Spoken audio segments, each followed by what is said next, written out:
allowing yourself to get carried away by the moment. That is how a great vacation should be. Being able to forget everything, even the little choices of life. Having to choose between this or that. Whether this will be in the morning or in the afternoon. Whether catching the waves or laying by a pool. Whether reading a book or taking a nap. Whether visiting a museum or enjoying the terrace. Whether by car or by foot. Whether simple or sophisticated.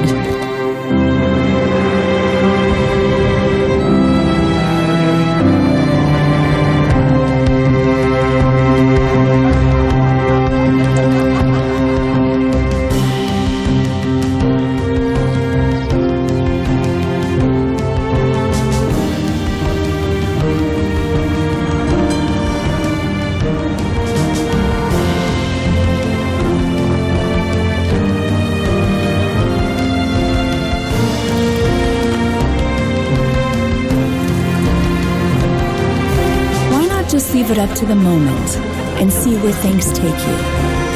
It's entirely possible when nothing is missing and everything is so close. Every path is the right path.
Hello, good morning. Welcome to Circuito de Estoril. We are about to begin this second and last day for the Estoril Classics 2021.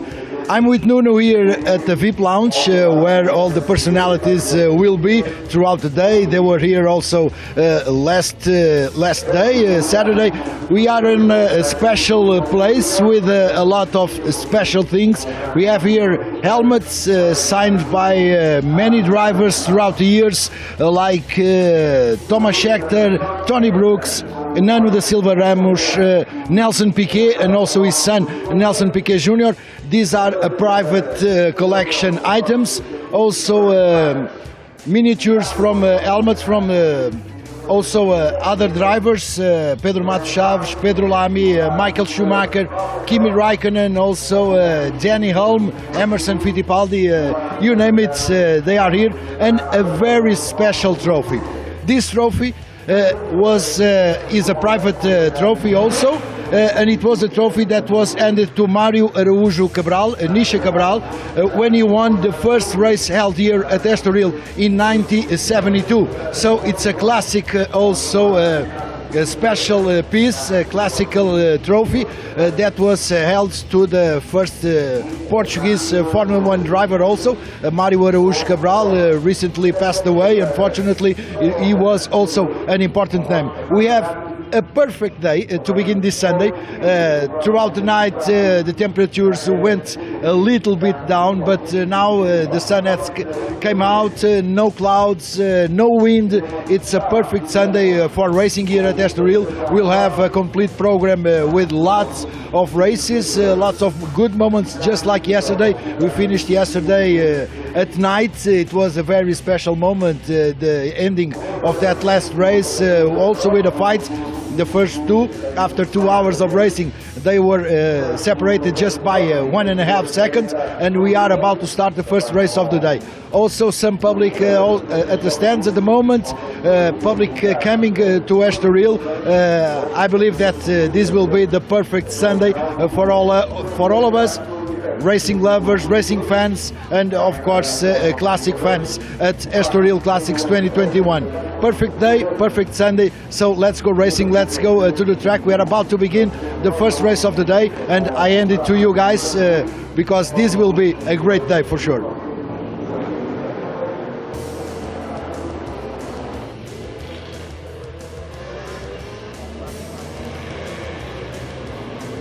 And the Bitsarenes are already on the way.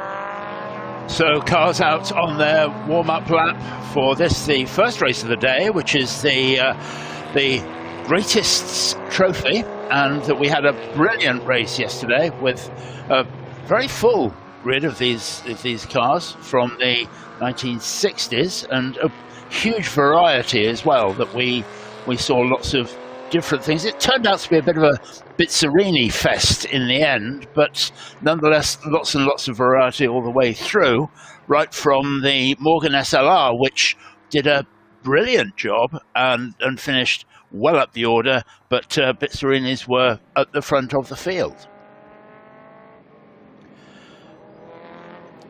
There we see the grid, Ebeling, Buriez, and in the two Bitsarinis, Emberson, and one of the many Vergelers in this race. We have four of the family in this race. We have Carlo in the 250 GTO Berlinetta. We have Alain Vergeler in the Alpha Julia TZ.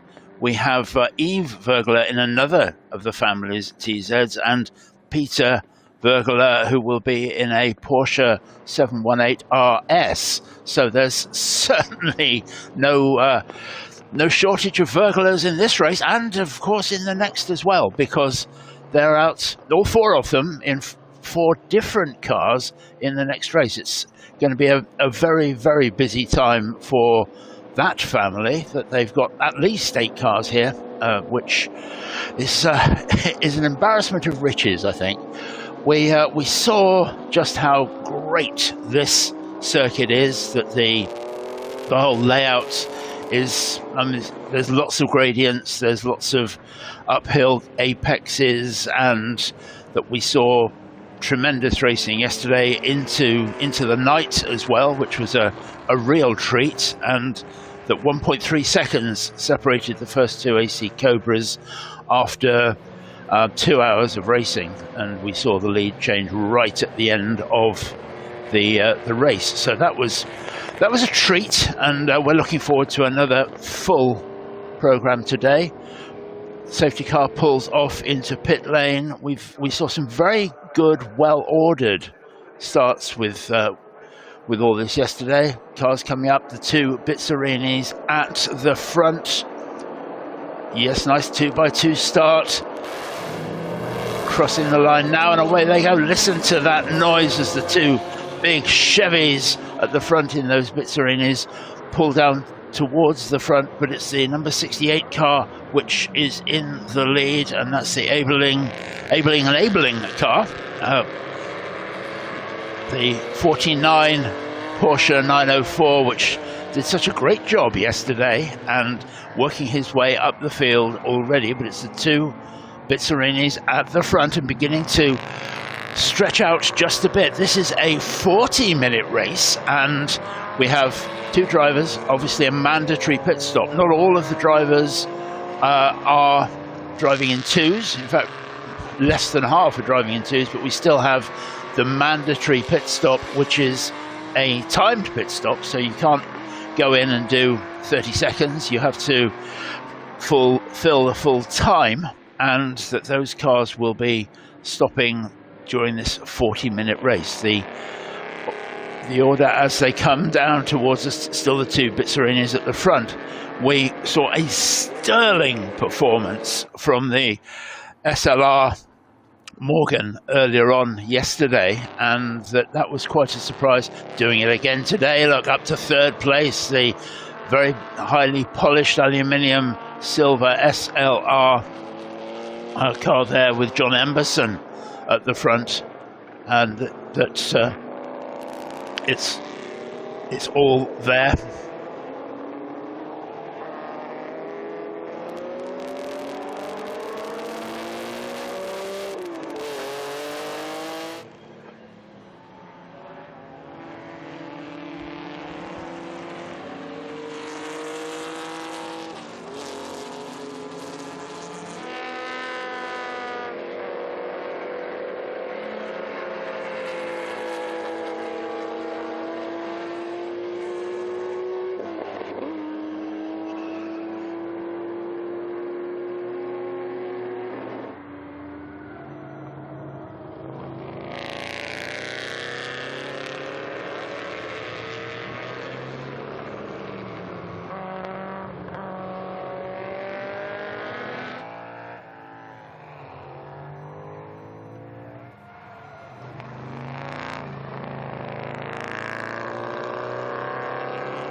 So as these cars now settle down into this 40-minute race, and that we've just got five odd minutes have already elapsed, but it's still the Bizzarinis at the front, just as we saw yesterday. But there are some glorious cars, the two very different Porsches that we see battling it out there. The 904 with the 6-cylinder engine at the back, 904-6, briefly or temporarily, I think, probably leading the much more purpose-built racer. The 918 there is the battle for third place, and we have a good battle forming up there now, because We started off with the Morgan SLR in third place. That's now been overtaken by the first of the Alfa Romeo GTZs. And then this battle with the two Porsches very close behind that. So second, fourth and fifth are not quite, but almost nose to tail as they come back to cross the start-finish line. The SLR looking very racy there, taking the driver's right-hand side of the track, but too far back to make a lunge into that first corner. But there we have for second, third, fourth, fifth, and the Ferrari 250 short wheelbase, that glorious dark blue car, is up into the back of that group. But already we're seeing these battles forming up. Sixth and seventh, look at that. The Vergler family already having the battle. Sixth and seventh there with number 60 and number 5. Number 60, of course, being the Ferrari, and Carlo Vergler in the Berlinetta behind that. So not a bad family stable, I think it's fair to say, with all of those cars, plus all the things that we're going to see in the next race as well. Oh, and the number 56 car stopped out on track. Has he hit anything? That's the Konrad Ulrich car, which is stopped. Can't see any damage there, but we'll have to wait and see. A bit of battle, Ferrari versus Alfa Romeo. What a great way to start a Sunday morning is to have that battle in the rising sunshine here at Estoril. The 250 short wheelbase currently in the lead of those two, and that is the Christian Dumoulin white car in the lead of that. We talked yesterday about how there were so many differences with different cars, and they that leading the. I've never seen a sort of pale green Alfa Romeo like that before, and that's Alain Vergler in that car. We saw him out yesterday as well, but nonetheless they look fabulous. The SLR, Morgan SLR, side by side with the 9046. Oh, they're getting very close there.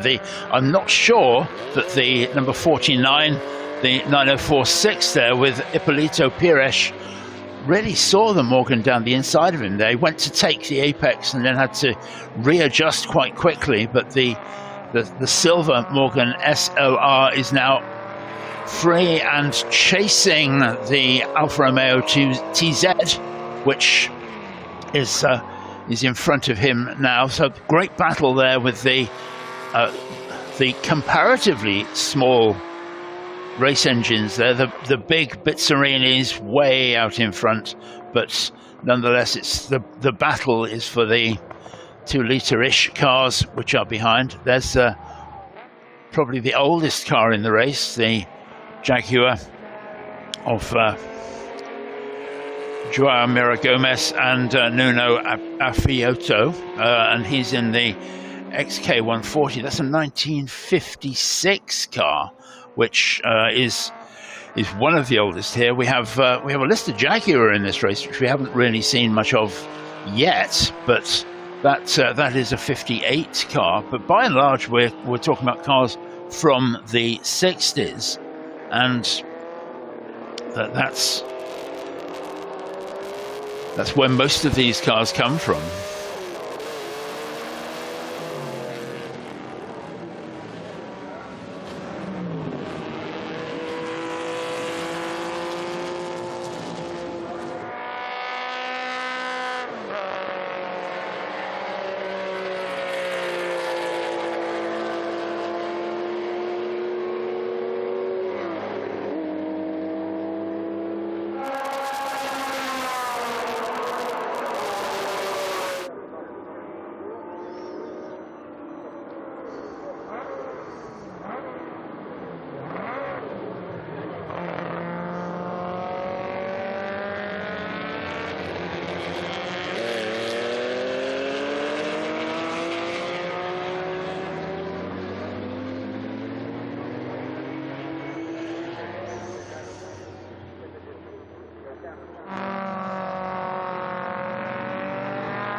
And there's the Litre Jaguar that I was talking about, built in Cambridge in the United Kingdom, and that's again one of the oldest cars in the race, 1958 car. We always talk about Listres in terms of them either being a Costin, which was bodied by the great car designer Frank Costin, or alternatively what became known as the Nobly. And this is a Nobly, the very low drag car for its time. But there we see the gap between first and second, which is comfortable enough. Marcus talked yesterday about the fact that with that pale blue rear panel on the Bizzarini, it's very reminiscent of the old Maranello concessionaires colours, which were on the Ferraris in the 60s, the red with pale blue. I don't think I've ever seen a Bizzarini run in those colours, and certainly Colonel Ronnie Hoare would not have been doing that, because he was a Ferrari man through and through with that building. There's that's a pretty car, isn't it? That number 28. It's a lovely car. It's an Oscar Maserati, which is a 750cc car that very much of its time, very low engine size, but nonetheless a pretty car. The Oscar was created by the Maserati brothers when one of the early iterations of the Oscar, early iterations of Maserati went into financial meltdown. That was something which happened to Maserati for many times, but they went off and formed Oscar instead, and that's what we see here. So this is what would have been a Maserati had they been able to keep everything together.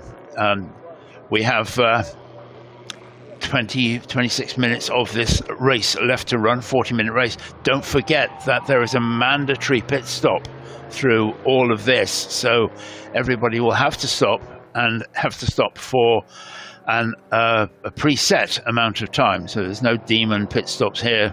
It's not like endurance racing or Formula One or anything, that they will have to do that.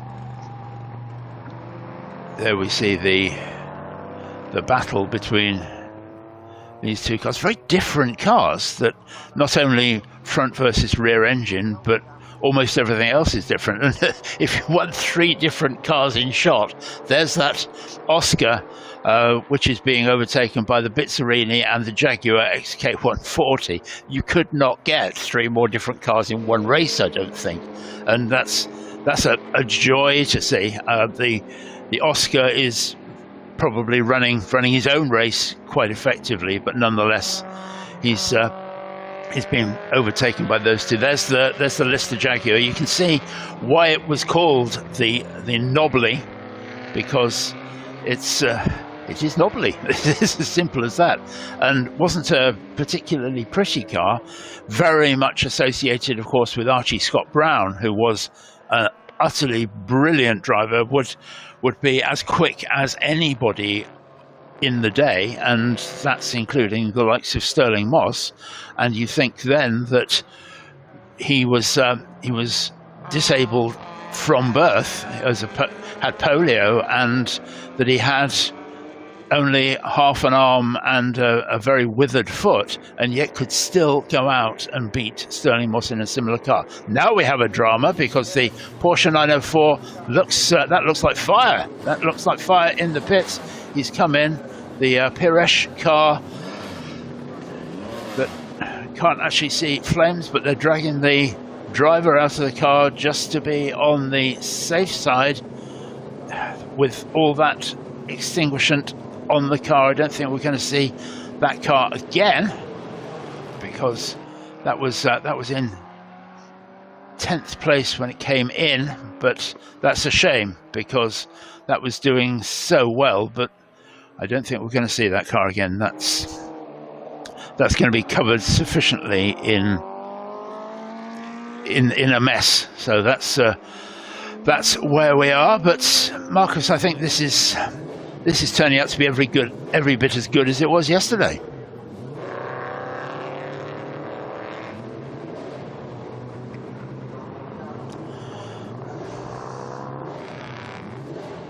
It's a sad sight to see, with the extinguishant running out from underneath that lovely car, and the Porsche is one of those. That's a 9046. They produced a few of them, the 9044, which had a little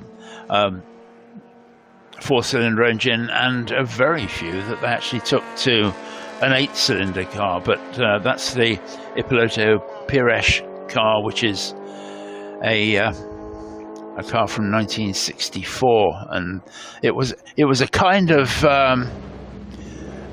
customer car that Porsche built, and that it was run by many privateers. A lot of people will now think of the YOU4, which was run in British Racing Green by a privateer called Bill Bradley, and that car is still out and running. Certainly we saw that recently at the Goodwood Revival, so that's still running and has been from the time Get Out of the Way, since the pit crew with the number 60 getting ready to go back into the fray. That's one of the many Virgulers. That's Peter Virguler in the 718 RS, and off he goes, just allowing another competitor through in the meantime. But there's our second place car, the Bourriez. That's the Bizzarini, sometime known as the ISO Bizzarini. These cars, again, what we would now call intellectual property, moved between various entities during the life of that car, powered by the big 5.3 litre Chevrolet engine at the front of that. When I say at the front, it's only so much at the front, because that engine is mounted so low and so far back that we could see the driver almost tapping the top of the engine from his position in the driving seat. It's so close on that. Driver change here as we see a brief conversation. If you love your Steve McQueen film, you can say you can take him through White House. He doesn't like it through there, but that's the number 53, and that's Miguel Andelso, the only non-red Bizzarini in this race. Talking of which, there's our number 68 car, goes on his imperious way with the Ebeling family. And we have the white Alfa Romeo is also in the back. The 46 Bourriez car in second place. And you can see there it's just over 7.5 seconds between first and second, which is a comfortable lead that we're not going to see the Ebeling car troubled over much. He can take the lines he wants. He doesn't have to take a defensive race. The number 9 Alfa Romeo into the pit there with Alain Virguler. The Alfa TZ, very much built as a racing car, and they were raced all over Europe in period. I'm not sure whether that is an original colour for that car or not, because I've certainly never seen any GTZ in that colour. But back into the fray, there's the Lister going down into the inside of the corner and taking. See whether you can hear me on the mic. I'll try it. Okay. All right.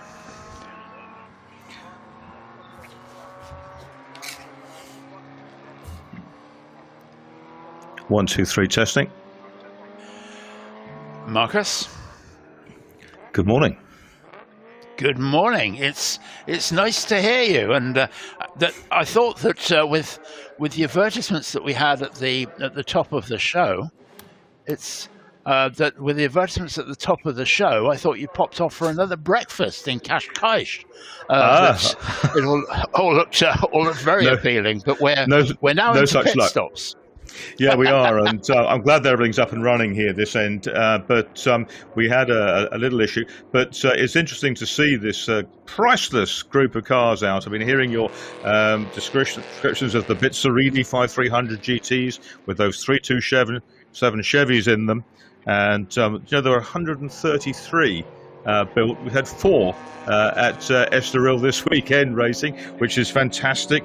We've got 2 Ferrari short wheelbases. There's the white example in the race. Absolutely fantastic. That's Christian Dumoulin's car, the Belgian driver, and there were 176 of those. And the Alpha TZs, we have a whopping 2% of the entire production, because we have 2 of the 101 built, both with the Vogler family. 1570cc, playing the big V12 Ferrari. Look at that, absolutely fantastic. And yeah, we had the Bizzarinis 1-2 yesterday, chased by the Morgan SLR. That seems to be the same again today. They've got the suction going to try to clear the cool down the engine compartment in the Bizzarini 46 there. That's Christian Bourrier. But out front, it's Ebeling from Bourrier as before, with Emberson flying along in that Triumph-powered Morgan SLR, one of the 3 built, car raced in period by Pip Arnold. Got the suction going like mad on the Bitzer. Whether it makes a big difference or not, I don't know.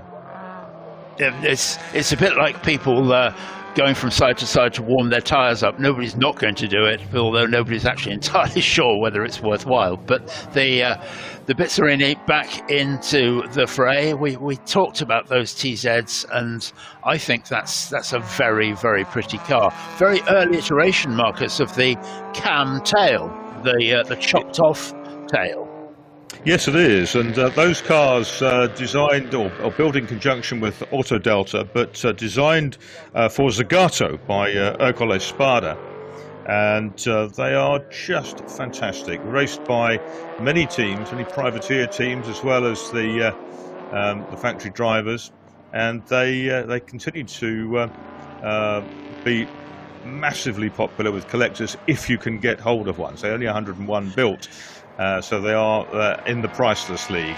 There's the Morgan. It's being chased by Vogler in the white Alpha. That's Yves Vogler, one of the 4 Voglers in the field. He's the breakaway Vogler, because Carlo, Peter, and Alain are racing in 6th, 7th, and 8th places in their Ferrari 250 GT Berlinetta, Porsche 718, and Alfa Romeo, respectively.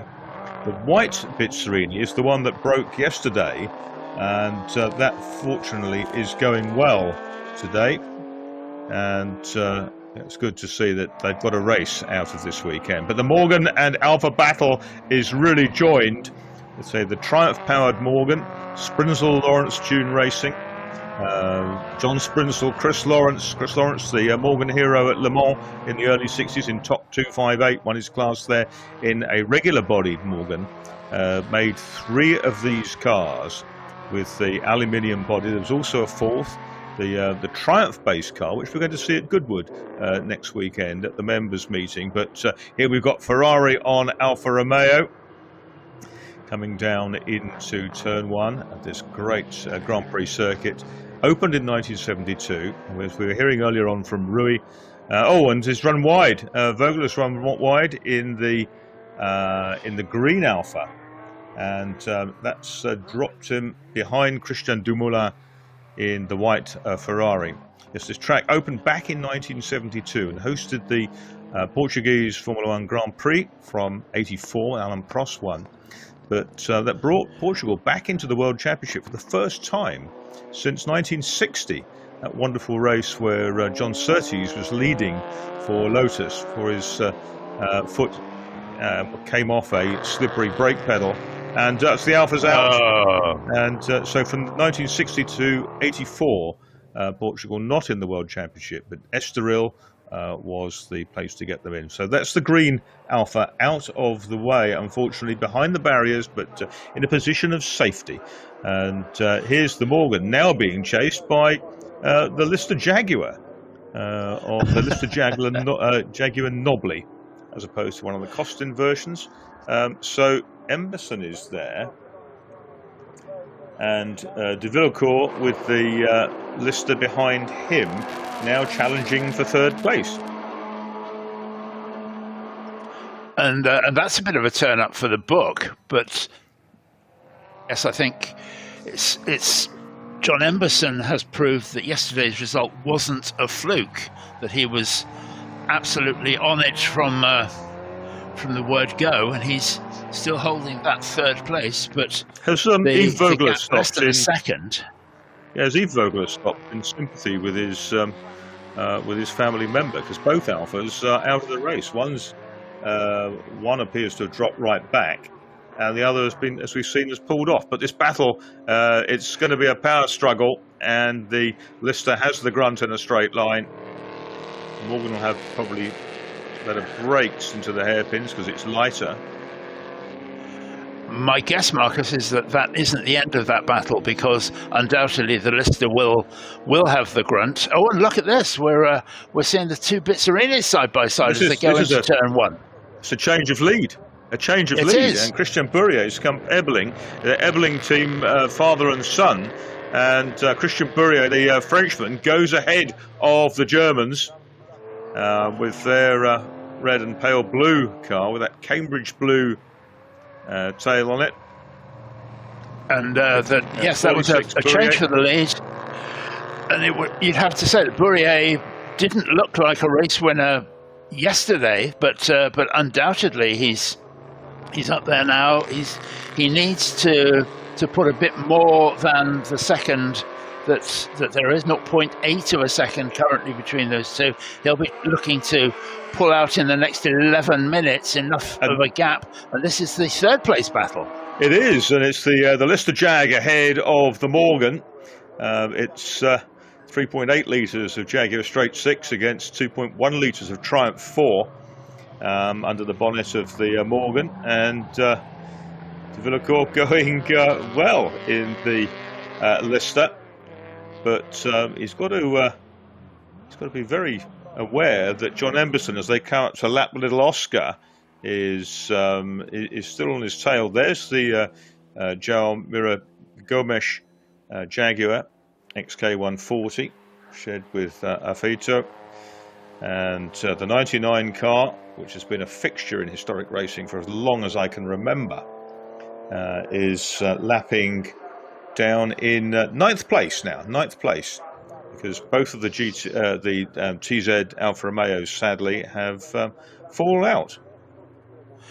Yeah, they were so good before that. But look at this battle for the lead. In the background of this shot, there's the two Bizzarrinis, very, very similar cars, but there's enough of a gap now that 1.7 seconds. So Bourrier's pulled out the best part of a second on that lap over Ebeling, which is a surprise, I have to say, but he's pulling out, say, a bit less than a second a lap. They're going to be doing another 5 laps, I would imagine. So, and now up to lap the Ferrari of Dumoulin. But interesting, isn't it? Because the two Bizzarrinis, first and second, Bourrier in 46 and 68 Ebeling, their best laps have been within 0.4 of a second of each other. But I guess it was young Ebeling who started the race, and his dad said yesterday he wasn't as quick.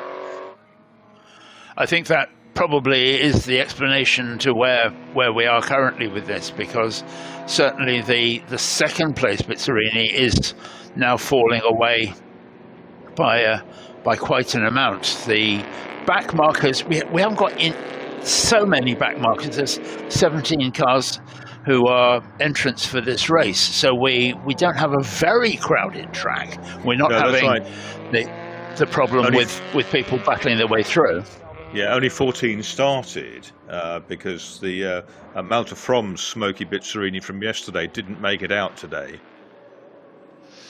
So here's Christian Bourrier. We've lost some as well.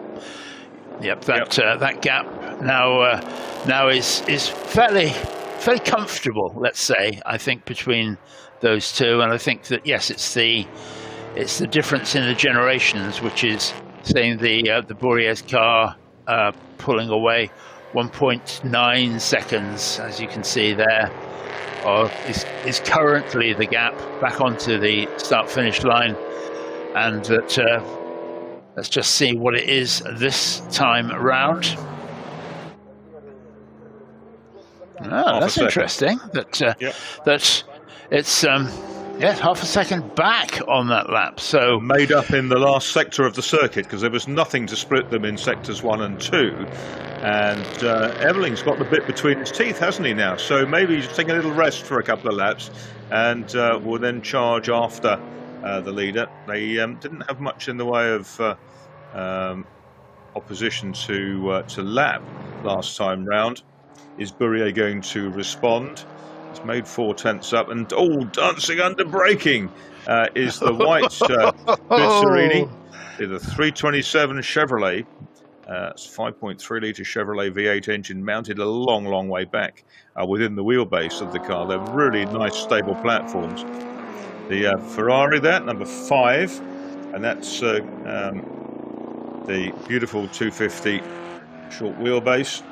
That is the Carlo Vogler car, running in 6th place. But 53 there is Carlos de Miguel with the Bizzarini.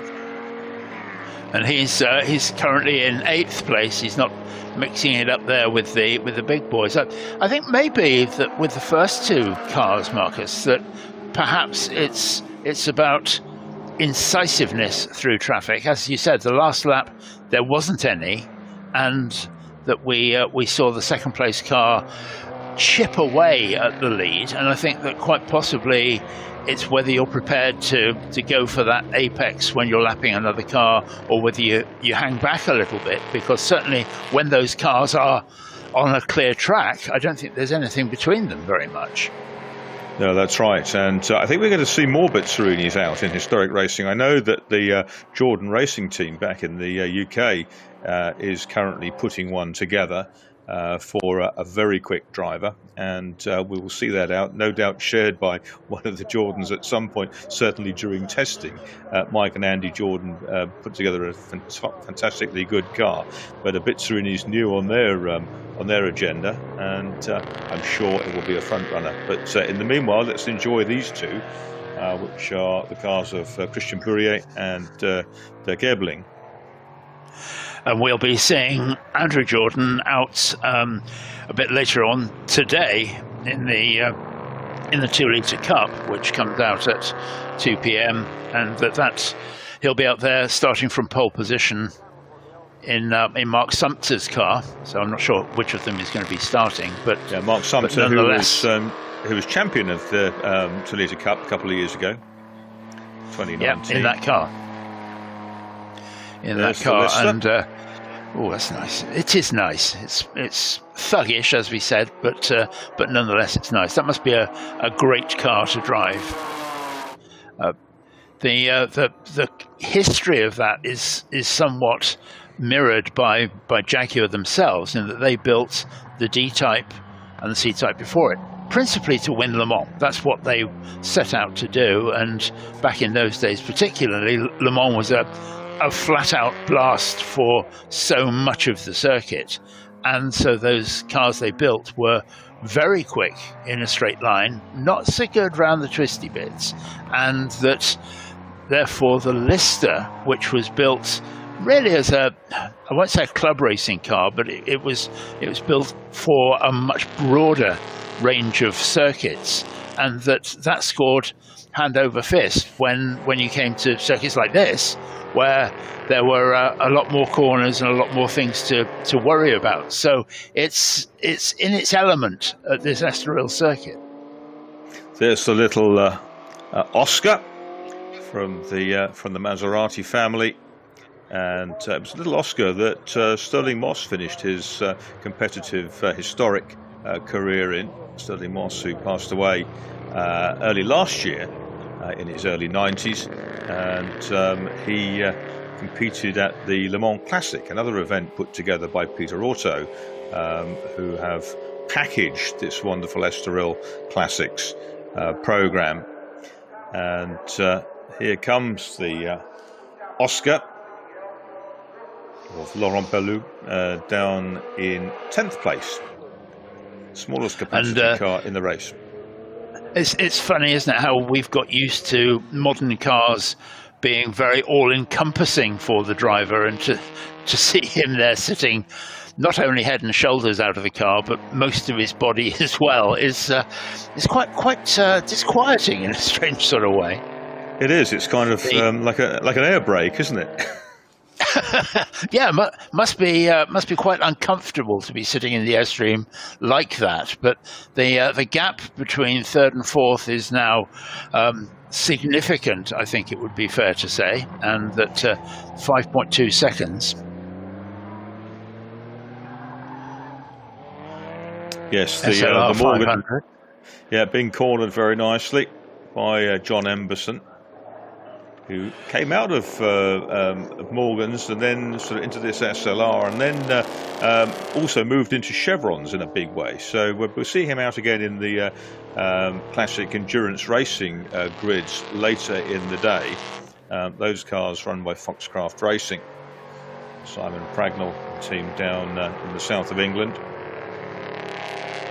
But meanwhile, the two Bs continue to circulate. They'll be going on to their final lap in just a couple of seconds. There they go, over the stripe, onto what will be their 19th and final lap. Nothing between them in the pace.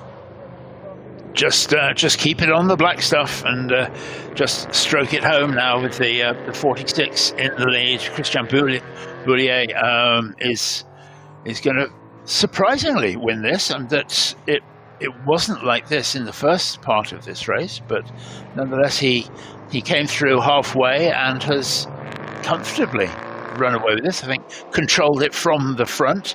There's our third place man, the number 22 Charles de Villaucourt in the Lister, and then the much loved SLR behind that.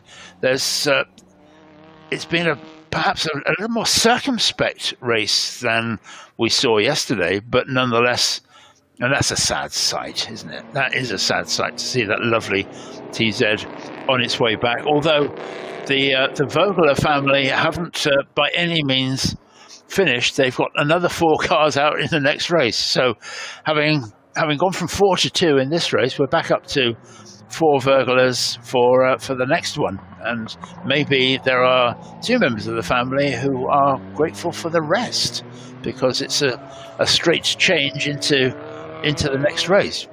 There's that highly polished aluminium car. Yeah, so the 46 car of Bourrier leading around this final lap by a couple of seconds. Fastest lap in the race set early on by Leon Ebeling in the car that his father's now driving. So young Ebeling started. And here we go then, on to the final straight out of the Parabolica. Ayrton Senna for the final time, and down to take the checkered flag to end this second greatest trophy. Cars of the 50s and 60s, and it's a 1-2 for the Chevrolet powered Bizzarinis. Christian Bourrier, the Frenchman, ahead of the Germans, Leon and Dirk Ebeling. 2.2 seconds in it at the flag. In third place is Charles de Villaucourt with his Lister Jaguar Nobly. He's driven a good race through the field. And not far behind him, John Emberson in the Morgan, but the 1950s Sports Racer car from Brian Lister and company makes its way in a beautiful growl of Jaguar Straight 6 engine. Through goes the Ferrari, that's Dumoulin. He's down in 7th place. in the white Ferrari, short wheelbase. But where are the third and fourth place drivers? Not far from the flag, that's the answer. And it's going to be Charles de Villeneuve, who is in third place in the Lister Jaguar, ahead of John Emberson. But so 1-2 then for the Italian supercars, the work of Giotto Bizzarini, who went to Chevrolet for his power units. That's a time when most people were going to Ford. Let's be clear about that. So it's a somewhat unusual car, but a good win there. That the two Bizzarinis, as I said, they were at one time known as ISO Bizzarinis, and another part of the turbulent Italian motor car industry at the time, where people came and went. Because ISO was in Formula One with Williams in the early 70s as well. And the ISO Revolta cars, ISO Revolta, ISO Grifo, and we remember seeing those. But there we go. It's the Bizzarinis. I think they went to Chevrolet because there was an immensely tunable 5.3 litre engine, as opposed to the Fords, which tended to run the 289 4.7s, powered things like the Cobras and the Lister developed Sunbeam Tigers that ran at Le Mans. So beautiful, very, very sleek machines. These raced at Le Mans in period. Remember Ian Giles having the ex Le Mans car, the white one with the blue and red flashes over a front corner. Competed in that for a while. Christian Bourrier then wins from Leon and Dirk Ebeling, Charles de Villeneuve third, John Emberson fourth in the Morgan, the Vogers, Peter and Carlo next through, then Dumoulin with the Ferrari, De Miguel with his and Delso with their Bizzarini, Mira Gomes and Afoito with the Jaguar, and Laurent Ballou with the little Oscar complete the finishers.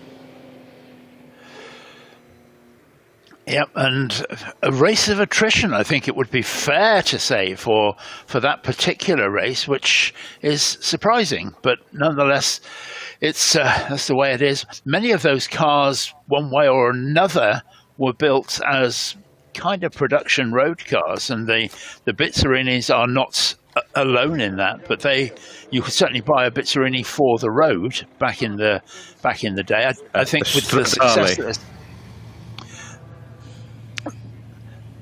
the Stradale, you're absolutely right, and they are probably coming hard to come by, because most of them will be bought and converted to race cars now with this kind of success. But a happy winner and a deserving winner there. So we saw that lead change halfway through the race, but several of these cars are at least based on road cars. We talked about the short wheelbase Ferrari, that you could certainly have one of those as a race car, as a road car. The Porsches that we see were pretty much race cars from the outset, but the XK140 Jaguar, which I think is the oldest car in this race, that was developed very clearly from a road car and made as a road car. So that it's a bit of a variation on that all the way through. The Porsche pulling up in the background of this shot. There's some happy drivers. That's what we like to see. There's no forced smiles there. They're happy people, having enjoyed a good race. Those cars, see the Jaguar sporting the Equipe Europe shield. That's the team started by Yvon Mahe in '85. Down in the pits, I can see Rui Belmont, who's going to speak to our winning drivers, Christian Bourrier, the Ebelings, and Charles de Villeneuve. Hello, good morning. We're back again here at the pit lane. I'm with Christian, he was the winner of this first race. A fantastic race, Christian. It was not easy for sure. First thing in the morning to win a beautiful race. Yeah, it was very tough. But I succeeded, and I'm so happy. Yes. The weather was okay, but the brakes were eating up quite a bit, so I was a bit anxious. But I succeeded in managing the race. Did you have to change your strategy due to the brake? No. Yes. We changed a little bit. Yes, we delayed the stop. We delayed the pit stop. Yes. Okay. Besides that, no problem with the car. No problem. Fantastic race, fantastic win. Congratulations for this first position. He was the winner of this first race of the day here at Estoril. The temperature is getting hot every minute, every hour. So during the afternoon we'll see for sure many more problems with the brakes, with the older cars certainly. But that's classic racing. That's one of the strategies that has to be done throughout the races. The longer ones will be a bigger problem for the drivers. But that's racing, guys. And this was the perfect way to begin this Sunday. It will be a beautiful Sunday, I'm sure of that, because the weather is on our side today. No winds, the temperature is getting hot, and for sure we'll have a lot of fun throughout the day.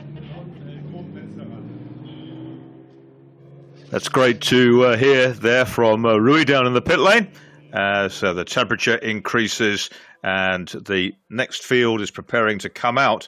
That will be our Heritage Touring Cup. It's 18 degrees already.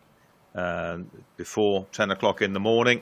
It's going to go into the 20s, which will make a very pleasant atmosphere for the spectators, and perhaps less so if you're in an enclosed cockpit car during the day.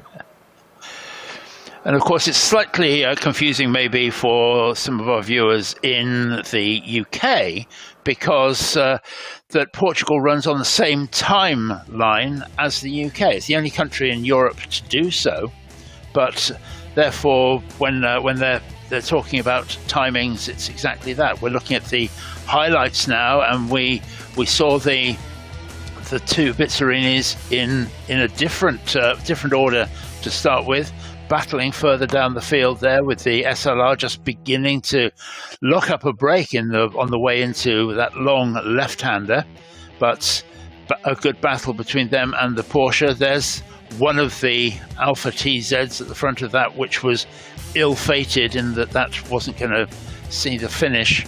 A good battle there. There is the other Bizzarrini, and also that little 750cc Oscar.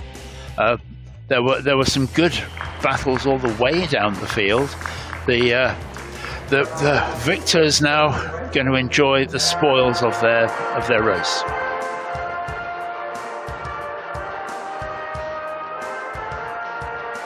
So we hear the Marseillaise ringing out for Christian Bourrier, who has won it at the Estoril Classics.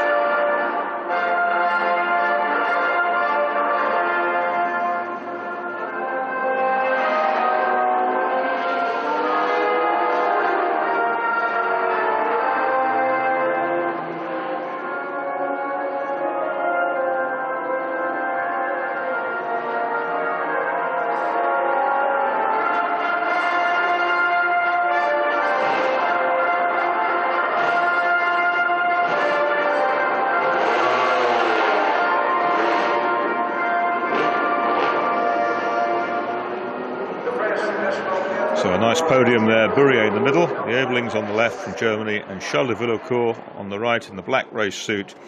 And you see Cascais above the drivers' heads as Bourrier beckons his pals up onto the top step of the rostrum. And it's the multifaceted joys of Cascais which bring tourists to this part of Portugal, have done for many, many years, because the circuit will celebrate its 50th anniversary next year. So sadly, without its very first winner, Nisha Cabral, who we remember well from racing in 2-litre sports cars in the 1970s, although he went back to the early days of the 60s, raced an ATS in Formula One, Portugal's first Formula One driver. So that was the highlights of that first race. Ferraris, Porsches, Bizzarinis, Oscar in there as well, and that's super little Morgan as well. And that was the moment where Christian Bourrier plucked up the courage to dive out and overtake Ebeling coming down into turn one. Third place was the Lister, which was that of Charles de Villencourt. And in fourth place, the Morgan. We saw a fleeting glimpse there of the Morgan SLR. There it is again, of Briton John Emberson, who finished third yesterday, fourth today. A really good weekend for him so far, and he's got chevrons to play with later. What a nice day! That sounds perfect. I was just thinking about whether there was the muttering in the court of the Emberlings when Dad took over in the second car, in the car that finished second, of oh Dad, speed up a bit, come on, I've done all the work, but it wasn't to be. Dad's probably paid the bills. I think that does have a significant effect on the view that you have, but I think Leon Ebeling would probably still be sitting there saying, "Oh, come on," in his best teenager voice, although he's not a teenager. Now, cars are on the grid for the next race, which is the Heritage Touring Cup, and Marcus, this is something which any red-blooded historic motorsport fan is going to love. Yeah, very, very much so. These are cars of 1966 to 84, so it does cover a broad church of touring cars.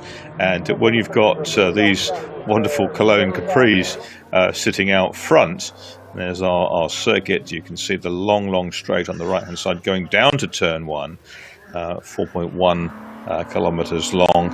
It's an hour race. It's round 5 of this series, and you've got Capris being joined by the legendary BMW Batmobiles, and those battles between the star drivers of the day, between Ford and BMW, were absolutely brilliant.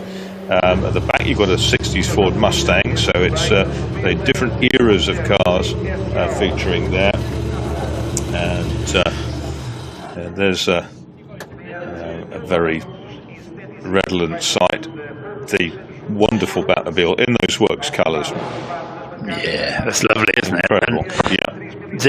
There are 34 cars on the entry list, and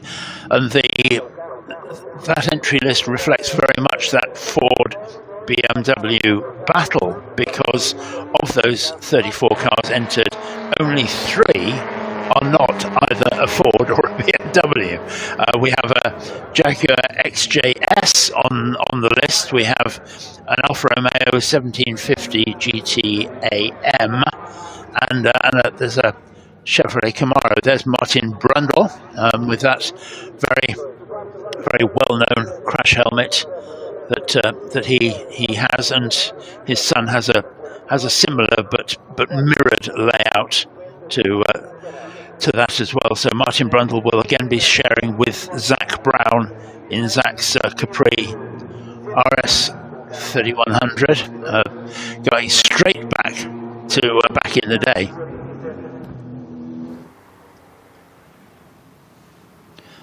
A few stragglers just joining at the back.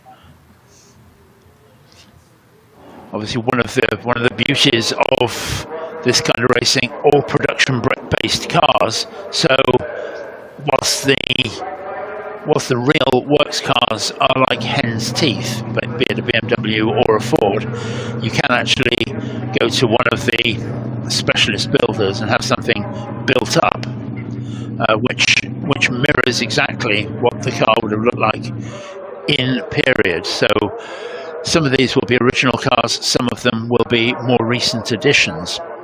But it's a BMW and Ford front row. How about that? That's exactly how it should be. Yeah, absolutely. go back to '73 when the Dutchman Twan Heersemans won the European Touring Car Championship for the second time, but this time in a BMW 3-litre CSL, and the engines were stretched. It was just the base model that was called that, and then alongside you see that the Capris, and the likes of Jackie Stewart drove the works Fords, among many others, but we'll go into some of that detail during the race. There's a spectacular looking Capri. That's Christoph van Rietz. We've got BMW 635s down there in the pack as well, and I remember talking to John Fitzpatrick about racing those cars in the period. Just brilliant to see the BMW coupes there and the Ford Capris together. Look at that! The Batmobiles, Capris, Escort RSs in there as well. And going back down the order, it's a super grid, this, Paul, isn't it? It is.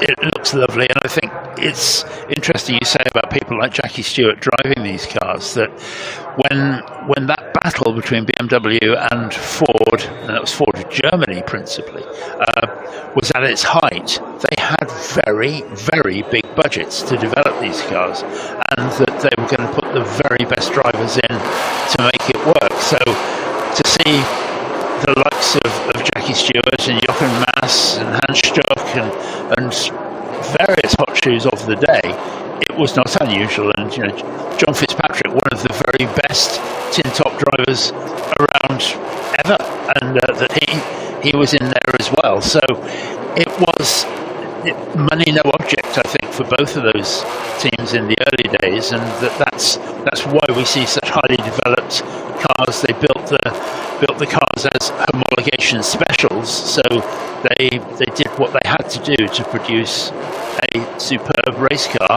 And that, yes, you could buy an RS3100, you could buy a CSL Batmobile for the road, but you really weren't going to. They were just built to make them legal for racing. Yes, a lot of those homologation specials, all the fancy aero sort of came in the boot, didn't it? And you could put it on if you wanted to on your road car. Problem with the second qualifier, and that is the Capri of Guillaume. Yeah. So yeah, the Mahe team cars. We did actually see one of the crew talking to Mahe on the grid, and that he was looking a bit upset about something or other, but clearly a big problem there, and that's going to change things considerably. Now, can they get that car off the grid before the field comes back? Because otherwise we're going to have another start. Big push, that's not going anywhere. That's not moving at all. Take it out of gear. But I'm not sure we're going to get a start on this one, Marcus, because they're already getting off halfway around the lap. Yeah, and it's just stranded, isn't it? It was not going anywhere. No. And a big problem then.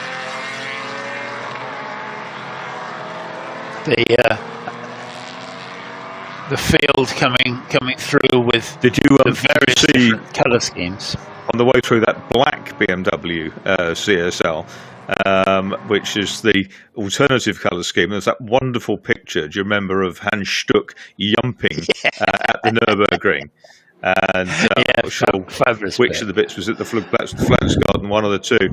And yes, there's a big issue with the number 60. It obviously isn't going to be helped off the grid in a hurry. Has something locked up on it, or because normally you can put red flag. Yeah, good. When they tried to push it, it was moving not a bit.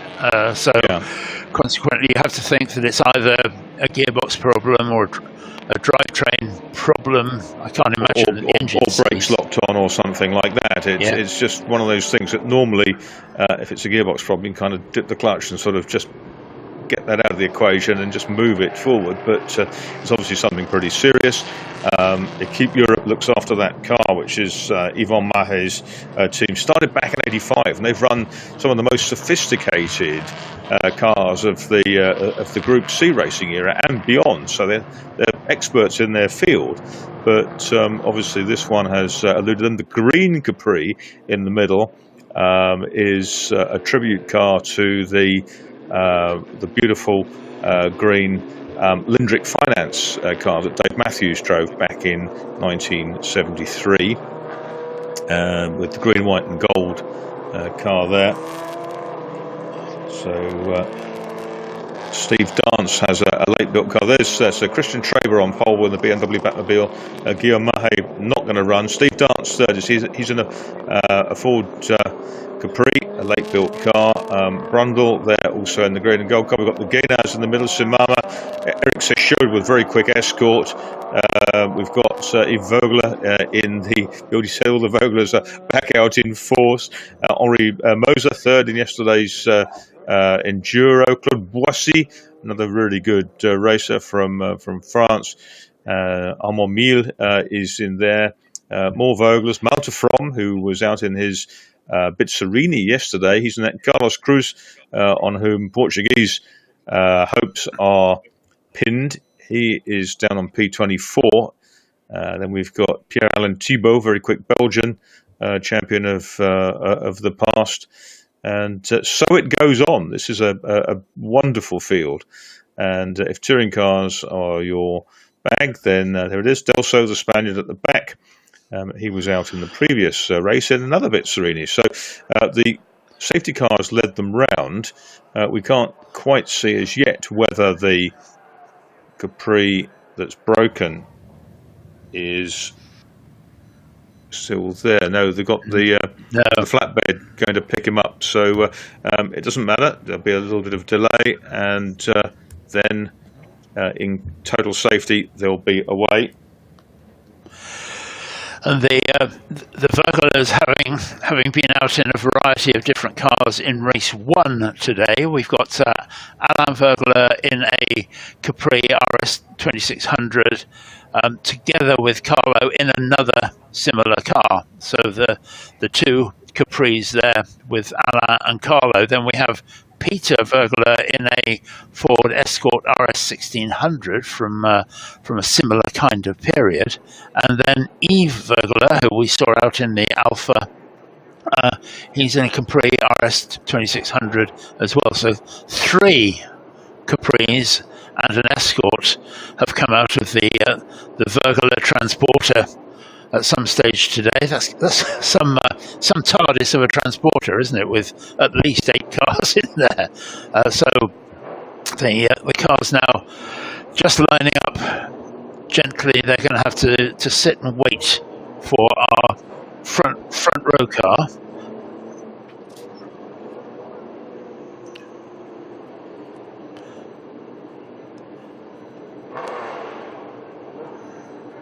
The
whether catching the waves or laying by a pool, whether reading a book or taking a nap, whether visiting a museum or enjoying the terrace, whether by car or by foot, whether simple or sophisticated.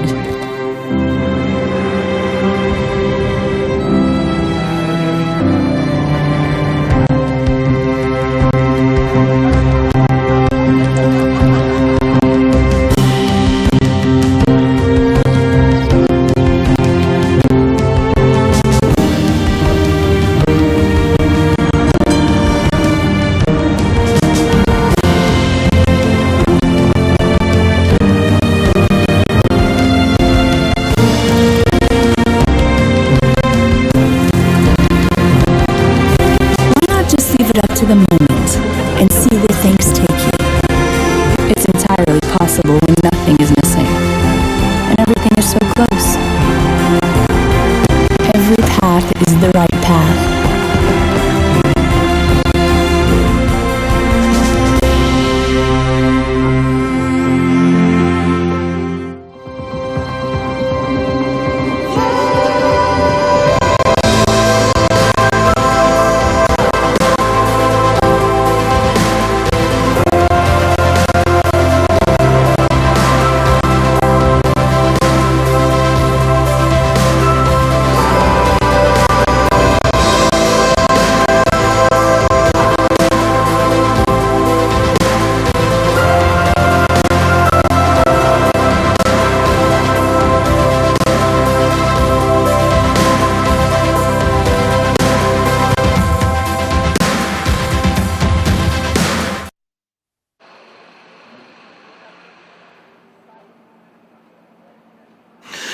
So we're back to the grid,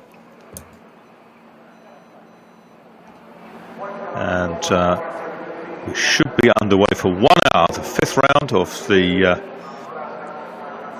touring car, Heritage Touring Cup, is about to get underway. The track should just about be clear. The start has been delayed, as you can see, but cars are ready, drivers are ready.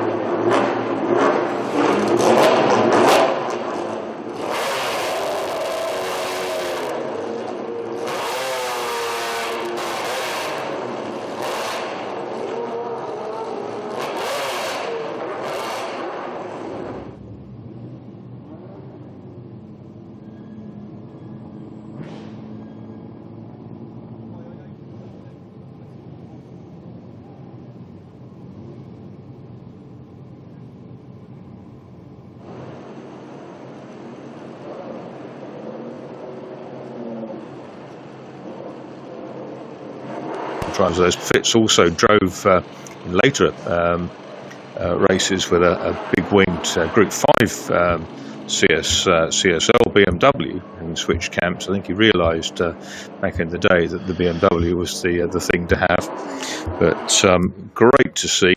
In '74, again it was Ford against BMW, but it was from the smaller class that Hans Heyer managed to win the title, denying the Belgian driver Alain Pelletier, who was in the CSL, running with his father's Précision Liégeoise team. They won the Monza race, Pelletier and Jean-Louis Lafosse, in a car sponsored by Gitan. But here we go then. We've lost the BMW Ford sort of works battle, if you like, from the front row, because Mahay's Capri has let him down. But in the back you can see the Weisberg car, liveried car. It's a tribute car that's driven by Steve Dance, a rapid British driver.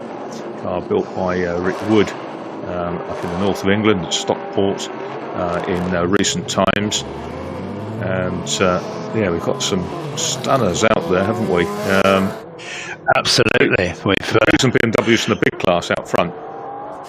Yeah, and that they are, as you say, all in original style of livery. There's that black BMW, which is starting in 6th place on the grid now. And yes, you can't see that with all four wheels on the ground. You do want to see that Handstruck flying on it. But it was such a great time of racing. The European Touring Car Championship was that. Oh, that's the 65, the Mustang, one of the older cars in the race, having a bit of a trouble there. Max Huber needing a bit of a push. That's a 1965 car, so that's 10 plus years older than many of the cars in this race. That's the era in which Roy Pierpoint won the British Saloon Car Championship, as it was called back then, in the Alan Manrun Mustang.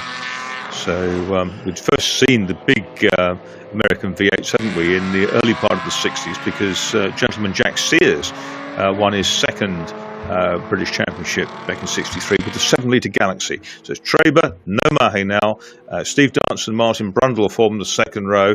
Then it's Breitmeyer and Van Riet, Gena and Gena, Samama and Sichot, Vogler and Truffier on row 6. Now we saw Martin Brundle. We saw Martin Brundle in the car, so we know that he is starting that particular car. Also interesting that we have Nick Padmore out in this race in the number 114. A very, very quick driver of anything historic. Well, he's a quick driver of anything, full stop. But he's well known for his exploits in all sorts of different historic cars from Formula One down. Yeah, lap record holder in the historic era of the Goodwood Motor Circuit, isn't he? Yeah, from the Speed Week that he took an Arrows round in an indecently quick time. Yeah, but in the racing, that was in the sprint section, wasn't it? But in the racing section, he held the record, or holds the record, with a Lola T70 Spider. But here we go. Look at this. It's a mega pack, isn't it? And it's great to see that so many of the cars are in their period liveries or tribute liveries if they're not the originals. Always good to see the different evolutions of BMW CSL. They started as 3-litre CSL, but were taken out to 3.5 litres in the day.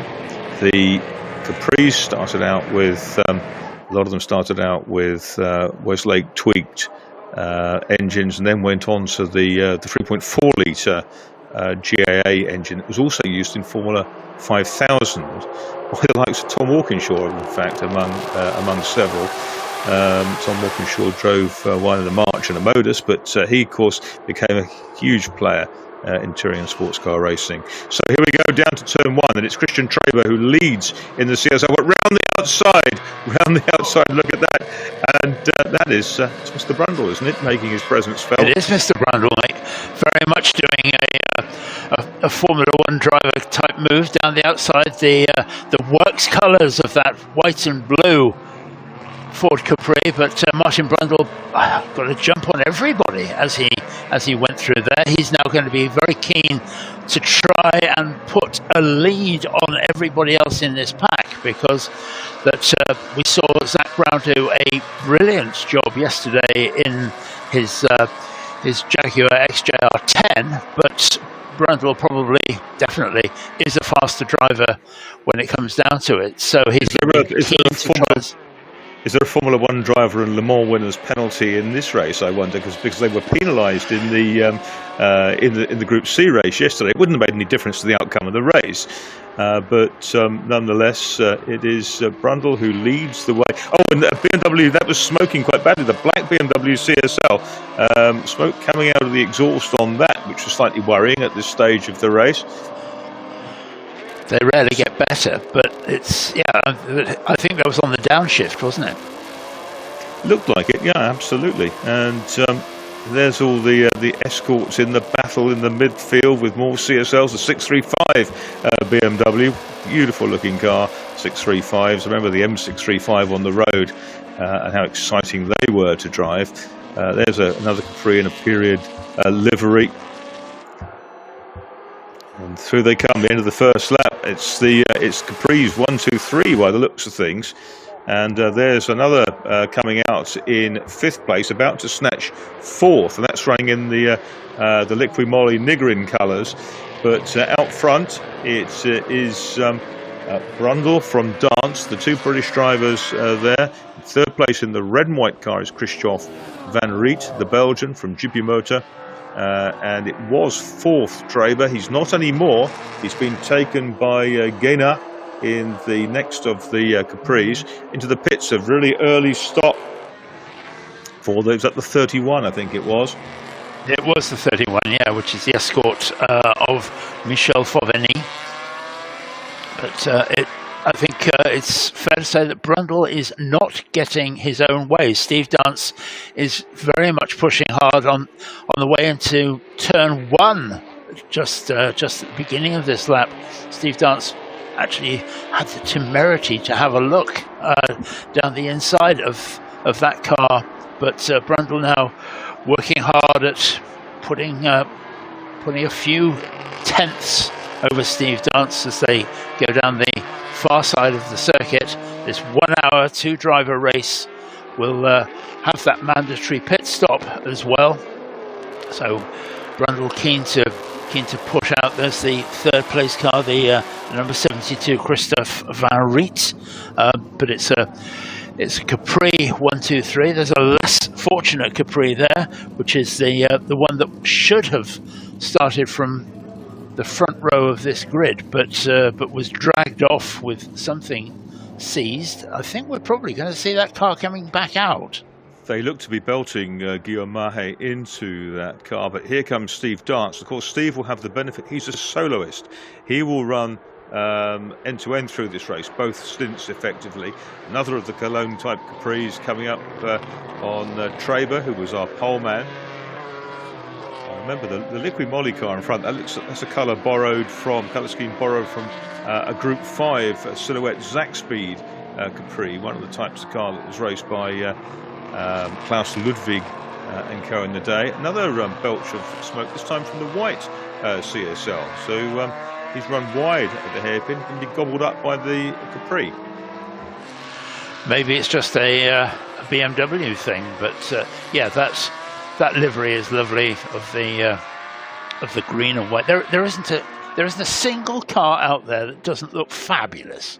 They're all looking great. I suppose it's one of those indicators of when you grew up in motorsport. But I can remember all these, as I know you can, Marcus, and that they just bring back so many happy memories for so many of us. Very much so. There's Steve Dance pushing on.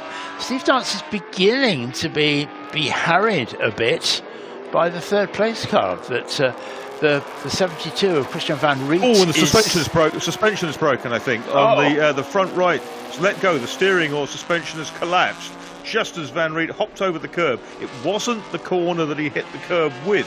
And you can see there it's towing out and a weird camber on it, but that's Van Riet out of the race. Thank goodness it happened on one of the slower parts of the circuit.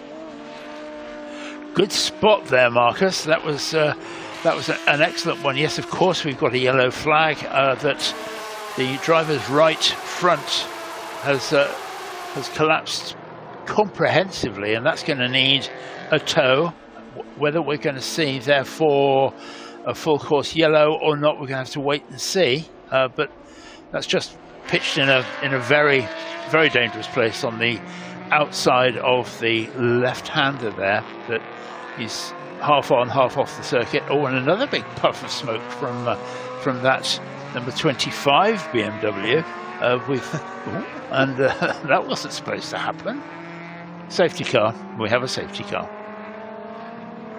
The 65 Mustang that spun dramatically. He's got to wait for a gap in the traffic, but it's a very big field. I think driving against the flow of traffic is not a very good idea, although he's taking it off probably to a position of safety. Yeah, he was just off the circuit, so fair dues. But nonetheless, yes, he's part of that. There we have Van Riet walking away from his incapacitated Capri, but we'll be forming up behind the safety car now.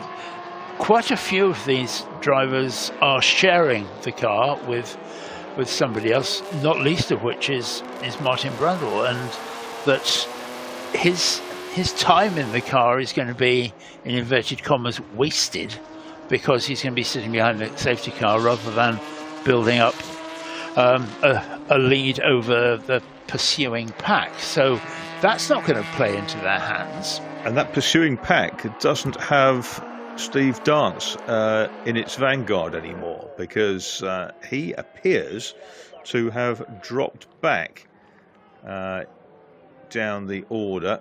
The blue and orange, white, blue and orange Weisberg Tools liveried car. So where is Dance?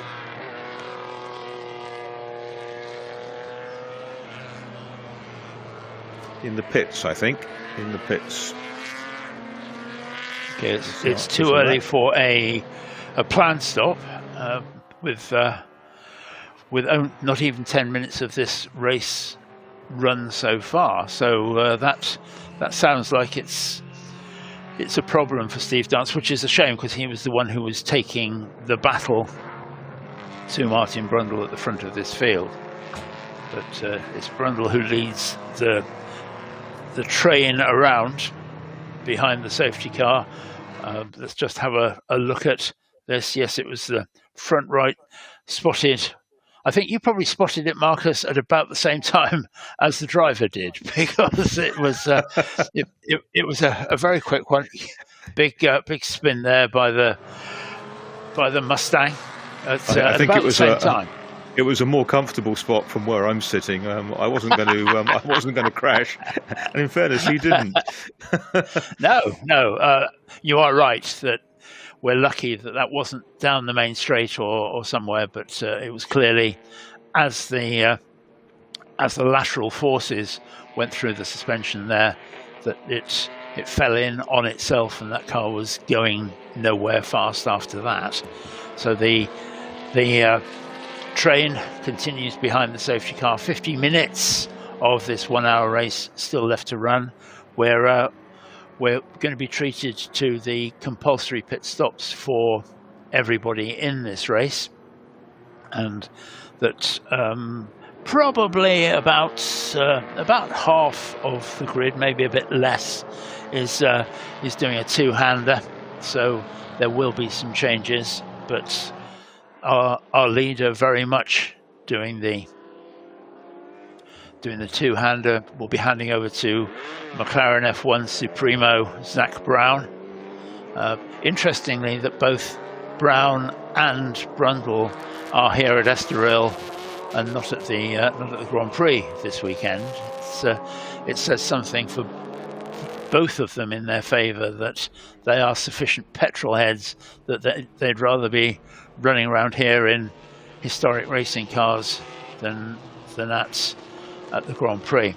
And that's, I think much of Zach Brown's work is done before the race itself in Formula 1, isn't it? And Martin Brundle has capable understudies, so it'll be in safe hands, and they can come and have some fun here in Portugal.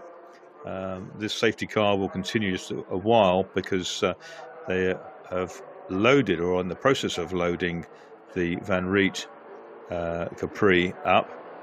And there's still lots of excitement about weaving around, isn't it? Keeping those sort of those tyres getting some temperature into them. But it's a warm day in Portugal, so it shouldn't be quite not like sort of a November TV meeting at Thruxton of yore when it was about -6. Or do you remember the members meeting at Goodwood a few years ago where it snowed? Yes, that was one. I mean, that thankfully we have members meeting next weekend, which weather should be reasonably clement, whereas traditionally that event has been held in March. And I do remember that several people were reluctant to run their cars in that race because there was a sort of salt substitute put on the track, which does an aluminium monocoque a world of no good. And there's the 116 car. And that's Steve Dance in the background walking around. No, that's unfortunately out for the duration. You can see behind it some of the Formula 1 cars that are in the pits. They'll be out later on in Classic Grand Prix. But of course, while the safety car is out, the time continues to tick down, and that's very much going to be the order of things. I'm surprised to see the bit of side-by-side stuff there under the safety car, but nonetheless, perhaps there was a message which said, "Get a move on," to the driver of that Capri. Or maybe Yes, they're just waving there are problems in many historic race meetings when it comes to discipline effectively behind a safety car. You're supposed to try to keep up, and into an endurance race, you often find that there's one or two pretty slow drivers who don't get along with it. Behind them is a pack of very eager competitors who just want to maximise their fun. So we're not into the pit window yet. We've got the Capri. They're putting the strap round the wheel on the Capri just to get that out of the way. I reckon we've got a couple of laps at least behind the safety car before that is cleared. It's going to be interesting, Marcus, because I think one of the things that we're going to see is that the pit window is going to be open pretty soon after the safety car comes in. So are people going to dive in and change? Are they going to maximise that first driver's stint? Who knows? Who knows? Yeah, certainly Martin Brundle will want to run as long as possible, and Zach Brown will probably want him to run as long as possible before he jumps aboard. And you never know, there could be another safety car later in the race which torpedoes all the plans. But there we have Brundle leads the way from the car wearing the curious Group 5 livery, the Litre Cup Nigrin car, white with the green and red flashes all over it. We saw the Works BMW go through. There's some very attractive colour schemes out there. The stripy CSL and one or two of the Capris in the earlier shape, sort of narrower bodied cars. A redolent, signed redolent of the past, the Castrol Escort. I suppose much of that is also a sign of just how strong those times were. The championship had lots of money in it, therefore there were lots of sponsors in it, and they were spending a lot of money, and therefore would go out and get a livery designed to make the very most of their exposure. The orange BMW there hasn't actually got Jägermeister down the side, but it should have, shouldn't it? Safety car coming in this lap. That's the message from race control. So that's good news. Efficient work by the crews to load the Capri, and we've got a really good snapshot of early 70s European Touring Car Championship action here. Brian Muir was another of the great drivers in those days. He drove those Wiggins Teep paper chase cars, notably his Capri RS back in the day, the Australian driver. He and Frank Gardner, contemporaries and rivals on track, occasionally shared cars together, but were underway by the looks of things. Yes, green flags on the marshal's post, and it's Brundle leads the way from Maxime Guénard. In third place is the car that sat on pole. That's the Swiss Christian Traber. 49 there is another of the Guénards. That's Dominic Guénard with his BMW, the black CSL. The Guénard family hedging their bets. It was Ford versus BMW in the day, and they put one of each. But Guénard coming back now at Brundle. Brundle's a hard nut to crack. The Mont winner, Formula One race driver, and but he's got his hands full here with Maxime Guénard going after him. He has indeed, and I suppose part of that is that Maxime Guénard will be very used to his car, whereas Martin Brundle, I'm not sure, has driven this car in a race before. So he's still finding his feet a little bit, but he's trying to pull away. There's now a few cars lengths between the two, but by the time these cars come back into the start-finish area, he'll be keen to have a second or a bit more over the second-place car. But as we wait to see them right now, the works colours on that glorious BMW looking great. That's his teammate behind us. That's Brundle's teammate, 1, 2, 3, Emil Breitmeier, with another Cologne Capri. And he's stretching a little bit again, so Brundle sort of played himself back in. And at the end of lap 8, what was a half-second lead or so, something like that, looks like it was much the same. It's gone out to 7/10 in actual fact, but nothing much in it. So Capri, BMW Capri. Yeah, he is. Yeah, and that he will be playing that, and Gaynor will be the fish on the end of the line. I think we know that, but Gaynor is experienced. He's got a very quick car. We can see that, and Brundle just beginning a bit of a lock-up there into that right-hander hairpin. But he's the two leaders, Brundle and Gaynor, beginning to get a bit of a gap from the third-place car, and that these two heading up for a bit of a battle. Of course, the Gaynor car is going to be a single driver, and that's I think in a race of 1 hour is probably a positive rather than negative. Brundle locking up again a bit on the way into the corner there. So he's trying, he's pushing hard. There's no doubt about that. Lots of black smoke belching out of the exhaust of the BMW. It's nothing to worry about. There's flame on the black one when he changes down on the overrun. But it's interesting, the different ethos of these cars, the V6 Ford Capris, the straight 6 BMWs, and they are hopping the curve there is 1, 2, 3. That's Emil Breitmeyer in 4th place.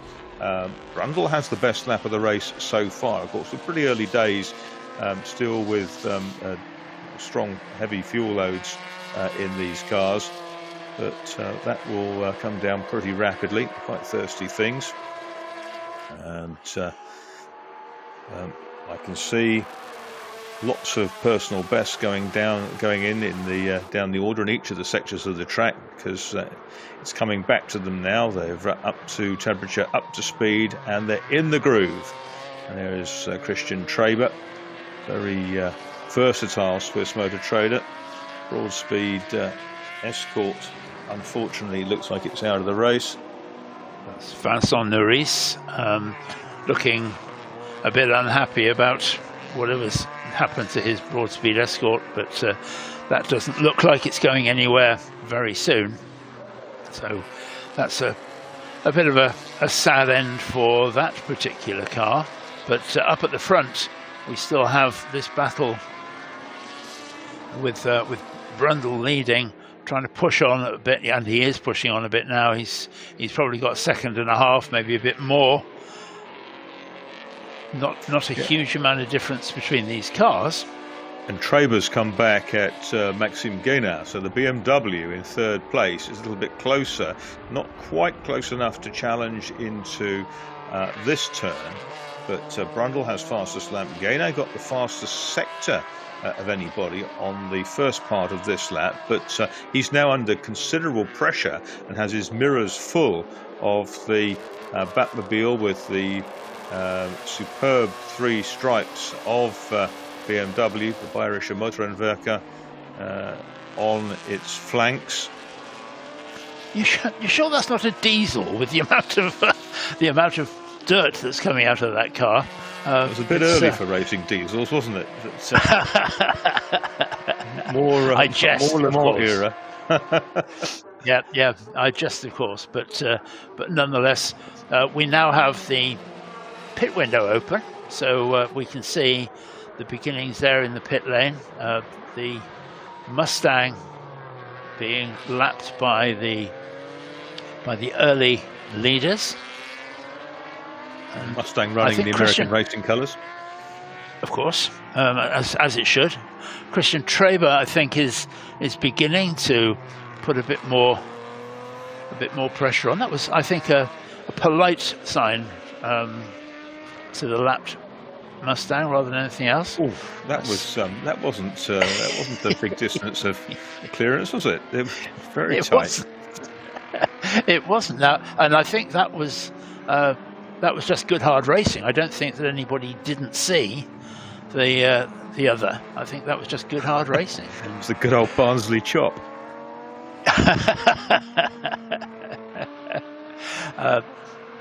Brundles continues at the head. Now, as I say, pit window is open now, and will stay open for the next 17 minutes. My guess is that Martin Brundle is going to stay out for as much of the 17 minutes as he possibly can before he hands over to Zak Brown. But we shall wait and see.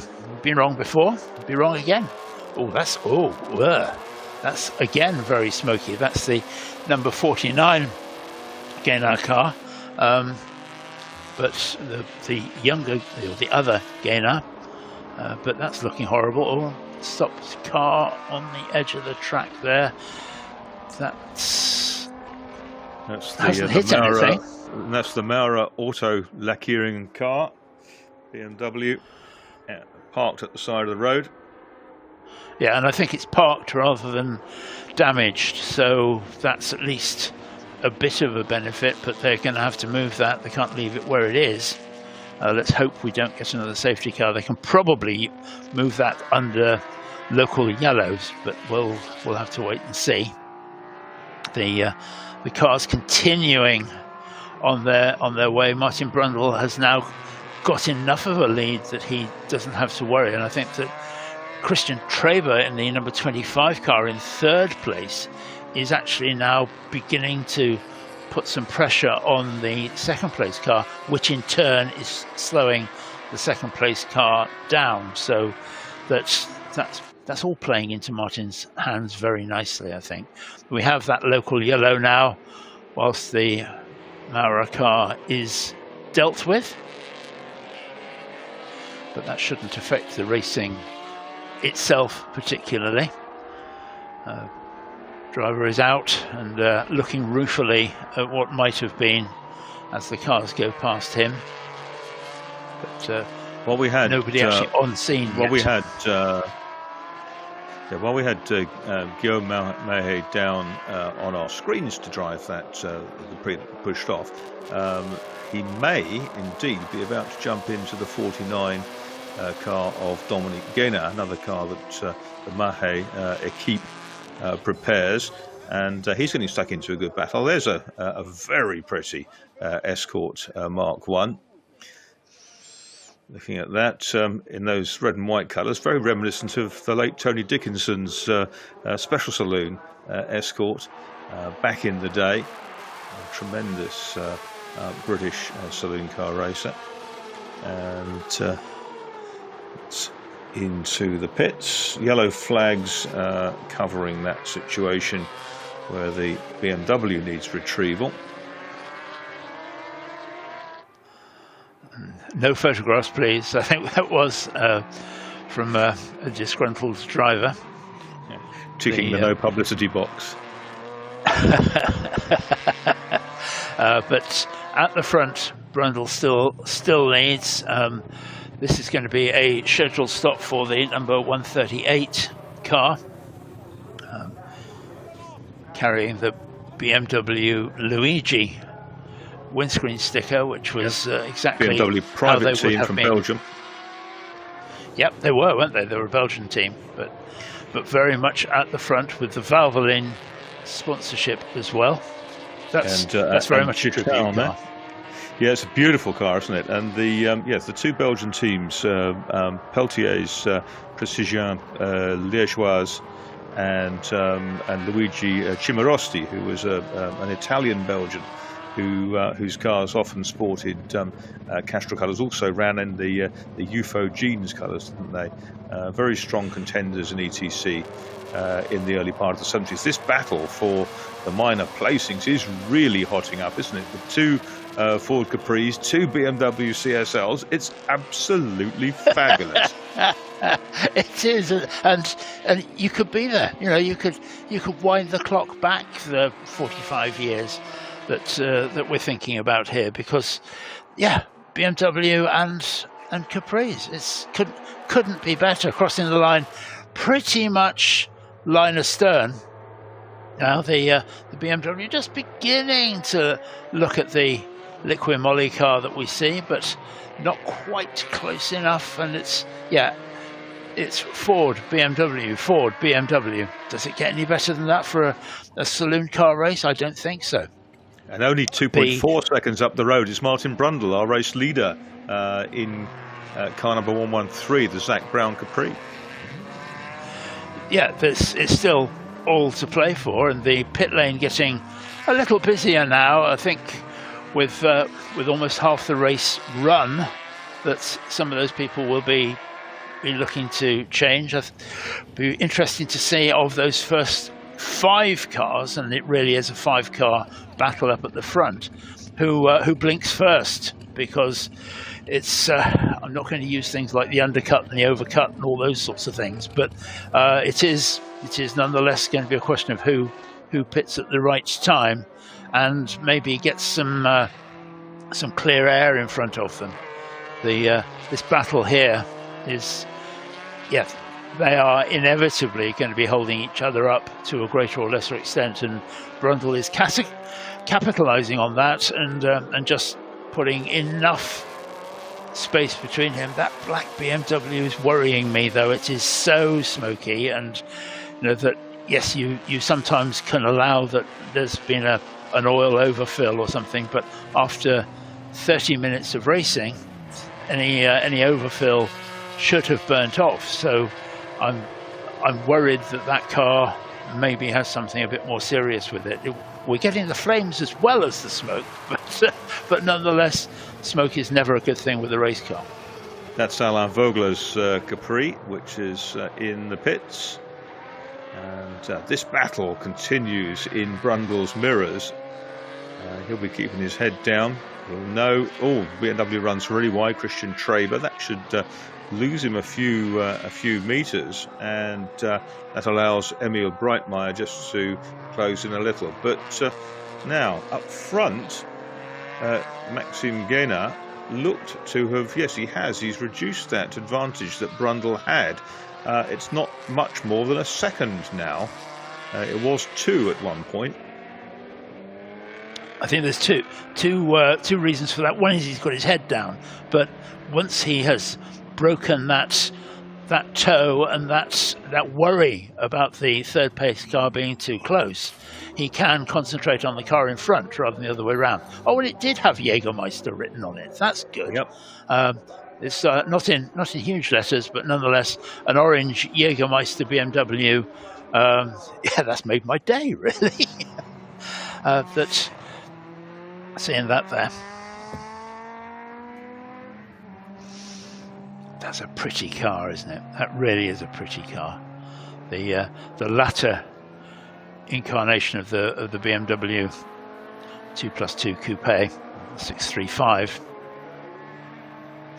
was a lovely looking car, particularly in race trim, and carried most sponsors' liveries very, very well.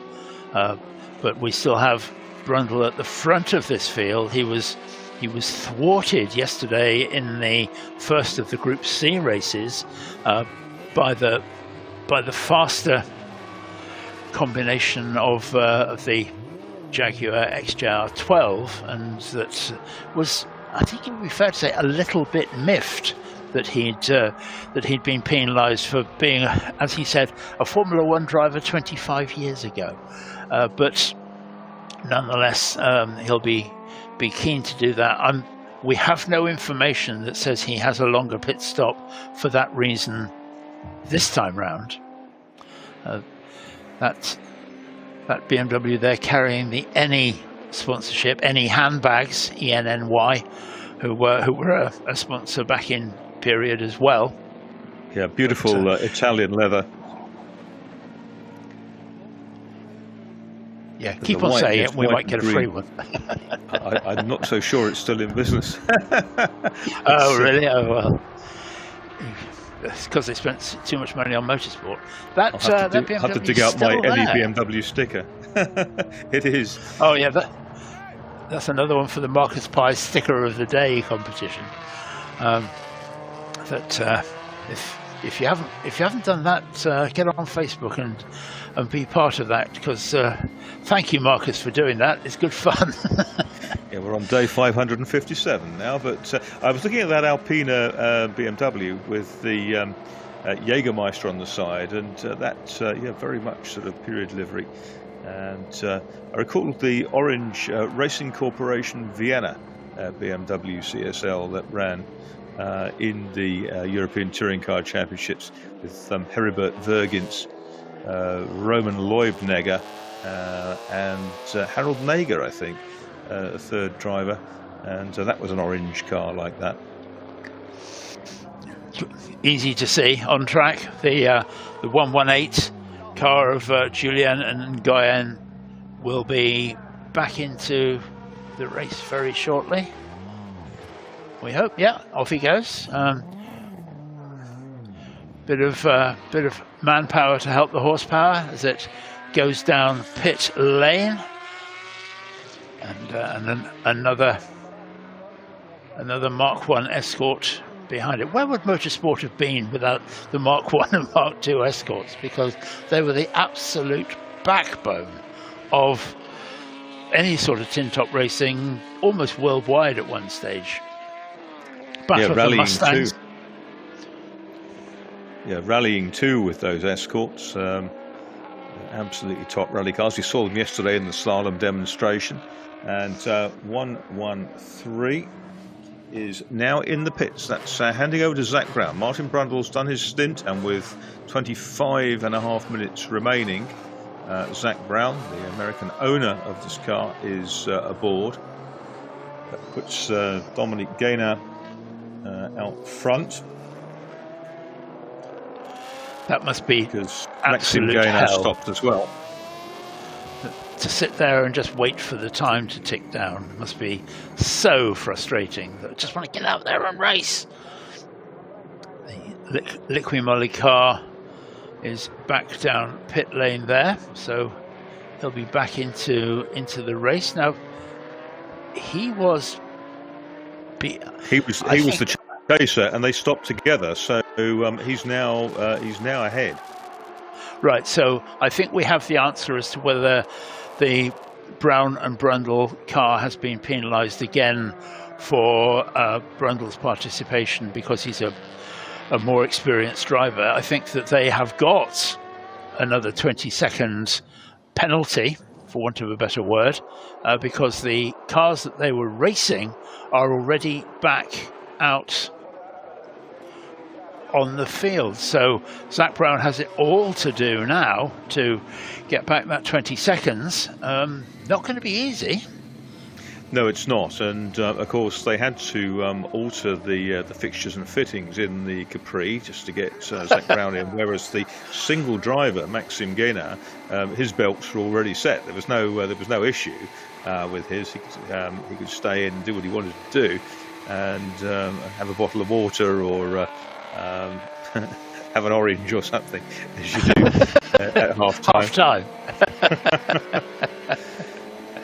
I love that. That's a great thought, Marcus, of having somebody walk up the pit lane at 30 minutes into the race with a tray of oranges. Tray of yes, orange segments. Yes. Anybody? One of your 5 a day, sir, madam. But we're now sort of beginning to see the shakeout as everybody who hasn't already stopped makes their first stop. Bavarian Motor Works on the Sunstrip on that car. Obviously the English translation of the reason for the BMW acronym, but nonetheless, I think that's the way they ran them in the US in period with Bavarian Motor Works. Yeah, it's probably all to suit the TV, wasn't it? Bayerische Motorenwerke was the thing, and of course it was the Prince of Bavaria, Prince Leopold, Holdy Prince von Bayern, who was also a major player with BMW cars in the ETCC. There's the green Capri, the Lindrick Finance tribute car, the Dave Matthews tribute car from the period. Pepsi Texaco Capri having a good battle as well, but the BMW CSL dives up the inside of the number 5. The 5 car, the Capri is another of the Vogelers. That's Alain Vogler.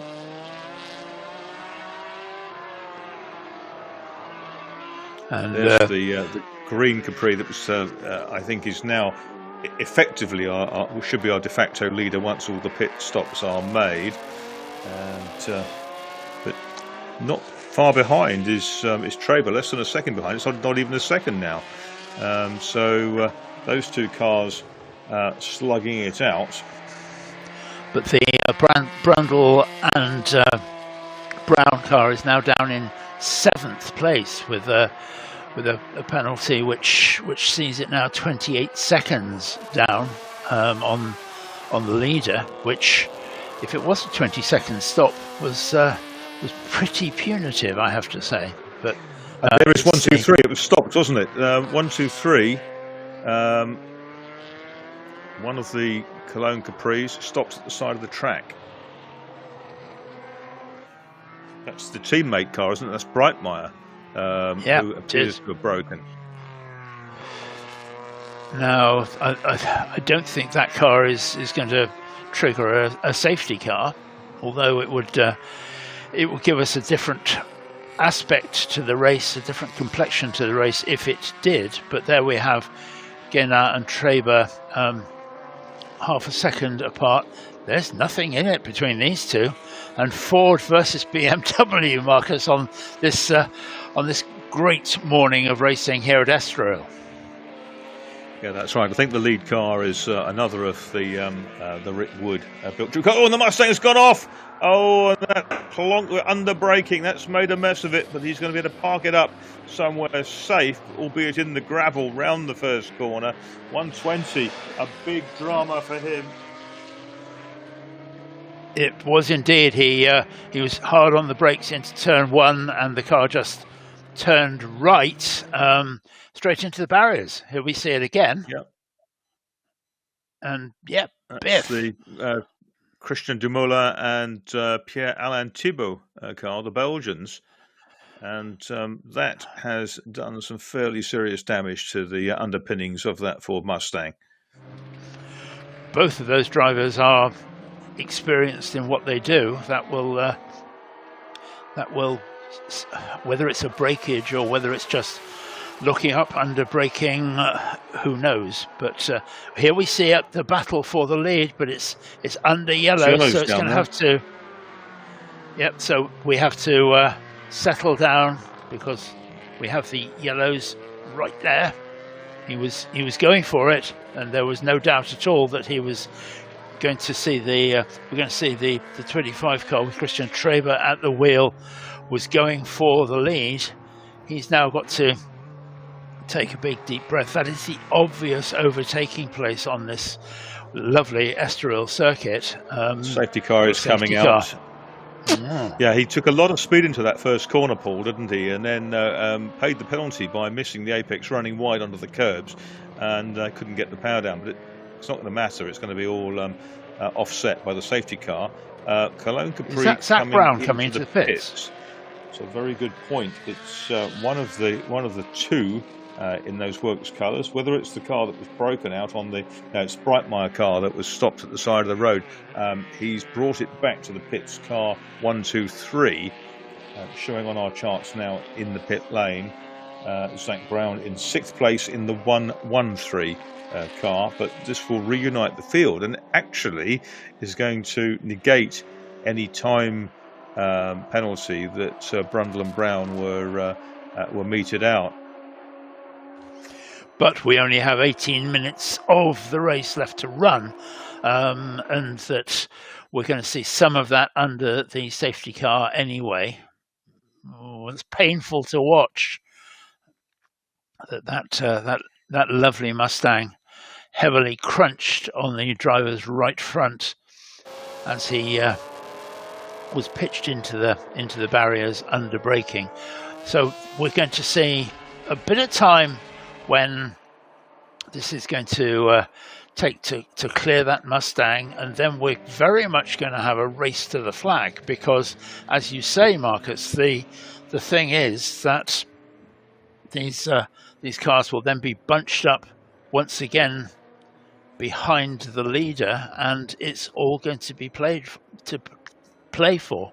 And my guess is this is going to take 4 or 5 minutes to do. The car looks reasonably mobile, and there doesn't seem to be any great damage to the barrier or anything else. So this is going to be a race to the flag with the number 50 car at the front of the group currently, the Gaina Capri. But it's going to be a very, very interesting 10 minutes for the end of this race. Currently the cars spread out a bit, which they shouldn't really do. They should be in a nice tight line, but as you said earlier on, the experience in some of these cars is perhaps not as well versed as with other drivers, but the leader tucking up close behind the safety car currently. I think it is probably going to be a straightforward drag to take the Mustang out of the way, and nothing much more than that. A bit of side by side simply to keep the cool air running through these cars in this glorious Portuguese Sunday morning. And that this track, if there is one criticism occasionally voiced about the weather here at Estoril, it's that it can be quite breezy, but there is none of that here this morning either. So perfect weather conditions, not too hot for these classic cars, but nonetheless there's no wind either. So it's a perfect day for a motor race here. They've decided to leave that abandoned BMW where it is, and that we now just have the Mustang to move at the end of the start-finish straight, that car that turned sharp right under braking. But cars in with safety car still has its lights on, so we're not going to see that coming in any time very soon. I think we're probably going to get... The two matching blue and white Cologne Capris are now circulating together, which is interesting. So whatever the problem with the 123 car of Emil Breitmeier, then they're not on the same lap, incidentally, but they're running together. You can see in your screen, little Alfa Romeo there, 39, little Alfa GTA showing its face. We looked at that Valvoline BMW and the Luigi car, and that's the livery, certainly, and I don't know whether it's a tribute car, the real one, but it's the livery of the car that won the 1975 Spa 24 Hours in the hands of Jean Seval and Hugues de Vierland. So it's a very, very pretty machine. Indeed, and yes, it's great that so many of these cars, I think almost all of these cars, are in their original livery, and that gives anoraks like you and me, Marcus, a great thrill to see it. The blue Elf Capri we've just seen, that's the colours, it's a tribute car, but it's the colours of, almost the colours, it's slightly light, the blue, of the car which Jackie Stewart and Francois Savert drove, an Elf livery at Paul Ricard back in the day. The Tyrrell teammates. That's unthinkable in modern day parlance, isn't it? To see, Jos Verstappen and Perez doing a touring car race in between Grand Prix, but that's what happened then. Okay, there were quite a few fewer races on the Grand Prix calendar, but nonetheless, it's still unthinkable how it was. Yeah, very much so. And of course, back in the day, in the 60s, you'd see a Grand Prix, and it wouldn't be unusual for the top stars to be racing in the sports car race, the touring car race, and everything else besides. Safety car is still flashing on our screens, but I reckon we're back underway, and that's getting even smokier. The 49. These are some highlights, aren't they? I think highlights of the last package. Yeah, that's what it is. You had drivers doing 2 or 3 races in a day. There weren't the clashing contracts and all the rest of it, which preclude these things. And as you so rightly say, I mean, these days with 22 race season or whatever in Formula One, they're looking for 23 races next year. You do wonder. Perhaps it's not quite as special as it used to be, put it that way, because people look forward to the next race in 3 or 4 weeks' time, when there was a pattern in Formula One. But it's the way it is, and the safety car is in. Yes. So we're back underway with 11 and a half minutes to go, Paul. Oh, this is going to be fun. This is going to be great fun. The battle is already shaping up of Ford Capri versus BMW, and that's, as we saw just before the safety, or as the safety car came out, that BMW is set on a win here. The cars need to come back up to temperature. Tyres need to be running at the right temperature as well. They probably are not going to do any heroics on this lap. They'll need to do it from here on in, but nonetheless we only have just under 11 minutes left to run of this race, so there's no time to waste.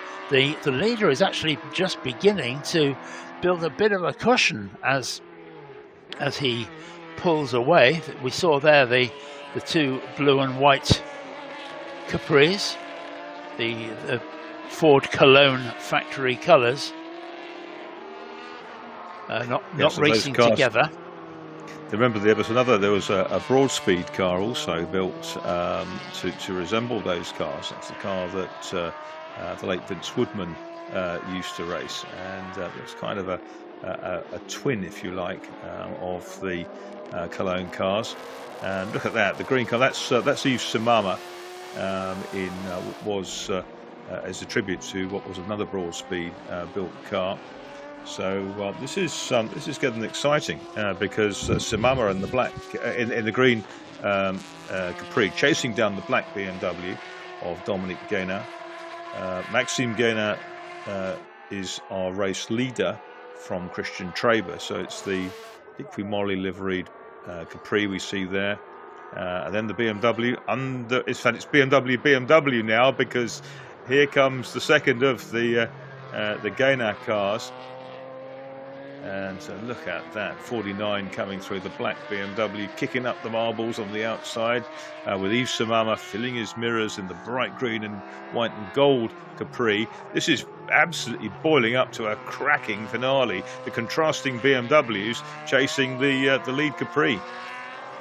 And it's going to be that battle for second place, which is going to have to be sorted out first, because I think without any doubt we're going to see the third place car getting through on the very similar white car in front of him. But nonetheless, it is now that race for the flag, and there's nothing in it. But our leader is just beginning to put enough distance between him and those battling BMWs behind him, but still also play for, Marcus.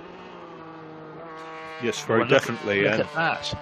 It's brilliant, isn't it? Just superb. And these mighty cars, the homologation specials of the early part of the 1970s, 73, 74, 75, these cars raced. And I just hope that some of the drivers who competed in those times, thinking of the likes of Brian Redman, who is still a great fan of motorsport, still puts on events in the States and intrinsically involved with Son James in a lot of the big historic meetings that you've been to.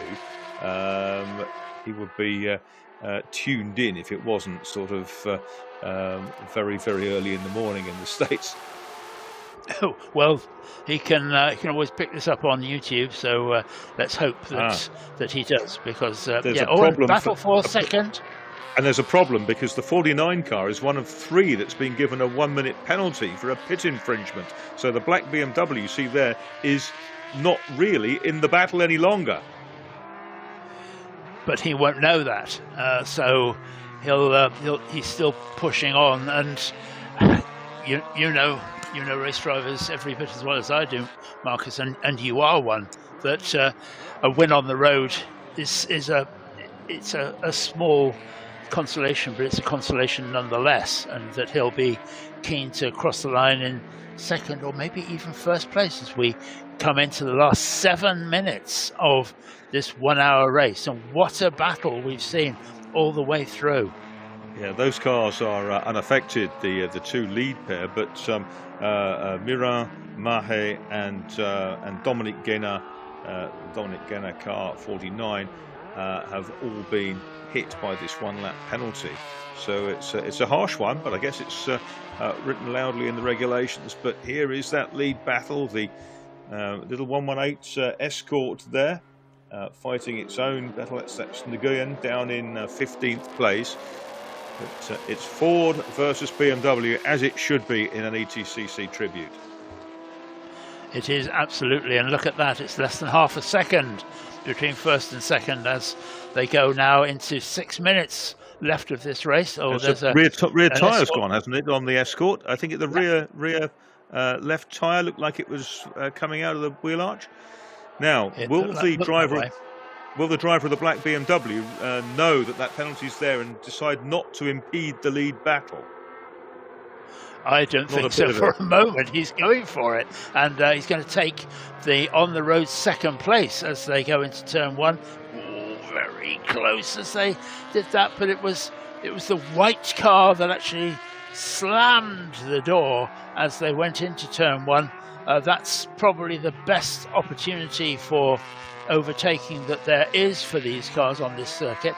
Both of the BMWs getting very smoky on that downshift. It doesn't seem to have caused them any problems. We were worried about that earlier on in the race, but now they're still very much pressing on in a smoky haze as they go through that. There we see the 635 BMW in the Texaco livery working his way through some of the back markers. But and the white BMW's gone really wide at the hairpin. And he overshot his braking point. He's lost out. That cost him the second place. Battle, isn't it?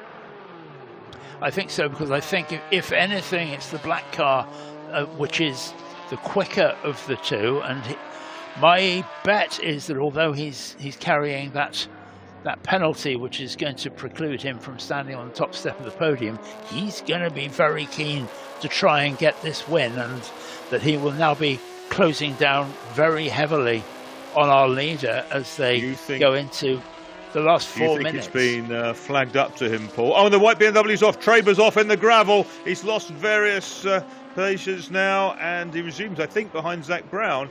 But Christian Traber's now out of the running for victory. And do you think that's brakes? Oh, look at that. The tyre did come off the back of the Escort, or from the Nguyen. That's not going anywhere. Look at this, Marcus. That we've got the 2 cars, our 2 leaders, very much shaping up for a classic finish. We've probably got 2 laps left to run of this race. The black BMW closing in on the white Ford Capri as they go into family closing. battle. But one's a long way behind with that 1-lap penalty, which will be applied after the race, clearly, because it's not on our timing screens.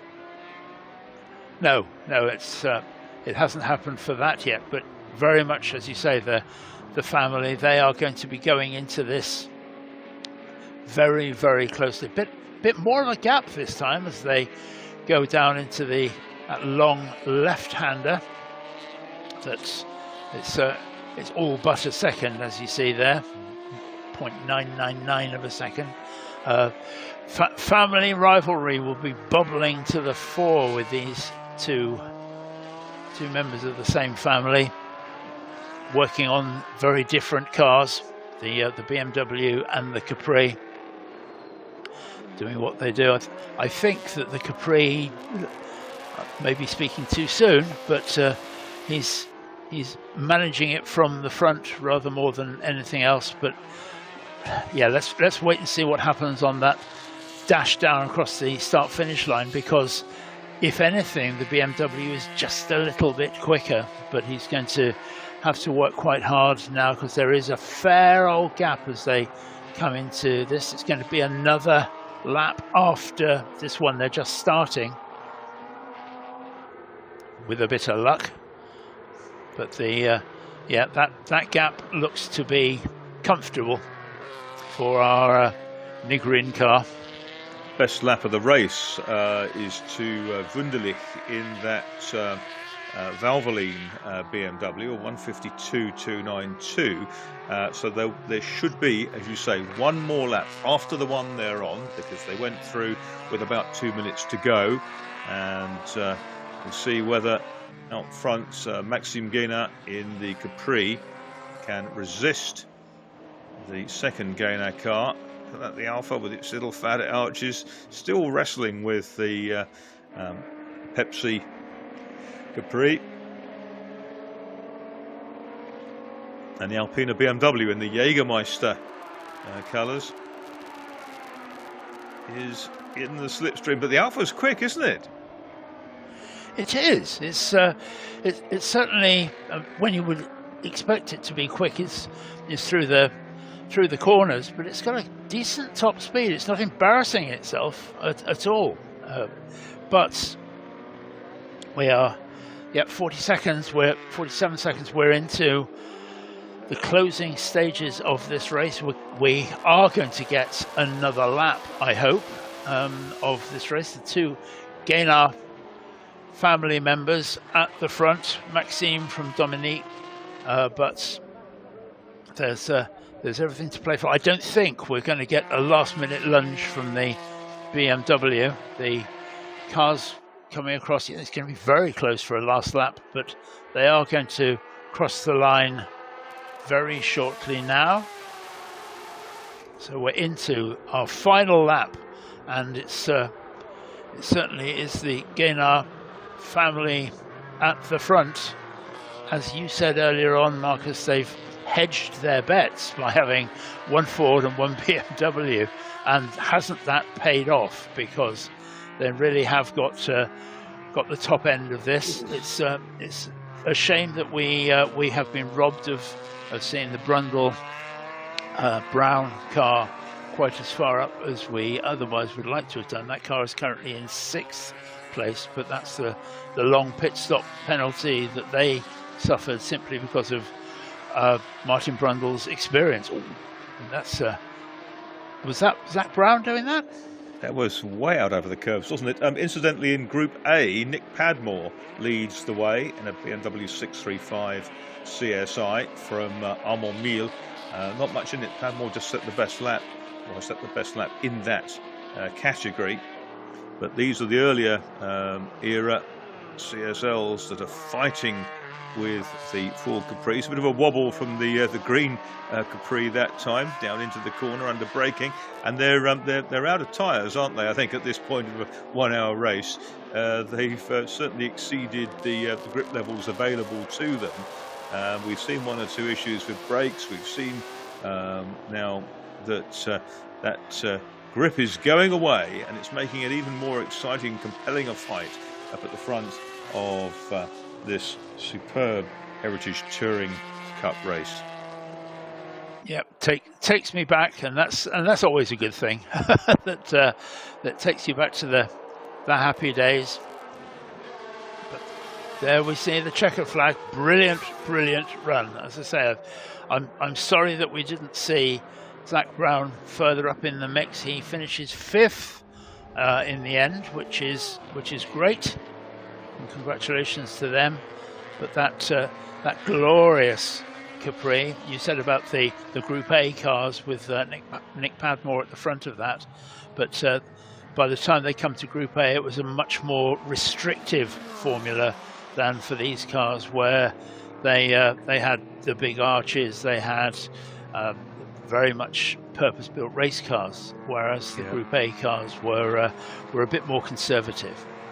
This is absolutely superb. The 49 BMW, the black BMW you saw take the checkered flag there right up in the sharp end, has been bumped back by its penalty down into the field, which means that Nick Padmore comes up into 8th place with the Group A winning BMW 635 CSI ahead of Armand Mille, but it takes the green Capri of Yves Samama up into 2nd, and in 3rd place Wunderlich with the absolutely superb Valvoline livery BMW. Traber recovered to 4th, Zach Brown 5th, and the first of the Brightmires, another team to hedge its bets between the two marks, is up into 6th place in the 22 BMW CSL. Great race, and the Heritage Touring Cup, as it is called, for very much a much loved period of touring car. I'm not sure whether they were touring cars or saloon cars back in those days, but we'll probably stick with touring cars for now. And that's some great stuff there. It's probably, you know, we saw the 34 cars in this field. You can recreate a tribute car really, I won't say easily, but readily. That the shells are available, that the engines, and certainly Rick Wood in the UK is an absolute guru when it comes to the Capris, and he builds cars and engines. We've talked about the JRT, Jordan Racing Team. They've built a couple of Capris as well, and you know that you can go out and get a Capri shell. There's not going to be much else of that Capri left by the time you get to the end of it, but I think that's one of the reasons that we see such strong fields. Yves Vogeler being one of our non-classified finishers, he's not having a great day, is he? Because he didn't finish in the first race, and he hasn't finished in the second either. This is where they break the news to the number 49 car that I'm sorry, you didn't get second place, but because these cars don't have radios, so there's going to be a bit of backslapping and happiness from these two, and then it's sorry, somebody's got to break the news that you didn't actually get second place, but nobody's going to do that to him yet. So the Guinea team, lots of happy people, and you know that there was a penalty there for a pit lane infringement, but nonetheless they've had a great race, they've had great fun, and that's what it's all about. So happy people. You can imagine the noise and the smell from all those cars, can't you? Of the ticking as they slow down, and the hot brakes, hot engines, hot oil. That's a lovely thing. And let's just have a look at the highlights, and that we saw right at the beginning. Martin Brundle taking a very assertive outside line on the way into turn one for that first time to take the lead. He built and developed that all the way through the race. There's the number 25 car of Christian Traber. We worried about the amount of dirty oil coming out of that. The number 120 was the de Moulin Thibault car, which was ill-fated as it turned out, but there it is, throwing out the characteristic flame. And so let's we're going to go down now to Rui Belmont in the pit lane with our winners. Okay, here we are with the winners. The first was Maxime. Maxime is Yes, near me. Yes. He was the winner of this fantastic race. Hard battle for 60 minutes, more than 60 minutes. You were waiting with the red flag and everything. Really, really hot. It was not easy for sure. No, for sure it was not easy. First, it's quite some difficult cars to drive, and then there is so much competitor. I mean, we are potentially 8 or 9 drivers to win the race, so really, really hard battle, but was quite fun, really. Did you made a special strategy knowing that you had Martin Brundle on the other 4 at the beginning? Yeah, at the beginning my objective was to be close to him, but I don't have the necessity to overtake him because he was changing drivers, so it was not a big problem with that. But yeah, being behind Martin Brundle, which is the next Formula 1 driver, quite fun. I saw a lot of some cars with braking problems. Did you have same braking problems? I have quite the same, but you pump and you do a little bit of lift and coast, and you can manage, but not more than 1 hour, to be honest with you. Okay, congratulations for this fantastic win with this beautiful four. For Maxime, he ended with the first place at the end, beating the BMWs. They were after him, but excellent race. This Heritage was one of the best races till now. We'll see what happens throughout this Sunday. Still really hot. Braking problems for some drivers, some cars. We'll see what happens throughout this Sunday. But for sure, great races will happen again for the next moments. So that was Rui Belmont in the pit lane. Unfortunately, we had a technical problem. We couldn't hear him, but we have the highlights of that superb Heritage Touring Cup with the Ford versus BMW battle. Went all the way down to the wire, and it was won by Maxime Guénat, as we saw, in the white, red and green Liqui Moly Nigrin Ford Capri. Fantastic to see the earlier shape Capris out there as well. The BMWs running very, very close, the Batmobiles, and we saw Christian Traber running very, very wide, and later he went off into the gravel as well in the car that was on pole. There you go. He got it just a little bit wrong coming into that corner. He skittered through the gravel. There was a car there with problem. That was Nguyen's Escort.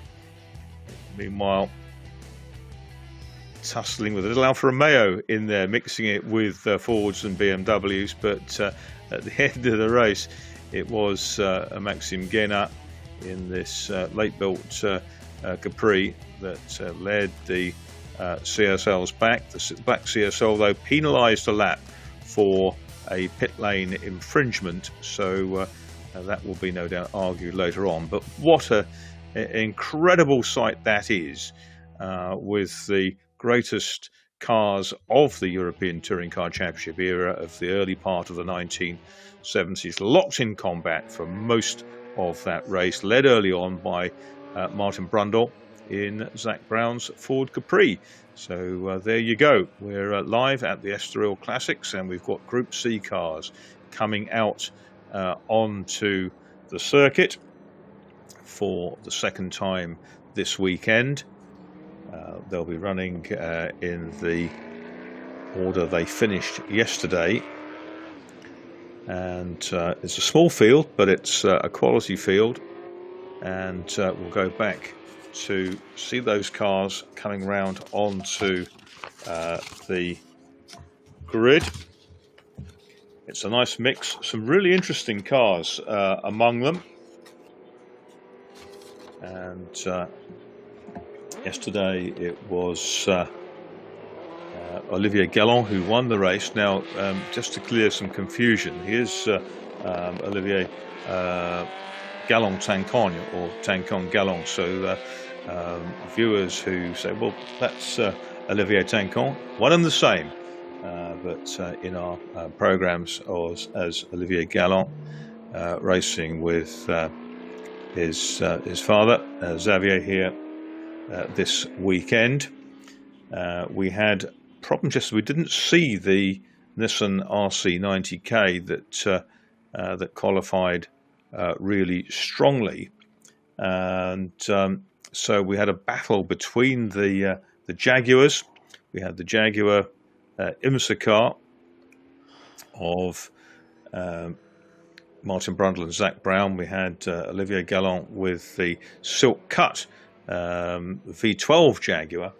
The two Jags were engaged in quite a battle in the early stages, but a 20-second penalty because Martin Brundle's famous dropped them back down the order. In fact, it wouldn't have made any difference. They still finished second behind Galland and Carney. But as the cars come to the grid, I don't believe the Castrol Jag is among them. We'll wait to see when they get to the grid. But it's the number 1 Silk Cut Jaguar V12, which is the XJR12 that should be up front. Not everyone's arrived yet. You can see the Silk Cut Jag pulling into stage. To the right is the red number 181 car that went really well yesterday between dramas, and that was the little one-off Almas car built for Gigi Taverna back in the day by Gianni Lombartolo. Cosworth DFE powered C2 car, and here are round 5 of the Group C series here at the Circuito Estoril, and we'll take a look down the grid in a moment. There is no sign of the Nissan. Tony Sinclair is there in the Obermeyer Spice, run by Crown Racing, which is operated by Grant Reed. Tony Sinclair is its chief engineer and driver. They'll be running a Chevrolet Camaro at Goodwood next week, but we'll wait to see the cars going down the grid. What else is in the field? Well, we've got Eric Desain with the pink Financial Times Spice. We've got the Monet ADA, Benjamin Monet, the O2B ADA derived from a Gebhardt design. We have the Ford Mustang Probe that was very quick out of the blocks yesterday with the Danish driver Lars Erik Nielsen on board. And there we go, there's Olivier Galland, Olivier Tancon as some know him, on pole position. Now, I do have now news that the Nissan is a guaranteed non-starter. It's a notified non-starter. Here's the podium then for the previous race, the Heritage Touring Cup, and the bearded figure of Maxime Guénin up at the top of the podium. Group C cars are leaving.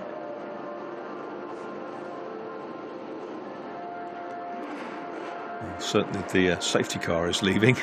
The race cars themselves are just setting off now.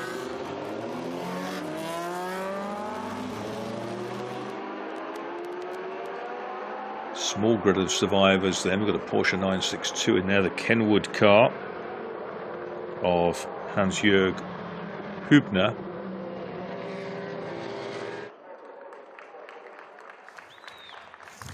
And this race scheduled to run for 45 minutes. So there's the top 3 then of the Heritage Touring Car race that we just saw and enjoyed so much. That's Guénin, Schreiber and Wunderlich.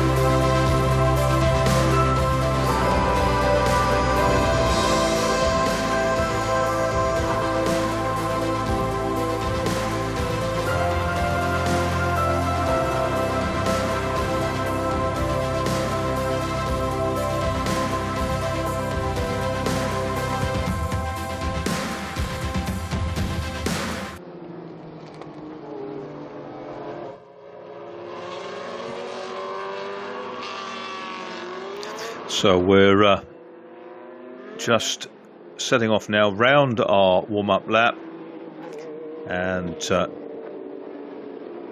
there is a suggestion that it may be Papa Galantancon driving the Jaguar today.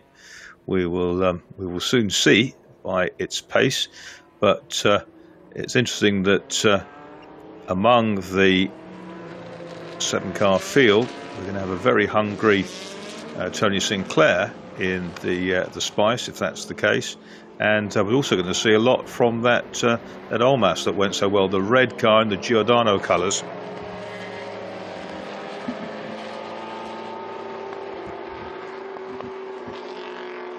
Another podium just underway, and here we go then with the Group C cars hurtling down towards turn 1, and they arrive in a little group. It's quite a gentle turn through the first corner from the Jag, and Tony Sinclair sniffs the opportunity to perhaps take the lead in the Spice, so he's tucked in behind Galantancon, and he's sniffing all over the gearbox of that V12 Jaguar as they come on to the twisty centre section. You've got the Olmas and the ADA there, the ex-Gebhardt, then followed by the Pink Spice of Eric Dessane. You've got the Danish Mustang, and down the outside to the hairpin, Tony Sinclair is sniffing an opportunity here, and long-time international racer Tony Sinclair, who started out racing in Formula Fords, in which he was very successful, nephew of Burt Ray, the famous race car designer constructor, learned all he knew at the side of his uncle, and has built many great cars in his day, including the Jades that he raced internationally, and won countless races at home, quite a few inter-series races as well under his belt, chasing that mighty V12 Jaguar onto the main straight. It's going to be Galland who leads the way.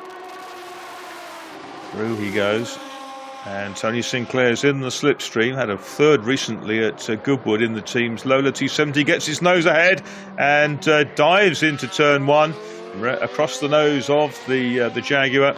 Tony Sinclair takes the advantage, and he is pushing on. This is absolute manner to him. He's going to lose out on the straight line speed potentially here. He hasn't got anything like the grunt of the Jag, certainly not the torque of a 7-litre V12. It's a 3.5-litre V8 engine in the Spice, run by the Obermeyer team. In period, it ran in 92 in fact. It's an SE90, but it's the last of the 90s. It's chassis 18 that Otto Altenbach raced. And these two are going at it hammer and tongs. Sinclair leading the way. And this is going to be quite an intriguing contest. It's a long race, it's a tiring race, and it's hot in the cockpit of those cars. It's a warm day in Portugal, and the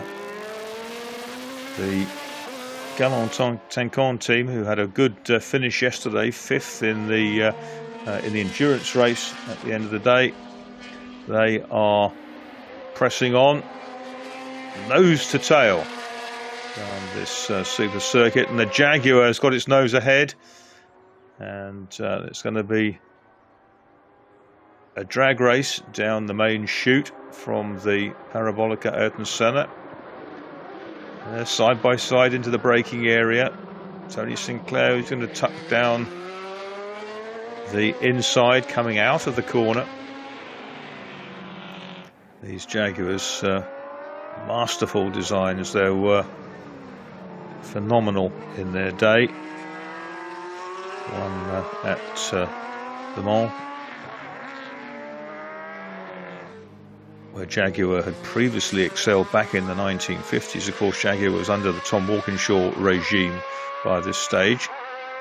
And is that game over? We stop playing now, or is it just a phase this race is going through? Just getting a bit more confidence now. Galland in the lead car.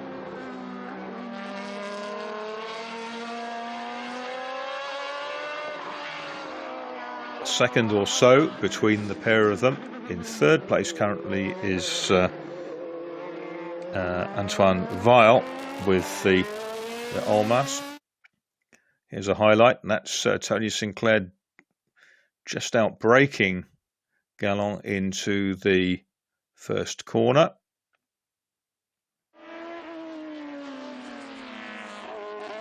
There's the battle behind. That's the Almas. It's dropped back into fourth place behind Benjamin Monet with the ADA, the Anglo-Dutch American racing car. ADA team based in West London back in the day. Ian Harrower and Chris Crawford in this kind of era. Originally Woody Harris was involved, and Gerard Sauer as well. But that's the ultra sleek Gebhardt-based ADA that has the quite sophisticated Almas. It was built in 1988. Only did 3 races. In fact, it only did one of those 3 races because it broke before it was able to start at Le Mans. And also didn't start at the Monza 1000 Ks. The race it finished was the Autosport 1000 Ks at Silverstone, built for Gigi. He took it to Le Mans with fellow Italians, Fabio Magnani and Roberto Ragazzi. It's a quick little car. Carbon fibre monocoque, owes its existence to the fire which destroyed the Alba, which Taverna had driven over the previous couple of years. And that's the Financial Times Chamberlain Engineering Spice of Eric Desain, which runs in 5th place. That's the 3rd placed and 4th placed cars, the 2 red cars of Monet and Weil. And Desain pops into the background as well. Meanwhile, out front, it's the number 1 car of Galland, whose best lap is a 1:39.7 so far, and is gradually escaping. It's out to about 5.5 seconds now.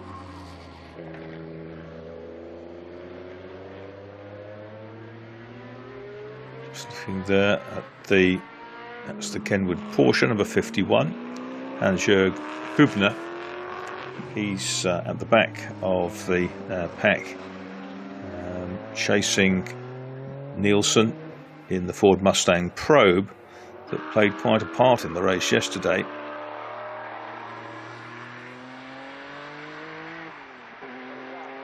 But not on the pace of the others. There's the Mustang Probe, and that's an IMSA car running as an invitee in this field. Down the start straight he comes, accelerating all the way, and Rui has an interview, so let's go down to Rui Belmont in the pits.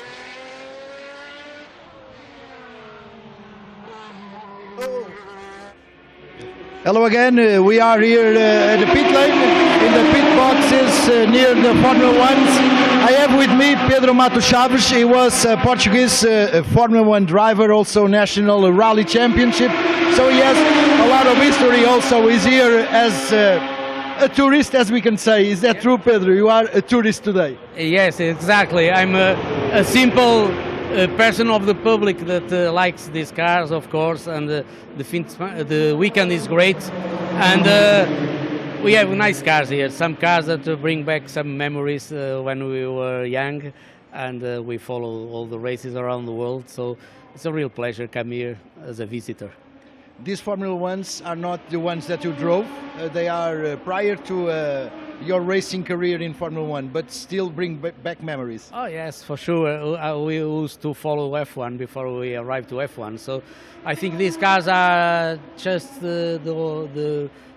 till 1986. I did Formula 1 in 91, so just before when I was doing go-karts and starting my career in the touring cars and Formula 4 single-seaters, I used to follow these cars. They were the cars that were on the World Championship. Did you have any hero at those days? I was a great fan of Villeneuve, of Gilles, but that unfortunately he died, and I was very sad when that happened. And later on, because of go-karting, I started to follow Senna, of course, and that was a new hero for me, Senna, but I think Villeneuve, it was greater for me at the time.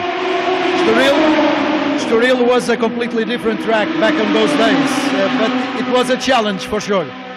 Yes, well, it was pretty much more dangerous than now. Now, luckily the cars are very, very safe. We saw that in some Grand Prix this year. There were big accidents and the drivers were okay. Verstappen had a big crash in Silverstone. It was unbelievable how fit he was out of the car. So at these days it was quite normal to have some drivers getting killed during the season. 1, 2, 3 drivers. It was really dangerous.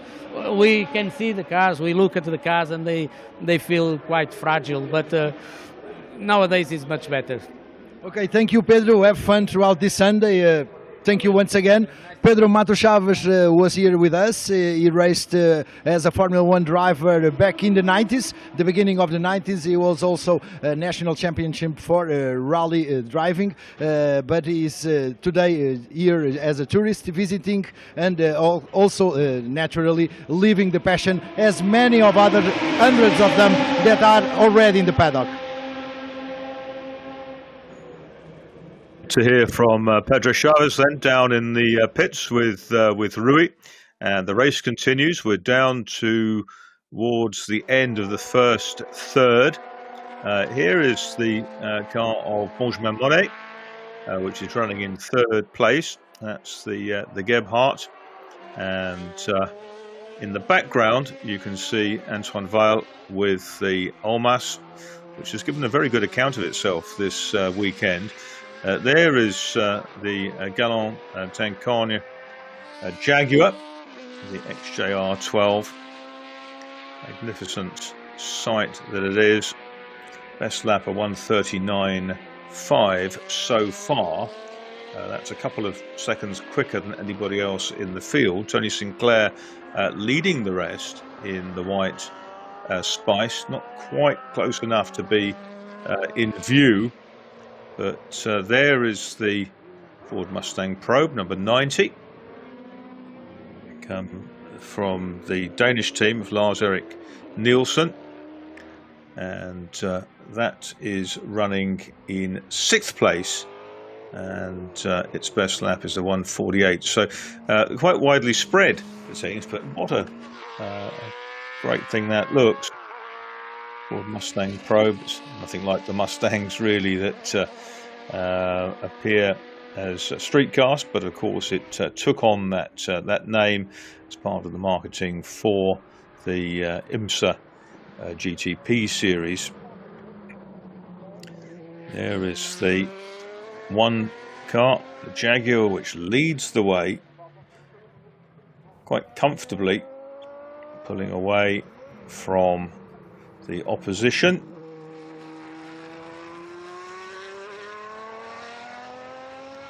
now towards 20 seconds ahead of the rest.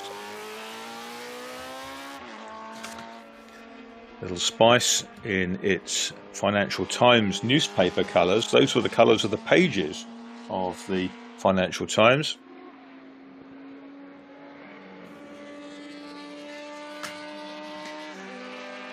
The famous business publication in London.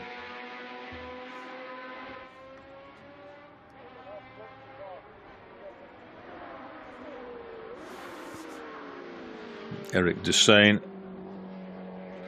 in this car. There's the Big Brother Spice, the SE90 3.5 litre car of Tony Sinclair,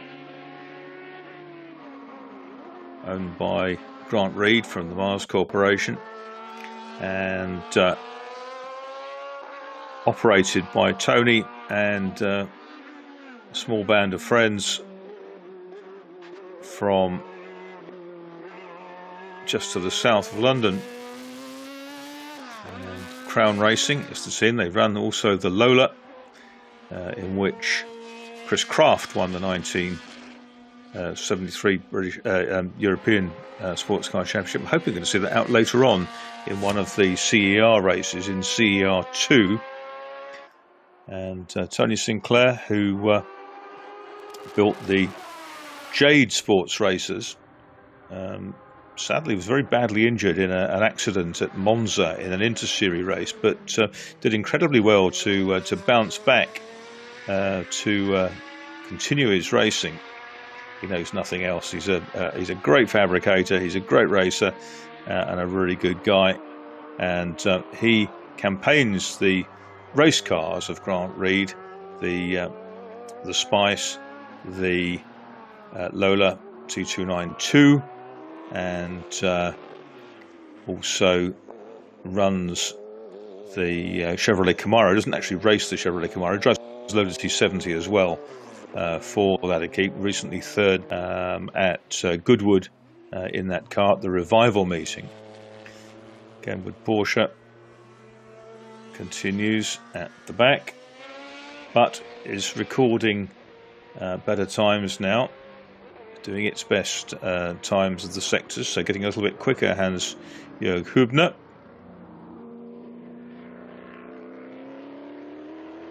Very sleek, isn't it? The Mustang Probe, sounding strong, has a kind of a powerboat looking quality to it, and I suppose these days engineers, designers use a lot of data from computational fluid dynamics, which kind of work in place of wind tunnel work in some instances.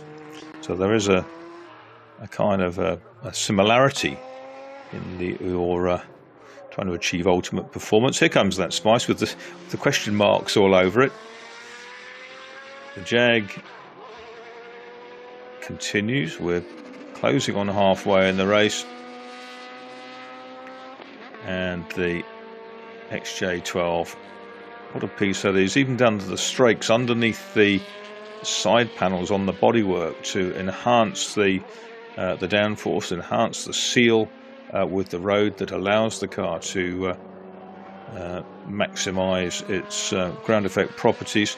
Huge great diffusers in the back, packaging of the V12 engine, the big Hewland gearbox, etc., critical to the airflow under the car, and of course the airflow over the car works in harmony with that.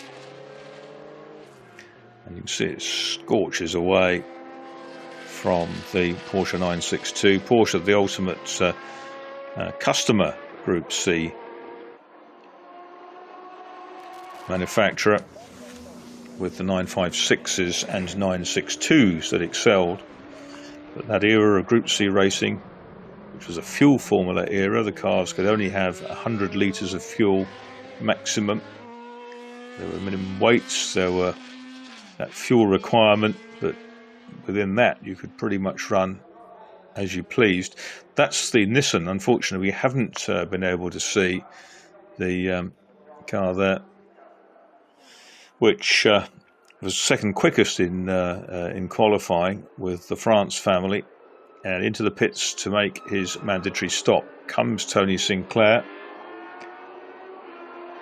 He has just crossed the stripe in the pit lane on 11 laps. He's 43 seconds adrift coming in, but that will of course be stretched by that slow approach into the pit lane. The Jaguar will have to stop as well. All the cars will be stopping. Some have co-drivers. And the Jag closing on the Ford Mustang of Lars-Erik Nielsen, the Danish driver.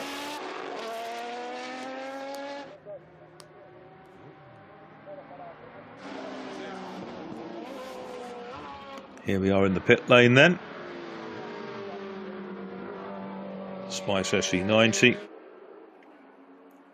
Obermeyer team car in period sits there with Tony Sinclair patiently behind the wheel.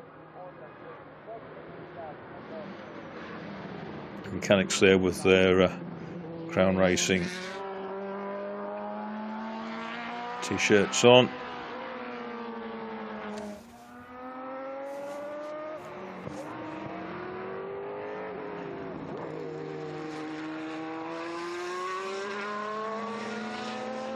Big Jaguar out front weighed 900 kilos, so a pretty hefty car, but with massive power, more than 730 bhp.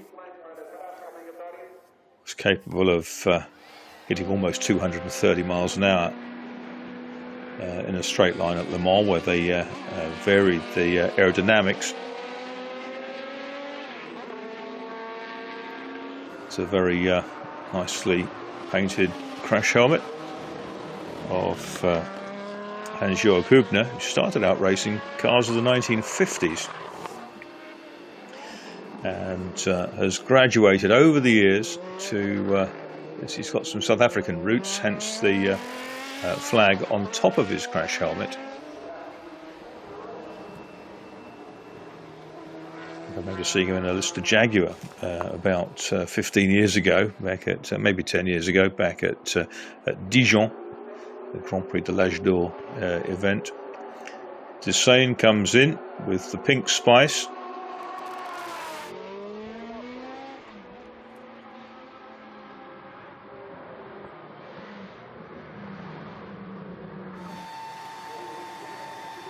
Desain, Hübner and Sinclair have made their stops. Just pressuring the tyres there.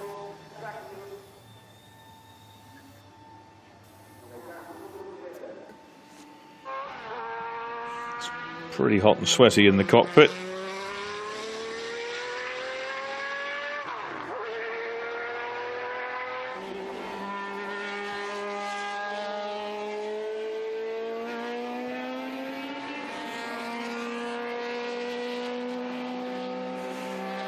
Jaguar meanwhile continues out front.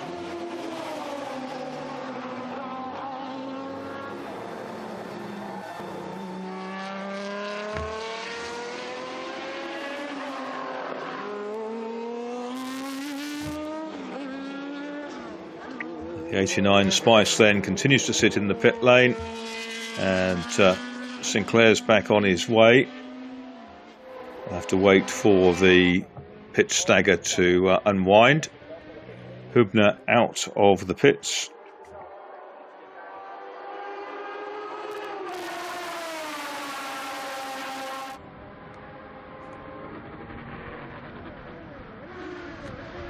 Car runs very, very low to the ground. You can see that very good seal between the front splitter.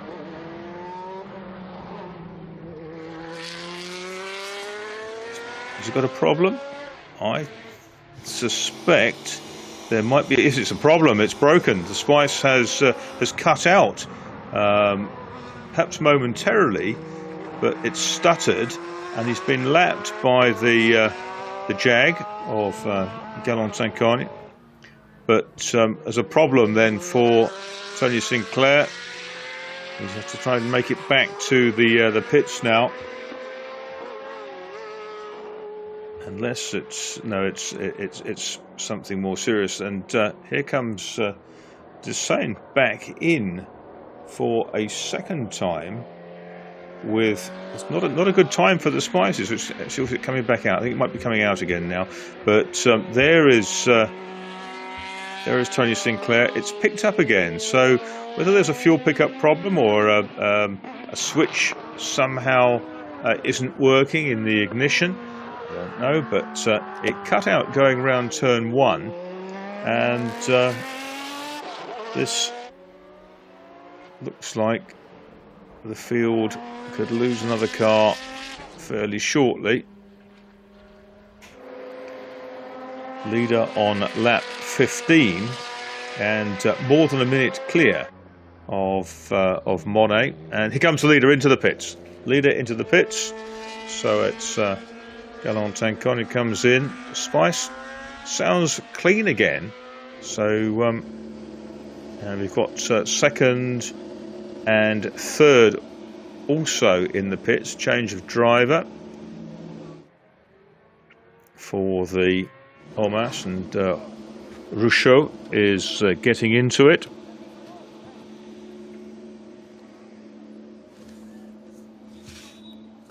Bertrand Ruchot climbing aboard.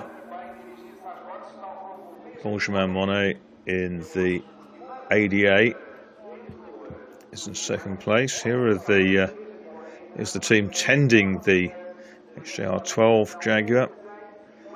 It's going to bleed some air out of those tyres, get them down back to their best operating temperature.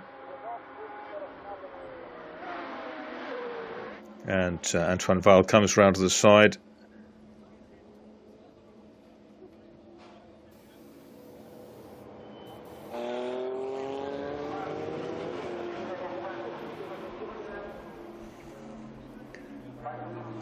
So we've still got 7 cars running, but I'm wondering whether the Sinclair Spice has made it back. Yes, he's back in the pits according to our timing screen.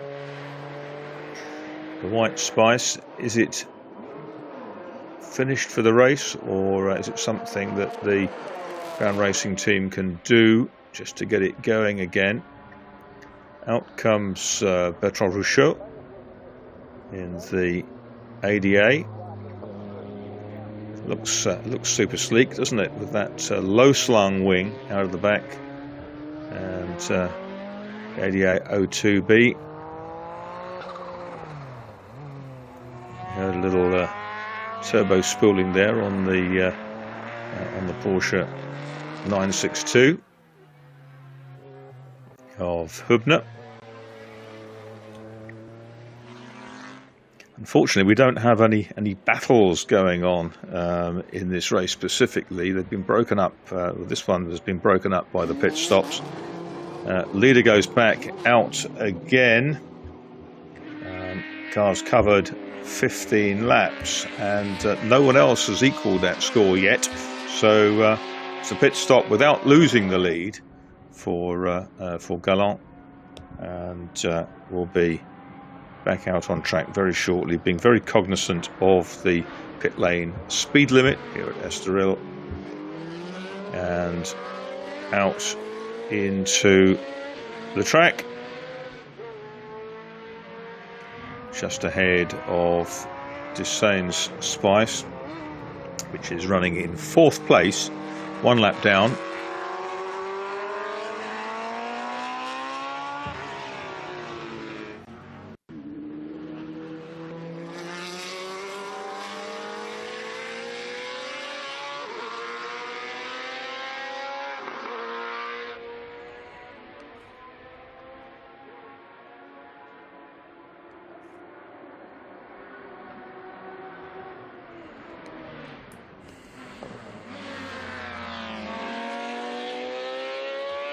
There's Desain. The Spice team, the predominant equipe in Group C2. run by Gordon Spice, owned by Gordon Spice, put together by him and Ray Belm. And the Spice cars competed in both the IMSA series, where they were successful with various engine combinations as Spice and Pontiac Fieros, the original cars. They were kind of aligned with the Pontiac brand. And they had a fantastic run in the World Sports Car Championship, winning the C2 title, Spice and Belm. And the bigger cars, the C1 cars, were also successful, designed by Graham Humphreys. Evolved from a Tiger initially. The Spice Tiger was the first car, the Waspies car, white and green car that Belm ran, but the bespoke Spices were very successful, built at Silverstone. There's Tony Sinclair. So whatever the problem was with the Spice may have gone away. It was another stop for that car, the white number 85. There's question marks all over it. Kind of ask their own thing, don't they? Wonder what it's all about. Wonder what the problem has been. That car running in C1A, same as the Jaguar and the Mustang. Sinclair a couple of laps behind the field now, so he's not going to improve on that. 105 pit stop issue potentially, and that's Monet with the ADA, and that could favour the Violent Rucho Almas, which was on your screen there a moment ago.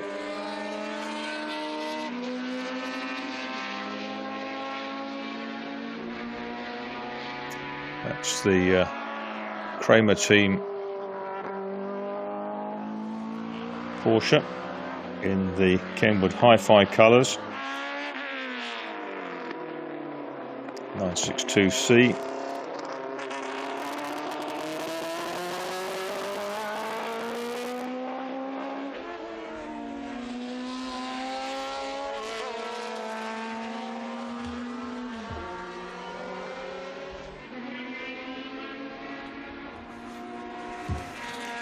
Jaguar, magnificent sight this is.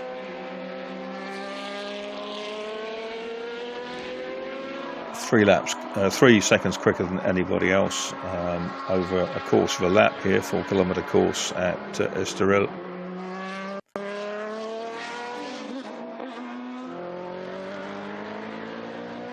Now, is there going to be a battle? Could we see potentially a change from second to third in the remaining minutes? Well, we've got 12 minutes, 12.5 minutes to go. 12-second time penalty for the 105, which lies second, and that's going to probably halve the gap to the Almas in third place.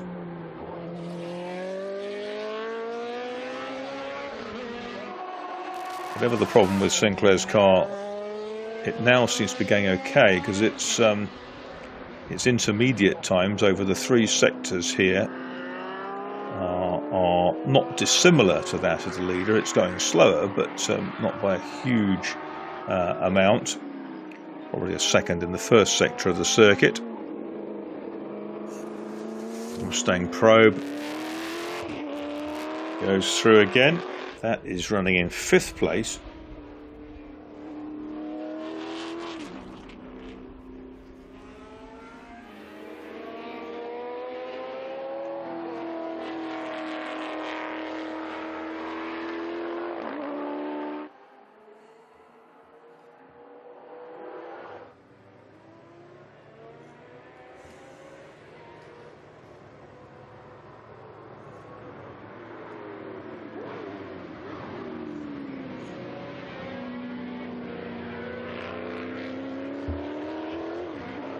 It sounds savage as it blasts away.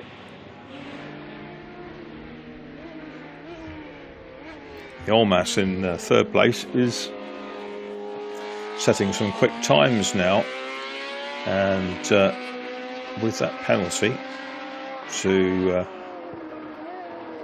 the Monet 105 in second place, there is a chance with bests in different sectors. Is actually this time round taking quite a lot of time out of second place. So yeah, here we go. Really on it is 181. Car that was derived from one of former Ozella designer Giorgio Stirano's Albas, the Alba Giannini, which raced in the period.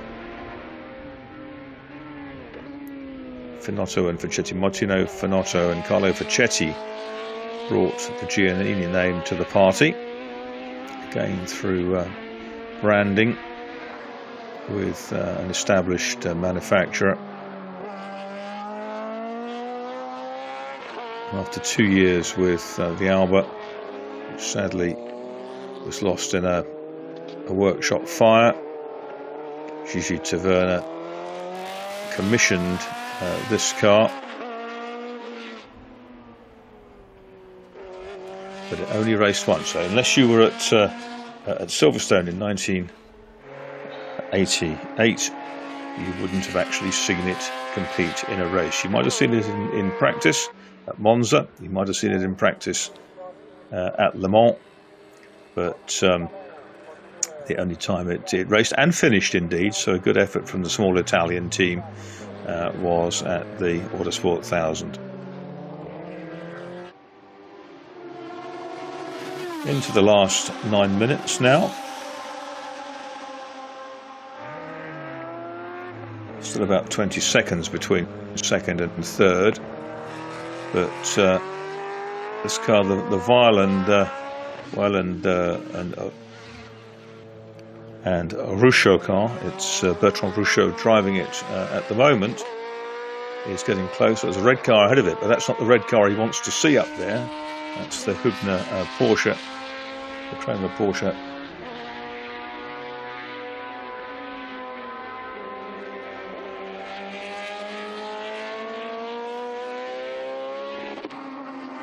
Yeah, gradually making ground, using all the road and some curbs, is Ruchot.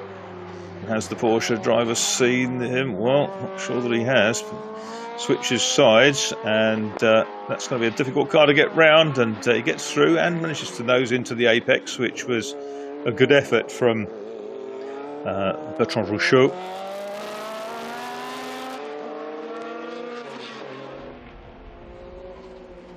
And sails serenely on.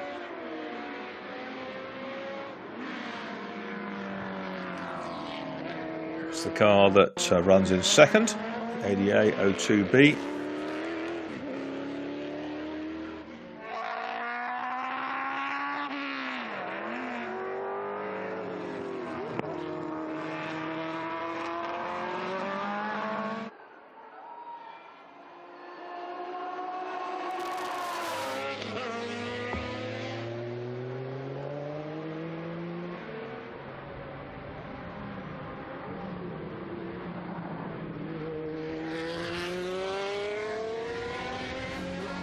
Typical of a small team like ADA, various drivers competed in this car,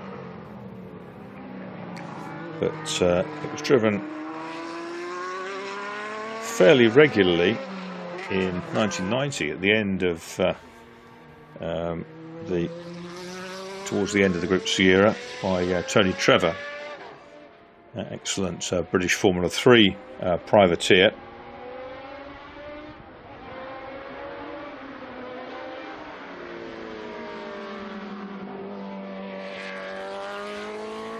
Won a race at Thruxton back in the day. Pierre Chauvet also drove it from time to time, the pseudonymed Austrian. Friedrich Glatz or Fritz Glatz or Umberto Calvo, James Ball, Peter Ball, Pierre Chauvet, went under all of those nicknames, and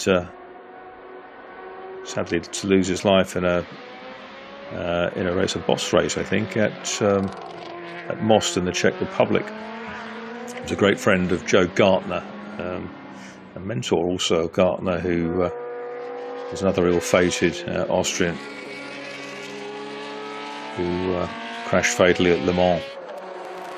But this is a car of the type then which won Le Mans, and it charges through with 5.5 minutes to go, leading by a very comfortable margin, more than a minute, and continues to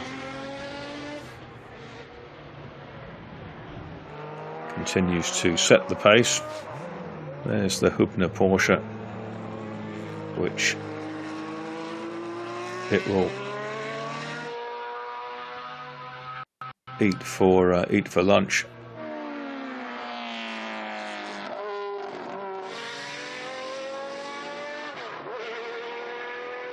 Hübner moves right offline just to let the Jag through.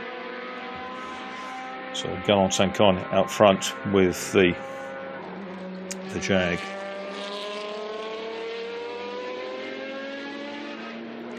The little Olmas C2 car continues to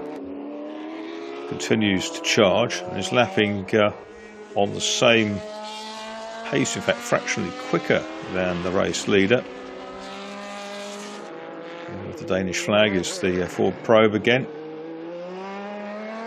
Second in C1A now to the leading Jag.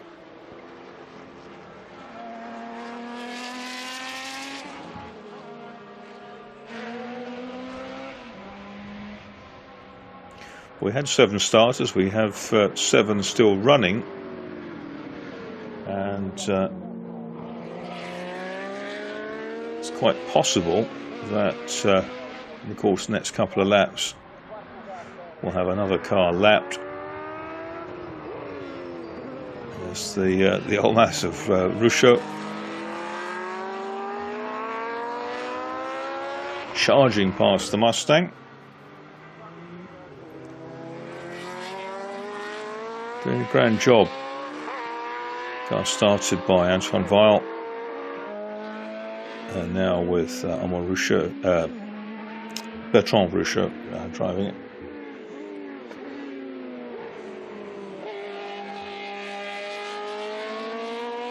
"13 seconds behind the ADA it is, and I think that could well be with the that penalty already applied to the ADA for the pit issue.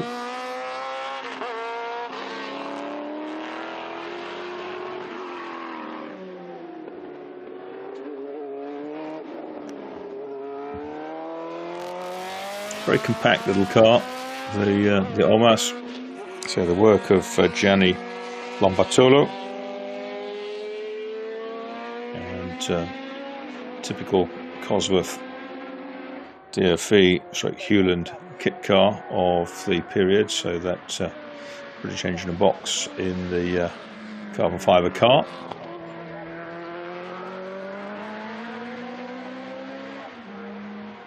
There's the ADA continuing on its way. Is it being caught? Still it is being caught by about 2.5 seconds a lap by the Olmas.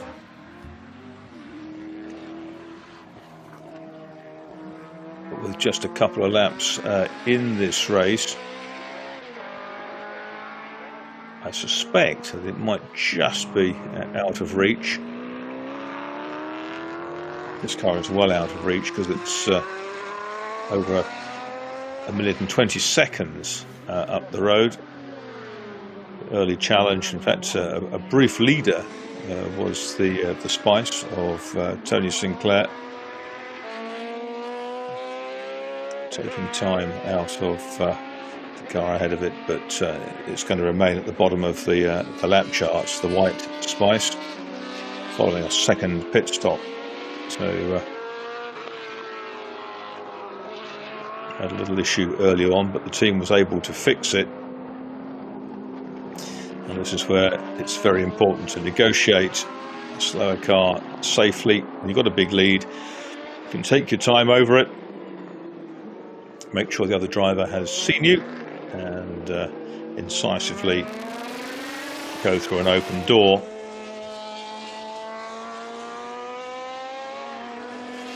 Towards the end of that. Into turn one has come. Yes, there's the Almas closing down on the. Oh, he's really working hard at the wheel. Is Rousseau, and he can now see the car he's chasing up the road. Now, only 5 seconds between them, so I suspect that as it's going to be visible at some parts of the circuit, that penalty is going to change it's going to change second and third place around on the podium. Last lap then for Galland.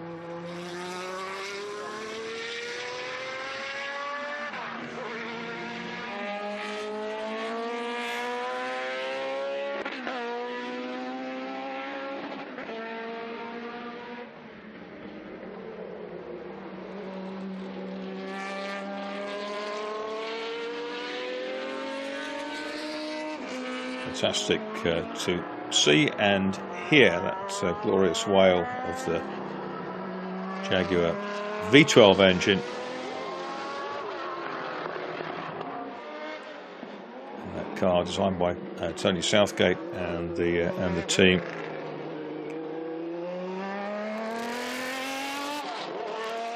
Accelerates hard, works his way through the last few turns, and comes out of the Parabolica Ayrton Senna onto the finish straight to take the checkered flag from this Group C event. That's a Group C event. And a double victory then at Estoril for the Galland team with the Jaguar XJR12. Here are the second and third place cars, just 1.8 seconds now between them, and that's getting really tight, but there is a penalty hanging over the 105 for a pit infringement. And how's this going to work out? Is it going to change on track? Well, Rousseau in the Almas is closing. There's Sinclair, who did lead for a lap early on, or part of a lap early on, and they're absolutely together, these two tiddlers within the Group C era. The ADA02 and the one-off Almas running together. Will there be a change before the checkered flag? It's Monet in the ADA and Rousseau in the Almas. Got to do it safely, guys. You don't want to bin them with just a few corners to go. And they come on to the start straight. They're both quick in a straight line, both got minimal frontal area, and it's going to be over the line, the ADA, which finishes ahead, but with the penalty applied, it's going to go, second place is going to go to 105. Which is 105 is going to be bumped to third. 181 is going to go second, and that is the Antoine Weil and Bertrand Rousseau Almas rewarded with second after that great chase. The two cars finished together, but the pit lane penalty has flicked them back in the opposite order. In fourth is going to be Eric Desain with the Financial Times Spice, number 110. Fifth will be Nielsen in the Ford Mustang Probe. And in sixth place, Hans-Jörg Hübner with the Porsche 962C, the Kenwood car. Tony Sinclair is going to bring up the rear.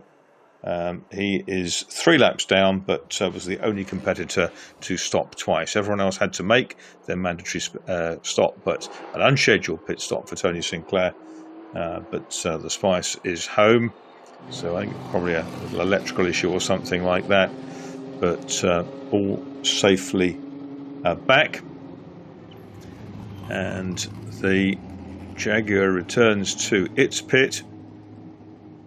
A double victor here, being met by the team. 1, 2 highlights. There we go from the start then. So it's Gallon who leads down into turn 1 from Tony Sinclair in the white Spice, number 85. But Sinclair was all over him in the first lap and decided that this was the opportunity down the outside into the first corner. That deceptive right-hander. And Tony would have been pleased with that, but it wasn't going to last long because at the end of the lap, the 7-litre V12 Jaguar trumped the 3.5-litre Cosworth engined Spice, and that was the last they pretty much saw of each other because Sinclair then hit those problems which caused an unscheduled stop shortly after his main one. So a small field of Group C cars, but they're safely home, and that is our third race of the day down. Next race is going to be an absolute cracker. Classic endurance racing. The CER2 cars, the later machines from the Classic Endurance Racing Peter Auto team. Those are the cars of the mid-70s through into the 80s.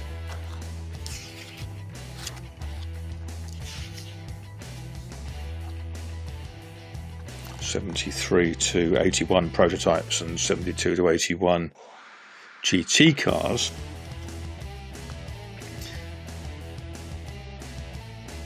Just appreciate the sight of a silk cut Jaguar, a Group C Jaguar in its pomp here at Estoril. There's our winner, Gallant, who wins on 26 laps by 1.5 minutes from Violin Ruchot, who received that second place in the Olmas, having overtaken the Huber Monet 105, the ADA, on a penalty. 110 Desain fourth in the Spice, fifth was 90 Nielsen in the Probe, sixth Hübner in the Porsche 962C, and in seventh place was Tony Sinclair, who led for that glorious lap, but it wasn't to be.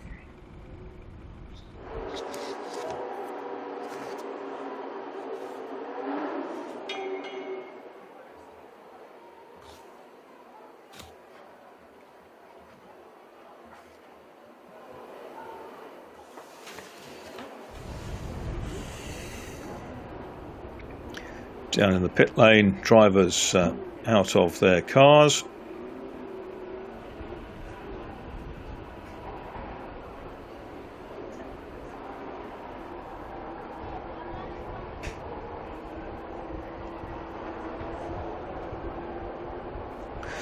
And let's go to Rui Belmont down in the pit lane with our winners, and it looks like it is Olivier down there who has driven the car again, despite the fact we heard potentially possibly otherwise.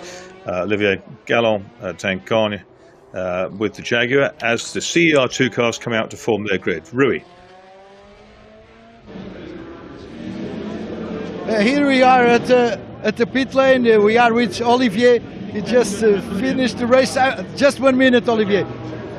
A different race without the Castrol car today. Yeah. It was a little bit easier. A lot easier. It's a shame. It's a shame they didn't take part, because we had a good race yesterday, and you know, I would have rather have had a dice with them and come second than win alone by myself, you know. But yeah, I mean, yeah, still satisfying. Okay, thank you, Olivier. Great race from Olivier Galin. He won the race, of course, without the Castrol car. They are going to the podium ceremony. We'll try to talk with Eric Desain, also the winner from the C2 category with the Financial Times car. I was looking to see if I can find him, but I will try to find him later and bring him also to you. He was the winner of the C2 category. We'll try to talk with Eric Desain, also the president from Yamaha Motor Europe.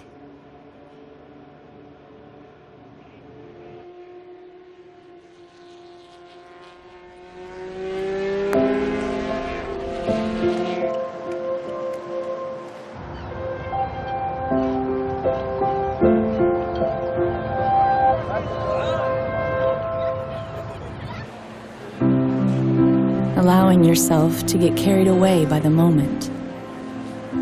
That is how a great vacation should be.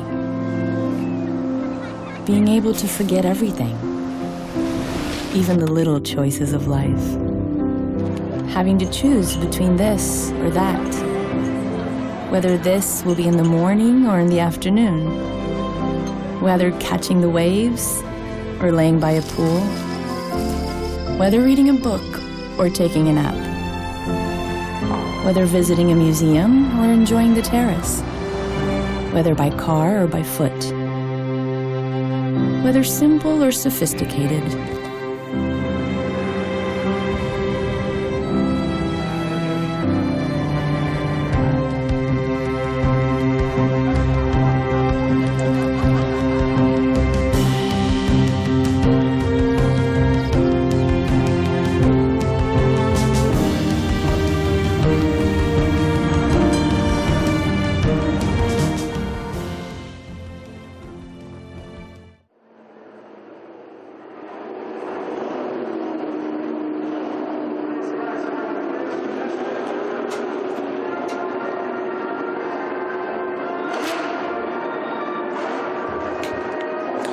So we now have the podium with Olivier Galin on top of the podium, and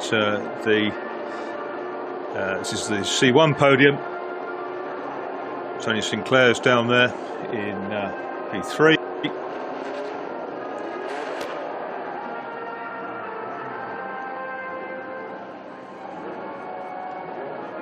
The anthem of France, the Marseillaise, rings out.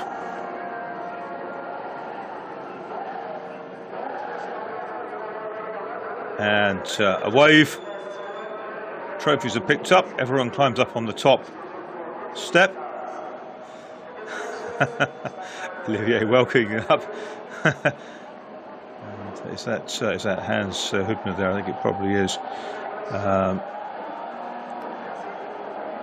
And some good natured banter. They climb down off the podium, and there should be a C2 podium. In the meantime, the CER 2 cars line up, and what a fantastic field of prototypes this is. And again, we have Gainars and Samamas at the top of the pack. Round 5 of the CER2. Classic endurance racing. Behind the Ford safety car. On the left is the Lola T286 with Cosworth DFE power, the car that was put together late and raced in British Thundersports events. So we've got one driver on the podium, a second,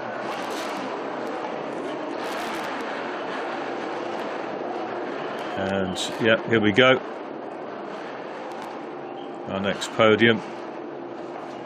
This is the C2 podium, eventually won by the Almas team from the ADA.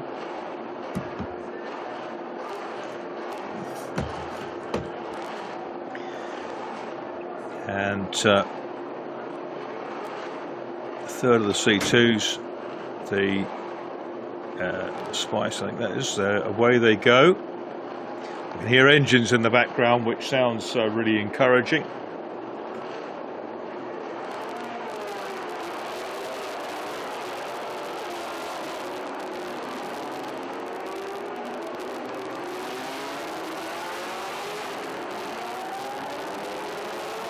Preparations just still for the last of our, isn't it the way they go then, the CR2s, led by the Oxford Group packaging liveried Lola 286, which is Maxime Guénat.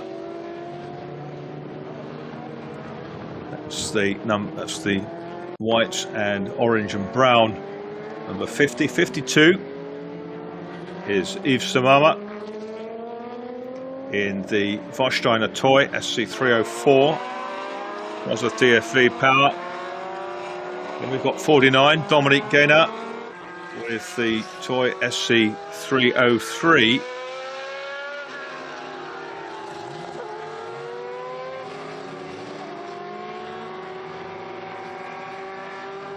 Philippe Samama and a shown on our list in a Lola T600, but I think he's in another toy looking at it, the Team Obermoser Jörg cast, built in Braunschweig in Germany. So they come round onto the grid. Guénat Samama, families at the front. Carlos Pobo, the Portuguese driver, in fifth in his Lola T280. And we go down into the 2-litre cars. We'll pick them up as we see them in action, but a fabulous field of cars. Mr. John B is in there, as I see, in car number 69. He's in a Ferrari. So we've got BMW M1 Pro cars, the Group 4 Pro cars, the 450 horsepower straight 6 BMW engines. We've got little Lolas and Chevrons. There's an Ozella there, an Italian Ozella, the bright yellow car towards the back of the field. There's a Cheetah from Chuck Gramiger's team in Switzerland up towards the sharp end. That's Beat Egeman, has been driving that car for a decade or so. John Emberson's there in the chocolate drop, the famous chocolate drop Chevron, the brown car, 26.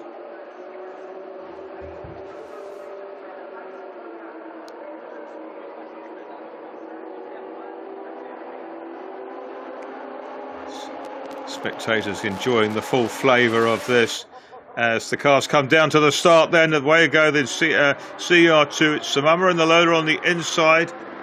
Again on the Lola on the inside, Samama on the toy on the outside, and we've got the two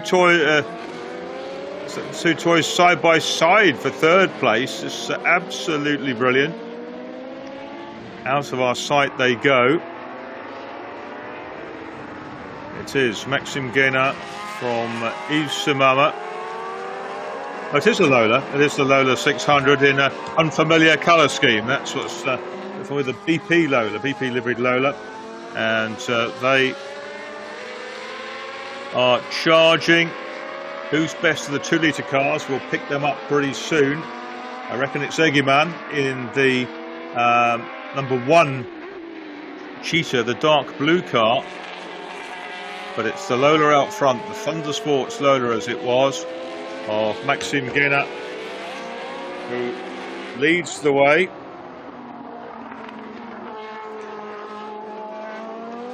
Peter Auto, famed for the organising the big Tour Auto event, started this CER racing back in 2004. There's an Osella, car built in Turin. Here says the Lola going through.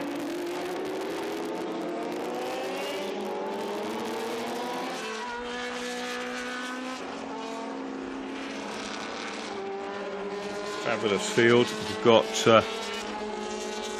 that long-tailed Lola going through. This is just a brilliant battle for fourth place.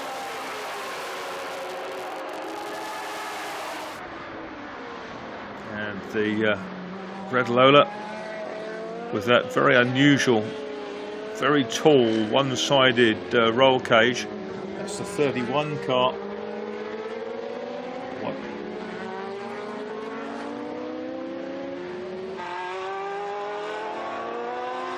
That's the 31 car ahead of the toy now. That's Carlos Barbo in the Lola. T280 Cosworth powered car. But he's got for company quick 2 litres as well. Egerman in the blue Cheetah.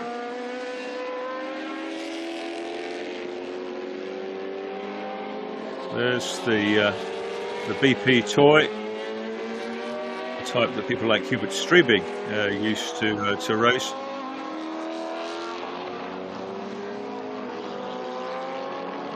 Lola from Cheetah, another Lola in behind. That's Frederic de Rocha in the Lola T298. These 2 litre cars, look at that, isn't that fabulous? With the long tail. There goes Egerman past the red Barbo Lola, and De Rocha's trying to join him. Best of the 2 litres is 1:31, or was.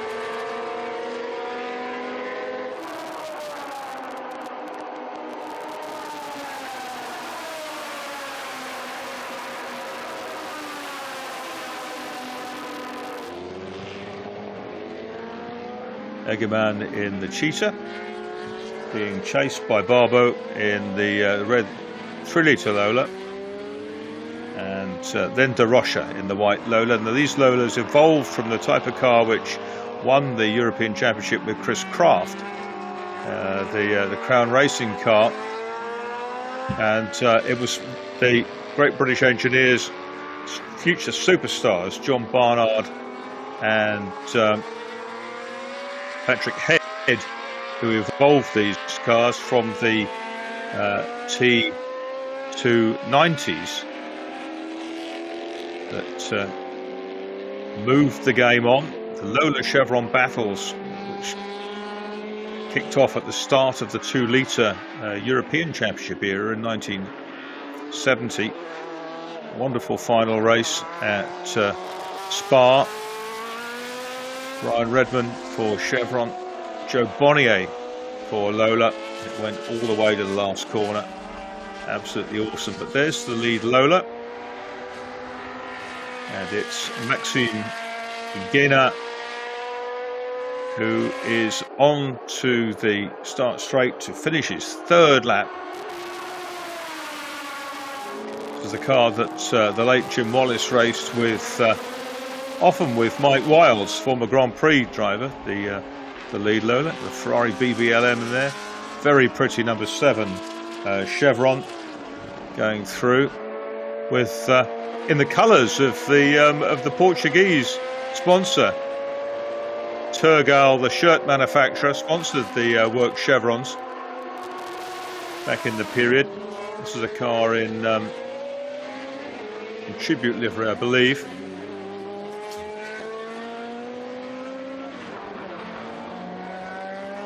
The BP toy. That's looks very pretty, doesn't it? These cars evolved from, the early ones evolved from GRD chassis by Achim Storz, an aerodynamicist.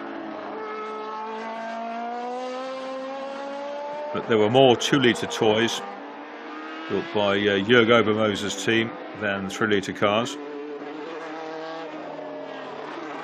Otford Group on the side of that car was a packaging company based down near Brands Hatch in the southeast of England. And Maxime Guénat is certainly giving it large. He's just done the best mid-sector of anybody in this race. He leads by towards 5 seconds from Yves Samama in the Toy SC304, which is the car in the colours of the Warsteiner Brewery from Germany. Look at that.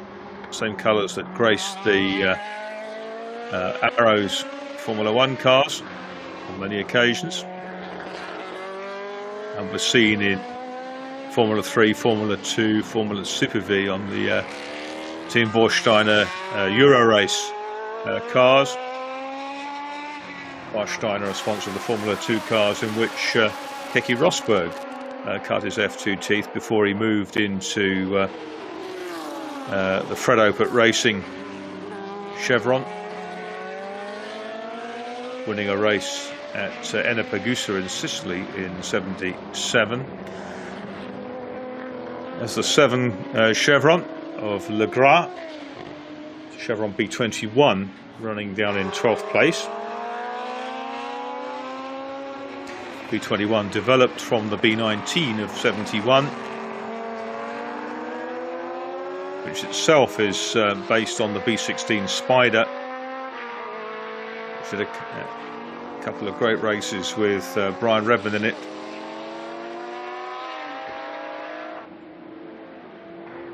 Which started the 1970 season in a Chevron B16 Coupe. We'll see a B16 in the later CR1 race. The 10 is the Ozella.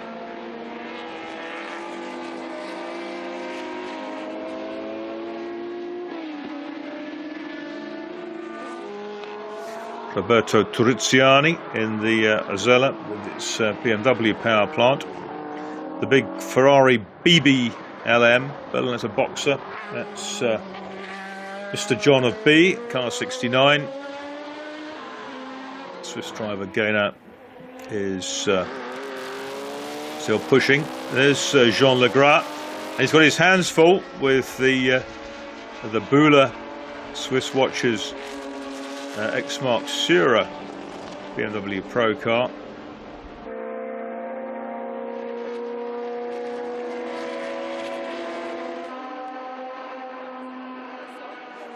That's Olivier Breitmeier, who will hand over to Emile later in the race. A lot of these drivers bringing a bunch of cars to Estoril. In the background, you can see the BASF Tapes BMW. Here's the T600 Lola, car that saw more of in IMSA racing, where teams like Interscope and Cookwood's Racing ran them.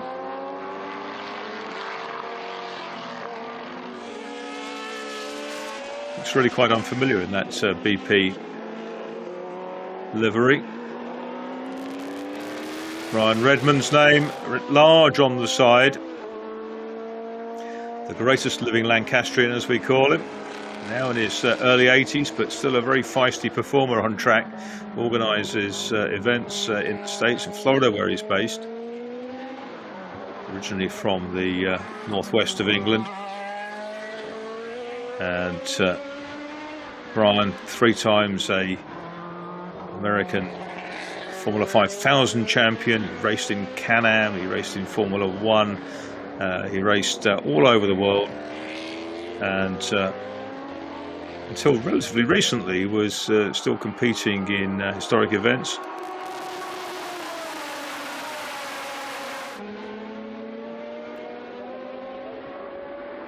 '49 is Dominic Gainer in the Toy DFV. Carlos Barbo in the red Lola. But in between them, the 2-litre car of Fred de Rocha.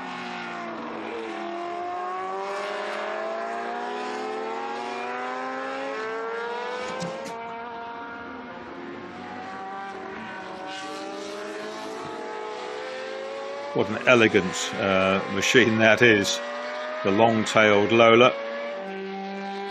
Those long tails used for the ultra-fast circuits. They tended to use a shorter, higher wing on the short ones.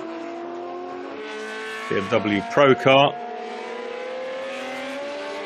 And there's a long and short tail Lolas, the T280, the 3-litre version of the T290, which ran in the European Championship events with the likes of Joe Bonnier. He drove both. He was the European importer. Joe Bonnier, who won DRM's first Grand Prix, Dutch Grand Prix in '59, and was still campaigning in the 70s in sports races. Just lapped the yellow Osella.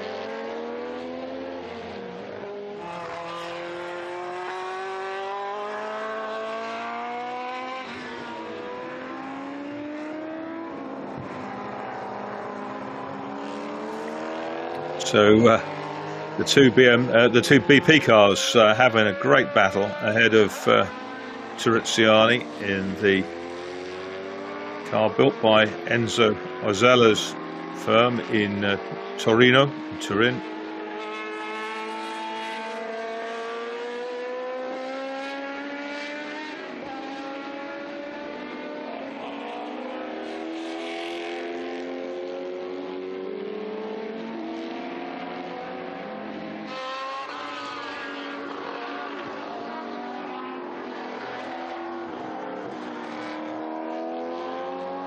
.600 then, the big Lola,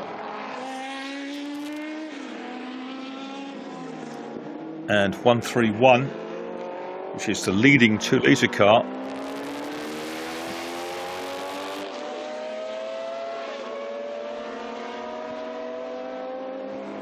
That's Franck Morel.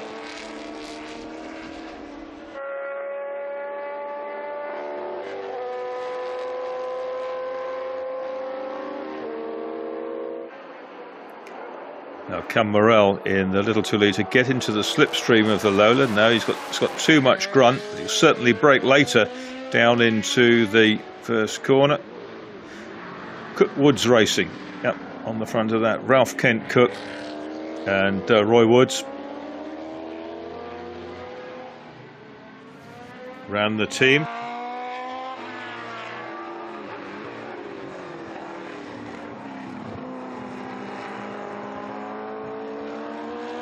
Franck Morel getting stuck into a really good tussle and enjoying the infield section where the toy works really well. Barbo's Red Lola is on one side of the track. Frederic de Rocha comes down the inside in the number 2 car. Belcher Flame from the back of that, the Lola BMW.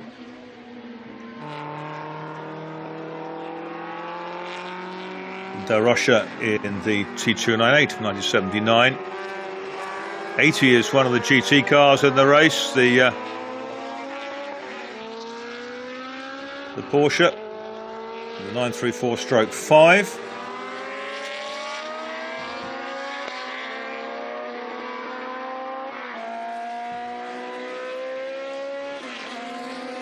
Porsche mixing it well.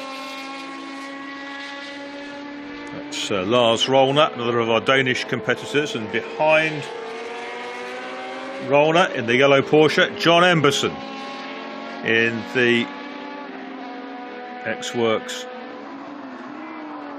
Chevron B26 Chocolate Drop, as it was known for its dark brown livery with the yellow stripe. Emberson, who we saw in the Morgan SLR, finishing 3rd yesterday and 4th today in the Greatest Trophy in that 21 car.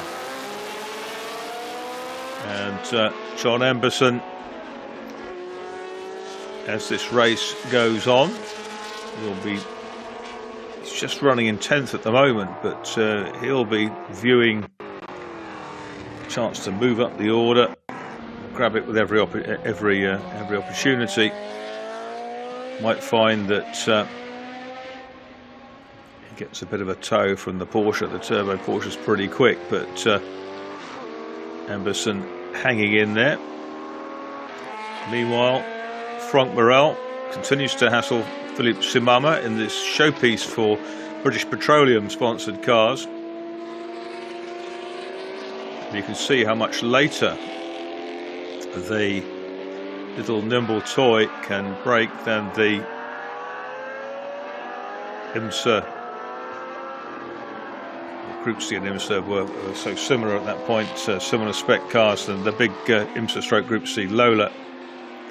The Lolas struggled a bit in Group C, but later Evolution did win the odd race with Guy Edwards and Emilio de Vallota, the Spanish banker, who also won the British Aurora Formula One Championship after a few years of near misses and real hard trier.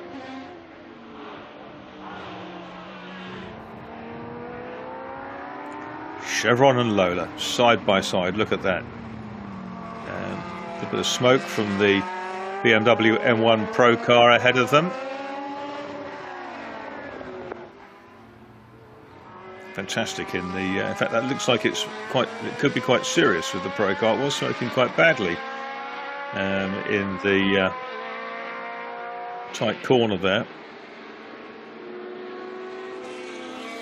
That Bassif livery also adorned the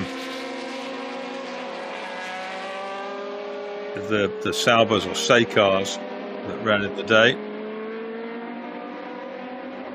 Bassif, the recording tape manufacturer. Oh, and straight on goes Barbo into the gravel, and that's the Portuguese hopes have been sunk. Couldn't get the car stopped, and that's too far off the circuit to extricate himself. So Carlos Barbo, who was running down the order in I think ninth place, something like that, 8th or 9th place, has gone straight into the gravel. We'll see this happen again. He's got the Porsche bearing down behind him. There was nothing he could do to stop the Lola from entering the kitty litter. So there'll be yellow flags out and a safety car deployed to retrieve the Lola from turn 1, where it is embedded. Still have 40.5 minutes of this race to run. You'll see the yellow safety car boards and the flags waving, and as they arrive, you can see that Marshall's just assessing what to do. Where is the tow hook on the Lola? Are they going to try and winch it onto a flatbed or physically drag it out of the gravel? Did its job though. It stopped the car from high speed before it got anywhere near a barrier, and the safety car is on call. It will want to come out and pick up there's Carlos.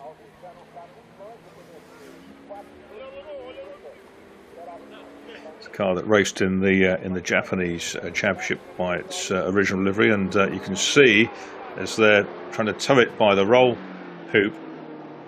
There's a fair amount of leverage on that, I'd have thought, trying to tow a fairly hefty sports car out, but it was just getting more and more embedded in the aggregate. Tennis Tiriziani with the Marcella.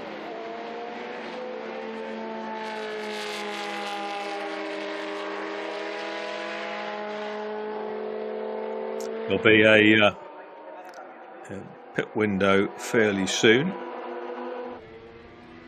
There's Mr. John B with those twin lights. He really wants the Acela to get on with it. He'd like to be closing down on the rest of the pack. There is the safety car. It has come out.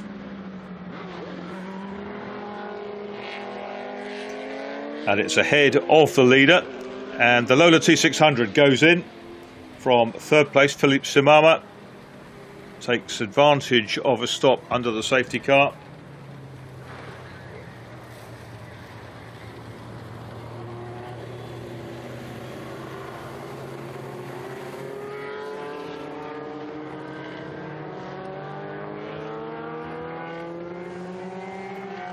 So no overtaking in the field. You can see the gold Warsteiner Toy SC304, the 76 car of Yves Samama. That's second overall.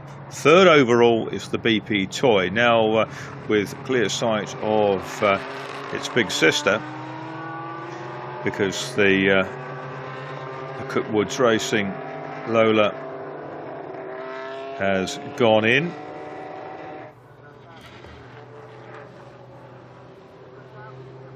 Egerman with the dark blue cheetah is there as well, and out comes Barbo.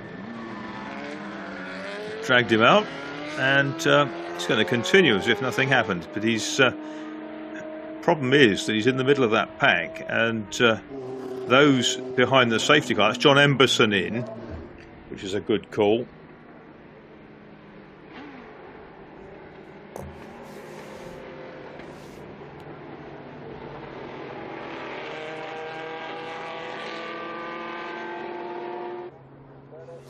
Yes, they won't know what to do when the car gets dragged out of the gravel, because those on track should have precedence. There's no overtaking allowed, but that car has been sitting in the gravel for a couple of minutes. Wouldn't want it to upset the running order. 74 was the I think BMW was at 74. The M1, just checking on that one as it comes through.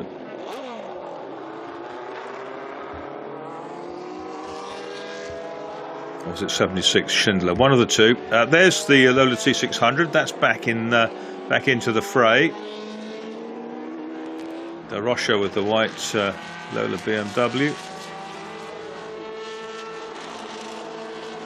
Yeah, 76 is Günther Schindler with the BASF BASF tapes. BMW.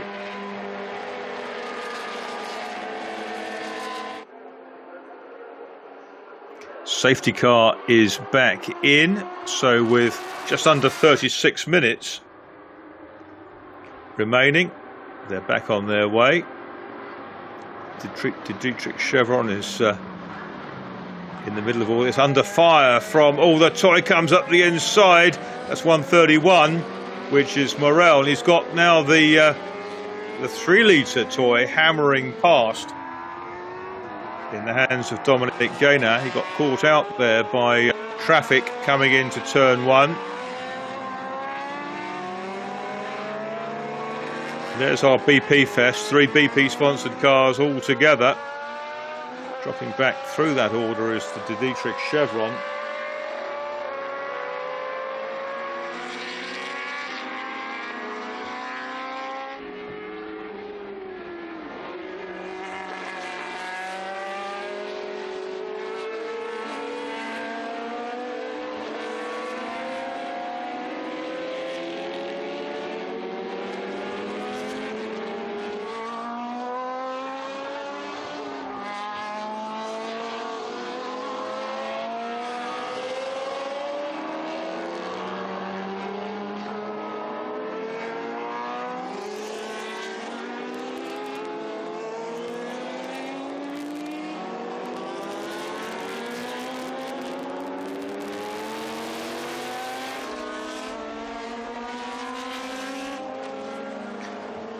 The big Lola we saw a minute ago, the BP car back out of the pits. There's Triziani in the Ozella. Change of driver there.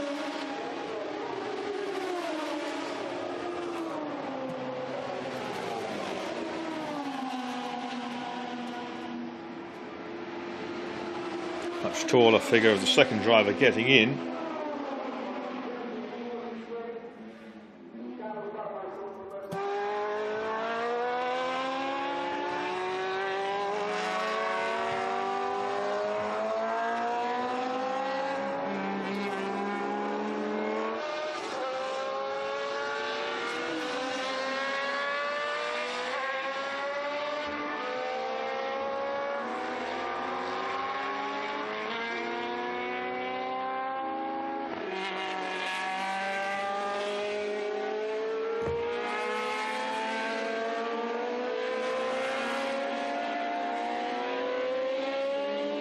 So Morel in the number 131 toy, the second car in your picture in the top corner.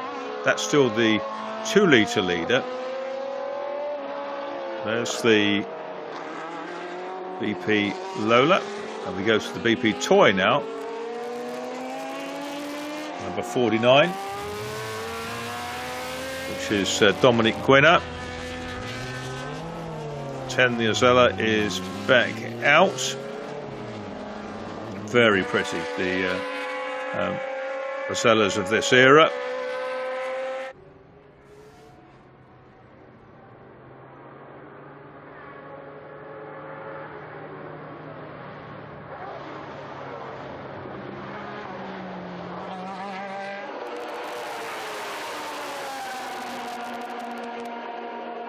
Screaming past the pits come our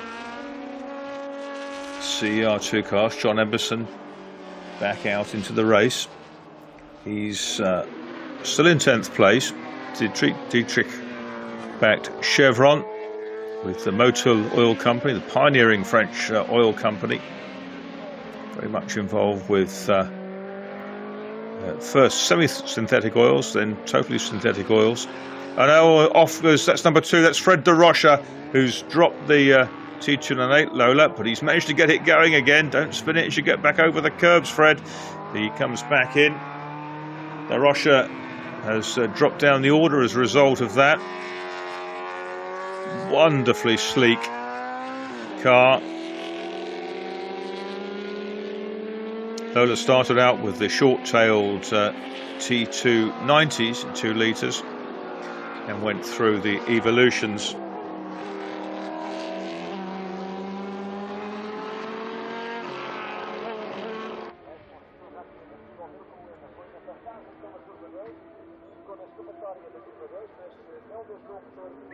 So the 2 BP toys come in. Carlos Barber looking into the engine bay of the Lola with the Cosworth DFV engine in it. Just trying to get some of the gravel out, and they'll be looking particularly underneath in the fuel injection system of that car, just to make sure nothing, little stones could get stuck in the throttle slides on the engine. We have a Lucas mechanical slide throttle injection system controlling the fuel and the air mix. Leading white Lola, Maxim Guéna, still ahead.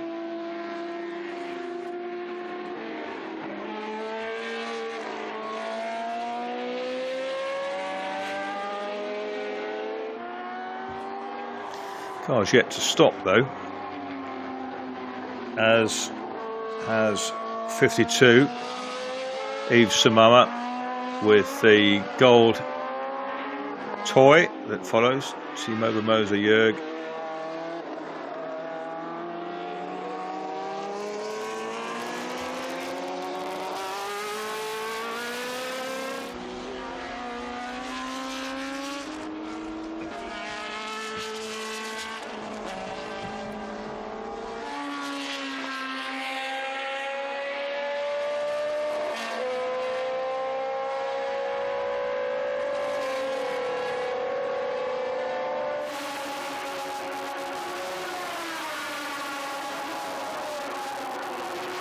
There's the second place toy going through. Here's our leader, Maxim Guéna.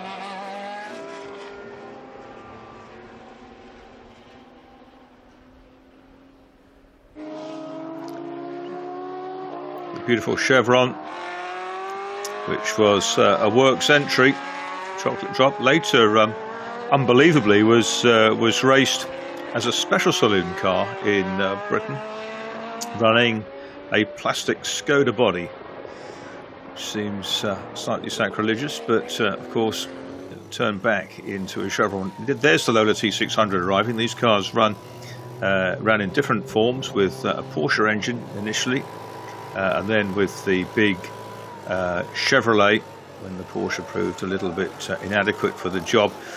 Ryan Redmond and Bobby Rahal, two legends of motorsport, were drivers of this car for Cookwood's Racing. Spent a lot of time in the I think the Rosso Bianco collection in Europe, but then was liberated when that collection was disbanded.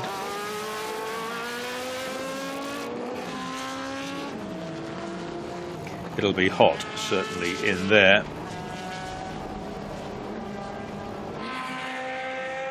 Just being held by his team. Philippe Samama sets off, and the leader comes in with 27.5 minutes remaining. Maxime Guénat arrives in the box.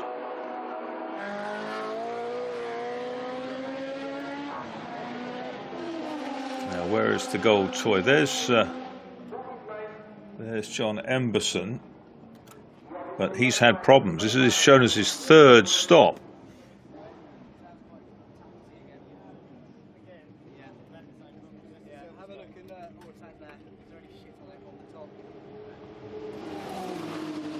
Full scrutineering card on the side door there for the CR series. So he's effectively out of the running, but this car very much still in the running. It's 49. It's running in third place. That's Dominique Guénat. We saw the Guénats earlier on in the touring cars, and now they're strutting their stuff in the sports protos.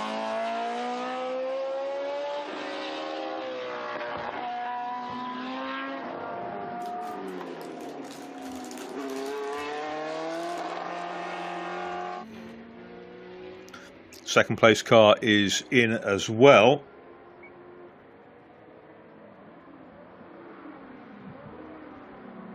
'52 is Yves Samama. He was further down the pit lane, and the leader's then going to come out nose to tail with 25 3/4 minutes to go.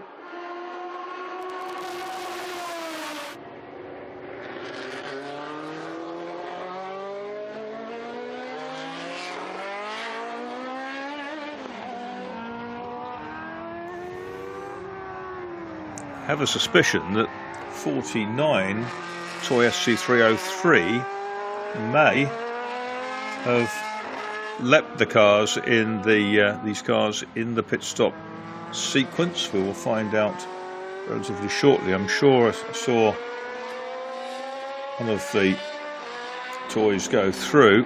There are two similarly coloured BP cars.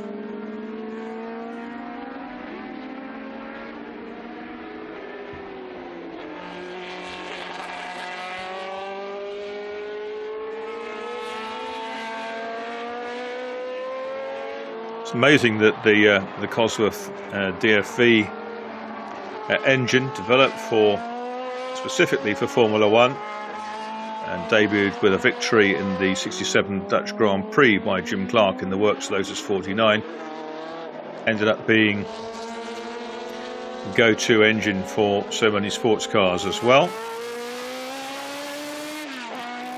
There's 52, Samama. And leader is Maxime Guénat.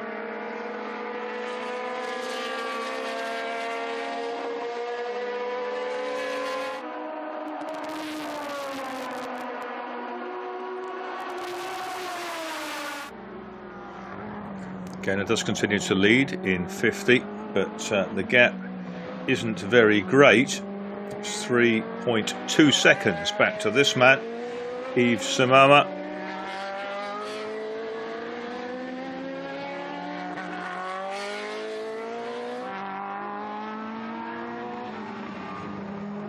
Leader carving his way through traffic. Chaser on a clear track at the moment. And in third place is another toy. In fact, the German toy cars, TOJ, running in second, third and fourth places. There's the second place one, there's the third place one. And that's Dominique Guénat and the SC303. charging past the little 2-litre Chevron. It'll be the 26 car. I think it now has Lucien Rossio in it, a period sports car racer.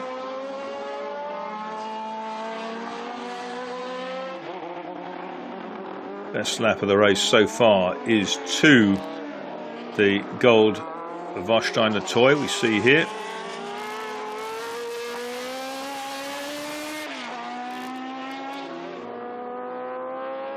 One of the most iconic racing liveries you'll see.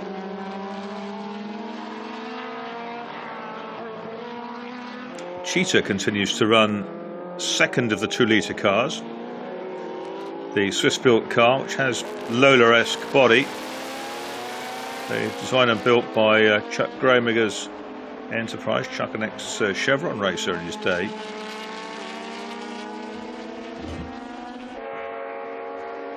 And that's in the hands of Bert Eggermann, the Cheetah. It's going really well. He's in behind the Ozella, which now has Mazzolini in it.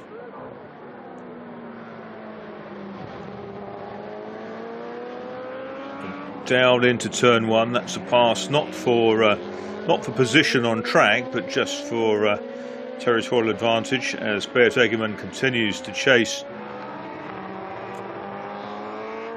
the Lola Teak 600 of Simama, which he can't live with in a straight line, that's for sure. Although their fastest laps are only a couple of tenths apart. Eggermann looking very determined.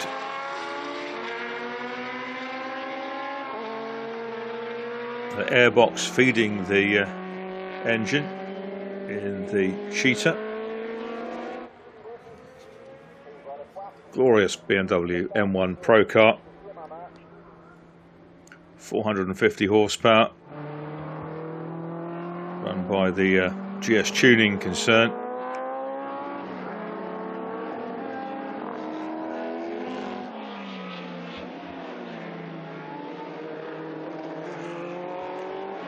That's Frederick Morel, the 131.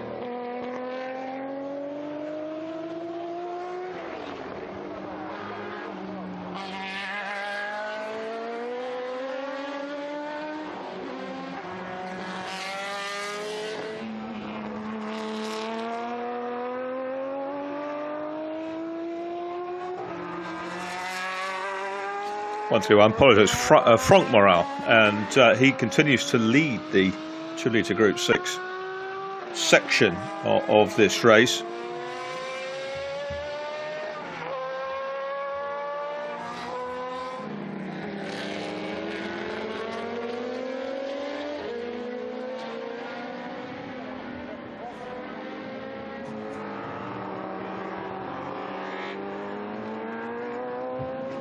Cheetah, Ozella and Chevron, three of the many marques of 2-litre sports cars that contested the European Championship from 1970 through to 75, and raced on at Le Mans for a few years after that, into the early years of the Group C.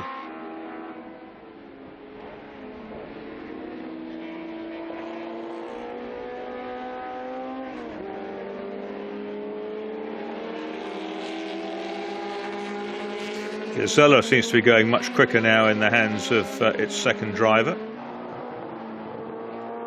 Hanging on to the back, yes, Eggermann in the blue Cheetah is right back with the Lola. They ran the big Chevrolet V8s, 5.7 litre Chevys, and down the inside into the hairpin. Yep, waste little time in getting through. Was there room for the Ozella to get through as well? In the hands of Mazzolini. Yes, he does. He's got through. So that's going to move Bert Eggermann in the number 1 Cheetah up the order.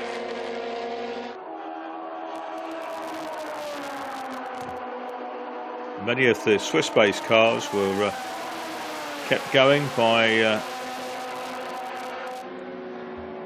the support industry there.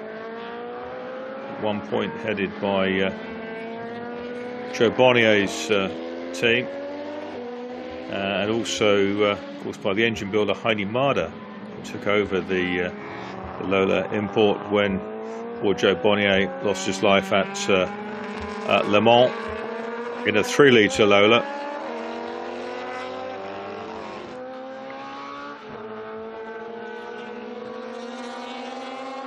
Is the Lola T600 spent? It's certainly dropped off the pace a bit now.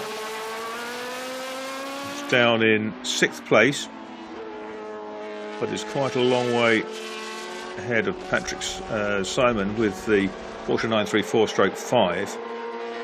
Over a minute ahead, in fact, with 17.5 minutes still to go. Leader is still Maxime Guéna.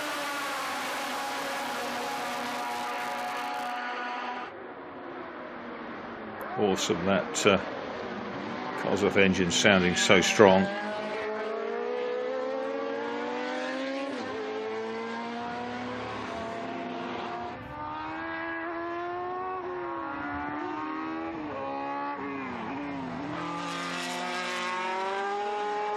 Now, how's Fred de Rocha doing after his spin in the white Lola? Well, he's running in 8th place, 3rd of the 2-litre contingent.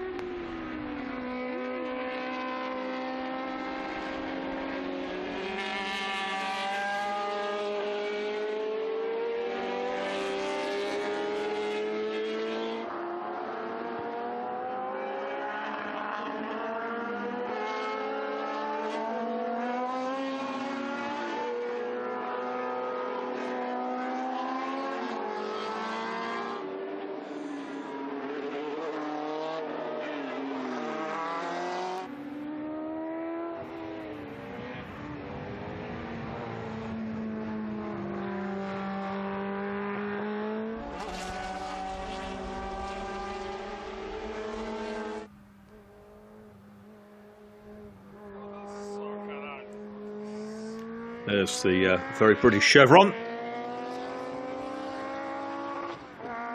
and the Porsche 934/935, which is going strongly in 7th place overall.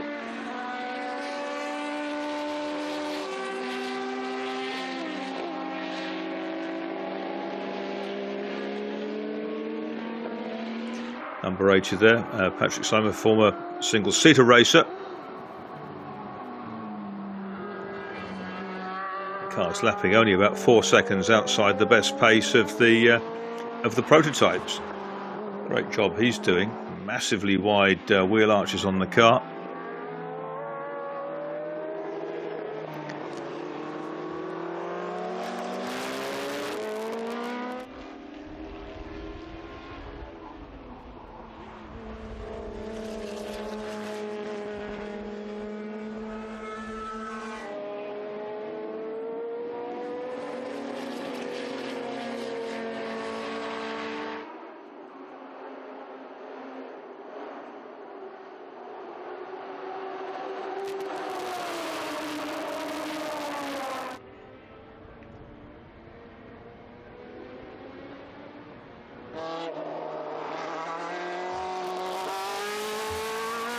Superb handling cars, the Lolas. They've got great chassis, they're very nimble, they're efficient through the air too, they put their power down well. 2-litre form, they're absolutely stunning, and the 3-litre examples just the same, but with a lot more grunt. 2-litre cars making somewhere towards 300 horsepower in period, and the DFE cars probably 450 in softened endurance racing trim. Another Kozlov V8, slightly fluffy down low as it picks up through the rev range, gets back on cam. 8.8 seconds between that Lola you just seen go through the screen and the gold toy, which appears now, of Yves Samama.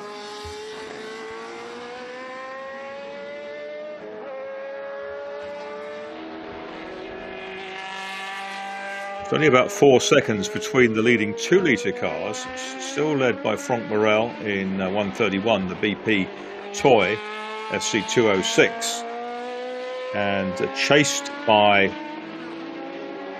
Egeman in the Swiss-built Cheetah. Samama in the Lola T600, the closed car, that is in 6th place ahead of Simon with the yellow Porsche, the white Lola of De Rocha, Breitmeier's BMW M1 Pro car, that's the Bueller car, and Jean Legras with the Chevron B21, the yellow car in the colours of Turgal, the Portuguese shirt manufacturer. It's a big sponsor of Scuderia Montjuic.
Yes, we're getting busy down there with the Azella and toy charging away through the 2 BMW Pro cars now running together, which is great to see.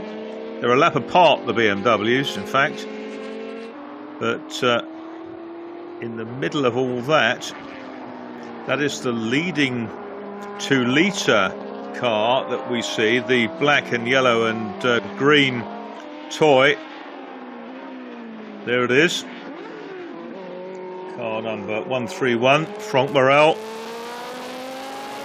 But through all that traffic, I reckon until that lap, Beat Egeman had made quite a lot of ground up. He was only 2 seconds, 2.2 seconds behind. So the 2-litre battle could go down to the wire.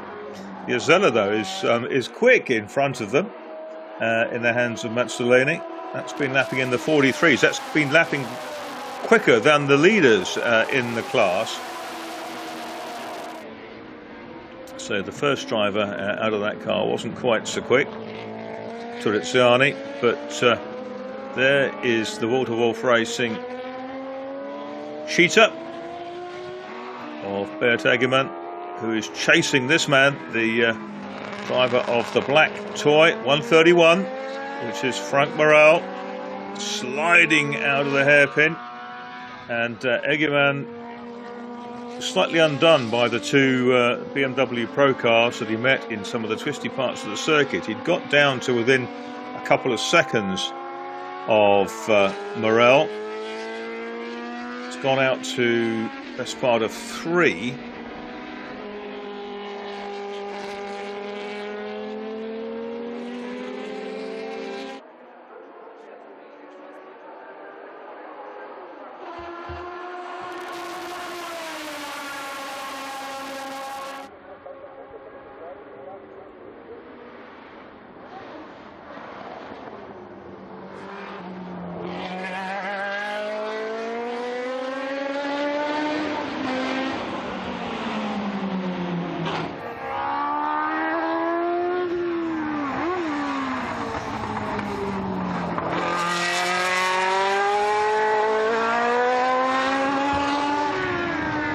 crisp V8 exhaust note of the leading Lola. Started on pole, Maxime Guénat.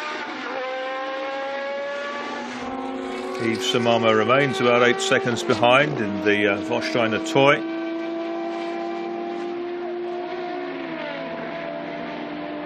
Seven and 3/4 minutes to go. In fact, the toys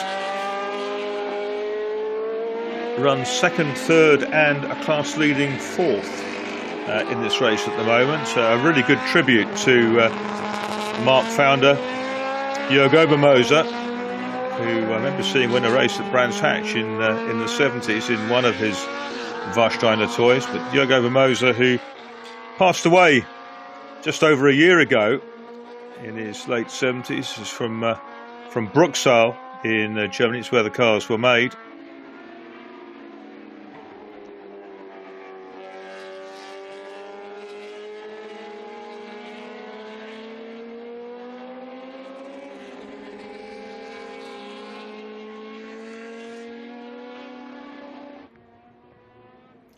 So leader lights ablaze, then 6 and 3/4 minutes to go. It's going to get about 4 more laps out of this. 3 to 4, depending on what he meets along the way.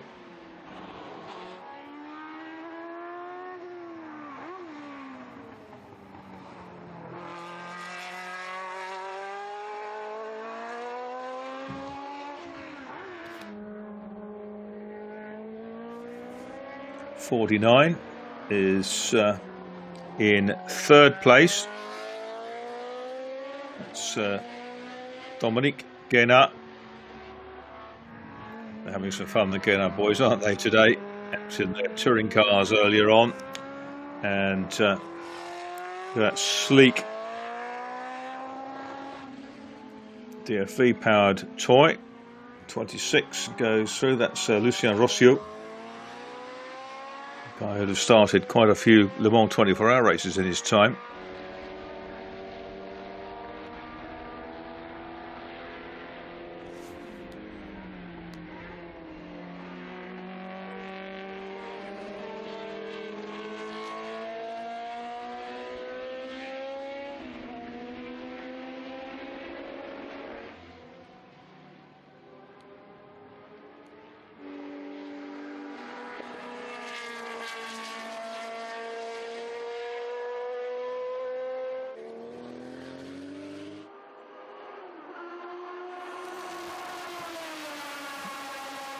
Another lap down, 5 minutes to go.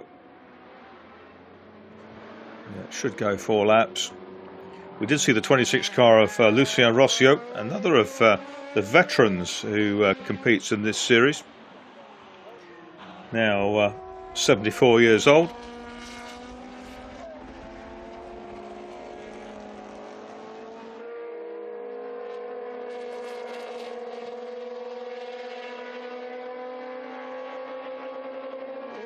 On his class in last year's CER series.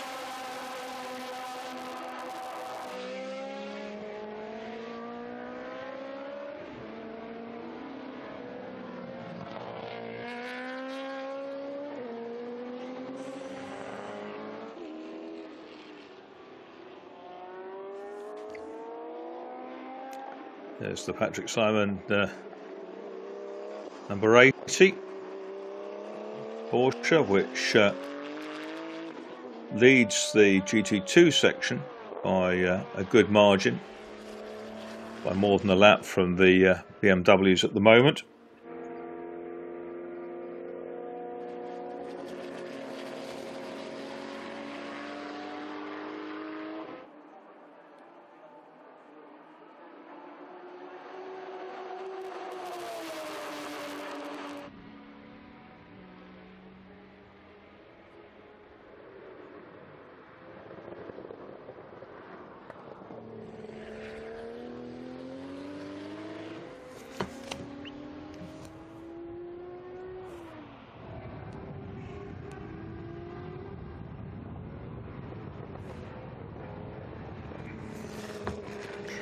talking a minute ago about Rossio, the septuagenarian French racer. Finished 11th at Le Mans back in 1978 in a Chevron with the Rock engine, the Chrysler-based engine, run by Fred Stolder's racing organisation course in Annemasse. Sharing back then with Michel Pignard and Laurent Ferrier.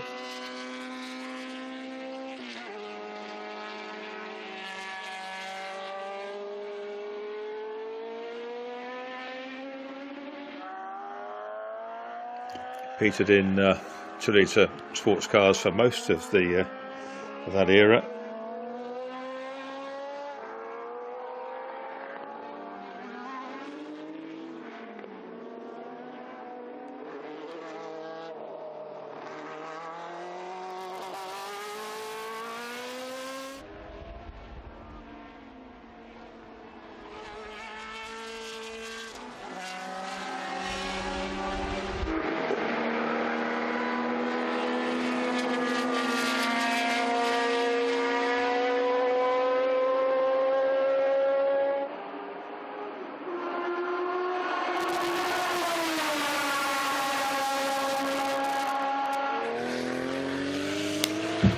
Particular chassis here, we see the Lola 284 came later than its siblings. It's raced in the 80s in Thunder Sports. Most of the parts are probably made in period, but it's put together from remnants at the factory in Huntingdon and run by Jim Wallace, with Mike Wiles often accompanying him. James Weaver also drove for Wallace's team, which campaigned historic Formula One cars and others as well. Had a Formula 2 Brabham at one point, and also a Chevron B19, a Chevron B8.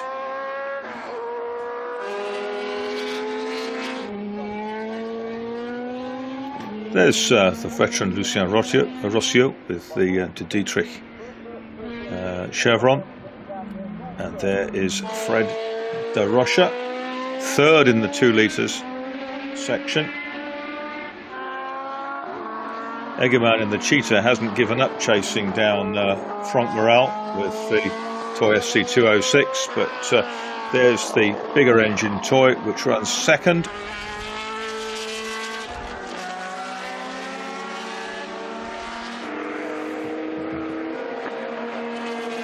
Clock is ticking down, just a few seconds to go, and as they come through, the clock ticks back to 0, and we see the checkered flag there, and it's been a dominant performance by Maxime Guénard, who has charged Lola T286 through to victory. In second place, Yves Samama in the gold Toy, 2 Cosworth DFV powered cars, 1 and 2. Gap at the end, 13 seconds between them. In third place, we should be seeing the 49 WP Toy. There it goes, of Dominique Guénard. So the Guénards are first and third. And there is the 2 litre class winning Toy of Franck Morel, 131, finishes 4 seconds ahead of Beat Egerman, who just was right in touch with the Cheetah, but the G601 Cheetah, but got separated in traffic, and that's one of the problems you get when you get a mixed field. And the leaders waving to the marshals and thanking them for their stints at trackside.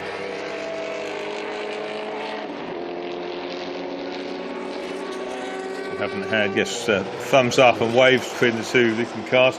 In 6th place is Philippe Samama with the Lola T600, the IMSA Chevy powered car. A long way back, but nonetheless a very good result. 8th is Fred de Rocha, 3rd in 2 litre Group 6 with his Lola T298. Ninth is the Breitmeyer BMW M1, and 10th is Jean Legras with the Chevron B21. Didn't see much of that car during the race. The yellow Turgal Montjuic liveried car, and the car that hadn't finished in the middle of that was a car that was the last car on the lead lap, was Patrick Simon with the yellow Porsche 934/5, winner of the GT2 class from Breitmeyer and Schindler in the BMW M1 Pro cars. So a cracking CER race there. Guéna wins from Simama, then Dominic Guéna, Morel, the first 2 litre car, Egeman behind him, Simama in the big Lola, then it's the Rollner Simon, Porsche 934/935, De Rocha, the Breitmeyers, and Legras complete the top 10. That's CER2. At a CER1 race coming up later in the day for the earlier GTs and prototypes, and that should be equally exciting. Plenty of action down the field. Turiziani and Mazzoleni in the Ozella, Schindler and Lejean Rossio, they completed the runners, so they were the finishers in that race. The vast majority got to the end. So Sakito Estoril providing some fantastic sports car racing. Oh, the Lola T600, which was classified in 6th place, 4th in its class, stopped out on the circuit. So that needs to be retrieved. But meanwhile, the Equipe Europe, Ivan Mahi's team, which prepares certainly one of these cars, if not both, is in attendance. Lots of excitement. They've had a good time, those guys.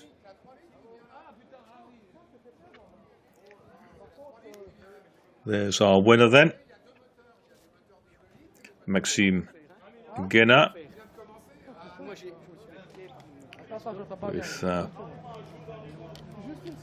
watchman Richard Mille's logos on his overalls. Richard Mille, a massive supporter of historic racing and a great car collector. But the Lola DFE and the toy in there, and Jürgo Bermosa's toy cars cover themselves in glory. 2nd, 3rd and 4th overall with Yves Samama, Dominic Guéna and Franck Morel. Couldn't beat Maxime Guéna's Lola.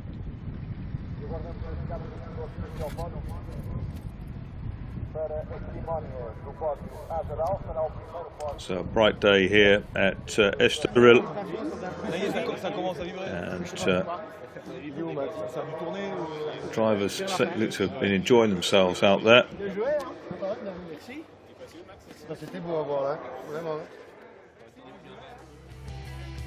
Some highlights from the race. There's the start, as seen through the smartphone of the spectator, and what a sight that made as the sports cars descended upon turn 1. Maxime Guéna squeezed himself through into the lead. Some fine 2 and 3 litre sports car tussles and all that. Beautiful Turgal chevron there, Turgal livery chevron running through. Ferrari BBLM, Mr. John of B. Toy DFV outrunning a BMW powered Lola. Porsche gave a good account of itself in running well inside the top 10, winning its class. And these BP liveried cars, as Carlos Barbo runs out of road at turn 1. Sitting there thinking, what have I done? I need to be dragged out, and that's exactly what happened. So 131 Morel tried to ambush somebody down the inside there into turn 1, and it didn't quite work. Fred De Rocha had a big spin in the middle of the race, but he kept the engine going. Back in the pits, Barbo's team trying to remove as much gravel as they could from the engine bay of the Lola DFV. And this is that's the little cheetah that went so well with number 1 reigning champion Bert Egerman aboard. Very, very nimble, the cheetah. You can see it turn through that very tight left-handed bend and out through the right very effectively. And the car that really showed its paces in the later stages of the race was the Ozella.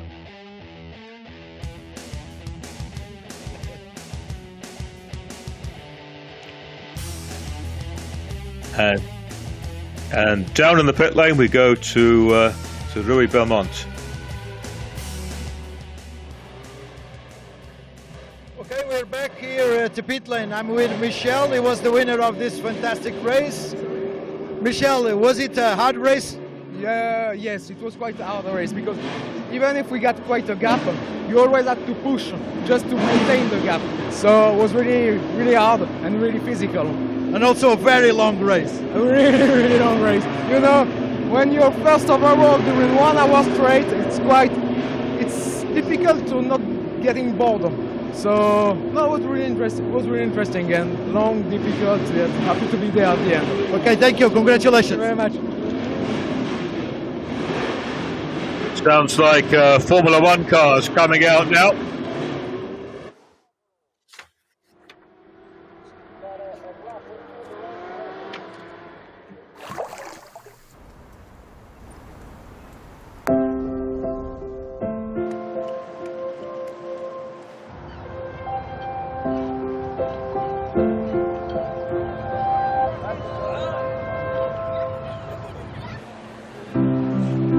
Allowing yourself to get carried away by the moment. That is how a great vacation should be. Being able to forget everything, even the little choices of life. Having to choose between this or that. Whether this will be in the morning or in the afternoon. Whether catching the waves or laying by a pool. Whether reading a book or taking a nap. Whether visiting a museum or enjoying the terrace. Whether by car or by foot. Whether simple or sophisticated.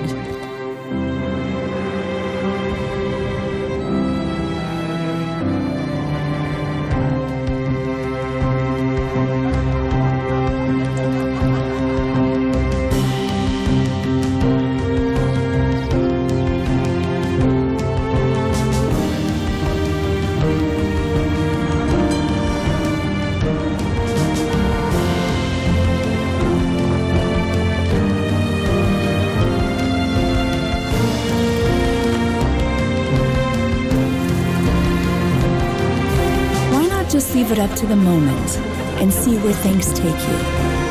It's entirely possible when nothing is missing and everything is so close. Every path is the right path.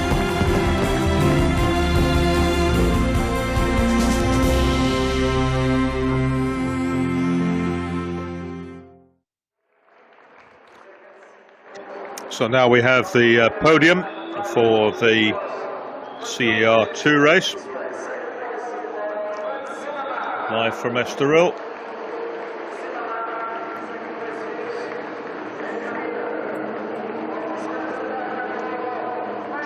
Drivers arriving, and here they are. So it's Maxime Guénat on top, Dominique Guénat, it's Papa Guénat in P3, and in the middle toy racer Yves Samama. All Swiss top 3, so we hear the Swiss anthem.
So Formula One cars now on the grid for the second of our classic Grand Prix races. We had one yesterday, won by Michael Lyons in the family's McLaren M26, and this is Mark Hazel in Williams FW08C, similar to the car in which Ayrton Senna had his first experience of Formula One driving and testing.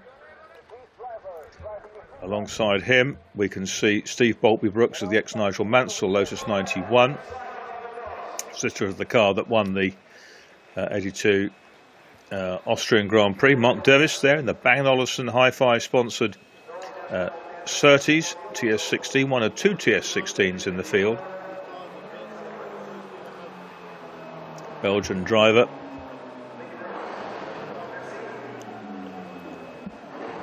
Yesterday's race winner Michael Lyons said that his father Frank was going to drive the car today, so therefore he wouldn't start from the front. There's our second CER2 podium.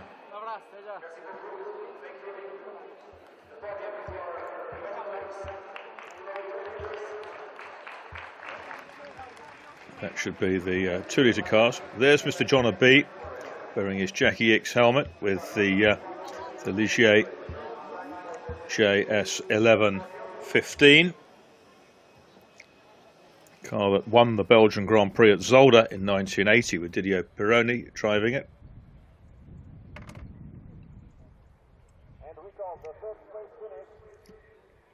The car's powered by the ubiquitous Ford Cosworth DFV engine.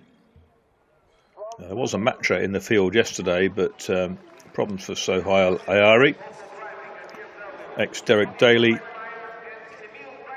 March 811 there, of Vincent Rivet, French driver, running in its Canadian Grand Prix rainbow jeans colours. Back on the podium.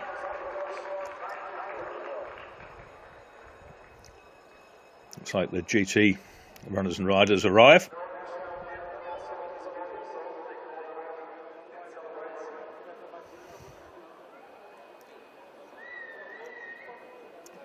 So the Porsche team beats the BMWs.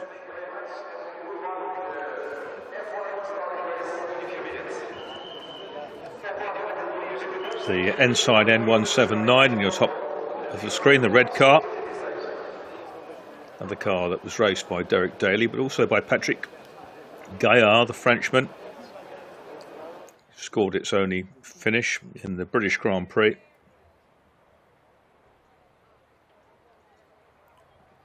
Flurry of activity around the cars there. Steve Brooks under the OC Racing umbrella. There's the Trojan.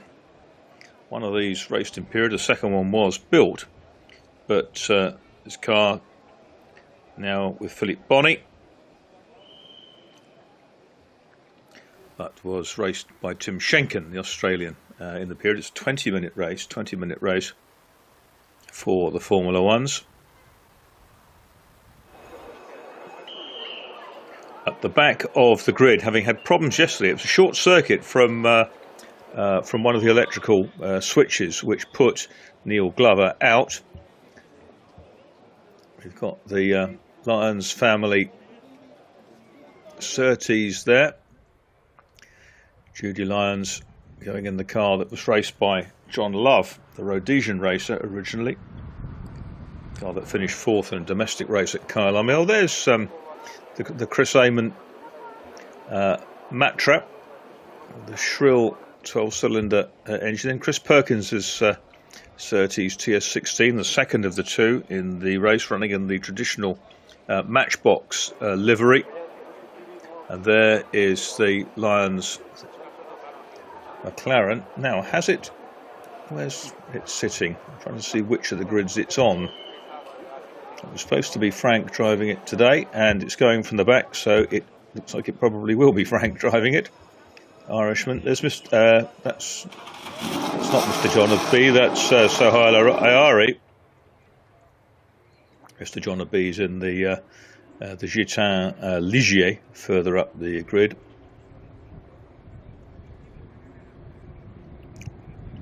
But it's Mark Hazel in the white Williams and the black Lotus of Steve Brooks, the recent round-the-world aviator. He was part of the Silver Spitfire team that flew around the world earlier in fact it would have been last year.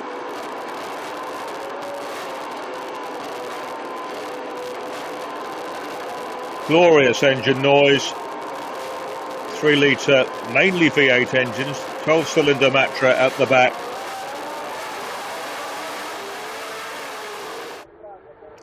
Final warm-up lap then we should have.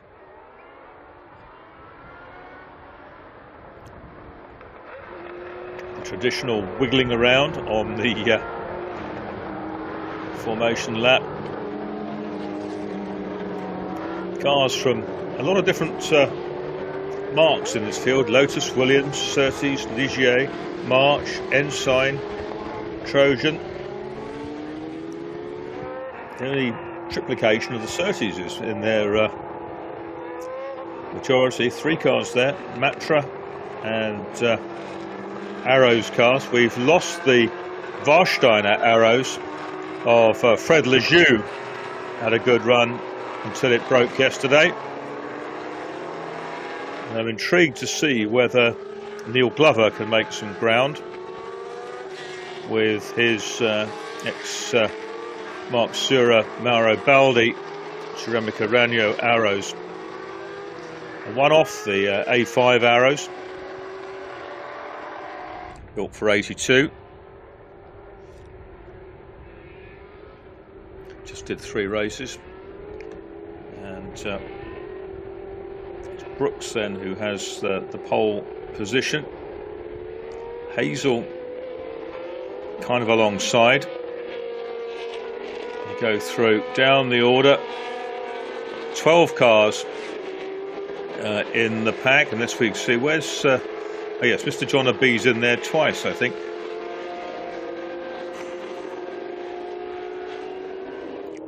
At the back, the car that won yesterday's race. Now, I'm hoping that Sohail Ayari can get the Matra going. You can see that towards the back, the blue car, ex-Chris Amon.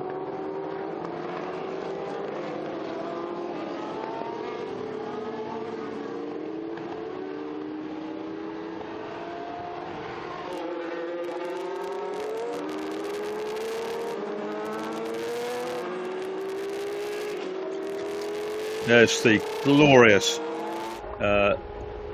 Ligier GS 1115, raced initially by Jacques Lafitte, third in 3 Grand Prix in '79, that particular car. GS 1104, updated to JS 15 spec. Gerard Ducarouge, Michel Tertu involved in that project for Guy Ligier's team. So what a sight this makes on a sunny afternoon in Portugal. Steve Brooks, the aviator and explorer, on the front with the ex-Nigel Mansell Lotus 91.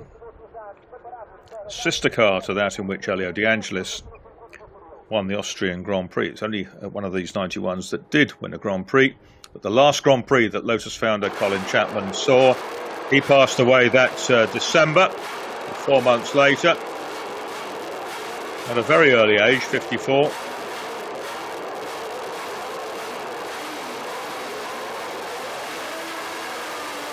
The engine revs rise, and Devis has been swamped. I think there was a yellow flag waving at some point, but Devis didn't make a very good getaway. It's Brooks who leads from Hazel. Mr. John B is third.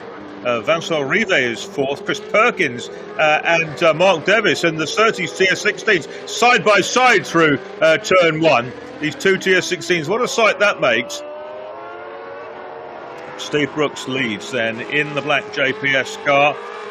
Davis has popped past Perkins, the ex-Air Force and airline pilot.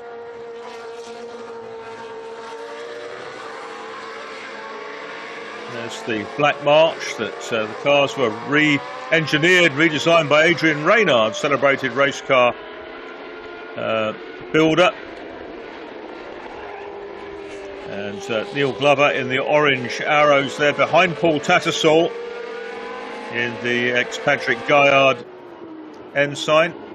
Brooks leads though by about 7 or 8 lengths. Mr. John of B, Mr. John of Bezier holding third in the Ligier. We saw Matteo Ferrer-Aza win the FIA series a couple of years ago in one of these Ligiers. Stunning machine. Williams goes through. This is the flat-bottomed Williams from the 83 season.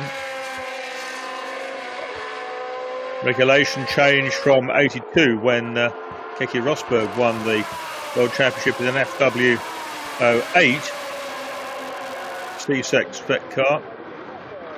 Brooks leads by 1.5 seconds. Rivet and Davis, the French and Belgian tussle. Then it's Perkins. Coming up the order is Glover in the arrows. Came up alongside Brooks, but has gone straight into the pits. That's Sohail Ayari, not Mr. John B, as you might see on your screens. Ayari's shown as third, but that's Mr. John B. The captions have been transposed.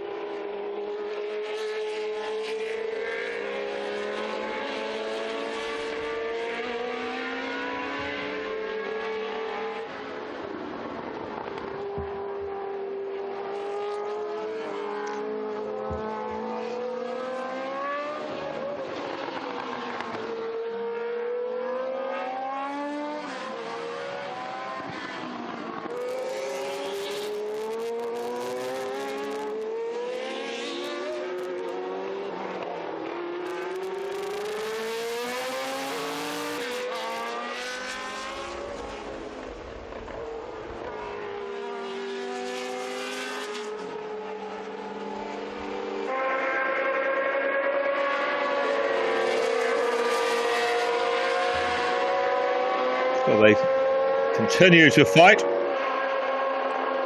See whether the captions change on 69, which shows us Ayari in third place. Here is Vincent Rivet in the 71. The march that's really not terribly effective in its day. Surtees in the chase. John Surtees, of course, the only man to win World Motorcycle Championships and then transfer to Grand Prix racing. Won the 1964 World Championship for Ferrari, so a unique achievement. Surtees went on to build his own cars, had a lot of action with his motorcycle racer mate Mike Hailwood, who won the 1972 European Formula 2 Championship in a Surtees, also won races in Formula 5000 cars and finished a brilliant second in the 71, 72 Italian Grand Prix.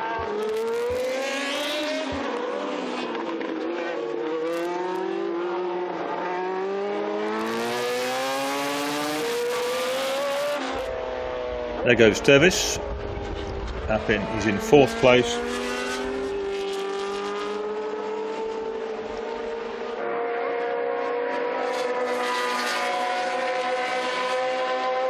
Matchbox, the model car manufacturer, was involved in sponsoring the red and white Surtees.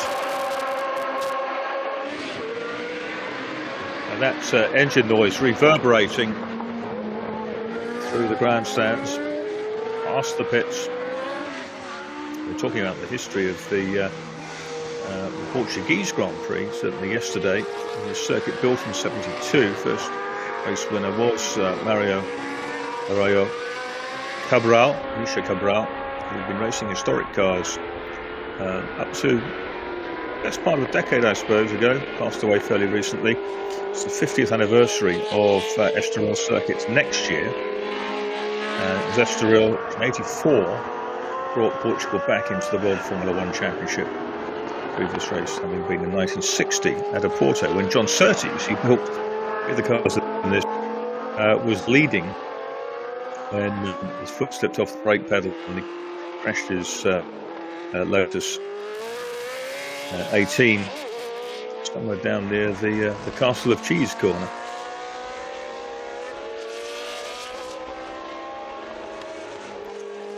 Mark Hazel, former saloon car racer, who chasing Steve Brooks.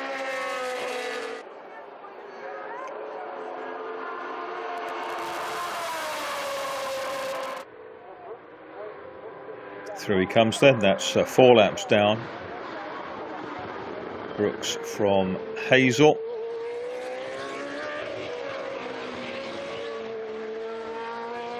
It's great that we've now got the correct captions. It's Mr. John B, who is in third with the Ligier.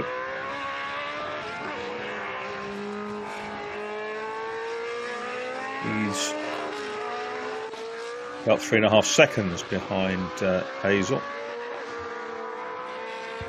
You can see those side pods very, very different on the flat-bottomed Williams. It's short and truncated side pods, taking up about maybe half the wheelbase, whereas its predecessors had full-length pods. It was the glory days of 1980 and 81, wasn't it, where the Williams mark really scored. 79 British Grand Prix that Clay Regazzoni won their first Grand Prix, but Alan Jones in 80 won the World Championship, the Australian driver, following on from Jack Brabham, 3-time world champion. And Mr. John of B races under this pseudonym. He's Jean Guittard. In reality, he continues to fight in the Ligier. Ex-Jacques Lafitte Didier Pironi car, so winner of the Belgian Grand Prix at Zolder in 1980. This car, and that's the Ligier. Now we're looking at the Williams.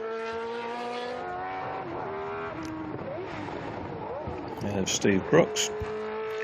What a piece that looks. Stunning lines of the Lotus 91. 6.5 seconds up the road from Mark Hazel. Done the best lap of the race, a 1:37.998. Early class led by Mark Davids, the Belgian, with the red and white Surtees. He's done a 1:40.8, so only about 3 seconds slower than the ultimate pace in this race.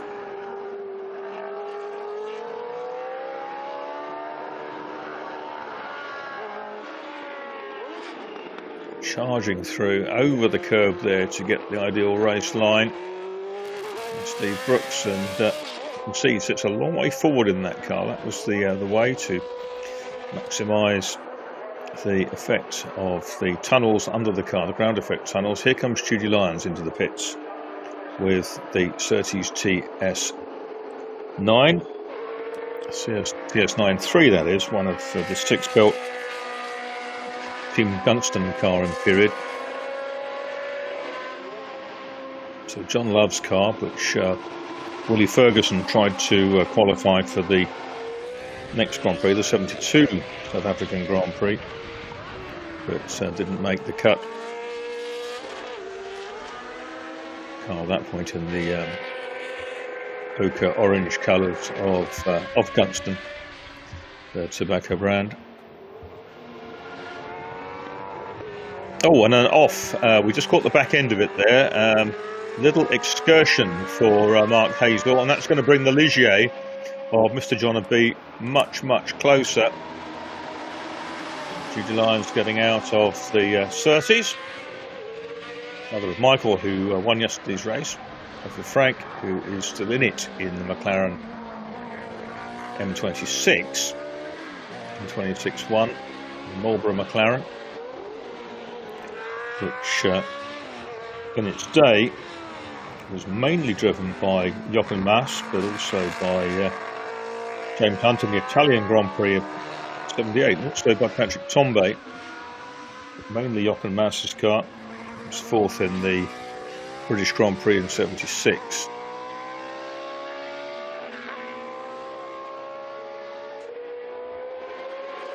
M26s did win some races in James Hunt's hand. British and US Grand Prix in 76, Japanese Grand Prix in 77, but they were in different chassis to the one we see today. But I think McLaren still has the double race-winning M26-2 in its collection. So now it's a real battle. It was 0.8 of a second between second and third, following Mark Hazel's little off into the dust. He didn't go far off, but it's far enough to give some hope to Mr. John of B. That's a really purposeful looking car. The Ligier.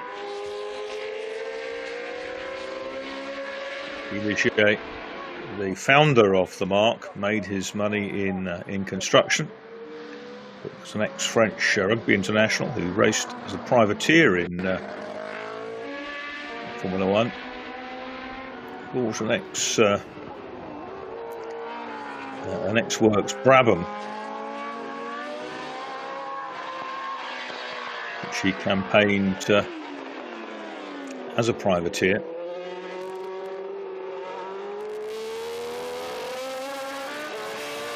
This looks a really well balanced car, the Ligier.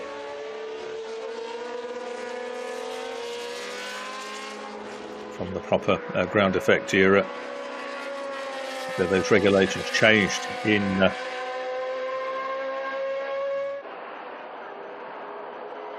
83. There's an example of how the Williams cars look. I think this particular one is one of the later ones. There were a couple of cars that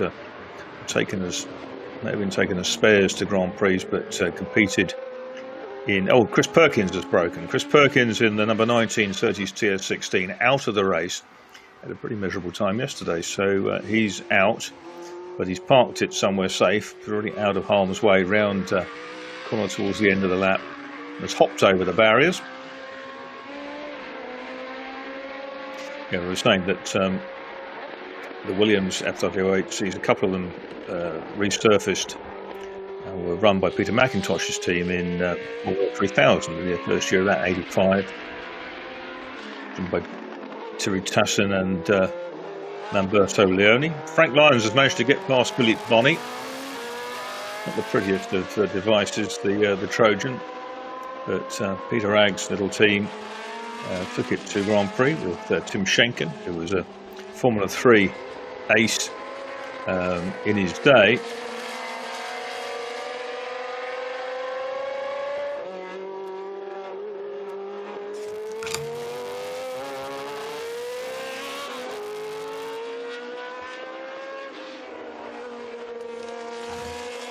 Couple of 10th places in period for the car, both by hanging on there and being in there at the end. The Trojan. Hazel's managed to stretch half a second or so further away from the John of B.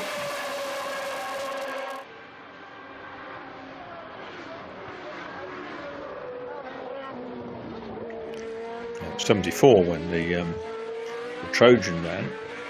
Some a real mixed bag from the 71 Surtees of Judy Lyons that we've seen retire from this race through to the early 80s.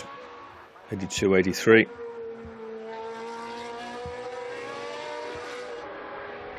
Renault had tried to change the game plan by bringing a 1500cc turbo car in during the 1977 season. Jean-Pierre Jabouille,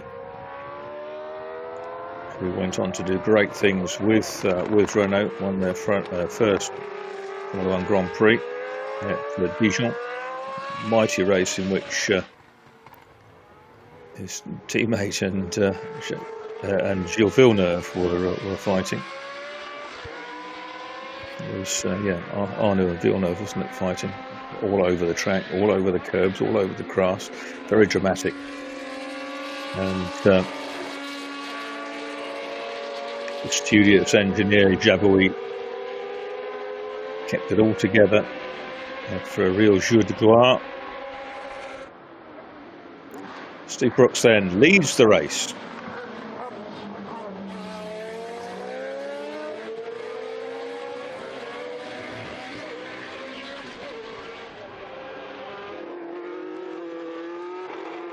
Neil Glover in the Ranyo Arrows, which was sponsored by Nordica Skis back in the day.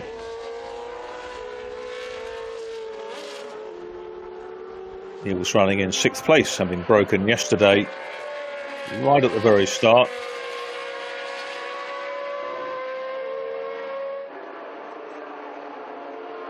And Neil Glover trying to get onto terms with Vincent Rivet in the Black March. Dives down the inside. He's not quite close enough to do it, but the Rainbow Jeans March holds sway. Just 2.25 minutes to go. There's this lap and one more for Neil Glover to get a 5th place out of this. He said overnight that he was going to give it everything today, having been denied a run yesterday.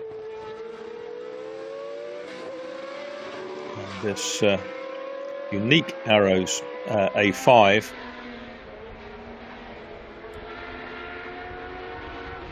car that didn't do very much, but it was effectively another of the smaller team's efforts to match Williams' FW08 performance that did it paved the way for the A6, which was quite a useful tool.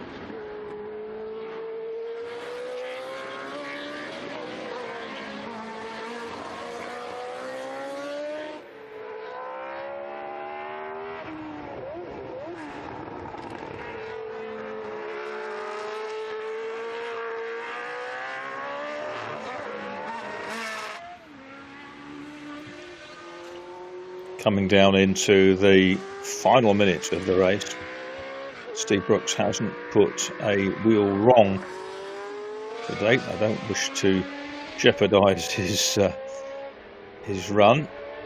Here is Neil Glover in the slipstream, and he comes out this time. Is he going to make it stick? He has. He's got his nose ahead. Can he get the car stopped? He can. Gets it turned in. He's taken the place now. Good pass there by Neil Glover on Vincent Rivet. Rivet used his experience to get back on the Arrows driver. 5th place now then for Neil Glover. He's made immediately 4 or 5 cars lengths, going past the stricken surtees of the percolator, Chris Perkins.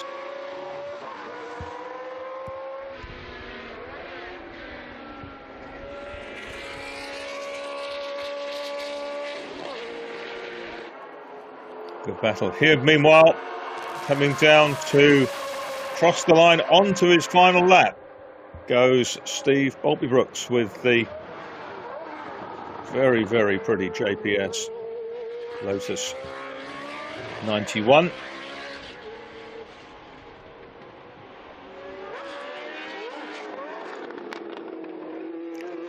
Glover's holding on there, and I think Rivet can get back with him at this point. Gap's gone out to probably 10 lengths between those two. quite a long way behind Mark Davis in the Class A leading, the early class leading searches. But Davis is in the pits. Davis in the pits. According to our graphic, just gone in, which will bring Glover and Rive up into 4th and 5th places. If that's borne out by our cameras, it will then bring Paul Tattersall up into 6th place in the Ensign N179, the MN09 car. Another daily car, but got its best result with Patrick Gaillard, the Frenchman who transferred from the work Chevron in Formula 3. Here comes Steve Brooks then. Different result for a Formula 1 race. We're going to see Brooks and Hazel, Mr. John of B, Lotus Williams and Ligier. We're going to see Arrows, March and Ensign in the top 6. We're going to see 6 different manufacturers in the top 6. And as the checkered flag comes up, it's Steve Brooks who wins in the OC Racing Run Lotus 91. It's a sister car of the 82 Ele De Angelis Austrian Grand Prix winner. Great drive from Steve Brooks. He'll be thrilled with that. In second place, Team 1-2, because that's also an OC Racing car. That's the Williams WHC of Mark Hazel, 15 seconds behind. In third place is Mr. John of B in the Ligier. Then it is going to be in fourth. Who should be next? There's Steve waving to spectators and the marshals. In fourth should be Neil Glover, who came up through the field from the back with the Arrows A5, rewarded for his tenacity and persistence. We'll see whether he is back. Yeah, here they come, yes, in 4th and 5th places, far better than certainly than Neil Glover expected to move through the field. That's his best result. 4th place for the orange and white Arrows. Well done, Neil. In 5th place, Vincent Rivet. And in 6th, yet to finish, but shortly to finish, should be Paul Tattersall in the Ensign N179. So he was way behind, but about half a minute behind the two we've just seen. Let's hope he gets safely back so we can have that continuity. But isn't it great to see a JPS Lotus win here at Estoril, where Ayrton Senna won back in '85, his first Grand Prix in that very, very wet race in the Lotus Renault 97T V6 turbo car. Is Tattersall going to finish? Well, who knows? Certainly Philippe Bonny has made it home, and Frank Lyons made it home. They're currently shown as 8th and 9th behind the pitted Mark Davis. Looks like Tattersall stopped out on the circuit, so I'm not sure what that's about, but we certainly didn't see him. We didn't pick him up on the cameras, but he certainly looks like he's gone missing in action on the last lap, so we'll see. Steve Brooks, though, no doubt about the victory for the number 12 car, and a great result for him. He'll be thrilled to bits with that. And there it is then. First Steve Brooks, second Mark Hazel, third Mr. John of B, fourth Neil Glover, fifth Vincent Rivet, and in 6th place, because of Tattersall's disappearance, it's Philippe Bonny and the Trojans. So it is still 6 different cars up front, and there's a McLaren behind them, so it's top 7 all different. And our retirements, Judy Lyons and Sohail Ayari, Chris Perkins and Mark Davis in the Surtees. So none of the 3 Surtees cars finished at the end of the race. 2 of them stopping in the pits, and 1 of them out on the circuit. But a good win for Steve Brooks at the Estoril Classics, presented by Peter Auto. And there is Martin O'Connell, Monaco historic Formula 1 winner himself, driving an ATS from Mark Davis's stable, who greets Steve Brooks.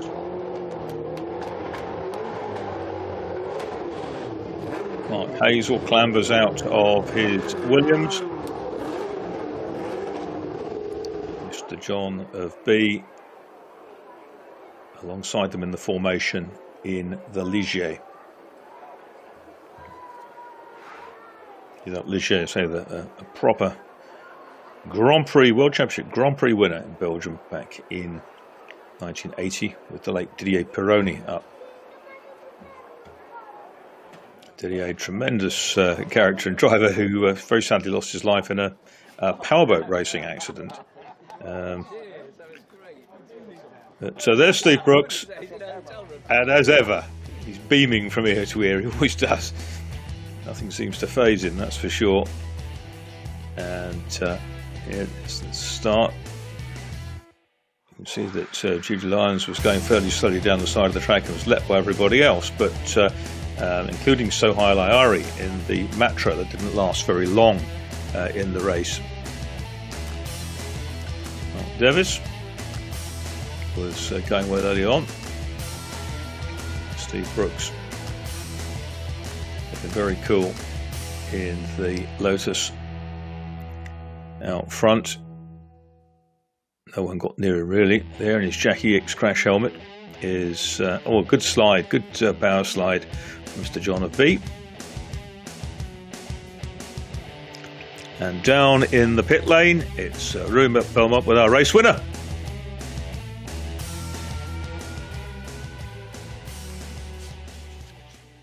Welcome back to the pit lane. We are here with Steve. He won this fantastic race, a special moment. I was talking to him about it because the last time a Lotus Formula One won here, it was driven by Ayrton Senna back in '86, and Steve now brought back a beautiful Lotus with the John Player colours back to the first place. Special for you, for sure. Oh, it's amazing. It's what we all remember from our childhood, isn't it? Those colours, they're just fantastic. I was here at the stand in '86 watching the race. Completely, the rain was falling down like hell. Yeah. And Ayrton won the race. Everyone was soaked, but this time completely different. It was completely special. Oh, it was a beautiful afternoon this morning, and it's a fantastic track, Estoril. It's so beautiful. And the race, was it hard throughout the entire time of the race? Well, I was expecting them to jump on me at any time, so I was pushing, trying to keep ahead, which seemed to work. Perfect way to finish the weekend. Yeah, fantastic way. Okay, congratulations. Thank you. No, thank you. First place then for this beautiful Lotus at the end of the F1 race. A special moment even for the Portuguese fans that for sure remember Ayrton Senna. Now it was Steve Brooks that brought back the F1, the beautiful black and golden John Player colored F1 Lotus to the first place. Thank you very much, Rui, down there with Steve Brooks, who's absolutely elated at his victory. And what a great result that was for him. Back to our highlights, and it's the yellow and blue Surtees of Chris Perkins, destined not to finish. The Ligier chasing down the Williams. You may see the Williams have a little bit of a snake onto the gravel at some point, but I think we're going to go straight towards the finish now, and had that good tussle as Neil Glover in the Arrows A5 spent quite a long time trying to stake out a way to pass Vincent Rivet in the March. Eventually made it into turn one, and there was a bonus, a Brucey bonus right at the end, because the disappearance of Mark Davis's car, which was a class leader at that point, allowed Glover to bump up a place into fourth. But the winner, Steve Brooks with the Lotus 91, and a great result for him, ahead of his teammate Mark Hazel, and in third place Mr. John of B. Podiums then.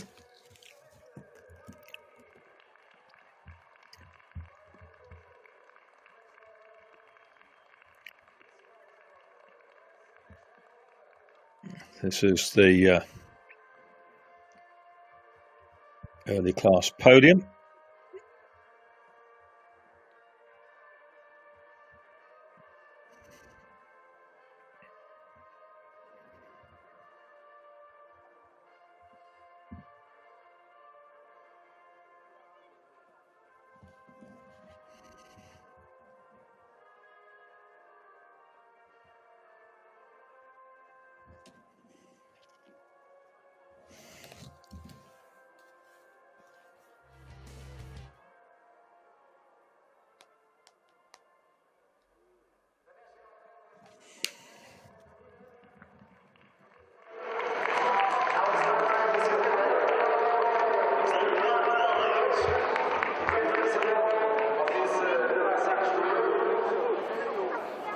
So the prize giving continues. These are the class cars. You can see Frank Lyons on the left there. Looks like Mark Davis on the right.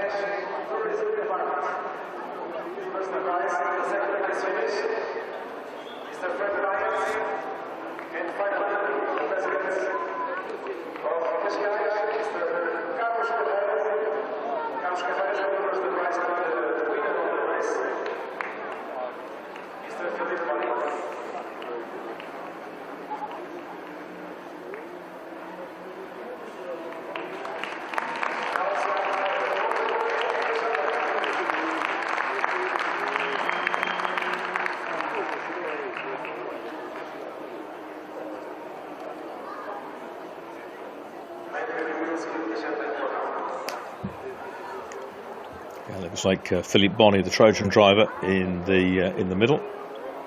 Hence the French anthem.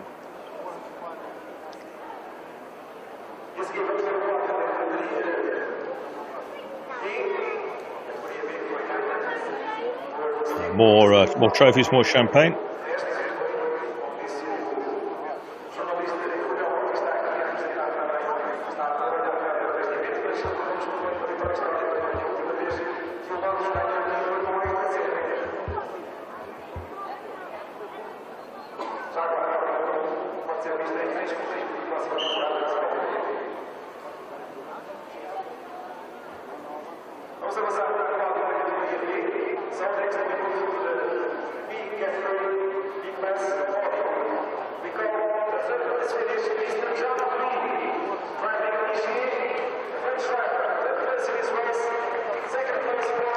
Onto the podium springs Mr. John B, fresh from his Ligier. Third place for him.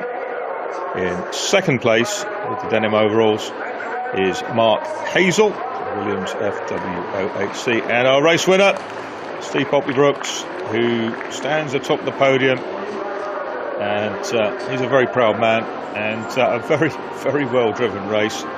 Great victory. So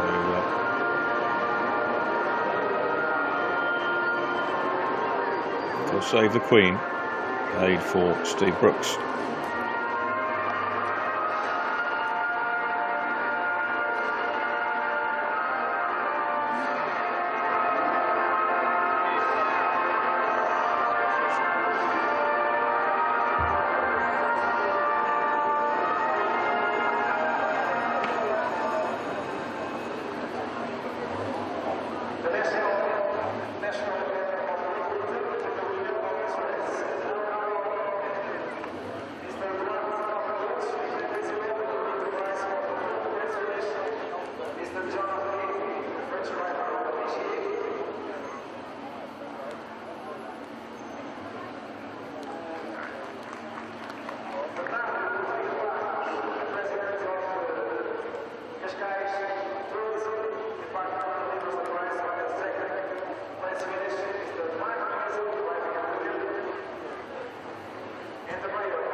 And just after the podium ceremony for the F1 historic car racing, we are here at the same place with this beautiful scenery near the podium. I have some special guests here with us, Bernardo Correia de Barros and Duarte Nobreguedes. For those who don't know who is Bernardo Nobreguedes, besides being someone very special here in Cascais, he was one of the Portuguese Dakar drivers. Back in his days, he was the first one to win a special stage in the Dakar in Senegal. Mali. In Mali, not Niger and Mali. Okay, perfect. I will start with you, Bernardo. It's very special for Cascais to have such an event like this. Oh, it's absolutely amazing to see these people together, to have the social life being back after COVID. This event for us, it's bringing back the cars and the history to Cascais. We were the first place in the world to have the Formula One, the rallies and the MotoGPs also. So everything is back together where it's supposed to be with all these people in under this amazing weather. So I have to thank to the organization and Duarte that put it and assembled everything together for the world to see. So thank you very much, guys. Thank you, Bernardo. Duarte, special, of course, as an ex-racing driver. You are never an ex-racing driver. You are always a racing driver, but very special to see all these cars. Yes, it's amazing because with these cars we live the memory, and with the memories we build our identity, our future. So it is a very special event, yes, correct. Talking about the future, will we see the Estoril Classics back in 2022? Yes, for sure. It is well, last year we had the COVID problem, so it's not big enough to take all the, let's say, critics of the things to get better. But for next year, we'll do it better with more cars, more people, and I hope there'll be no limitation from the COVID. So we are growing a very, very big event. Thank you, guys. Enjoy this perfect Sunday. Thank you. Duarte Nobreguedes and Bernardo Correia de Barros, two personalities from Cascais. They are major supporters of this event, and for sure we'll see back Estoril Classics in 2022 here at this fantastic racetrack. Thank you, Rui. And cars now on track for our next race. And it's the Porsches coming out next. This is the 2-litre Cup, which has been going since 2018, Super Series. And it was won in 2018 by Andrew Smith and Ollie Bryant. Ollie Bryant, winner of last weekend's Spa 6 Hours race, with James Cottingham, also winner here this week. Mark Sumpter, who's sharing with Andy Jordan in this race, he won it in 2019, and in 2020, Richard Cook and Harvey Stanley, last night's big GT winners, were the victors. So here are the early short wheelbase 2-litre Porsche 911s. We've even seen one or two of the early 901s compete in this series over the years, and they are off round the circuit on their reconnaissance lap. Sumpter on pole, Dero is next, then de Siebenthal. Richard Cook is fourth. Antonio Simões, there's a good name from the past of Portuguese racing. He's in fifth in car number 10. Then it's Boucher in the 411. Jakubowski, Tangard, Gork, Mora, Koenig, Carnero towards the back of the field, and Florent at the back. So 13 cars, but it's a 90-minute race. It's a long, long race for these 911s. And we will be away fairly shortly. Just try that everyone makes their way around safely on this reconnaissance lap. But endurance racing legends, classic endurance racing CER1 and the Iberian historic endurance races still to go, so lots to look forward to as the Porsches come out for one of the weekend's longer races.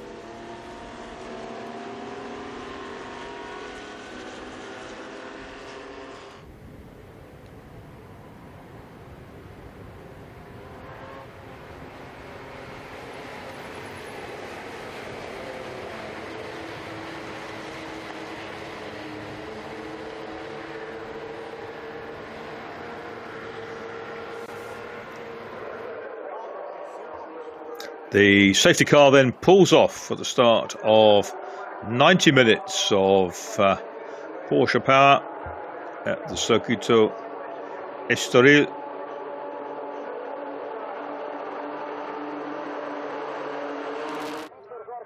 And away they go with the Mark Sumpter car, the grey car with the blue and turquoise flag on it, leading down into turn 1. Very, very tight for second place through there. Couldn't pick up the numbers from this distance, but the white car came down the inside, dived down and managed to get the place. So we'll pick it up in a second. Came from down the order. It may well be Siebenthal who has got through into second. Watch for Simosh in the 10.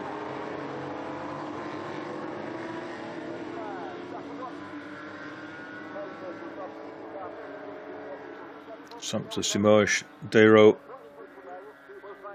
Sorry, Sumpter, Siebenthal, Simosh up into third. Then it's Dero. Jakubowski comes through next. And then Cook, one of the two gentleman driver and elite teams in the pack.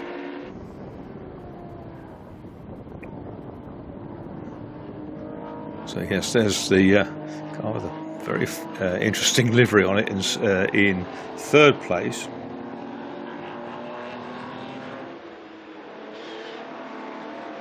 Down the gearbox, this is the chase.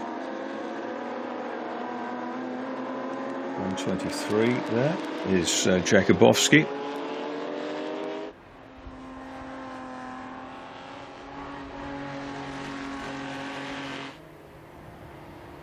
And the flat 6 engine, boxer engine Porsches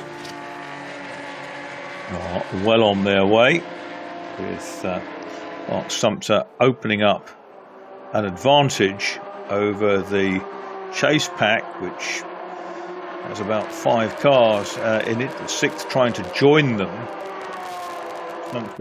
Simosh is in second place, Antonio Simosh, the long-time single-seater racer. 37 there, the red car is Dero.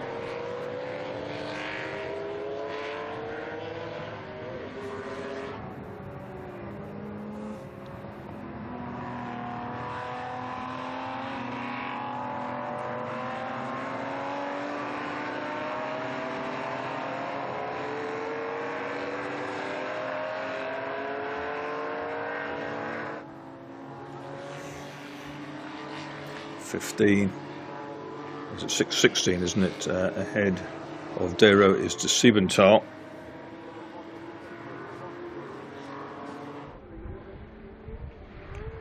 The green car with the green markings on it, into the braking area for one of these lovely sweeping corners, and de Siebenthal's gone wide and it's been taken by Dero. Dero goes up a position, up into third place in the car 37. He now runs wide, and Siebenthal tries to repay the compliment, can't do it.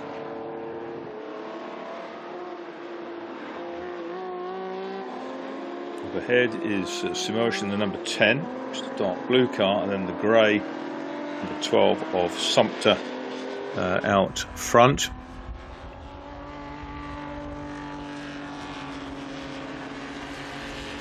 Jakubowski in 1, 2, 3 is in 5th place. That's another of the dark grey cars.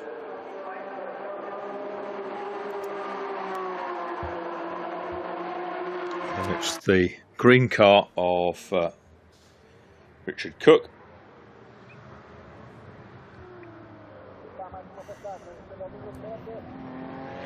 Nice tussle this, well matched cars.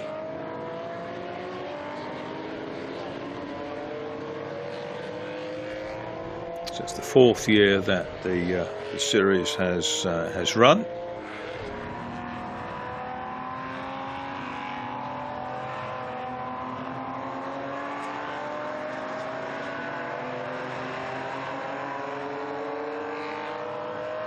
Seventh is the 3 of Boucher.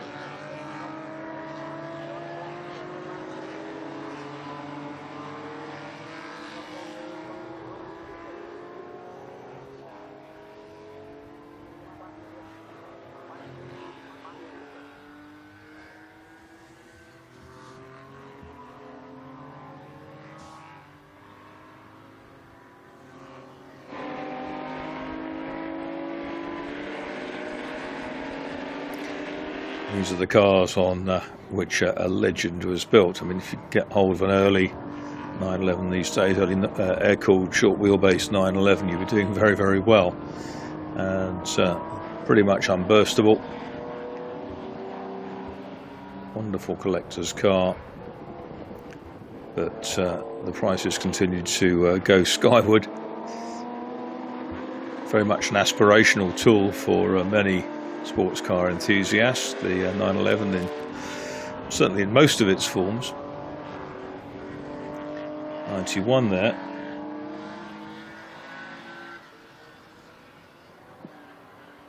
Is Carneiro, and it's nice that it's got the Portuguese coloured stripes, the green and red stripes of Portugal over the top of it.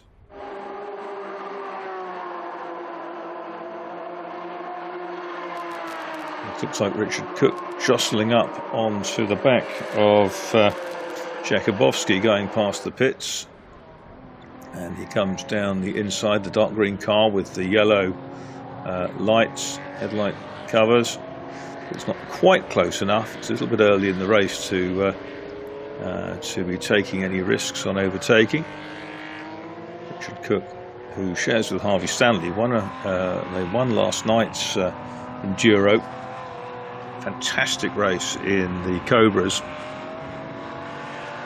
2.5 finish at the end. They beat their teammates, James Cottingham and look at that, it's a great battle there. James Cottingham and Max Girardo, yes, in yesterday's race, as I was saying. This is a tussle for position. Oh, running really wide was the dark blue car there.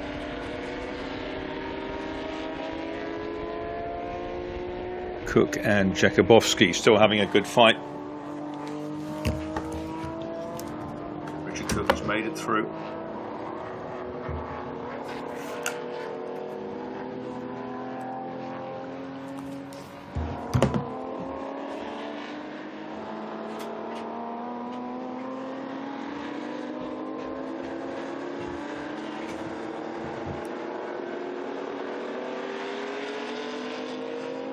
Very distinctive engine note the 911s have.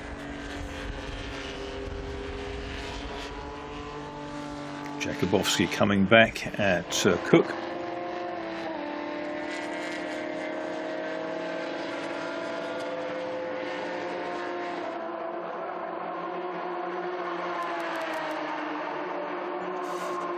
One fan there getting very excited in the grandstand, sitting in the shade. Pretty hot out on track.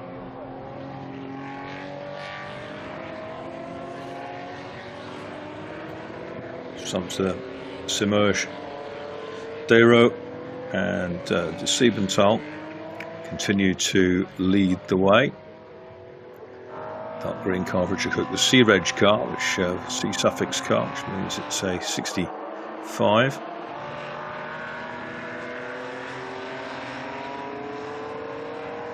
It's one of those races that you can see going down to a tight finish. Let's hope for that over the distance. Cook in 72, Jakubowski in 123. Cook's just put in his best lap of the race fairly recently, and he's lapping on the same in the same second as Simosh in second place, and Dero in third. And that was 4-1-1. That's Boucher locking a wheel. Don't want to do that too often, otherwise you start damaging the tyres. It's going to be hard pressed over an hour and a half here. Lots of twists and turns at Estoril.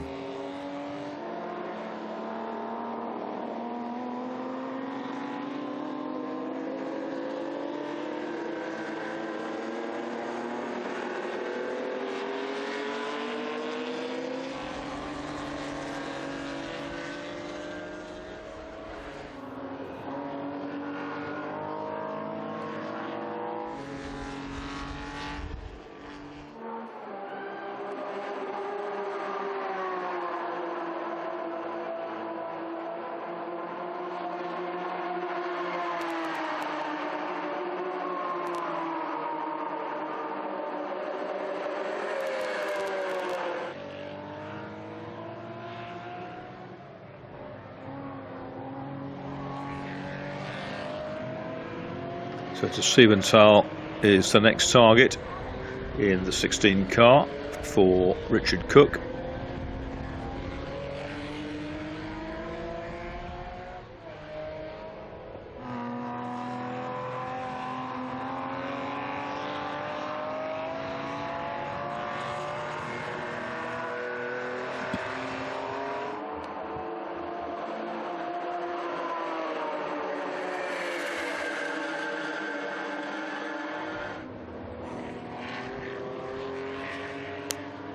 There's Carnero with the 91, and 113 behind him is Florent.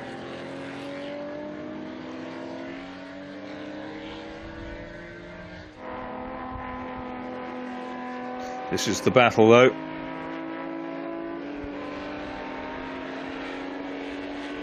And Richard Cook is tracking to Siebenthal.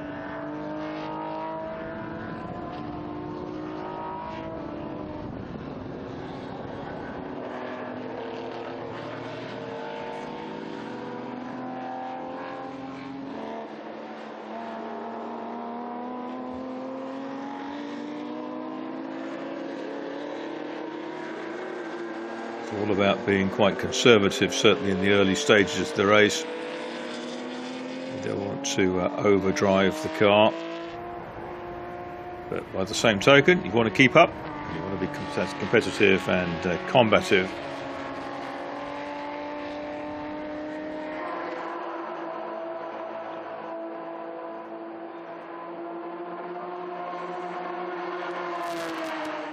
Second position, Antonio Simosh holding on. Antonio now in his late 50s, quick Formula Ford peddler back in his day, in his heyday. Finished third in the SO British Championship Formula Ford. Also competed in the big race of champions for Formula Ford. Some of you might recognise the Simosh crash helmet with that bright pink Dayglow livery.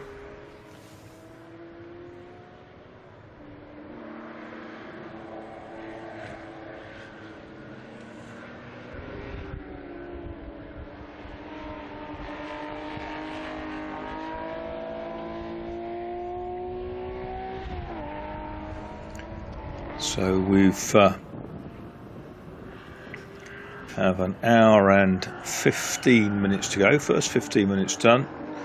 There's Mark Sumpter, the independent Porsche specialist from the south of England. Those are the colours that he's run on his cars for, on his Paragon Porsche cars for many years, on the front to ID the car at a distance from its rivals.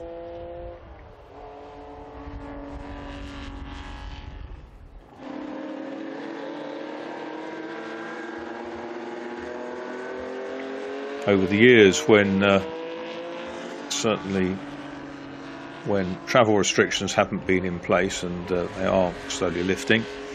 There have been drivers from all over the world taking part in these races.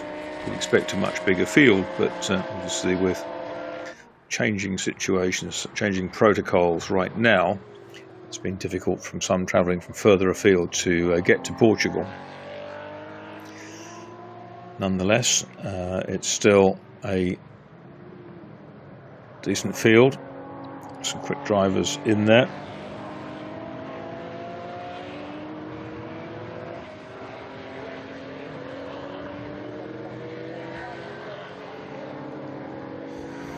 .123. Was that the dark green car slowing? Was that Cook slowing, or what's happened to him? He's dropped back, Richard Cook, into 6th place. Jakubowski's gone through. We've got the 2 green cars running together, which means that Boucher is now back with Cook. Lucas Boucher, Swiss driver, in number 411.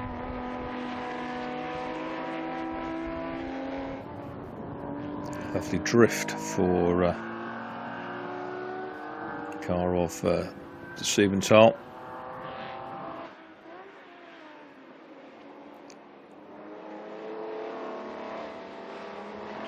But out front, it's Mark Sumter, who's raced some incredibly quick Porsches over the years, including Group C cars.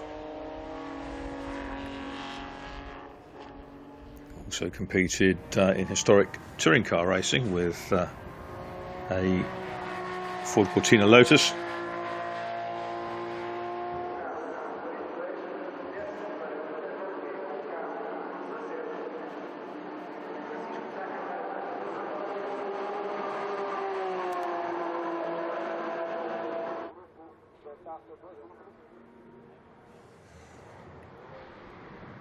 Here's Sumter with that number plate STR 911 on the car, so you can see why he's done that.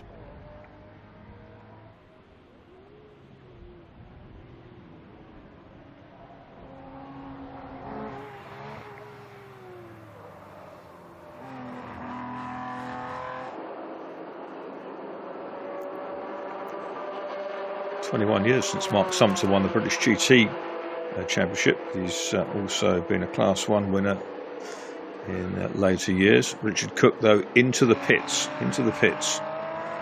for Richard Cook. Just under 20 minutes into the race, so a technical issue, I would think. Battle for second, though, has been rejoined.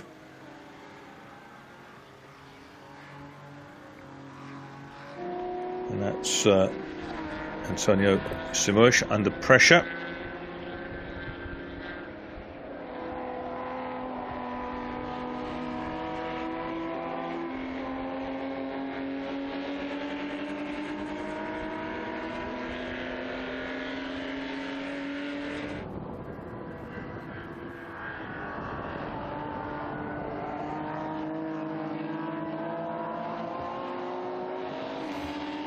What can Xavier Dero do about Simões? The local hero, they're hopping over the curbs in unison, and hard on the power. Slightly better exit for the chasing car of Xavier Dero, but it's Antonio Simões who just holds sway. But he's coming under extreme pressure now as they complete their 9th lap. Over 13 seconds ahead of them. Mark Sumter continues to lead, as he has done since the start.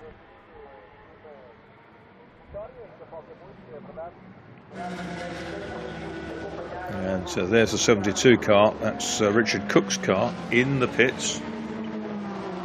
Problem is with that, there's some activity going on down there in the cockpit.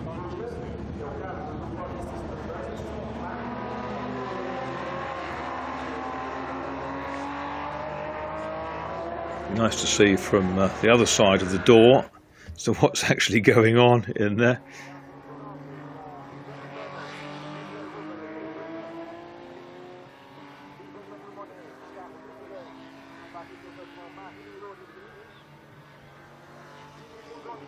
Yeah, Sumpter stretching his advantage over Simosh and Dero, who are only that far apart, about 1.5 9/11 lengths, not even that in the corners.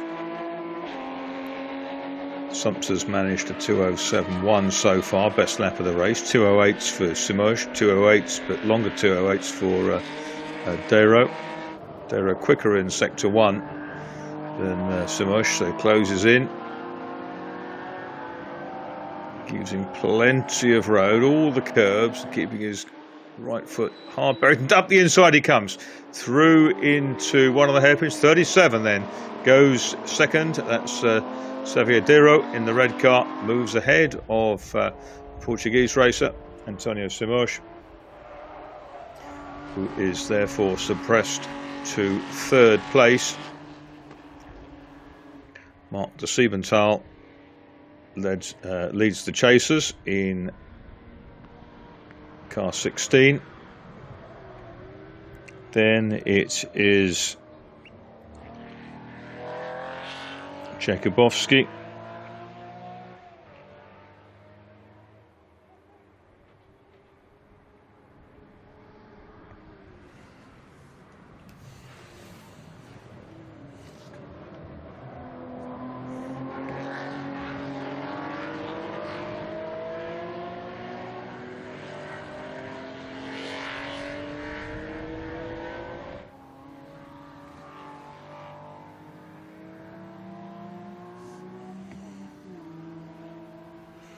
So Sumpter keeping it nice and neat out front on this 4-kilometre circuit. 17 seconds ahead of Dero.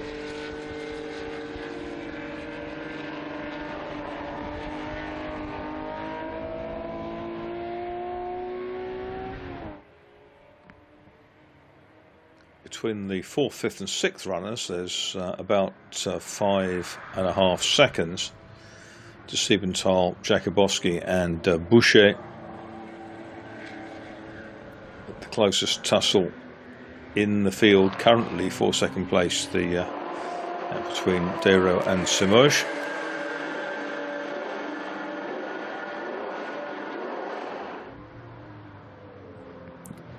Francisco Sacanero in the 91 and 113. Christophe Florin, the Frenchman. They're at the back of the pack of those who are running. They are really close together, but that's a battle for 11th place.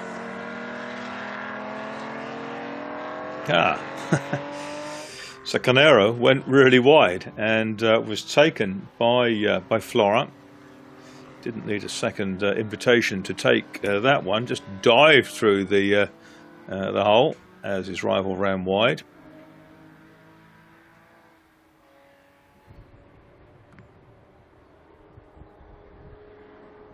Richard Cook's already lost a couple of laps in the pits, and wonder whether that has spelt the end of his race.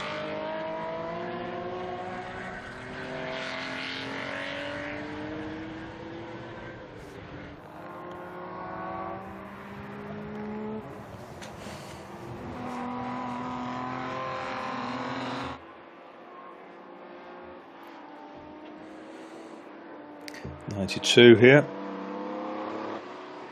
is Mora, Michel Mora,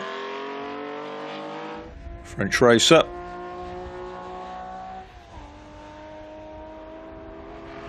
It's not that far ahead of Florin in the 113. Mora running in 10th place. Tadero, Simoish, Siebenthal, Jakubowski and Boucher are top 6. 32 seconds covers the top 6, but just a fraction of a second, 5th and 6th. Jakubowski and Boucher, and there they are, right on cue. 10th of a second. That's really good fun to be in a scrap like that. Driving superb motor cars, which the cars really work well on this type of track. Carry a lot of speed, and that's a long run into the hairpin. He locked up and ran wide, but he did the sensible thing, just modulated the brakes. Okay, well, he's lost a chunk of time, but that was pretty ambitious. Pretty ambitious run up into one of the hairpins.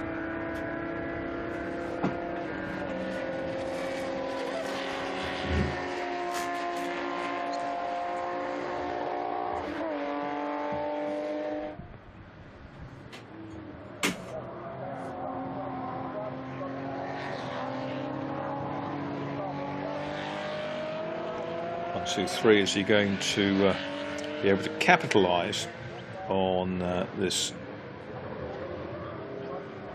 problem his rival had? Stay ahead, or can Boucher respond? Boucher is trying to come back. He's taken about 0.3 of a second back out of Jakubowski. The red car of Dero, which runs second, the blue car of Simosh, and then the multicoloured car with all the graphics all over it, which is Mark de Siebenthal, sharing with Damien Kohler car.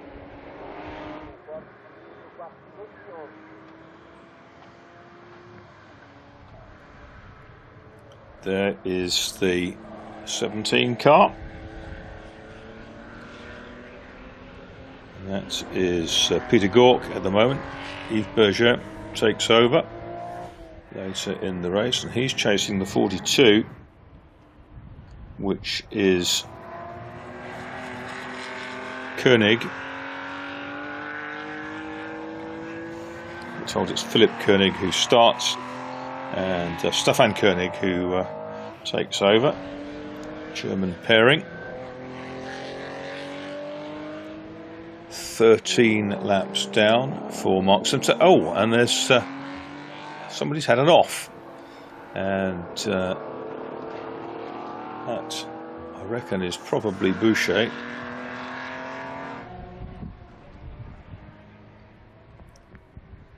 Didn't see what precipitated that.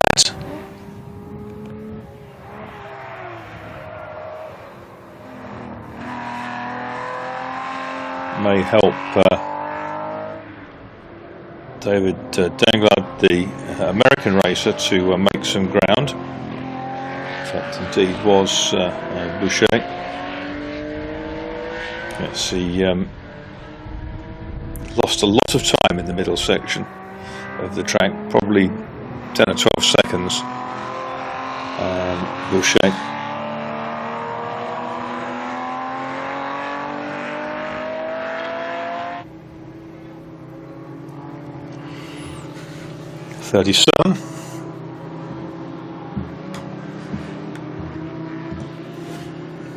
Xavier Dero now in a very solid second place.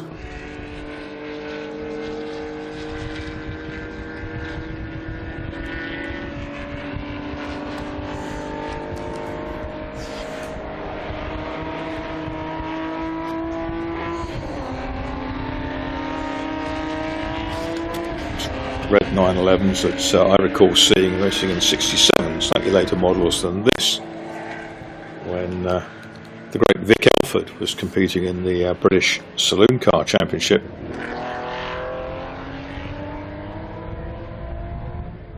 These early 911s made from '64.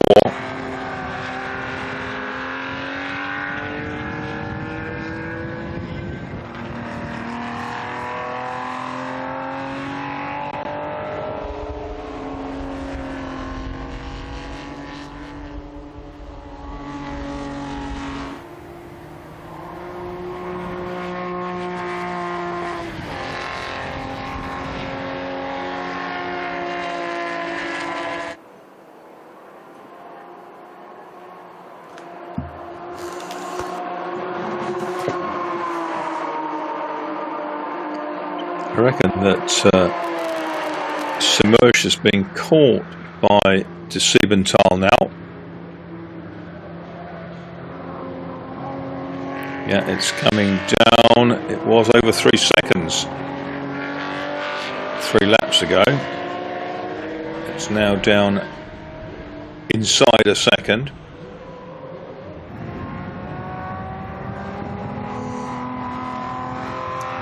And Siebenthal knuckling down to the chase, enjoying it. Oh, a bit of a slide from Semersh. Those tyres are getting hot. Temperatures are going up. Cars sliding a bit more. And Semersh best lap at 2:08.3. Siebenthal's at 2:09.3. That was earlier in the race, but De Siebenthal's nicked a couple more tenths of a second back on this lap.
So we've had De Siebenthal get through ahead of Semersh, just inside an hour to run now, and the silver car with the graphics all over it has taken a place from Semersh. We saw the lap earlier was sliding around quite a lot, and see whether De Siebenthal, who is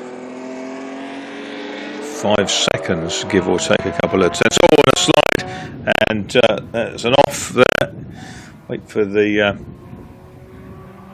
Jakubowski in the 1-2-3, who was running in 5th. He's off into the gravel trap. Now, is he going to be able to manoeuvre that out, or is he going to have to wait for marshals? It's not a good place to be parked. We saw Fred de Rocha have a spin somewhere down there earlier on in the CER2 race. And I don't reckon that's going to claw its way out of there very easily. Here comes Mark Sumpter, our race leader, in the 12 car. Involved in Lappery now. Yellow flag showing.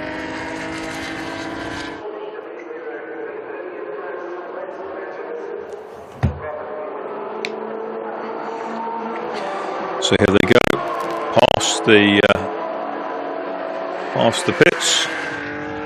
Lappering done. 1, 2, 3 still off there. So yellow flags covering it at turn 3.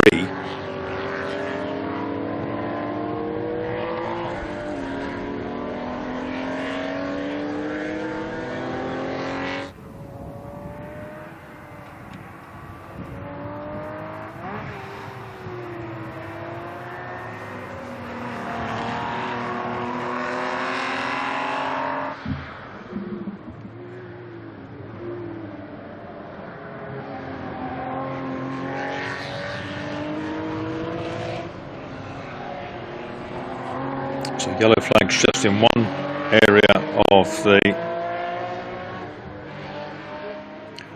the track.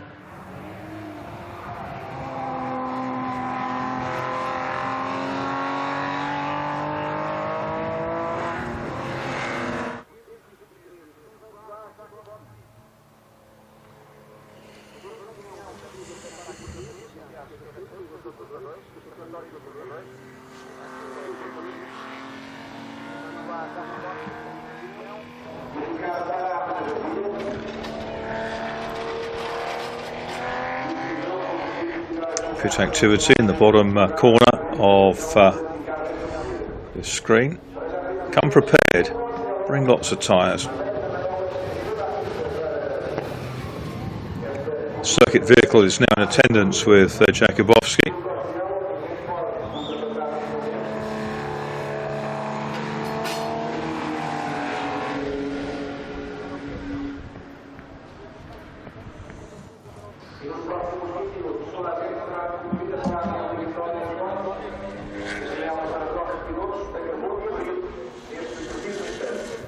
Dongla car is in the pits and it's having its screen cleaned.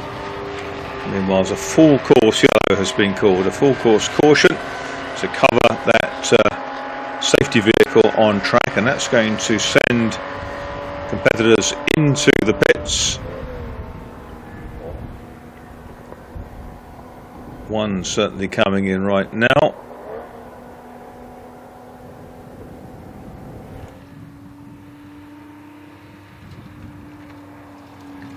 There is the 1, 2, 3 then. Back out on the circuit, it's Michel Morat who has come in 92. Leader number 12 is Mark Sumpter.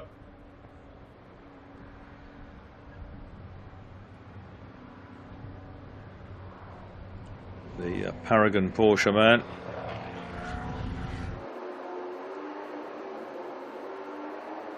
We've got Xavier Dero and Mark de Siebenthal coming in together from second and third places. Cars 37 and 16.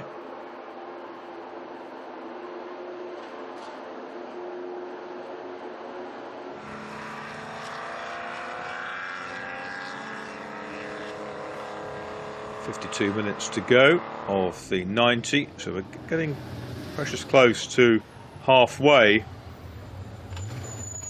Here's de Siebenthal.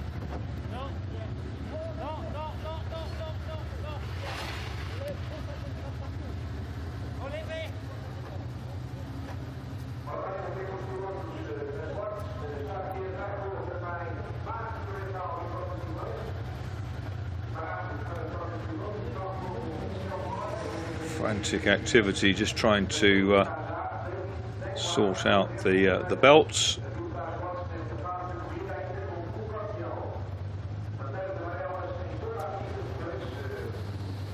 Locking them back down.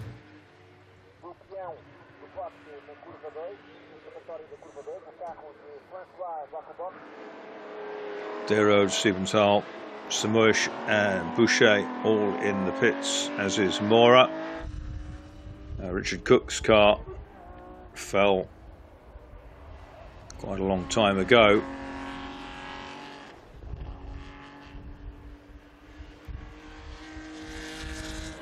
About half the field has stopped.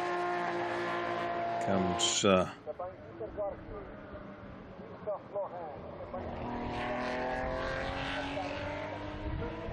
one out, and I thought we had another going in the opposite end of the pit lane. 92 there is Michel Mora coming out. Dongla has come out in 15, and the Sacanero car number 91 is now in as well. So it looks like it's Sumpter, Koenig and Gork who haven't stopped. 12, 42 and 17.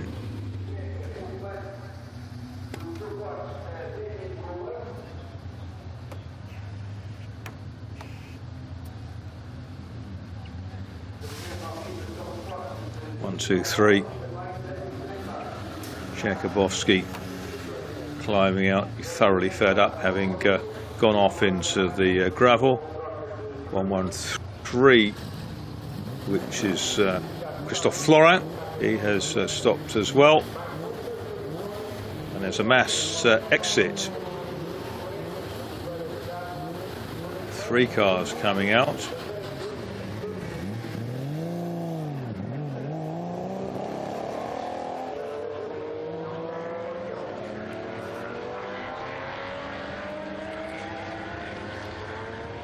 And it's the car that De Siebenthal started, or was shown as having started, which was first of the 3 out of the pits.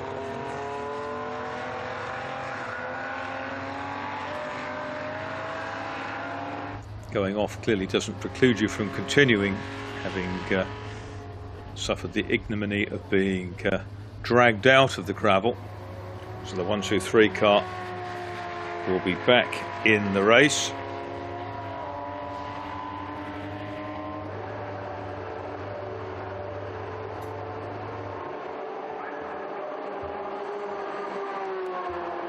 Jakubowski started, I think, some Charles Rupp, who continues.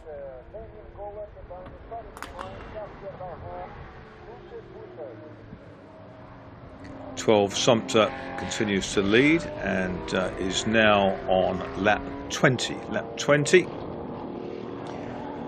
at the end of which, with the caution having been withdrawn, it'll probably be time to think about making his stop.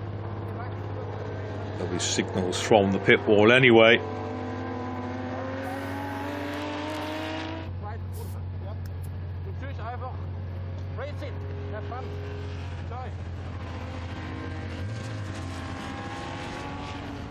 '17 about to set off again, and that is Gork, who stopped from 3rd place by virtue of being one of the last of the stoppers.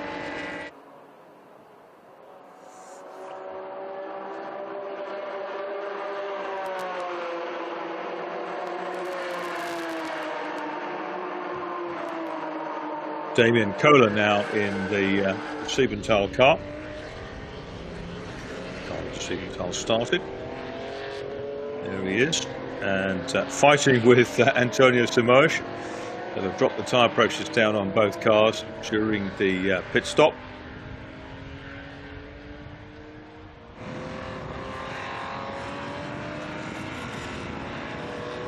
Get to oh yes, there's Simoes diving past Kohler, thinking yes, thank you very much. Runs a bit wide, a little bit of undercut there for Kohler on the exit of the corner, and he comes back at his rival. It's a good time to jump a rival, and that is if you can get it done straight away out of the pits, then it sends a message. And the closing speed is pretty high there, and Simoes judges it really well. Tucks out from behind the car of Florin 113, and makes space. Most of them running very close together here. The red car is Xavier Dero trying to get back to those ahead. Here, though, is our race leader. It's Mark Sumpter. Gets out. Seat insert comes out, and the Red Bull liveried crash helmet of JRT Jordan Racing Team's Andy Jordan, former British saloon car champion, touring car champion, gets in.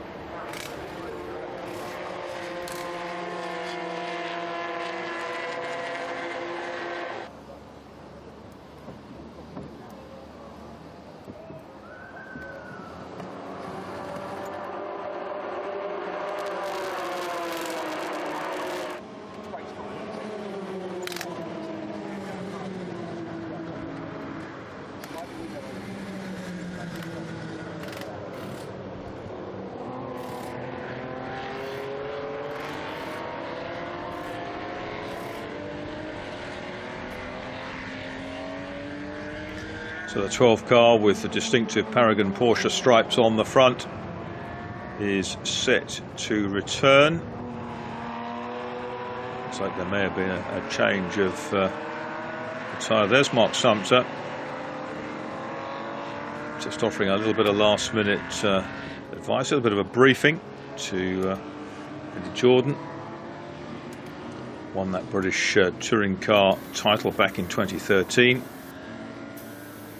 Bleeding the air out of the tyres, where the temperature has built up the pressure.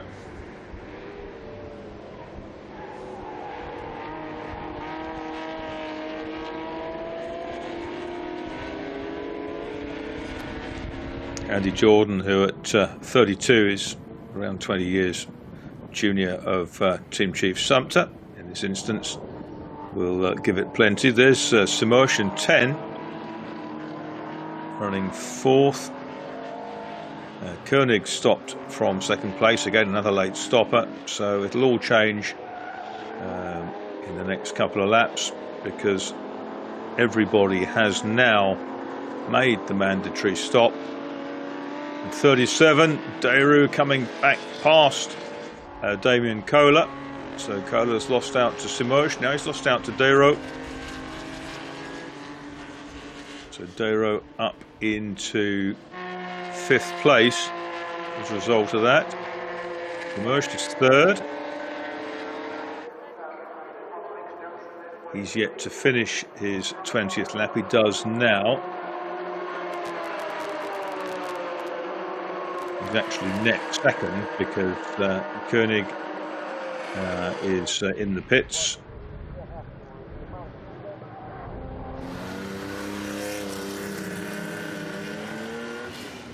So it's Andy Jordan now at the wheel of the 12 Porsche. Followed his father Mike into racing. Mike's still very, very involved in racing historic cars. He kind of discovered historic cars a few years ago. Started building some very fine examples. Jordan having done some of his early racing in a Morris Minor, which seems a little kind of incongruous, but certainly made it go well in classic saloon car racing in Britain. Porsches have been the Jordan family's thing for more than 20 years, and they are considerable experts in preparing them, going back to the Eurotech days.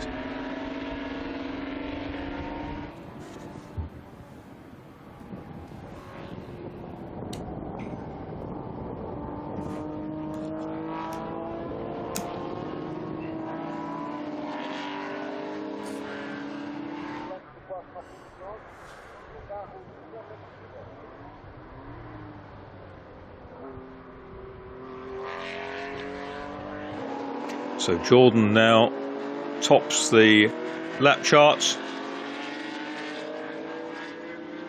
Damien Kohler back into 5th in that green car with the stickers all over it.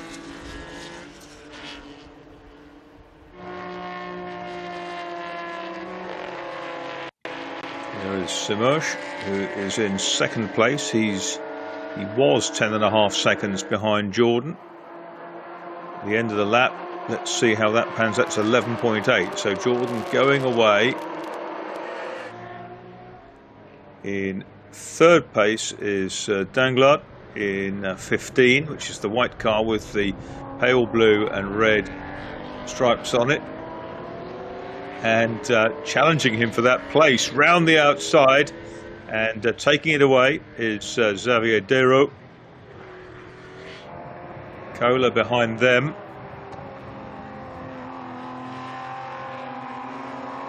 So it's a good race,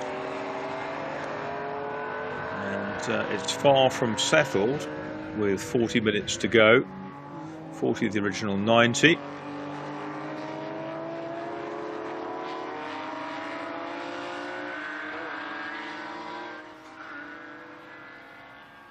Certainly one of the world's most popular sports cars, so we used to see them in the British Saloon Car Championship, driven by Vic Elford, who was mighty in Porsche Can-Am cars as well, and the big prototypes. Terry Hunter, another guy who used to compete in 911. Cars were auto-crossed, rally-crossed, was hill climbed extensively as well, and allowed owners to engage in all manner of competition,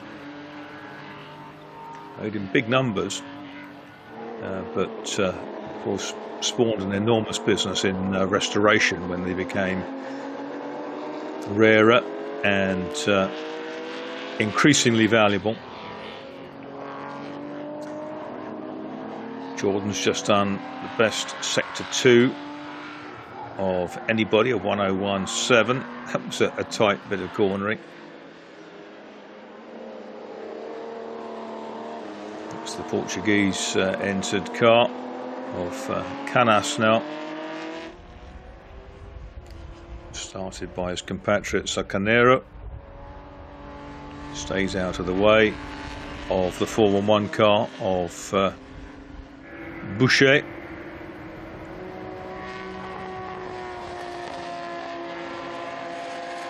"15 seconds first to second, but Xavier Dero has closed Simoes down,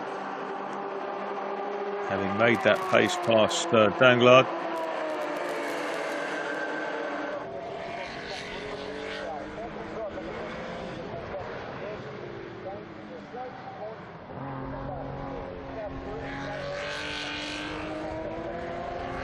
Canas and Florent battle.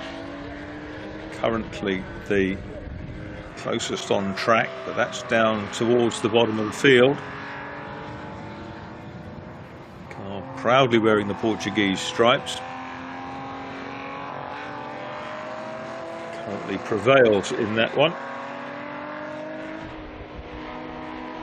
Only lost the one car earlier on, that's the Richard Cook car. Richard Cook, the defending champion with Harley Stanley. They've had their fair share of glory this weekend, having won the endurance race yesterday with Richard Shelby Cobra.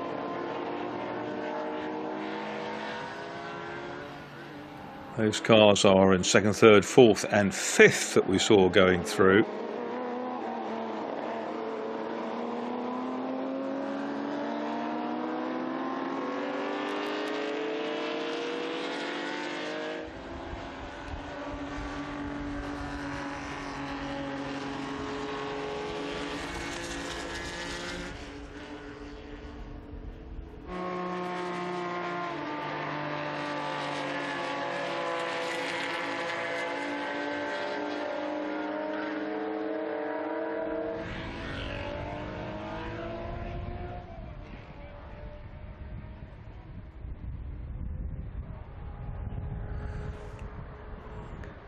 So the red car of Dero has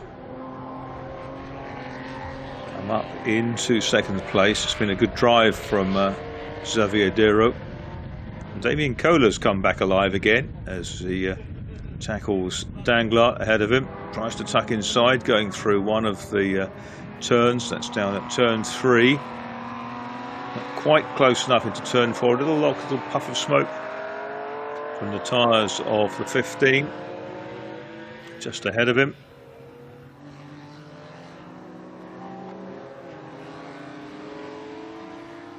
Back in the mid-60s when these cars came out, they didn't make an enormous amount of power. Fairly modest output, but that was soon upped. And of course the 911S models had more than the standard ones by a good percentage. But a standard spec car only made around 130 odd horsepower from 2 litres back then. And you think now of some of these quick little pocket rockets that are marketed on the road, things like the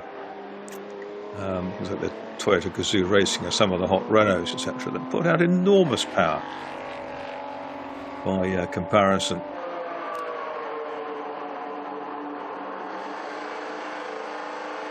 So here is our leader, Andrew Jordan, pulling towards 130 miles an hour in a straight line, 205 kilometers an hour. which is all of that.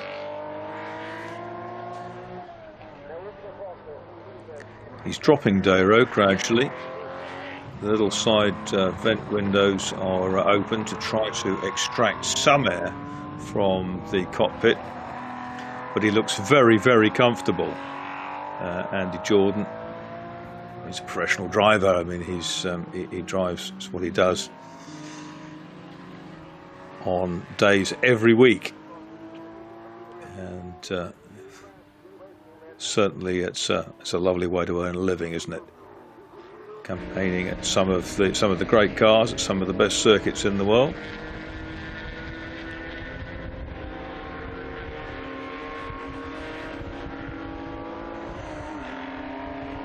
Jordan with that fastest lap, 2:06.588. Nobody else is under 2:08, so it looks to be nicely under control.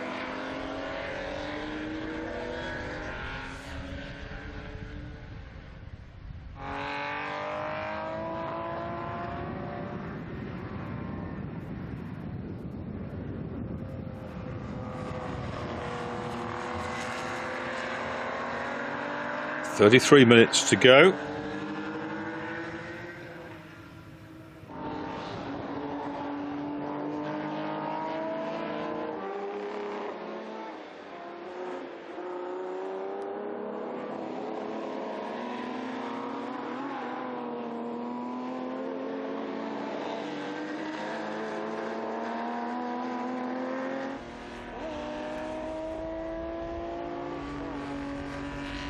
"37, Dero there, still in second place and easing away now by more than 4 seconds from his nearest pursuer.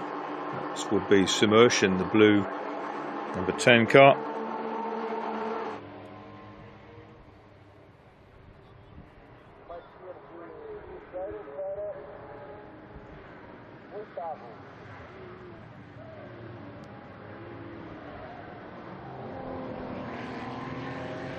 There's a good move, and that is Damien Kohler in the 16, and he's unseated Simmersch, but Simmersch not happy about it. He's coming back, trying to get back immediately, strike while he can, and he's on the inside for the right-hander. Danglars not far behind. They go round the long 180-degree corner, absolutely abreast, and there to pick up the tow in the next straight is Danglars in the 15 car, getting in on the act. He's in 5th place. That is 3rd, 4th and 5th down together. Simmersch will know the circuit really well, but he knows that wasn't an overtaking opportunity, but this one may be. There's not much of a space. It's not Porsche 911 width.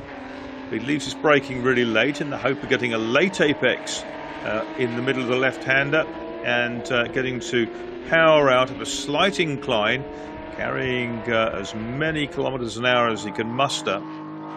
There's a slower car ahead of them, which is the car of Berger, and Simmersch gets a good run out of the corner, gets down the inside, places the car through and cuts through to the apex, slides through, so he's got the place back from Damien Kohler. And yeah, Simmersch may have been at the top of his single-seater career back in the 1970s into the early 80s, but he hasn't forgotten how to race, that's for sure. And he's doing a great job out there. Just having fun, and it's much more fun to have a battle.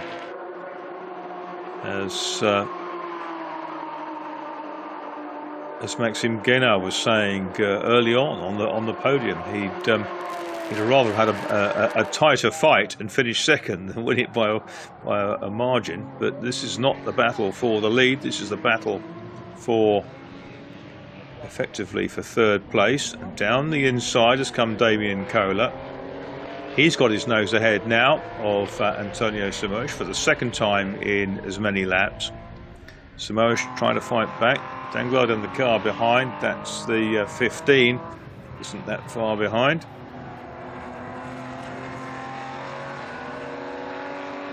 And Samoa carries some good speed out, and that will help him down the next straight.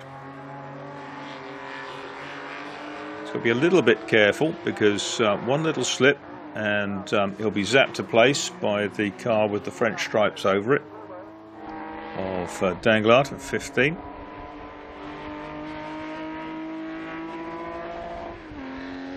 Long run down to this hairpin, and again Samoa gets a little bit more speed through the corner, may get a little more traction out of it as well, but it would appear that Kohler's got the measure for the next couple of corners at least, and it really has become a three-way fight for the place. The red car meanwhile of Xavier Dero, 37s, went through in our foreground.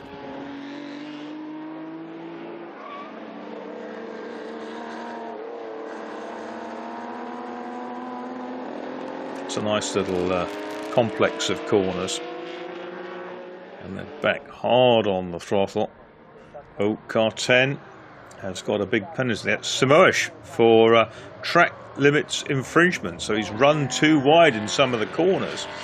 Used a little bit too much of the real estate here in Portugal at Circuito Estoril, and he'll be angry about that, because it's going to cost him, and it's going to cost him certainly one place. And even if he gets back past Damien Kohler, a 45-second penalty is going to be very difficult to negate with 27 minutes to go. He may be shown some kind of penalty board by the officials, or indeed by his team, but they won't be overly happy. It's not going to make up a lot of time when these three cars are lapping within tenths of each other.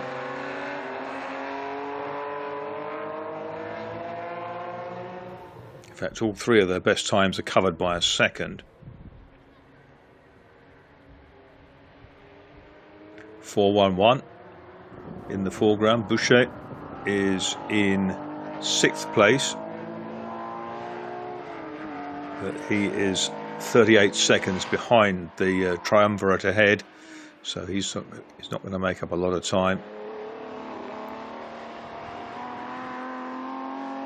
There's Jordan, engine singing beautifully behind him, that flat 6 boxer engine.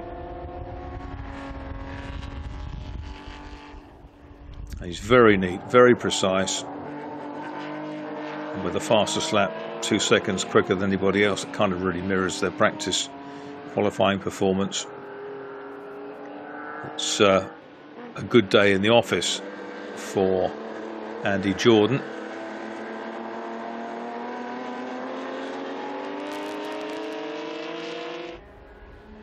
Of course, Mark Sumter and the Jordan family go back a long way to the Porsche Championship days in the UK.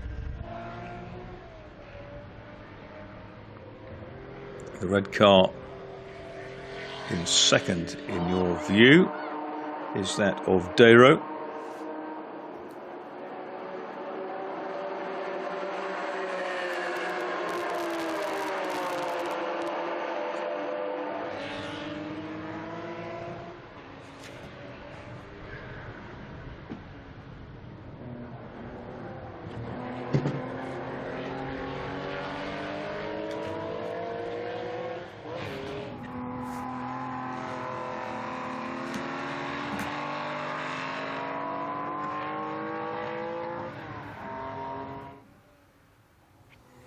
.25 minutes to go.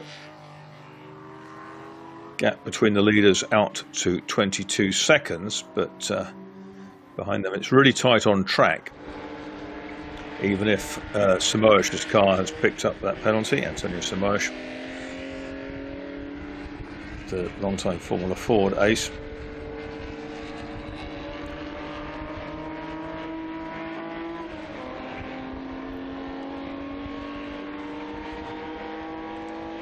27 Dero will be just trying to maintain his momentum. He's about 5 seconds up the road from Damien Kohler in the 16 car.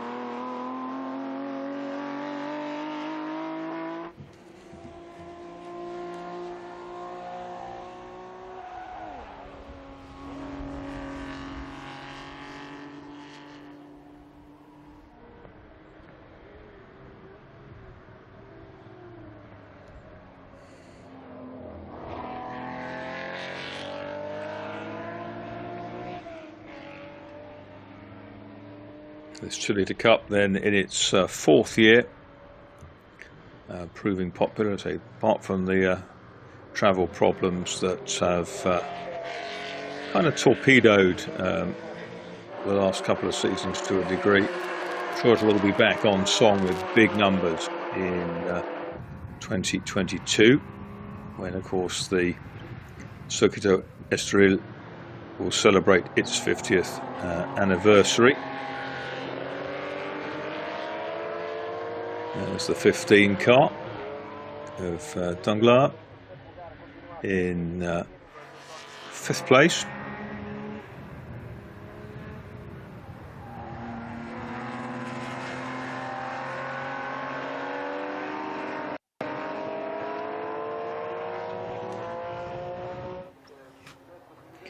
The two cars out front are both elite driver driven, so they're competing for a different trophy to the gentleman drivers and the gentleman elite teams.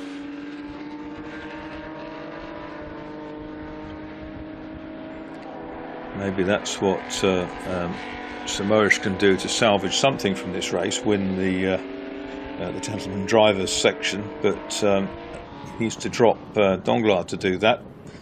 That's not going to happen, even if he can finish ahead of Boucher in 3rd in that class in the 411 car.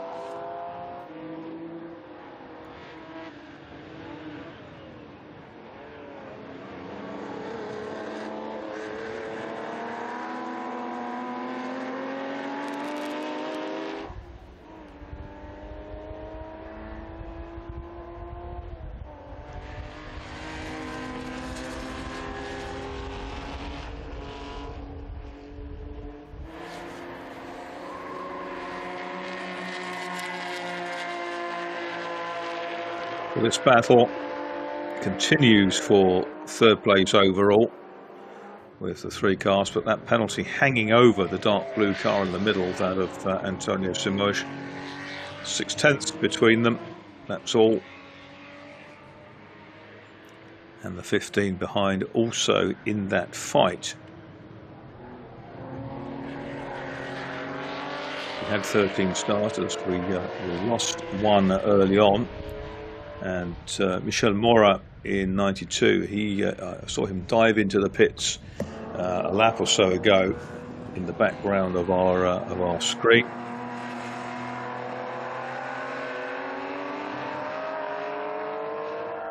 Simoes back on it, twirling the opposite lock, coming out of one of those very nice corners.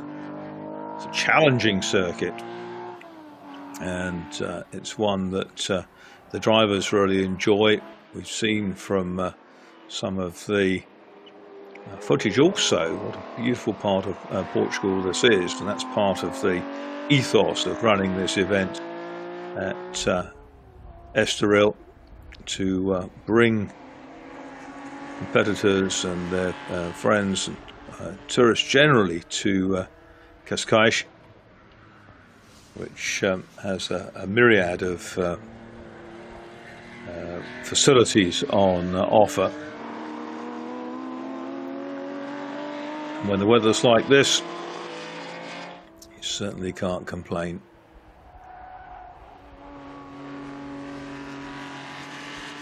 Tyres squealing on Dero's car, but here's our leader. And it's Andy Jordan, now 32. Been 8 years since he won that British Touring Car title. He's been driving recently the new BTCC hybrid racer, which points to the future of the contemporary championship. But in the historic world, he goes out just to enjoy himself and competes in Lotus Cortinas, in Minis, in a Daytona Cobra that Jordan Racing Team has built recently for Royal Slade, and anything else he can get his hands on effectively. Winner recently in the all mini race at Goodwood Revival, Andy Jordan, sharing with Nick Swift, the engine building king.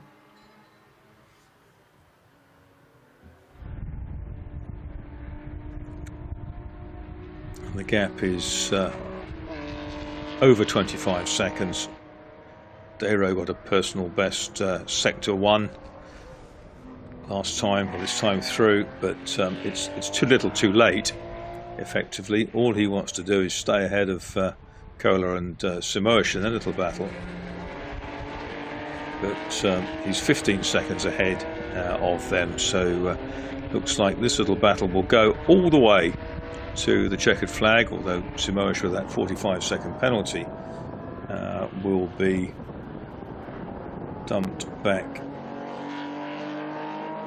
Looks like he will only lose 1 place out of it as things stand, and that's the white car with the red and blue stripes behind it of Danglard. So far behind is Boucher in number 411.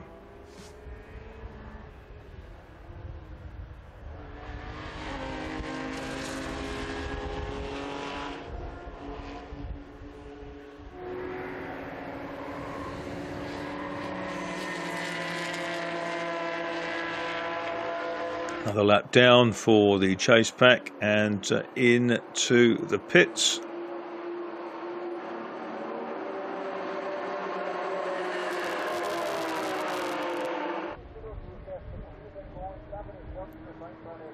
I think that may have been the car of Charles Rupp. Car 1, 2, 3.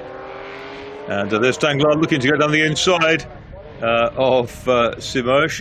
He got close, but it wasn't quite close enough, and a big tail wag from Antonio Simosh, the Portuguese racer, in the number 10 car, and Danglard returns the compliment. He gets really sideways too, but it's certainly delayed them. They've lost a little bit of ground now to Damien Kohler.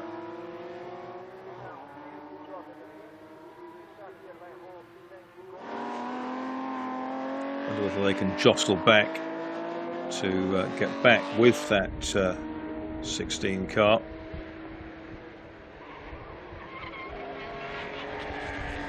This is the gentleman driver's tussle. Simosh isn't going to make 45 seconds unless he can force an error from Danglard. That's in the gentleman driver's section.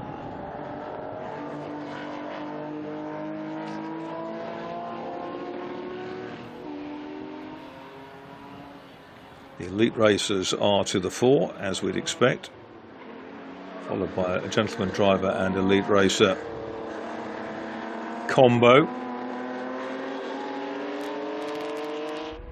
Running with that window open is Antonio Simosh.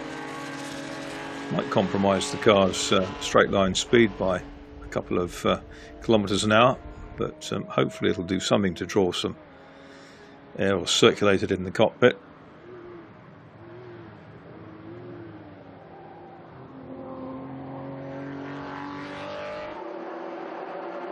Yeah, Simosh and Danglard are more than a minute ahead of Lucas Boucher now, so the penalty will only drop Simosh 1 place if that's all how it finishes. Oh, and a big slide from Danglars in 15. Maybe that was one of the errors that Semerge was hoping that an injection of pace might provoke.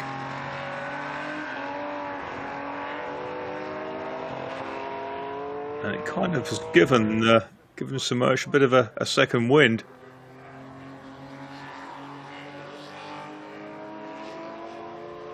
Nine tenths behind Kohler.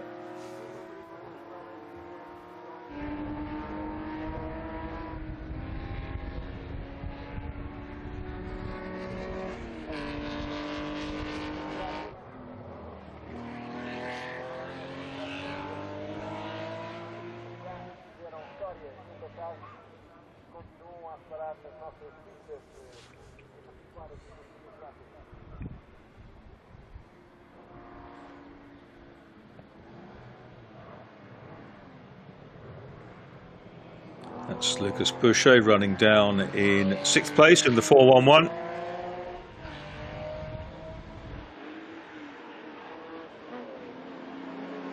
Under no pressure from the Koenigs in 42, or Berger in 17. But here comes Semerge coming back at Damien Kohler.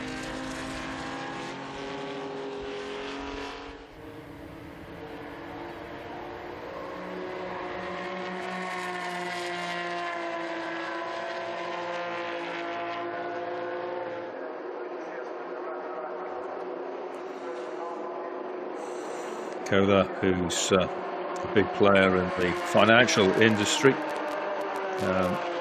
certainly enjoys his classic car racing. I'm sure it's one of his reasons for going to work, to actually have some leisure time, some quality leisure time at the wheel of one of a number of historic cars. But he's doing well to hold Semerge off. Here comes the leading car, that of Andy Jordan, started by Mark Sumpter from Paragon Porsche.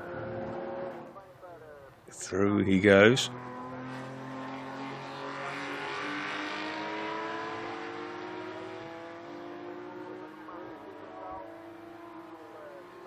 Foreshortening of the camera angle there suggests that the Danglars car number 15 is a little bit closer to these than he actually is. Some great sliding are going on here, and that's cost Semerge a little bit of time.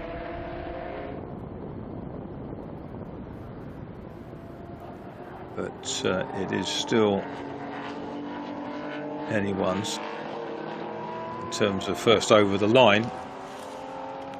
It'll take something exceptional now, or some fate to intervene to let Antonio Semerge back to the head of the class. He's disputing with this man, number 15, which is David Danglars.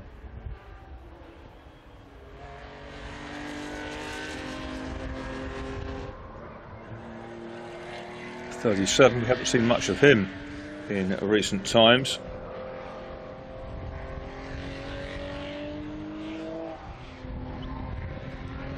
And that's Xavier Dero.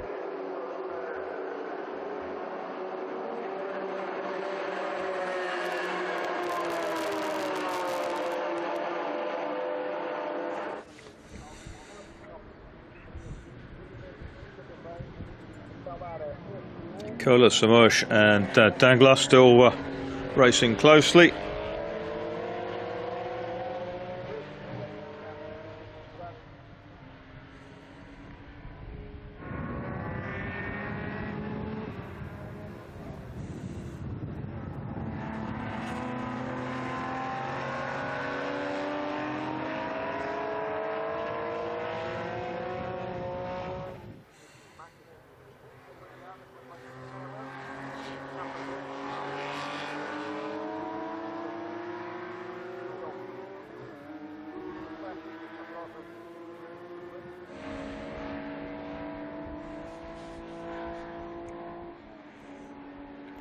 They're running second in the red car, one of France's leading Porsche specialists. Family business that goes back more than 40 years.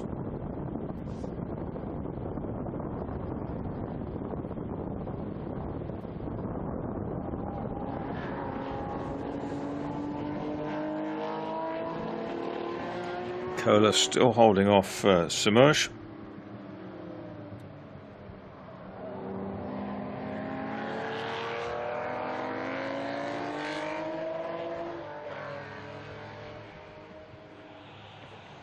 The business of Daru started by Jean-Claude, his father. Xavier now running it.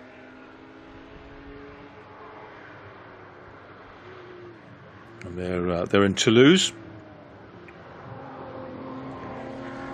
And there's the little badge on the side with the 911 kind of silhouette. And here comes Danglars. He's got past Semerge. Can Semerge outbrake him into turn one? Is he close enough? Probably not this lap. But it's running out of time.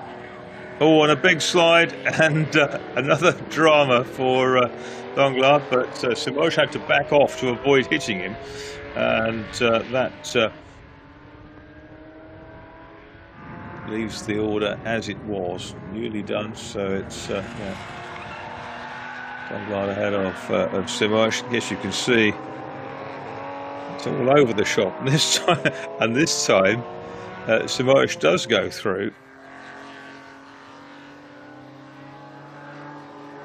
So he's back up into 4th place temporarily, but has that 45-second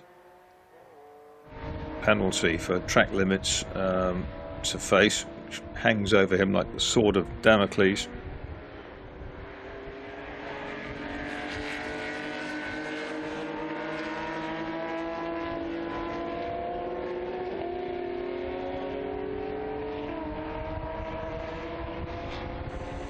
Meanwhile, Andrew Jordan protects that lead, which is almost 30 seconds.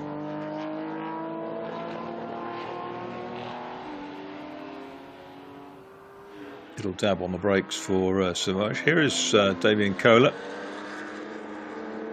in that car, which has got all kinds of message on it from Angoulême. Popular historic racing venue in itself, the Circuit des Remparts.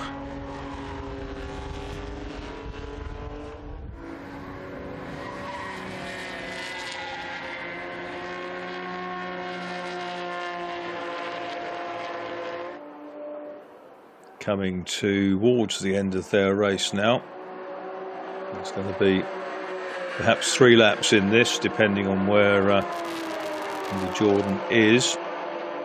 He's done 37 laps. So have the guys in camera shot. The racer in him says to David Danglars that he would just appreciate one more shot at getting past Semerge. He won't know of Semerge's penalty, I'm sure.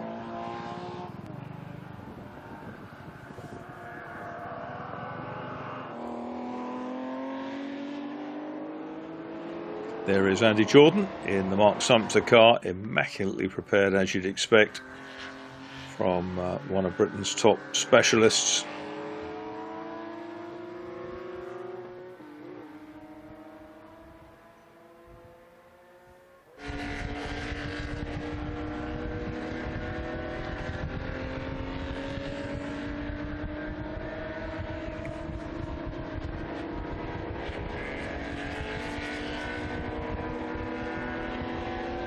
Semerge holds on meanwhile, but up the road Damien Kohler has broken away.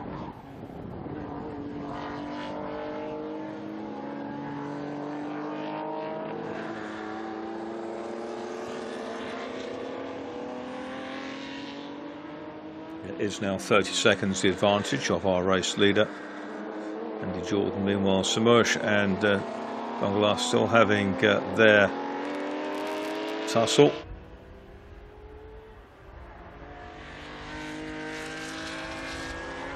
Will the slower car, is it a slower car ahead of them? No, it's actually the car of Kohler that leads them. I wonder if there's a car which might help change the status quo here, but the other cars are too far up the road. Under 4 minutes to go. Dunglar, who did his best sector 1 in that last lap, is still threatening Semersh, but almost a nice slide, corrected with a little touch of opposite lock. Here are the cars tussling at the back. One is the Canas 91, the other the 113. They're 9th and 10th overall. They're the last of the actual runners, and the Portuguese bonneted car 91 of Canas has come past Florent. There goes 12, our race leader, accelerating past Berger in the 17, who runs in 8th place overall.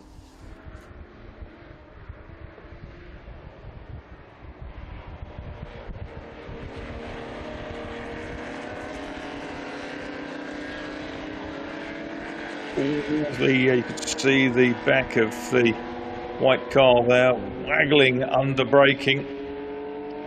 It just got a little bit out of kilter, and Dunglar trying everything to oust Semersh. He's going to get the place anyway, provided they both finish even in this order, because of the 45-second penalty given to Semersh for exceeding track limits. That's what we're told anyway. And here's Dero, Xavier Dero. He is in the 37, second place. I think we'll get one more lap out of this, purely because Andrew Jordan is too far round the course, about a quarter of the way around the course. And he's going to get back before the time clicks back to nothing on the Alcamel Systems clock.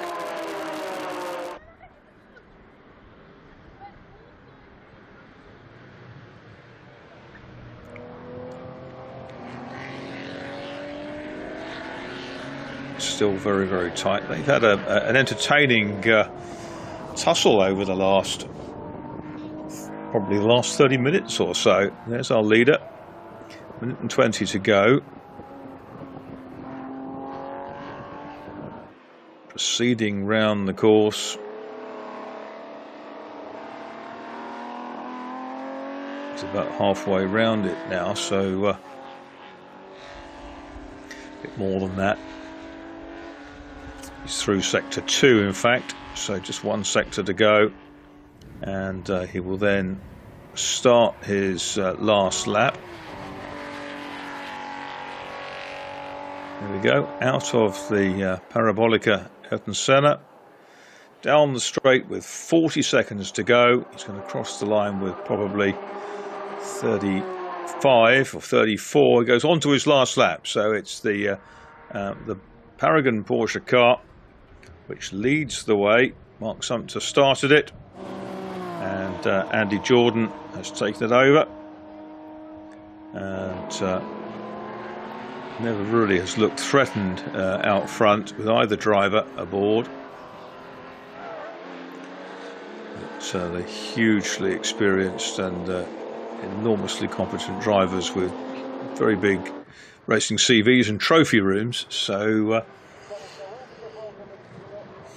they were the class of the field coming into this Litre Cup race. 4th season of the series coming to an end. 37, Xavier Dero.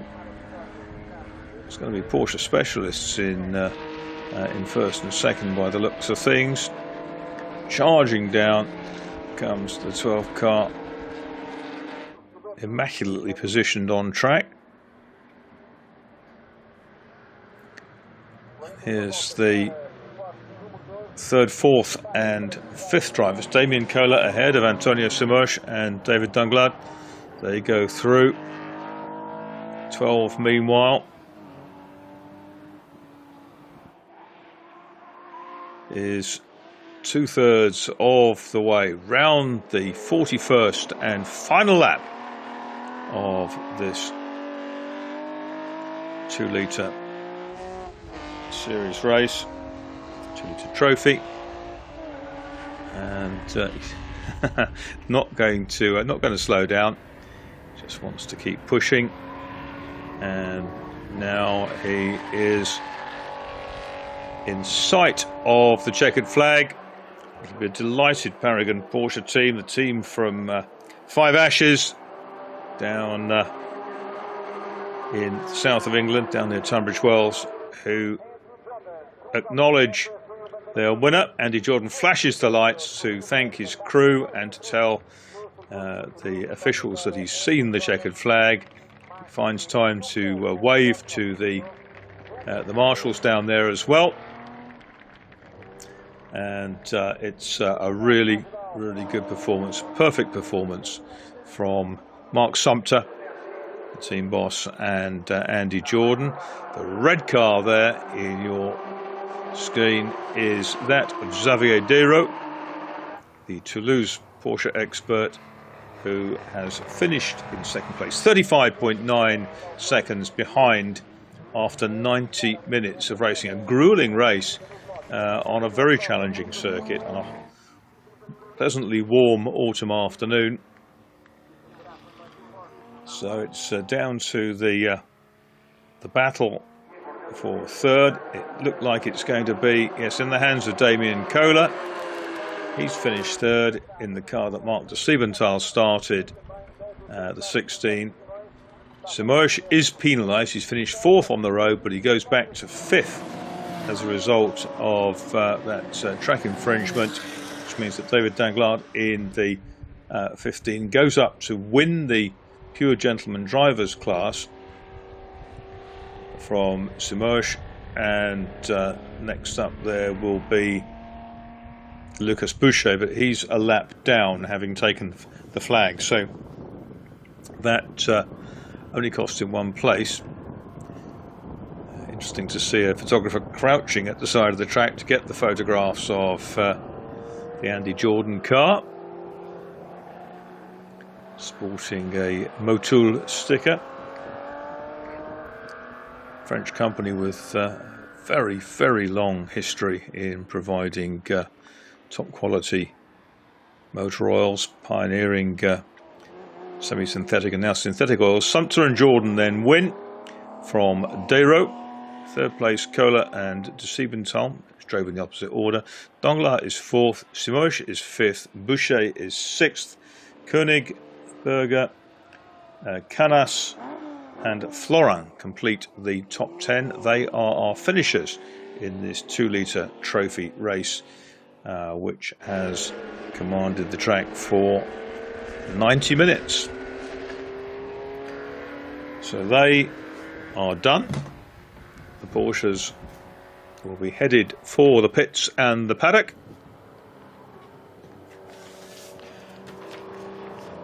Don't think there's anything to pick up round the track, so we're going to be, after this highlights package, back into racing straight away. And it was from the start Mark Sumpter who grabbed the lead. Mark de Siebenthal tucked down the inside and got past Dero. Dero got him back though, and one or two little moments along the way, but very exciting tussling. Richard Cook was in with a shout early on, the defending champion of the series, but unfortunately his car broke and he couldn't rejoin after the pits. And there is Andy Jordan, who's finished. Mark Sumpter in on the right of your screens, the team chief, with very smart race overalls in the Paragon Porsche colours.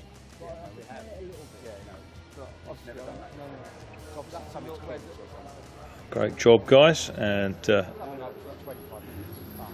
doesn't even look flushed, does he, Andy Jordan, after all that? Just discussing how their race panned out.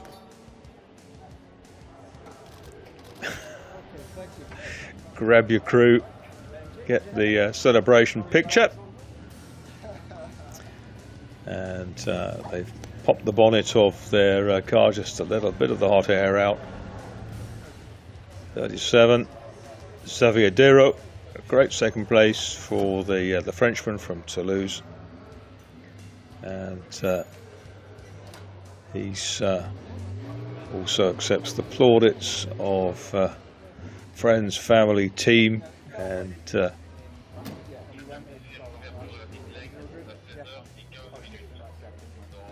yeah, happy couple of guys there. And shortly, I'm hoping we're going to get an interview down there in the pit lane. Good to hear from Mark and also Andy as to how their race went.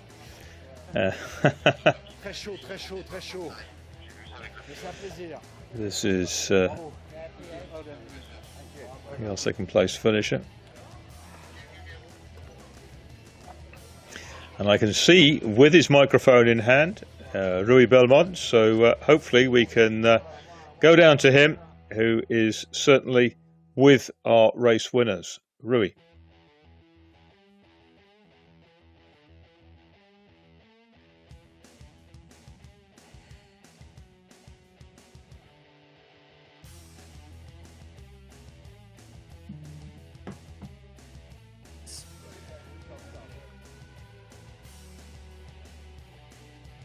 We're here with the winners for this 2-liter race, the team that won the first place after a long race. I will start with Mark. Mark, a long race with these small cars, but at the end a very fun race. Yes, yeah. I mean, obviously not the grid size that we want, but it's great to get back out. I haven't raced the car since we raced it for the season in 2019. Okay. So it's fantastic to get back out. Lovely weather, lovely grid of cars, not quite big enough, but yeah, great fun, really good fun. Any kind of strategy throughout the race? I just wanted to get away, which I had a really good opening lap, and then just build a gap, because we get an extra penalty in the pits being elite drivers, so we get an extra 40-second hold in the pits. So I wanted to build half of it and then give it to Andy, and he had to do his bit, and it worked out really well today. Oh, perfect. Andy, a great win to finish this perfect weekend. A lot of fun, I assume, with this car. Yeah, it's great fun, and we've obviously had a couple of years off from 2 Litre Cup with the obvious reasons. So to come back here just reminds everyone what fun these little cars are to drive. So it's quite a long race for the 65 911. So Mark did all the hard work, if I'm honest. So I could just cruise it home for my stint. But yeah, great fun to be back here, and look forward to hopefully a full season again next year with it. You made, as a team, 41 or 42 laps. Any special moment throughout such a long race? Not for me, no. As I say, Mark did the hard work, so I could just control the gap to what the guys were giving me on the pit board, and it felt quite comfortable doing that. So it's in a nice position when you can just look after the car. You're talking about looking after the car. You made some special care about the car at the end of the race? You can just feel, the tyres are going off. You just drop some revs off it, so a little bit of short shifting and some nice slow gear shifts on it. So just not giving it an unnecessary stress. But the last lap, I thought I'd press on a little bit more and have a bit of fun. So great. It's obviously Mark won the championship a couple of years ago in 2 Litre Cup, but it's my first win with him. So that's great. A great way to finish the year. Congratulations, guys. Have fun. Thank you very much. The winners from the 2 Litre Cup, Andrew, Jordan and Mark, they made a fantastic team to win this race, more than 40 laps with these 2 Litre Porsches. Beautiful cars, as always, here at Circuito de Estoril. The temperature is still fantastic. We are getting ready for the next race. We still have 3 more races till the end of this program, this 2021 program. The stands have public, everyone is having fun, great races. Please be with us until the end. Rui, and nice to hear from Mark Sumter and Andy Jordan down there in their very nice Freedom race suits. We've got endurance racing legends back on track, and this will be another interesting race. We've got the prototypes and GT cars that raced yesterday. They're out for a 30-minute race then, and we've got the up front, we've got the Dallara, driven today by Max Girardo, who had a really good race yesterday evening in the 60s endurance. Ended up finishing second, which he looked jolly happy with. I mean, he didn't look disappointed to have been overtaken near the end, but now he's got the prospect of hurtling around this wonderful circuit in the superb Dallara with the 4-litre Judd V10 engine. What a machine. Max Girardo, one of the premier purveyors of fine automobiles, and he shares this car with James Cottingham. He was out yesterday with James in the Cobra. Meanwhile, we've got a podium, and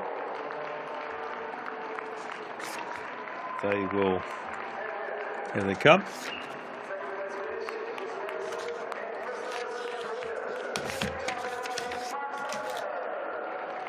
Drivers onto the podium, and here they are, our winners, Mark Sumpter and Andy Jordan. Mark on the right of the pair, Andy on the left, shaking hands with their rivals. There we go.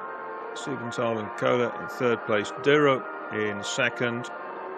Sumpter and Jordan are winners, and the national anthem of Great Britain and the flags of France over Ps2 and 3.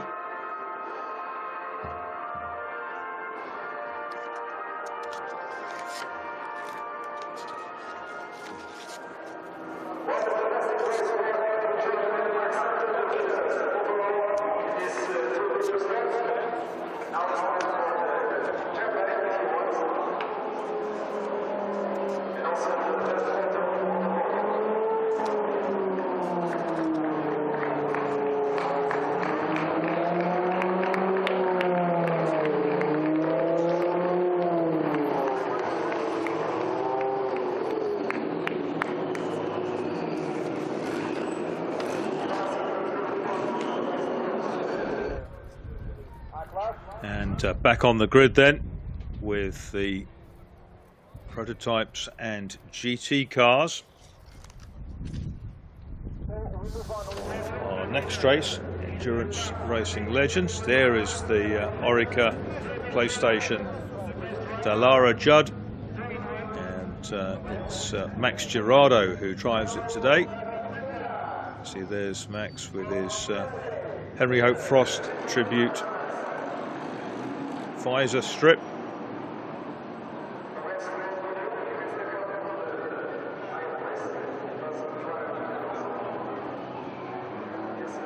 Next Porsche podium.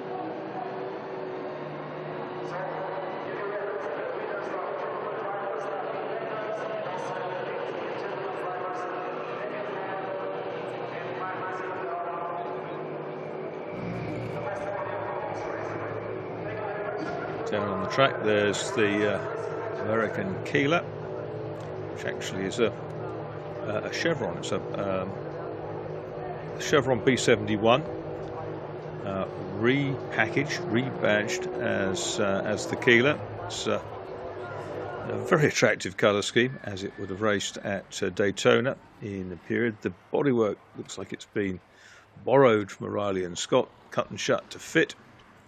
Which is probably a very sensible way of doing things, given that the Riley and Scotts were really successful, dominant cars. There's Mike Newton, as viewed in the mirror of a car that he raced in period, raced for a long time, the Lola MG, the MG Lola, car that he raced with the Brazilian Thomas Erdos in period.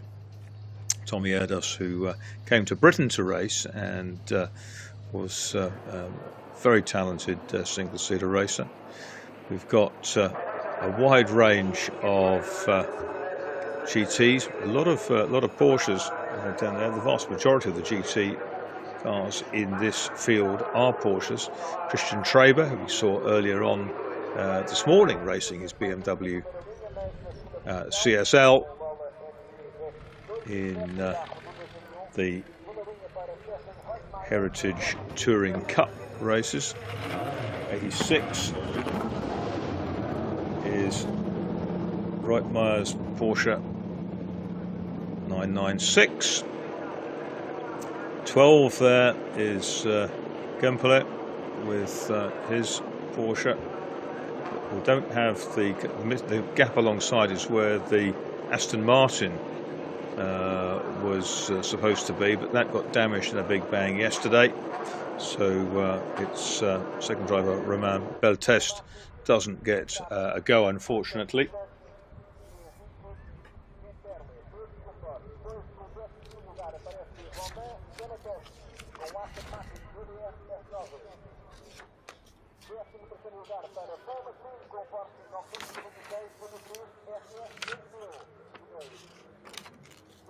So a small field of prototypes, but a good turnout of GTs. Of course, again, numbers kept down by the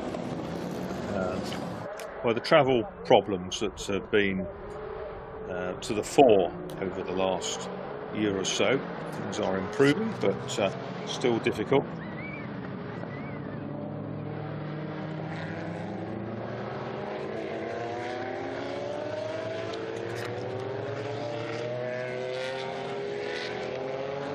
Chevrolet Corvette there amid the Porsches.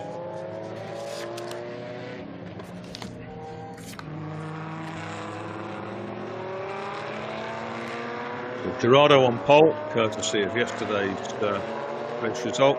Newton second, Reutmeier and Julie, Romac and Glaser. They are 5th and 6th. Brigand and Matush, Traber, Schindler, Gempelet, but no Beltest in 57. The Aston badly damaged yesterday. McLean and Jus, Ostman and Clegg, Holborn and Duhamel.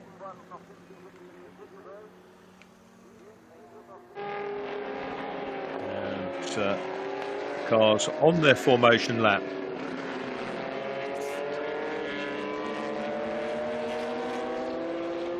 All the Mans cars of the mid-1970s and 80s, early on in CER2. These are much more modern prototypes and GTs. These raced in the 80s and 90s. And we'll see the earlier prototypes and GTs come out in CER1, which are next on track after this race. This race is a 30-minute race.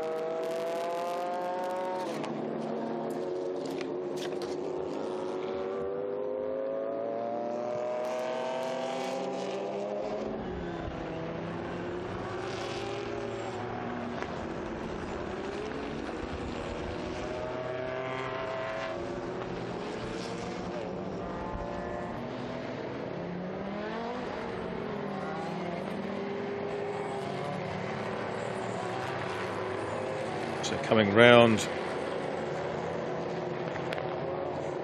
to the start of this race, we should see the pace car duck into the pits any moment to release the cars. And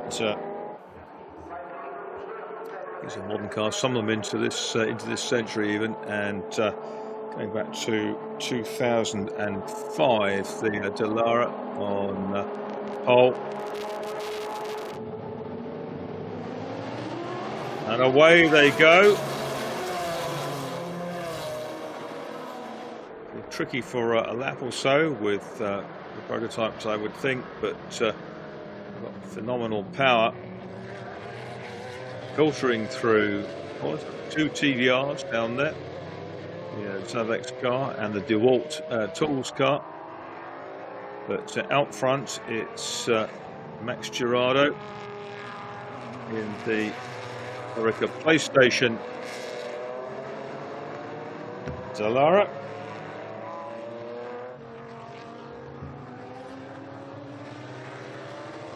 SP1 model.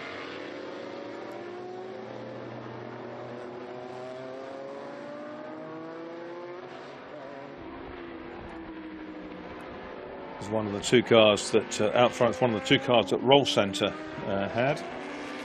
Martin Chalk's team. Martin still has the other one. What a purposeful bit of kit this is. Judd V10 engine. Second is the Lola MG. Third is the Keeler of Mark Julie, who's moved his way through.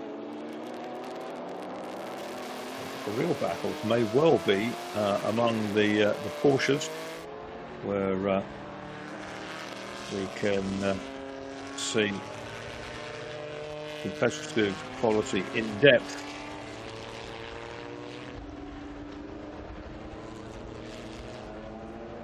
Corvette is somewhere down the order. Here they are at the end of the first lap then, and Girardo, who's flying through.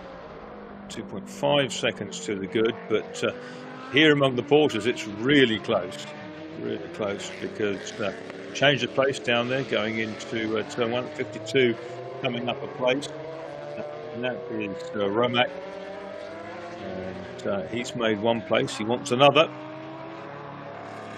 and he'll now be going after Reutmeier for that class lead.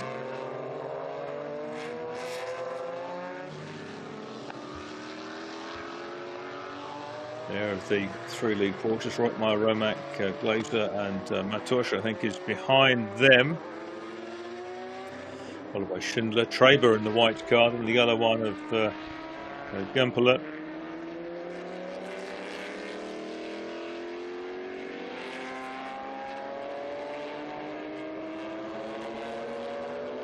Very, very similar, very well closely matched cars, and this will take a few laps to shake out, I'm sure. Could even go the whole way through this race.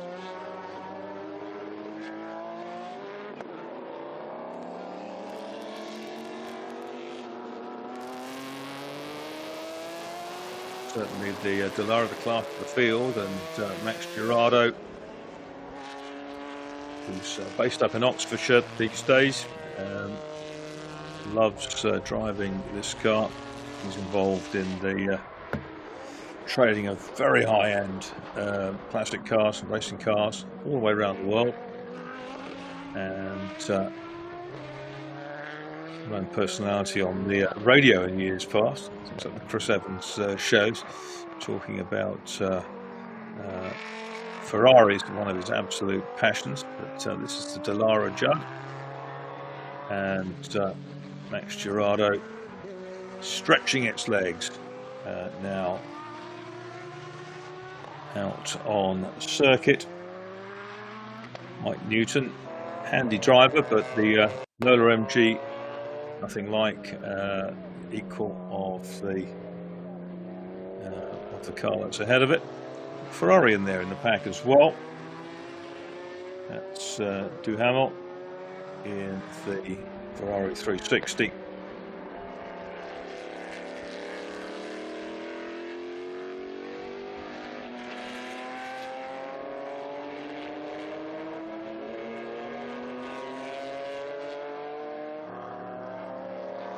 The silver car took quite a late apex in that previous hairpin, with the intention of getting back on the power sooner,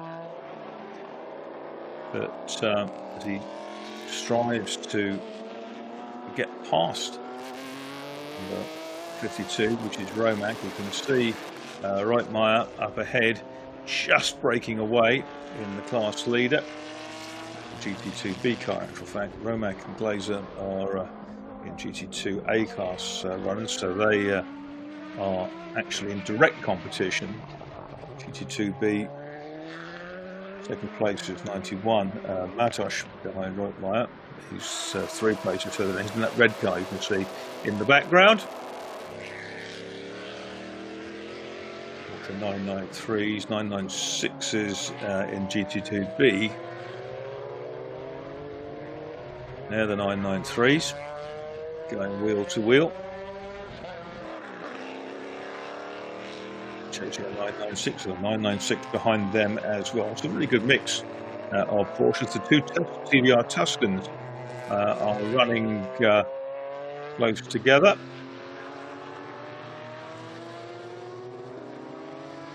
They're about 4 seconds apart, something like that, but they're down the order in 12th and 13th places.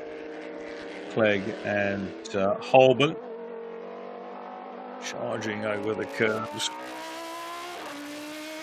screaming up the gearbox. And Lara, very, very neatly packaged. It's a car that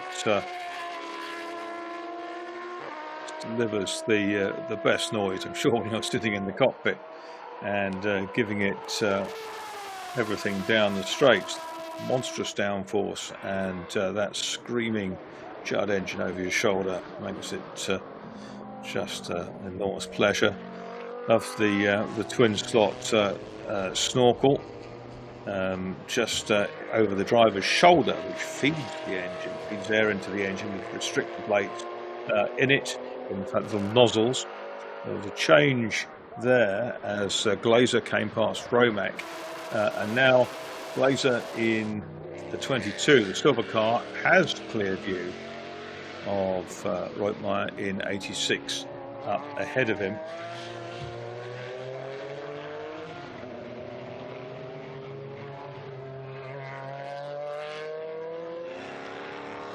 The red 996 you saw there, which is Matos. It was out yesterday in the endurance race in Lotus de Lan with Carlos Barbo. A great race.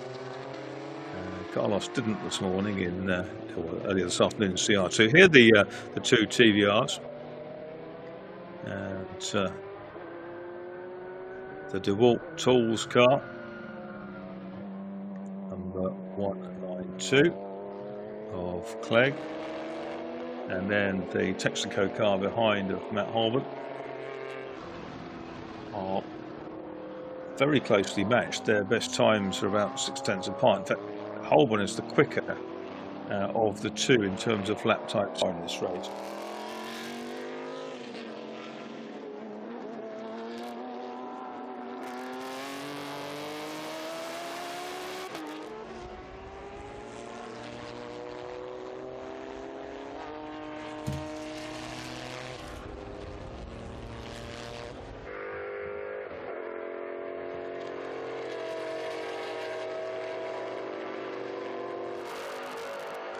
Porsche battle is really hotting up, and it's Reutmeier in the GT2B 996 just holding off the rampant 993, which is Romac.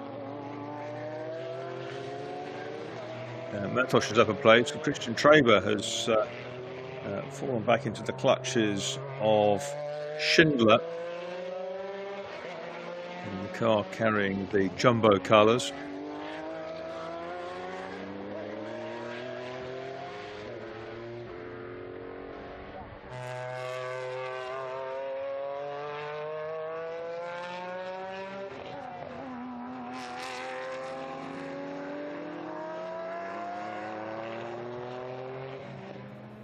There you saw Traber and Schindler.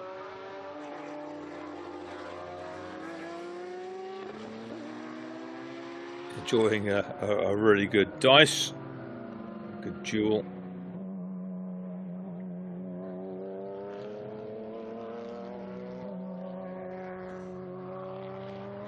It's the Zavex CVR. Cloudwind Sporting Repairs colours on the back of it.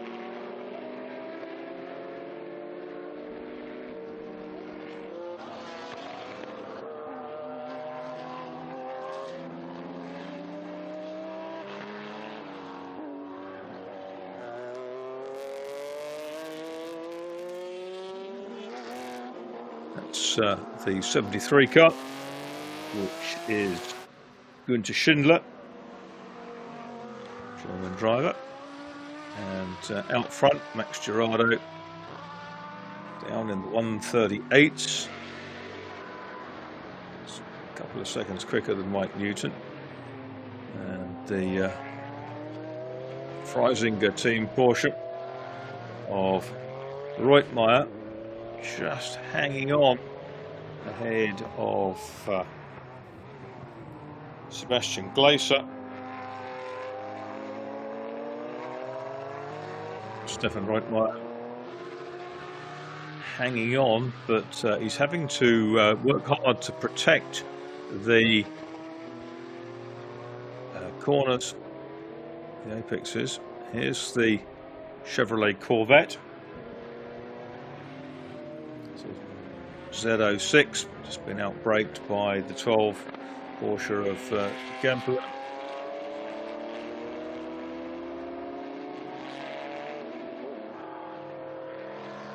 Little dab of the brakes I saw there, which is slightly off-putting.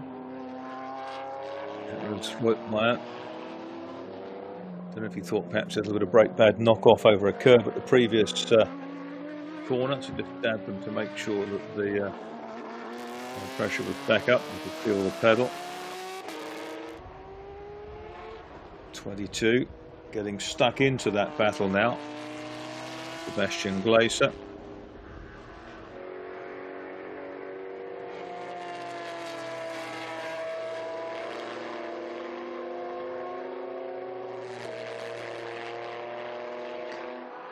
Reutmeier in a car which is several years younger. So the 996 in the Yukos colours is from the early 2000s, 2004. It's a 1998 car he's racing against, but he's could get duffed up yet.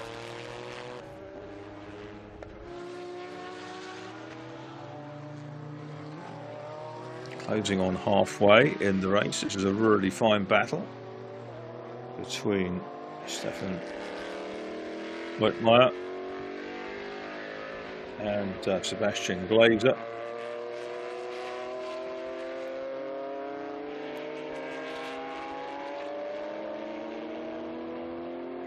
Benoit Romac is only about 3 seconds behind them in the 52 car.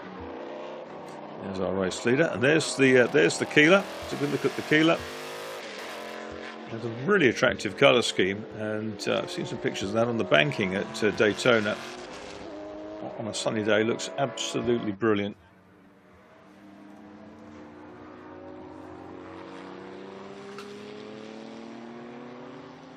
Corvette and Porsche still running close together. Corvette in the hands of Pidigus. One of the Porsches diving in the background. These are the cars that run 4th and 5th overall.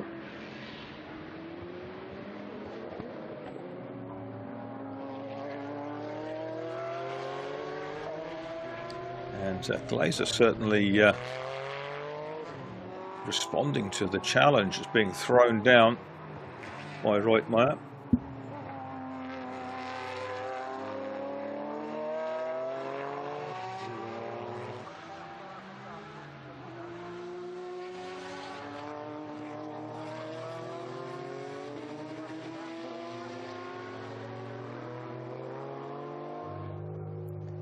Now at halfway, the 160 car is being pushed back. It's the car of Paul McLean and Peter Fairbairn, the ex-classic Formula 3 racer.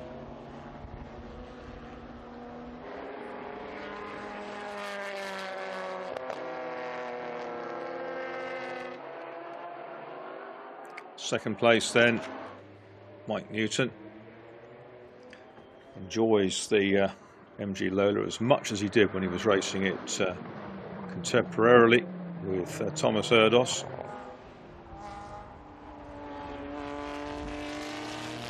And that battle for fourth position slightly split there by going past a slower car.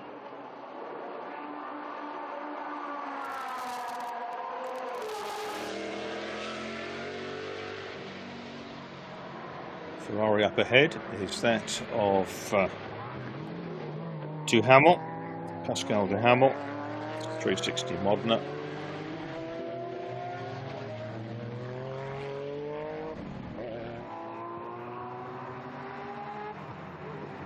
This may give the opportunity for pass. Yeah, it certainly favoured the chaser. Glaser had a little bit more time to read the situation than Reutmeier up ahead of him. But they're both safely through. But what it's done is it's negated the couple of length advantage that Reutmeier had going onto this lap. They were half a second apart. They're probably about 0.3 of a second apart now.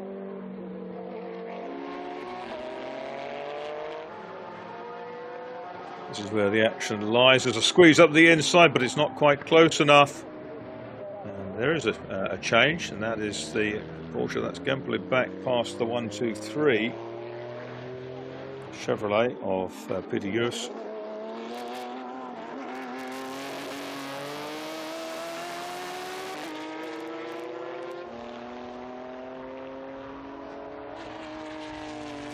These two cars, both the drivers did their best laps last time through. A 1:45.0 for Reutmeier in the car with the yellow and green markings on it. Glaser 1:44. It's quicker. There's Julie, Marc Julie in the Keeler.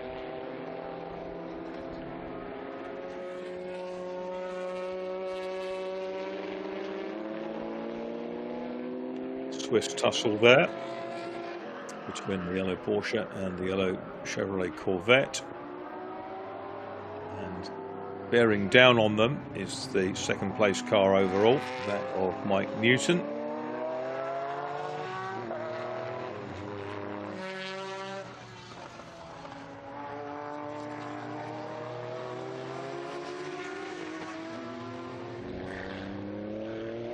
And our race leader, haven't seen for a while. Yes, that distinctive little airbox with the twin nozzles in it, feeding the Judd V10 engine. Just sounds magnificent as rockets up through the gears. Max Girardo.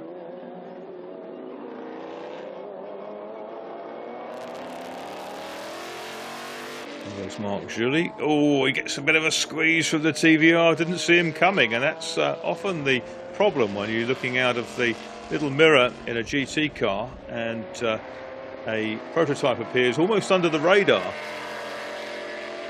Though probably the noise of the engine, the V8 in the Keeler, Ney Chevron, would announce itself.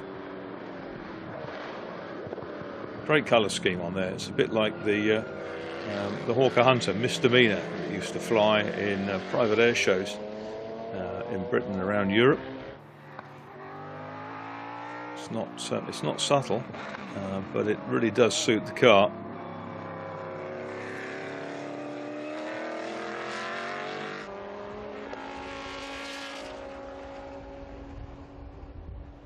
A much more subtle colour scheme on the race leader, as Max Girardo comes round to complete a dozen laps, 12 laps down then for the race leader. He's closing on the Jumbo Porsche, the 73 of Günther Schindler.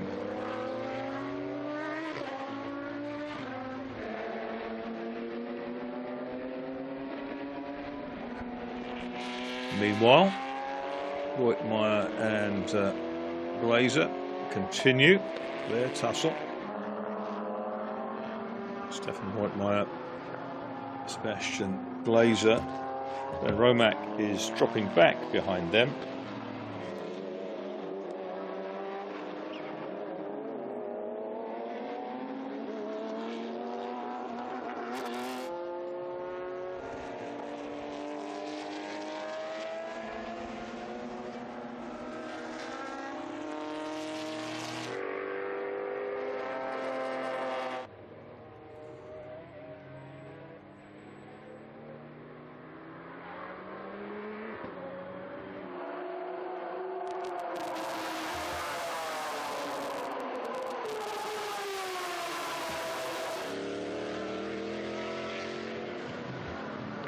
And the Vukos Porsche, a competitor at Le Mans 2004, with the team of Vasiliev, Fomenko and Robert Nern, a long-time Caterham racer. He did a fair bit of GT stuff as well. Nern's father Graham, who took over the Lotus 7 project and renamed it Caterham Cars, still making the sports cars in a decent number.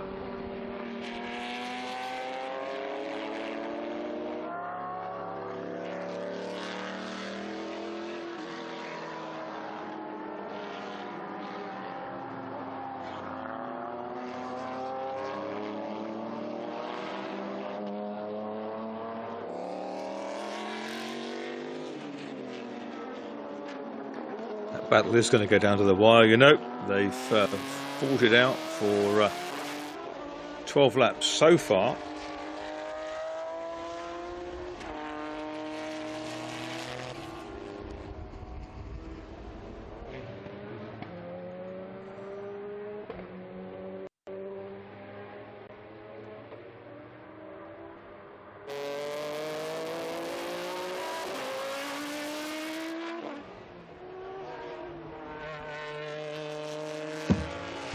Comes Gerardo then, and with 6 3/4 minutes to go, battle for 4th and GT honours, albeit in different classes, is far from resolved. Two German drivers, Stefan Reitmeier, Sebastian Glazer, are fairly separable all the way around this lap. Glazer still has the faster lap of the two.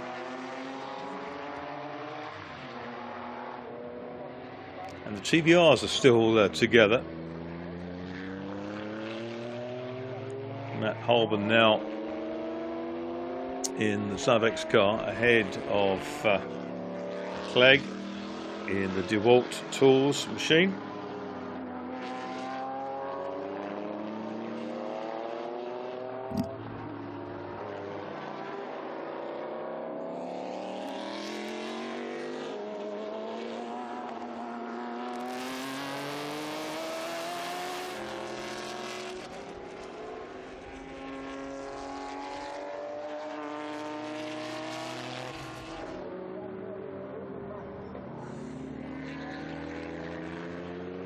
Comes the Keeler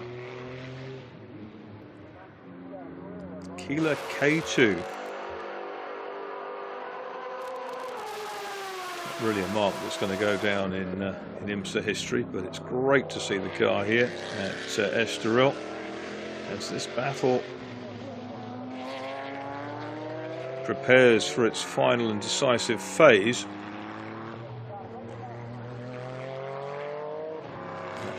Freisinger Porsche team car has just kept ahead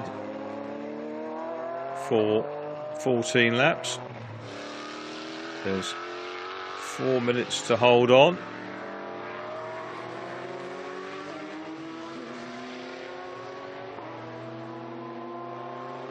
And there's just tenths in it all the way around the circuit. Yeah, to lap Schindler, it's second place car. It's interesting, isn't it, that Glazer in the silver 993 seems to be able to brake later and deeper into the corners than Reutmeier, but Reutmeier still holds sway, half a second between them. Which has come down from a second at the start of the lap. A little belch of flame from the exhausts.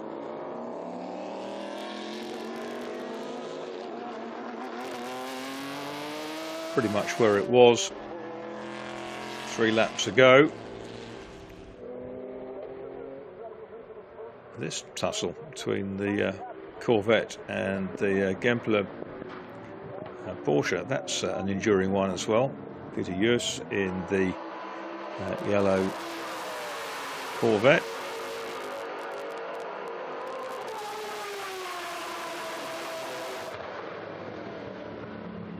And that might be the difference it makes in this race, because there was a car put between them for a moment, but that was an advantage seized by Reutmeier. And he's had nearly a second over Glazer, crossing the timing line.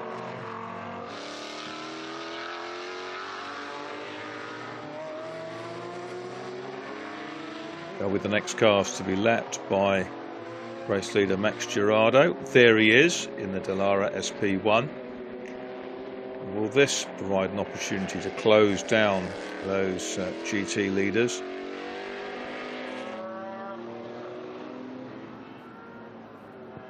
Julie in third place is not that far ahead of them, 5 seconds up the road. But here comes, looming in the background, Max Girardo. Where's he going to find his way past? And he's got all the power, all the downforce, everything else going. He locks up a brake going into the hairpin. He arrived pretty hot, and good driving by Glazer, who stays out of the way, sacrificing chances perhaps to get with Reutmeier.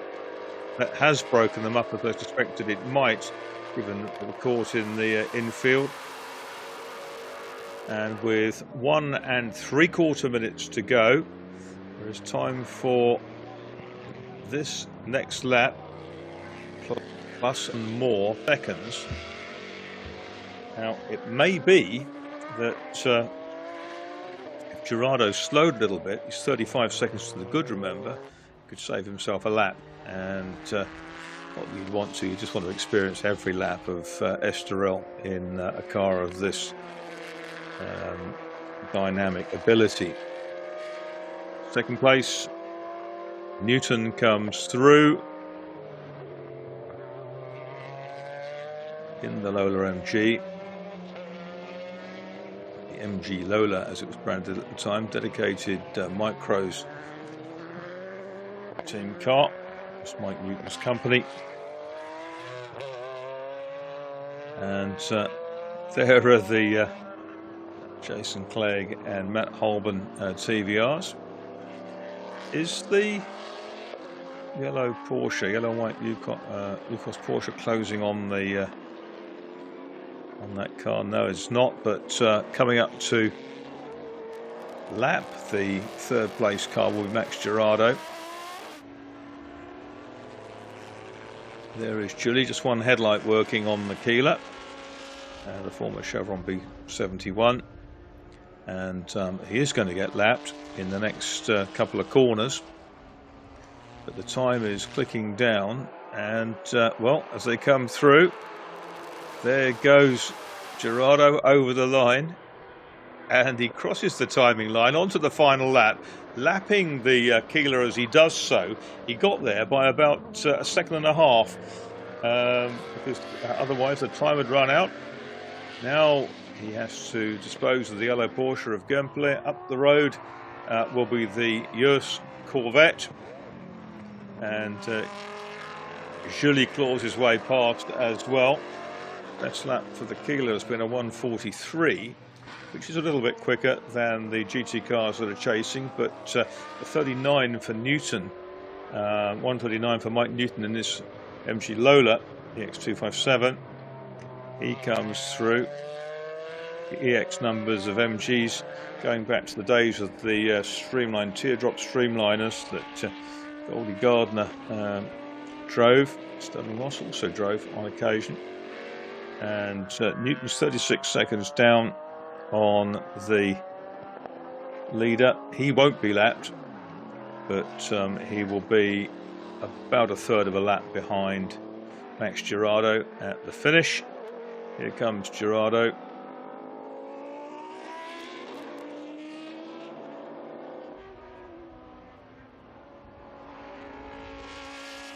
It's been a very, very neat drive by Massimiliano Girardo. And here he comes out of the Parabolica Ayrton Senna for the final time, streaking down the chute over the timing line. And he'll be absolutely thrilled to bits with that. A really good drive. His best lap, a 1:37.992. There's our GT winner, and it will be Stefan Reutmeier in the Freisinger Porsche with its Le Mans livery proudly displayed. And Bernd Romack got up into 5th place in the 52 car. So where's Glazer gone? Glazer had dropped back during that lappery a little bit, but no, I think Glazer's gone because Matosh has come through in 6th place. So Romack's going to win GT2A instead of Glazer. Glazer's coming to the pits. Glazer's in the pits, but he had been lapped. There's Girardo then. Double victory for this team this weekend. James Cottingham won yesterday's race.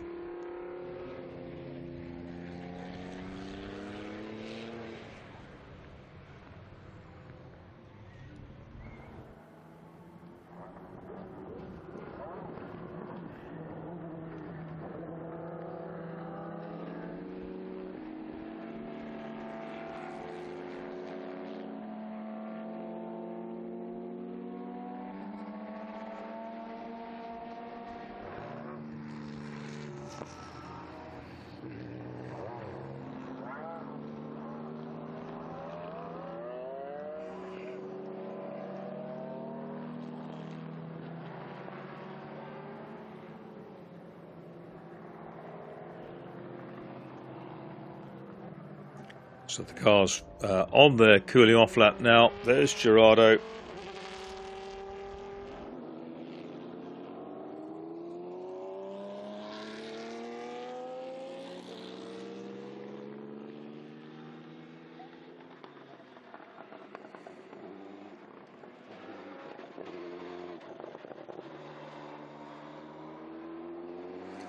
Girardo wins then today. 19 laps from Newton Julie. Reutmeier in the 86 Porsche won the GTs for Romack, also a class winner.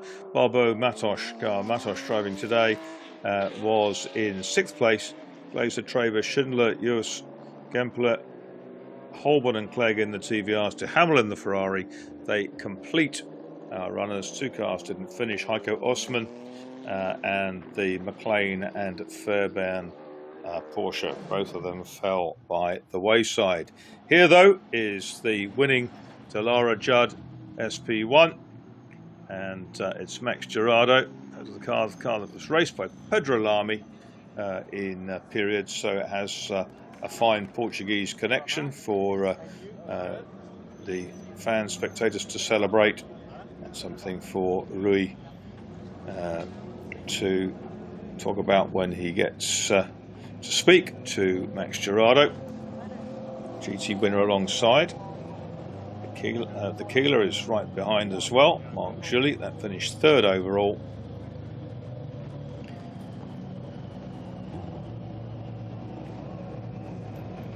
And that looks a fun car to drive.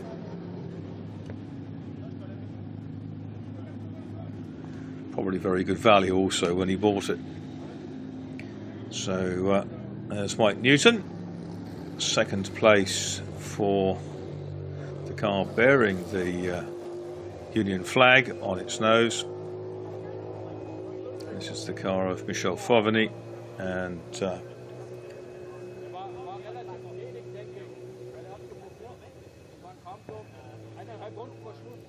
think it was Fauverny yesterday and Reutmeier today. There's Max Girardo, dapper figure.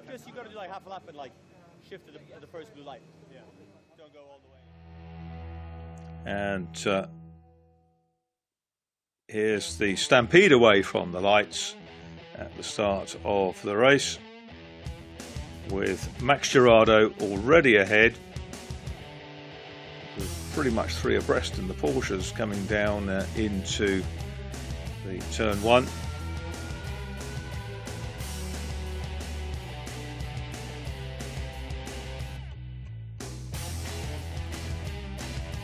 This is the big battle for GT, although it did lose Glazer at the end. And let's go down to the pits to Rui Belmont, who's with Max Girardo.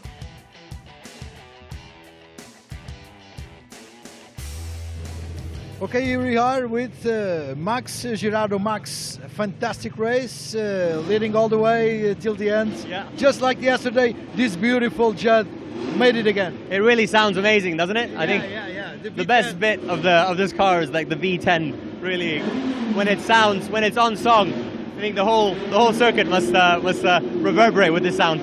Yes, I believe so, and also for you, it must be an amazing sound to have on your back. Yeah, even when you're in the car and you're changing, and I think it's one of the best sounding engines here, if I can say so.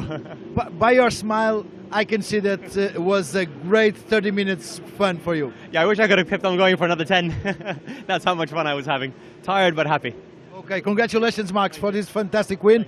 Max Girardo is the winner for this race, this fantastic race, with a special Dallara Judd, with some Portuguese colours also, with the name of Pedro Lamy. We'll hand you back to you guys. We'll have another race. Till the end, we still have 2 races, 2 great moments of racing also here at Estoril, till the end of the day, till the last checkered flag. That's great, Rui. Well done. Yep, Pedro Lamy and João Barbosa also drove those cars in period. And there we got 1 or 2 more highlights of the GTs. We're looking forward to our next race, which will be classic endurance racing, CER1. And these are the earlier sports prototypes from the 60s into the early 70s. But meanwhile, let's just appreciate some of the great GT cars we saw in the previous race.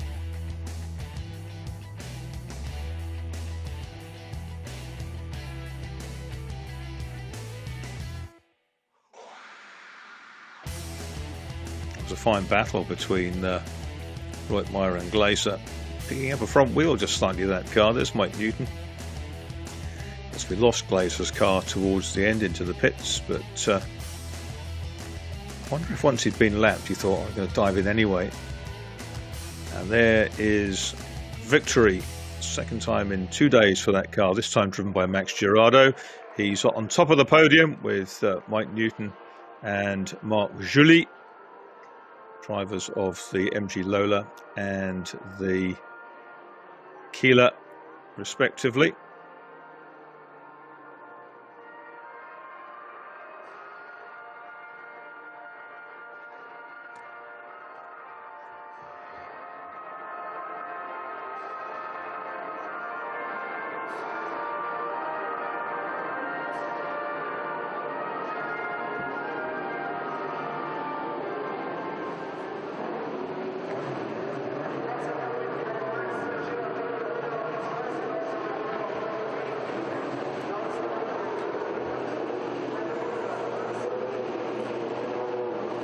There's our podium, some nice trophies raised aloft. Max Girardo looks very happy, and Mike Newton and Marc Julie join him on the top step of the Estoril Classics podium. The all promoted by Qashqai's and the tourist board. Put a lot of effort into this meeting. The Auto series. Look at this: Lola T70, Ford GT40, Chevron B8, Chevron B16. It all come down to kick off for this race. It's a 1 hour race. 1 hour race for them. There's a little Lola, one of the T212s, T210s and 212s look very, very similar. And they are great rivals of the Chevron marque. Chevron Lola battles continue.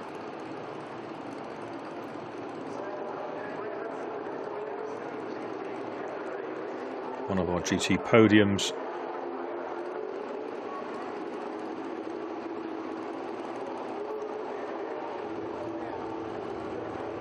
And there is the Cosworth DFV powered McLaren M8C, the Akuri Evergreen car, which Alain de Cadenet put together and Chris Craft drove. It's got Mark Davis in it, YPF, the oil company of Argentina. And there is Mark Davis, the Belgian.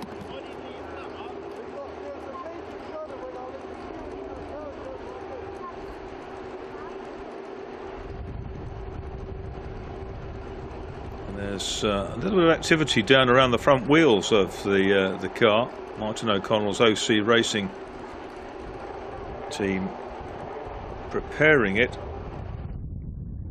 Whether it's picked up something on a tyre or what, I don't know. There's a Lola T70 Mark 3B. This is the Tony Seiler team car. Veteran racer Tony Seiler, been around a long time. Di Tommaso Pantera, Ford V8 engine in the back of it, and the chevrons alongside. And that is Ralph Kellner's driving the Pantera. 23 is the Chevron B21 of Romain Belteste. Rolf Sigrist with his Chevron there. That's on P4 in the grid. That's a Chevron B19, one of the 1971 cars. Raced in the day with the Cosworth FVC engines in mainly.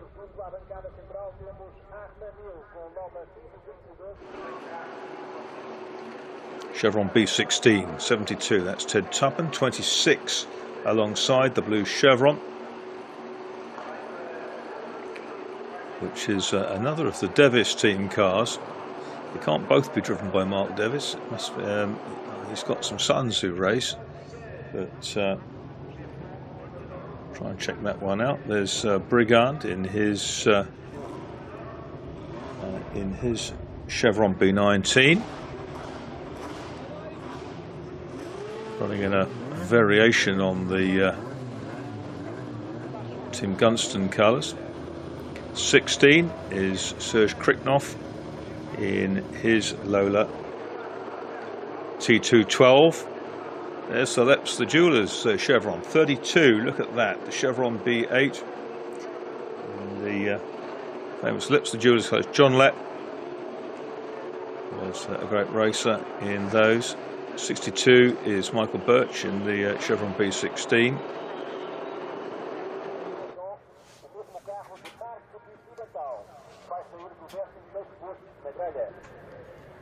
And we are within a couple of minutes of starting this 1 hour race, the penultimate race on our programme.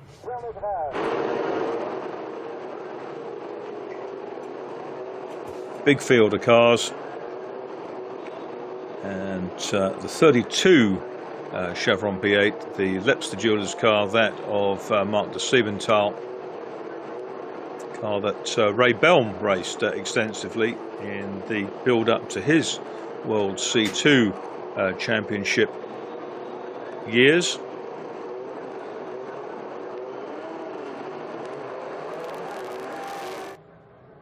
We'll pick out some more of these cars as we go through.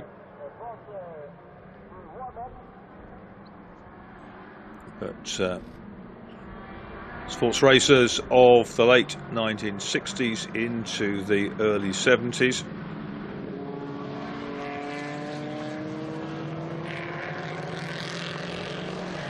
Over 270 Mark III there is 43. That's the Jack family car. Father and two sons race. Oh, 22 hasn't got away. And that's Carneiro, the Portuguese racer, with his Chevron B16. It's going to have to start from the pit lane. Don't push it too far, guys, because you've got further to drag it back. What a staggeringly good-looking car the Chevron B16 is. Kricknoff's Lola T212. So this crash helmet replicates that of Dr. Helmut Marko, who races. Oh, and 87's broken as well. The Ford GT40.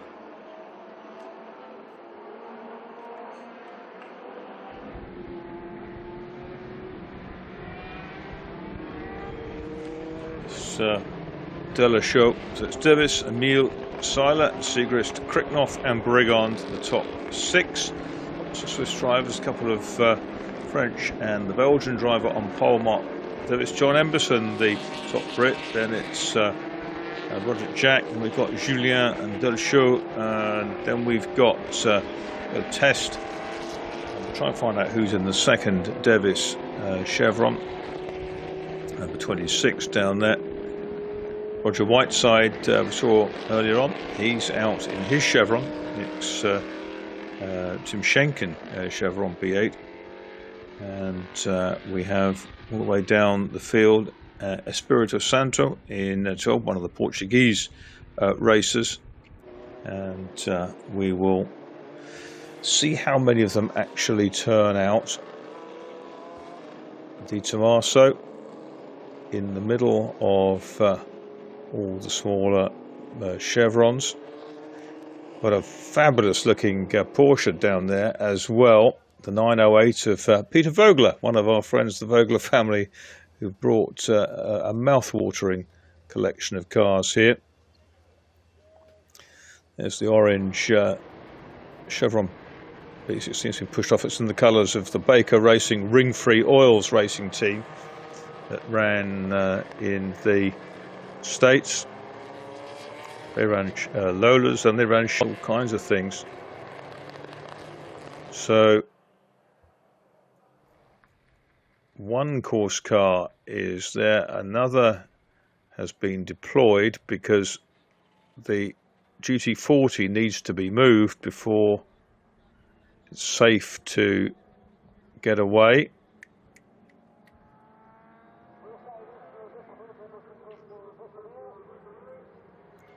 So hopefully there'll be one final. It's actually started under the safety car because the clock is ticking down. So how are Marshall's going to get out of the way? Yeah, the Baker Motor Company of Atlanta, Georgia, and Carneiro and Canas, who were out in a previous race, they are there in the pit lane. There is the 48 Vogler Porsche 908. What a fantastic piece of kit that is. But the race is underway.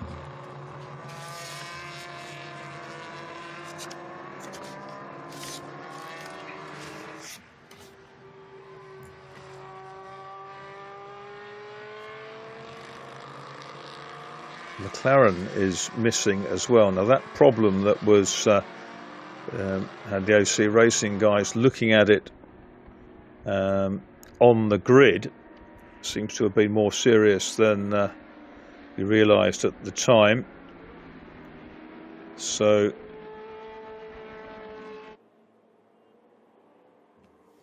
it's as the small aircraft circles overhead, it's Armand Mille with the Lola T212 who leads the pack round. Tony Seiler in the white and green Lola T70 Mark 3B is next. Then it's Siegrist in the Chevron B19, and Brigand in his B19. Lola T212.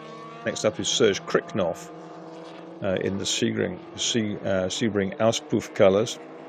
There's little stripes down the wing.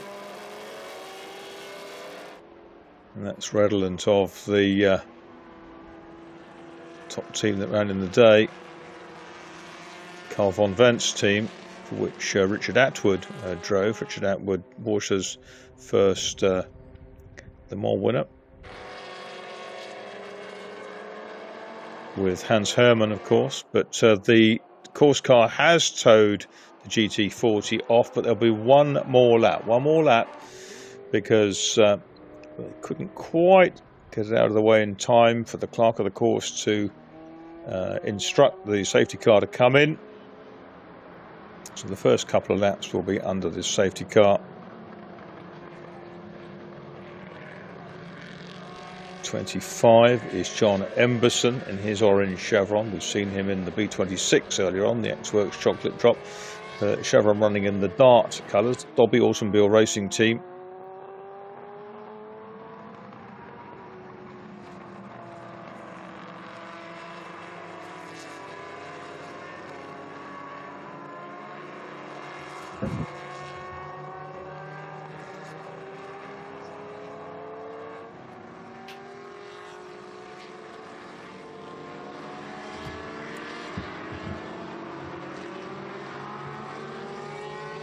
Will be freed at the end of this lap.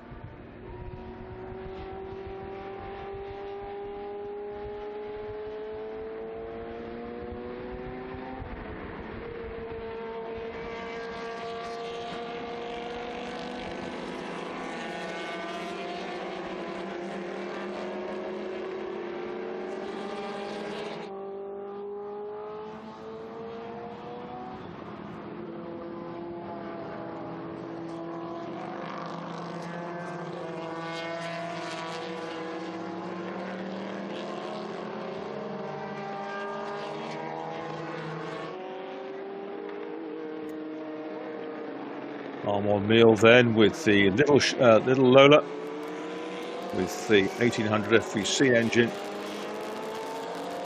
That's another of the Lolas there. That's 42. That's Julien's car. I think in the drag race to the first corner, the T70 of Tony Seiler is likely to get the advantage. The lighter Lola, but the far more powerful. There's a car ahead of them that's running way behind. That's the car that's come out of the pits, the 22 Chevron B16. But here we go. They'll be freed at the line, and down they come. And can Tony Seiler squeeze down the inside? He can in the T70, but just round the outside, we're going to get Meal hanging on in there. It's very close to a brush there between Tuppen's B16 and the Siebenthal Chevron B8. Jostling for position. The McLaren is there. The McLaren has appeared from somewhere, and that must have been the pit lane. So that will be running some way down, because the race has been running for 2 laps. The McLaren has completed 1. So the McLaren, what we didn't see was that Mark Devis, the poleman, came out of the pit lane during that safety car sequence. But he's going to work his way from the back. He is a lap down in the white McLaren DFE. Car, yes, that's the 22 Chevron, just trying to stay out of the way. The Sacanero and Canas car. The Vogler Porsche 908 is working its way through the order. There's the McLaren. There's the white McLaren of Mark Devis, which with its DFE power 23 hops right over the curbs. That was that's Beltest, Roman Beltest. Didn't get to drive in the Aston Martin that was damaged sadly yesterday in the GT race. But this is a magnificent grid of cars, and here they come through again. It's Miele who leads for 1.8 seconds from Tony Seiler. Brigand is third. And Segrest, though, is taking that third place. Rolf Segrest down the inside into turn 1 in his Chevron B19. But Brigand gets him back on the exit. Segrest ran wide over the curbs. Brigand got him back. Lola behind them is that of Serge Kriknoff, wearing his Helmut Marko style crash helmet. Behind them is John Emberton in the Chevron B19. Car number 25.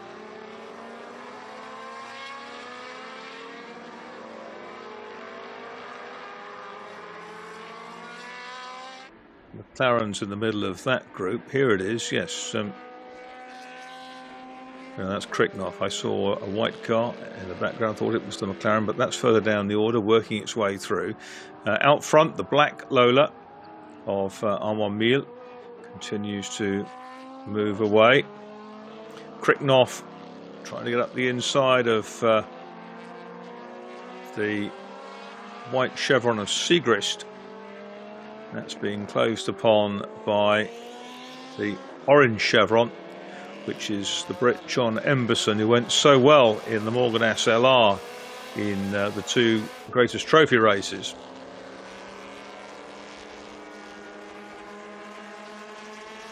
Finishing third and fourth respectively behind the big bangers.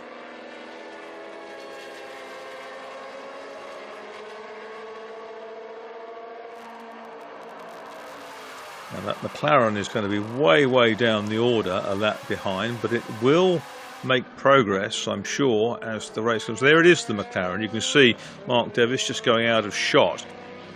We then go back to the next of our black T212s, the Lola T70 Mark III of the Jack family. There's 23. That is Beltest. Patrick Jack driving the red T70 there, running out way over the curbs.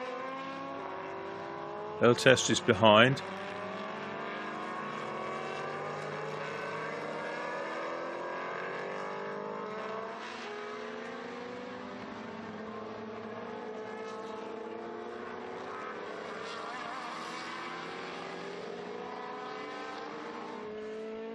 Mark Devis in the McLaren, although he's working his way up the order, is a lap down, currently shown in 26th place.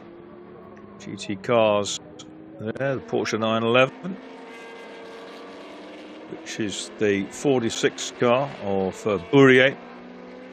Smoke coming out of the T70. Is that a problem? Is that body touching on tyre, or is that something more serious from Tony Seiler's car?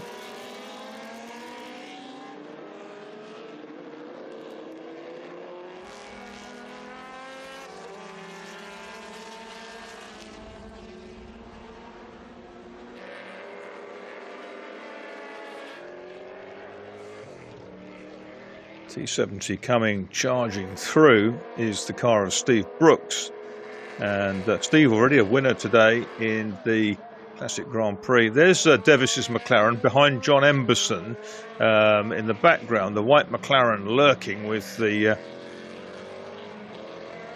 very close between the two B19s, and again they more or less rattle each other going through the corner.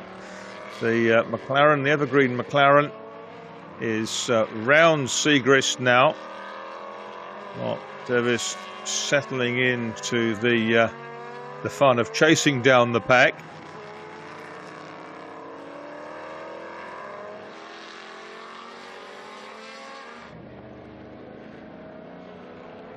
Coming up through the order, we've got another of the chevrons there. There's big Lola T70 Mark 3B, the white one. Mark 3, the red one.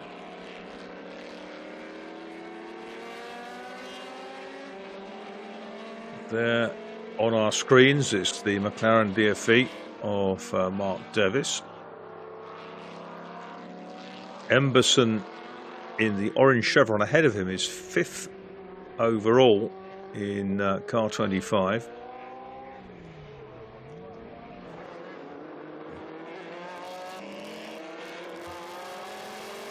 There's John Emberson. Orange car similar to that, the one in which John Burton would have raced back in period, the Worcestershire Racing Association man, twice second in the European Championship.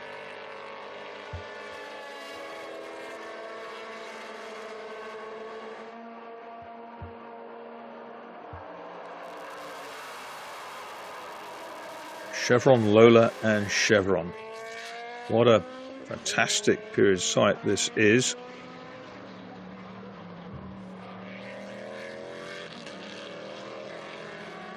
Serge Kriknoff in the white Lola in the middle of that, and here's the guy who can jump between a 1950s Lotus 11 into something from the early 70s. Behind the McLaren, also bursting through, is Steve Brooks, Steve Boltby Brooks in the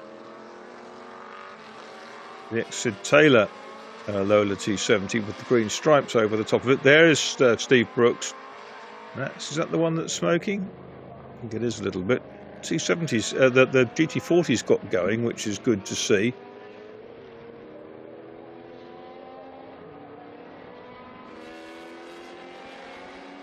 There is the McLaren picking its way through.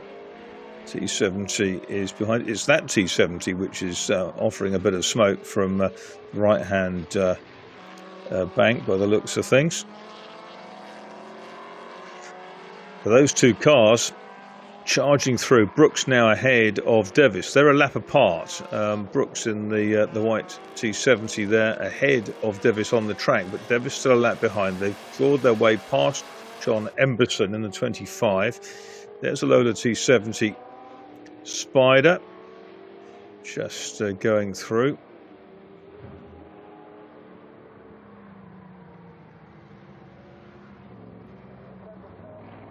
'49 is Christophe Florin, we saw in the Porsche, and Moser in the Lola T70 Spider, wearing the red colours, the John Surtees colours. John Surtees, of course, won the first Can-Am Championship in 1966 in a Lola T70 Spider. There's little 212 of Armand Mille, who's out ahead. Chevron B8, Chevron B16, and then the Porsche 908. What a device that is. Tube frame chassis. And it's mighty, it's light. You can imagine those being raced in the Targa Florio, where the likes of the real brave guys, the guys like Brian Redman, were testing everything.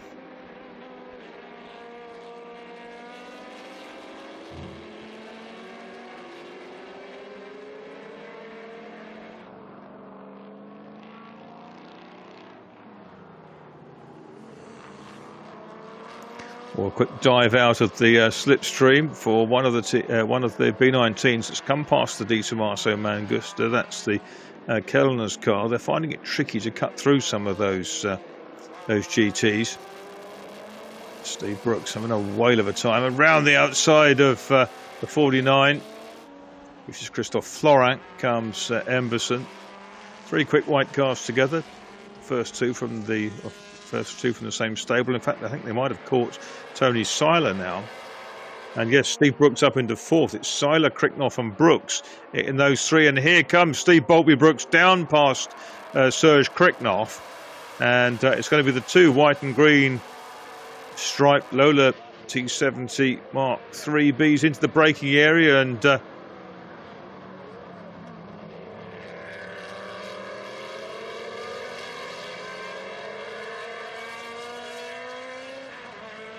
I'm just looking into that T70 at the head of the group. I thought I saw a flash of blue and red in there, and I wonder whether that would indicate that Martin O'Connell is driving it.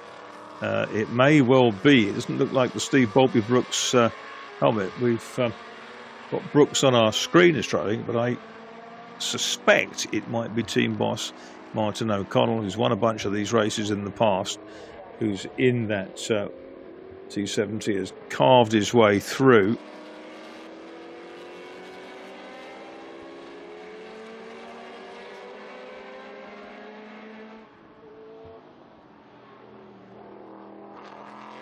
So we've got the Lolas, then we've got the orange chevrons having a good battle.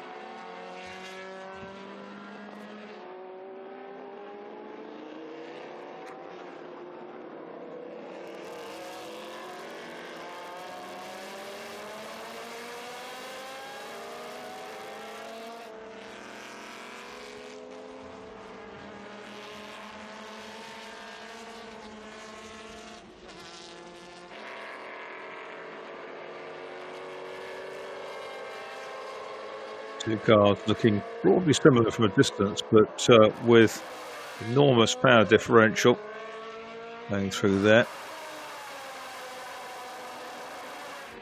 That was a red and blue helmet I saw in that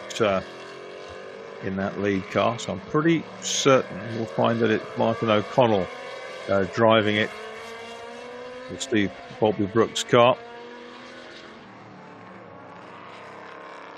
The problematical Portuguese-driven Chevron B16 tries to stay out of the way, crawling round offline. I wonder whether it might not be better just to park that one at the pits and fight on another day.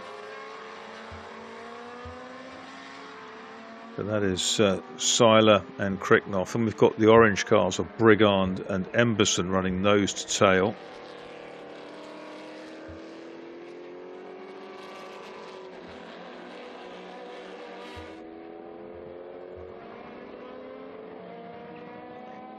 Lola T70 Mark III is 57. That's Gade. But out front is still Armand Mule, who leads the way. Pretty Porsche 911. Being caught by one of the Chevron B8s.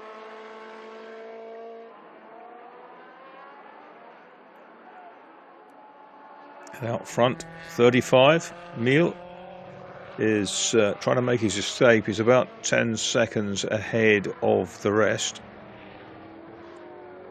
And the rest are headed by the white and green Lola. Not that one, but the one that's running on its own further up the road. And that's Seiler and Mark Devis. Can Mark Devis himself from Tony Seiler? He can. That brings Serge Kricknoff up into range. His little white Lola T212.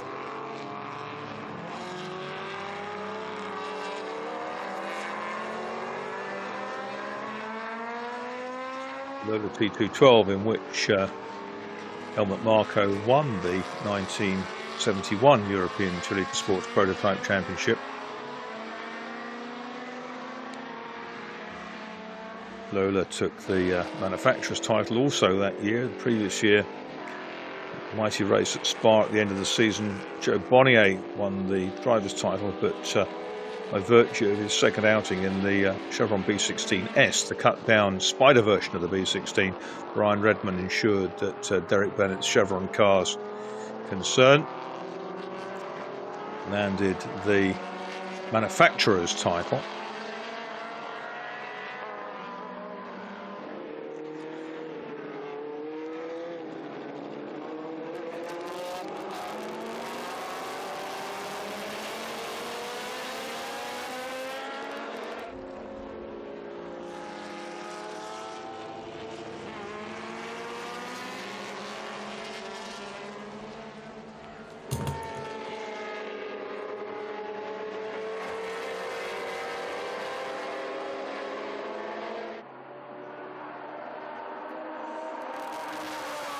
What a sight this makes, a lovely crescendo of noise. The V8 in the Lola ahead of the three FVC powered 2-litre cars, 1800 they were, 1790. So you see John Emberson up the inside. Oh, that looked mighty close between the two orange Chevrons. Have they they brush paint. There's a B8 trying to stay out of the way. That's Roger Whiteside, the grocer in his ex-Tim Schenken car.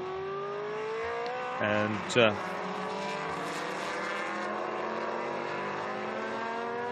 I think Brigon managed to hang on ahead of Emberson just, but it was a very, very close run thing down in turn one. One of the Chevron B8s follows through.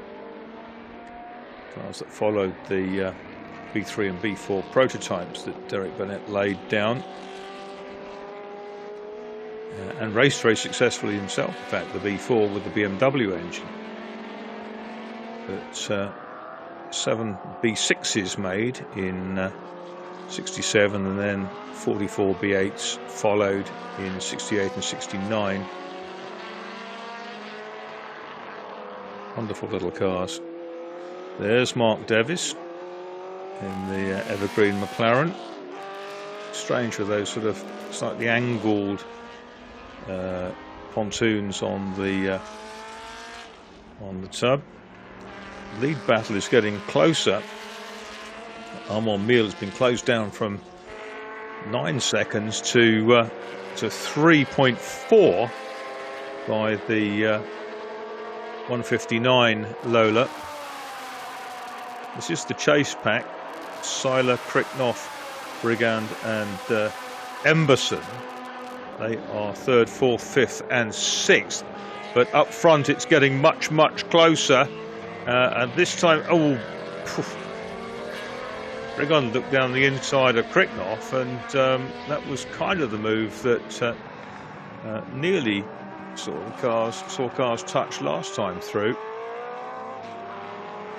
Tony Seiler hanging on just ahead of them. He's got the grunt in a straight line and the torque off the corners to hold the whippets at bay.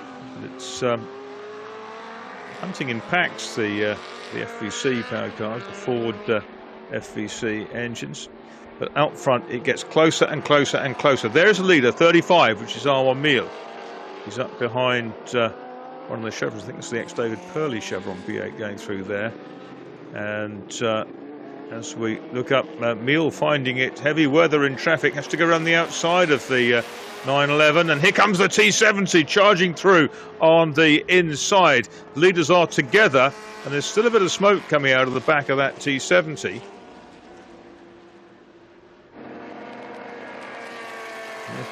One of the 270 Mark 3s, but it's first and second running together, coming down past the pits.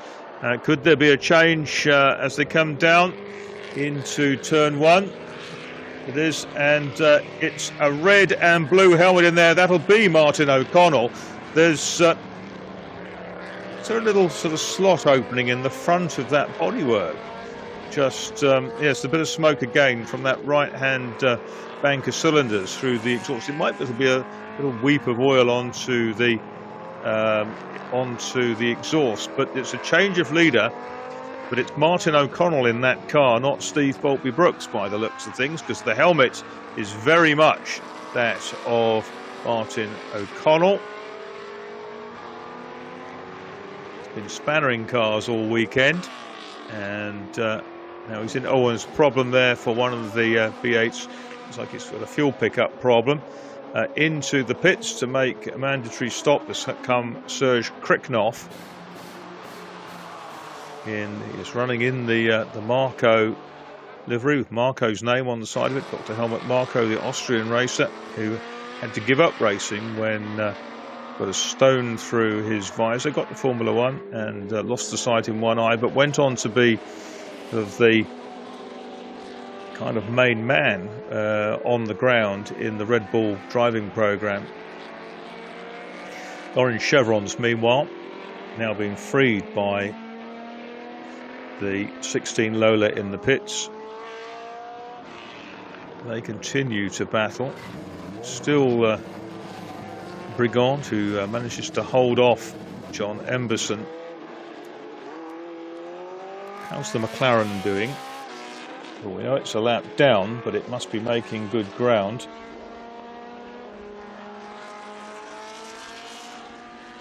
Mark Davis in McLaren up into 16th place. 16th place for the number 11 McLaren. Still a lap off the lead.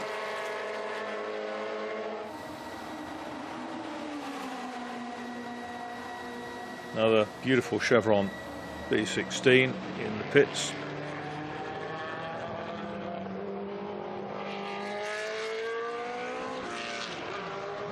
Tony Seiler down the gearbox into turn 1.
So we're back in action, and the race continues. 26 minutes to go.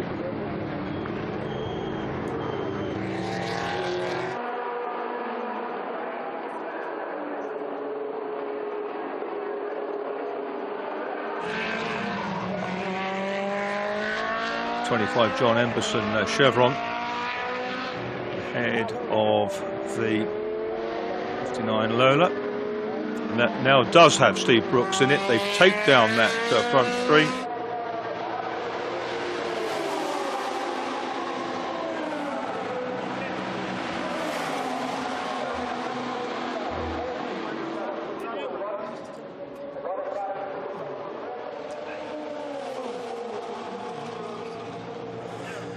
Into the pit.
We tried to just come back onto what we had because we couldn't get through again.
Car 25 under investigation for the pit stop. That's Emberson in the Chevron. There's Vogler's Porsche with Armand Mille behind. Armand Mille, the race leader in the little Lola. It's Tommaso Pantera coming down. And then Ted Tuppen's Chevron B16.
.35 then Armand Mille coming up to complete his 22nd lap.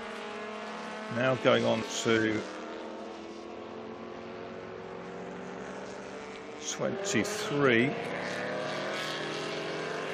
28 seconds ahead of Steve Brooks.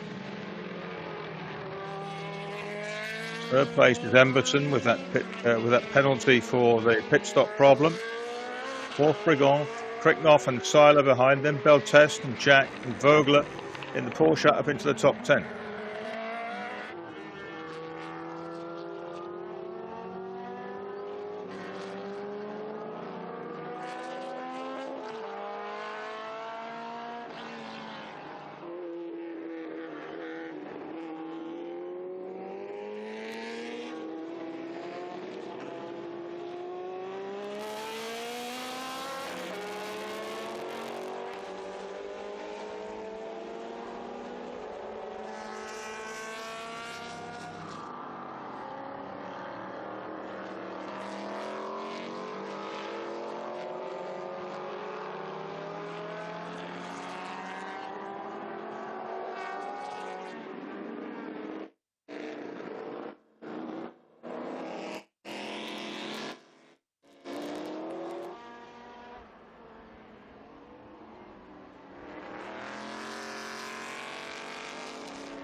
7.5 minutes into the race then, and here is T70 charging along. It's still Amon Meal leading from Steve Brooks. Steve Brooks, who took over from Martin O'Connell at the halfway stage of this race. You can see the distinctive helmet of Steve Brooks in the T70. Number 159, the old Sid Taylor car. Still lots of smoke though, pouring out over that back rear corner. It's got worse as the race has gone on. But the gap between leaders is 18.7 seconds. 18.7 seconds. And GT40 that was stopped at the start is still going. The little 2-litre car still charging on. That's the Dart Chevron. So another car from the Devis team. There is our leader in car 35. 28 laps down. Chasing up behind the one of the T70 Mark IIIs. Big Chevy. Oh, and the T70 slides out all over the curbs. But Amon keeps charging on, and the gap back to the T70 has come down over this lap, but there's still quite a long way to, a lot of ground to make up. Something like 16 seconds to make up as the T70 endeavours in the last 4 laps of this race to get back on terms with this little car that's led for the majority of the way with the 1790cc FVC engine in it, Kossuth FVC. A lot of traffic around for leader Amon Meal.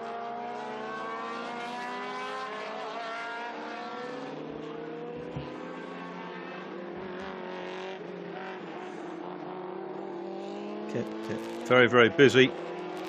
Dart Chevron, which was a works-back Chevron team in the day. John Miles, the Grand Prix driver, was one of competitors in that. John Hein also drove the cars. Dart also ran GRDs in later season. Dave Walker and John Miles particularly driving them. So let's see how the gap's coming out. Gap's down to 13 seconds. Gap down to 13 seconds. And a new best sector of everybody for the chaser, Steve Brooks. 35 though it is that leads the way. Lola T212 of Neil Brooks is second. John Emberson is third, but he's got a little penalty for a pit stop infringement, but I think it's only 5 or 6 seconds. That's not going to drop him back any further back towards Brigand or Kricknoff. The time is the enemy of the T70. It's of the race leader. It's Lola's 1 and 2. There's the beautiful Porsche number 48. That's the Porsche 908, which is running in 10th place in the hands of Peter Vogler. And trying to stay out of the way of the little cars. He's got one of the T212s ahead of him. T70 Spider Lola being outbraked with ease by Brigand. Next, number 19. Chevron B19 of Rolf Sigrist. It was well up the order at the start. Neil from Brooks. It's 9 seconds now. It's 9 seconds and 3 minutes to go. 3 minutes to go in the race. 3¼ minutes.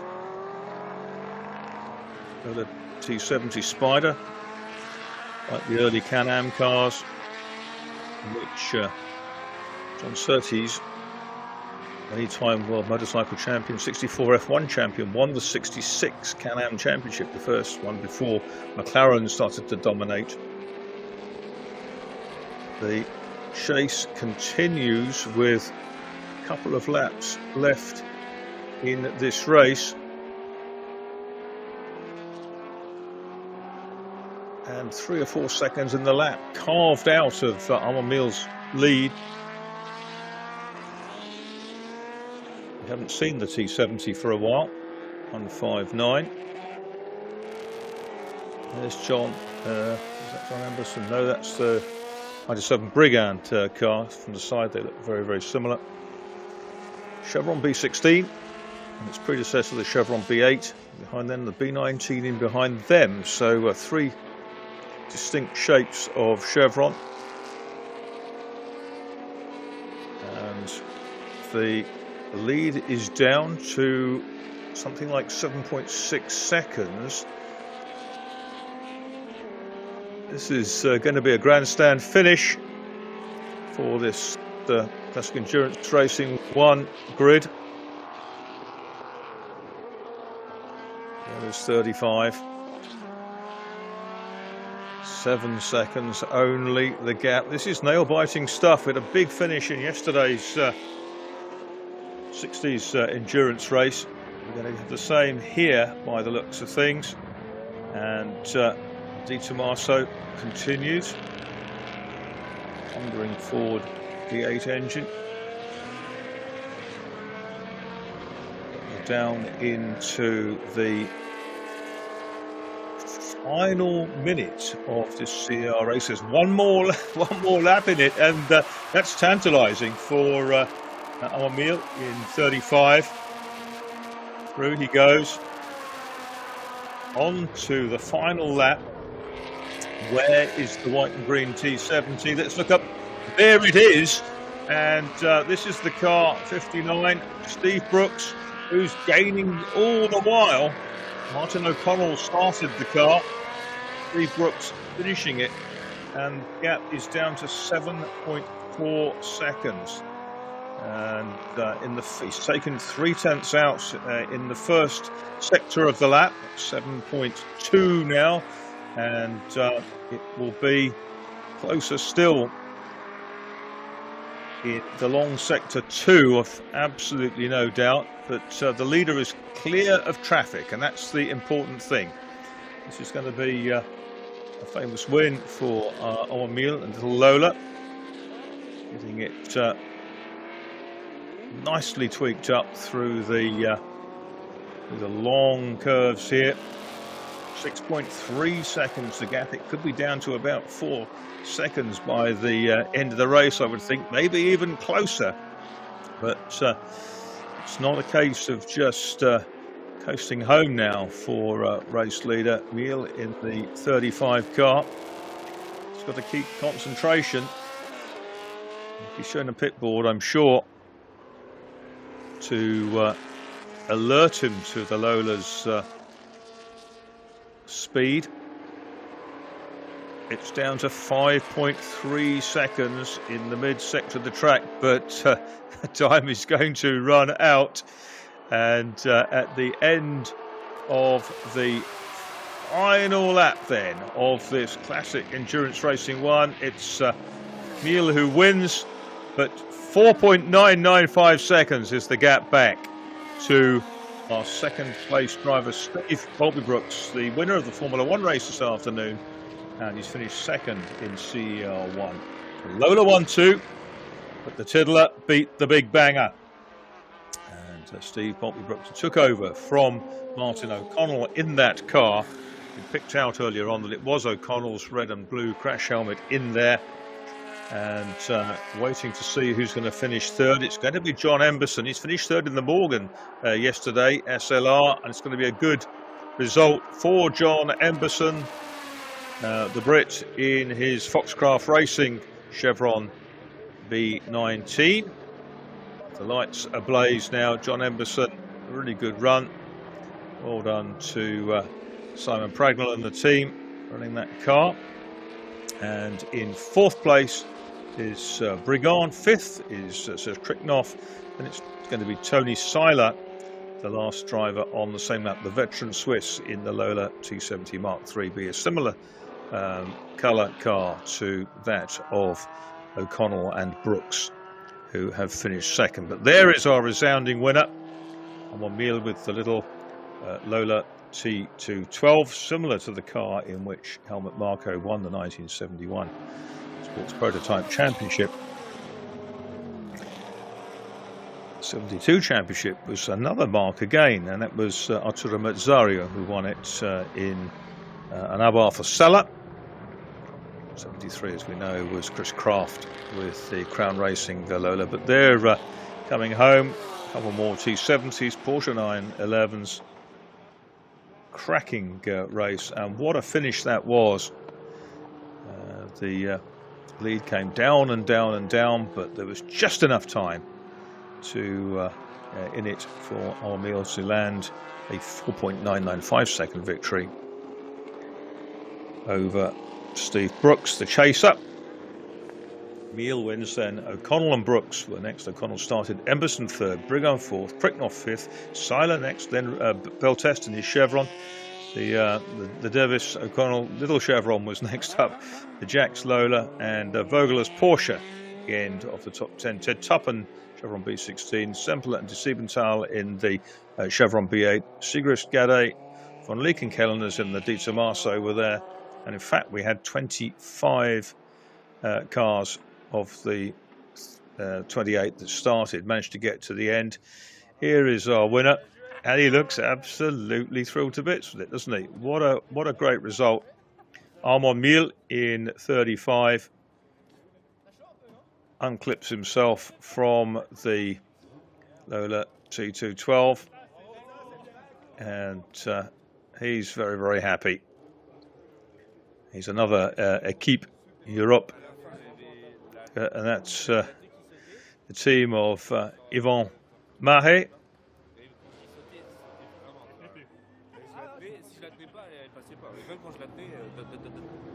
Interesting discussions about changing gear, changing down, and see what's going on during the race. And he's a happy boy, and very, very well done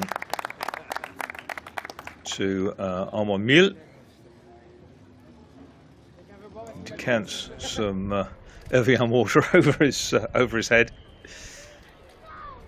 Still spectators enjoying the autumn sunshine here at Estoril.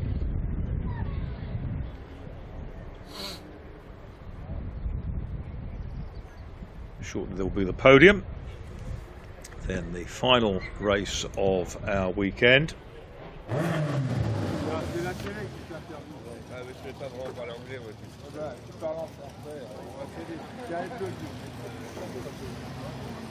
And I can see that Rui Belmont is down there as John Emerson arrives in the pit lane.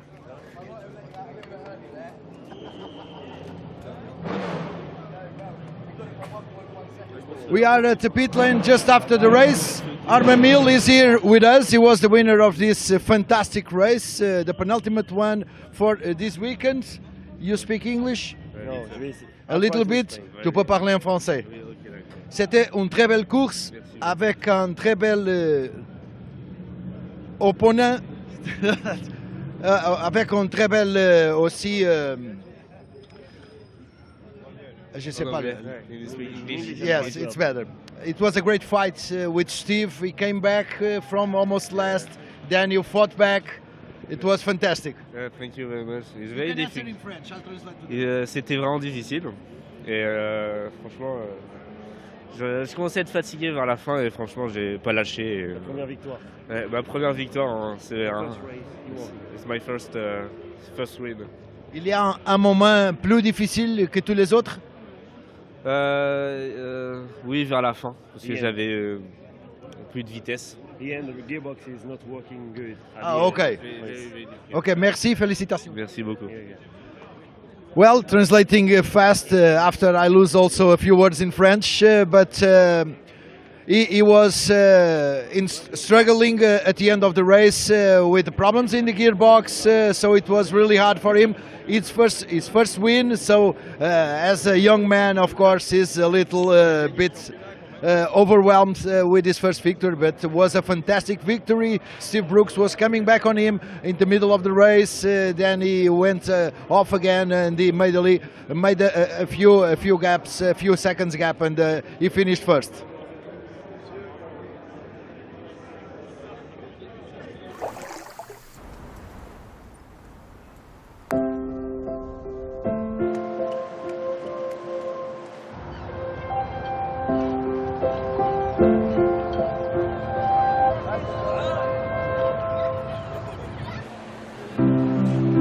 Allowing yourself to get carried away by the moment. That is how a great vacation should be. Being able to forget everything, even the little choices of life. Having to choose between this or that. Whether this will be in the morning or in the afternoon. Whether catching the waves or laying by a pool. Whether reading a book or taking a nap. Whether visiting a museum or enjoying the terrace. Whether by car or by foot. Whether simple or sophisticated.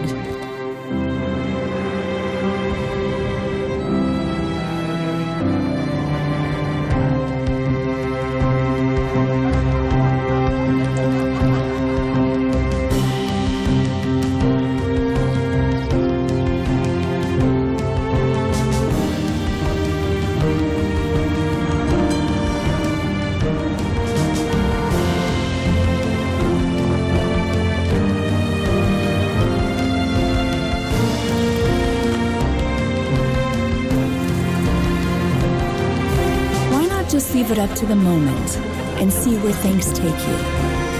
It's entirely possible when nothing is missing and everything is so close. Every path is the right path.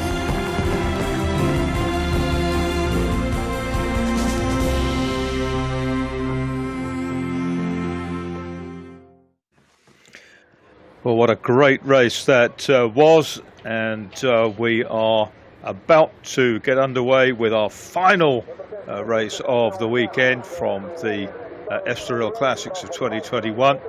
It's the Iberian Historic Endurance Race, and you can see the cars lined up there. But what a great result that was for Armin Mill in the last one. His first race victory, gearbox problems in the little Lola. He was struggling to change down towards the end of the race, but he'll remember this race for as long as he lives. That was a great result.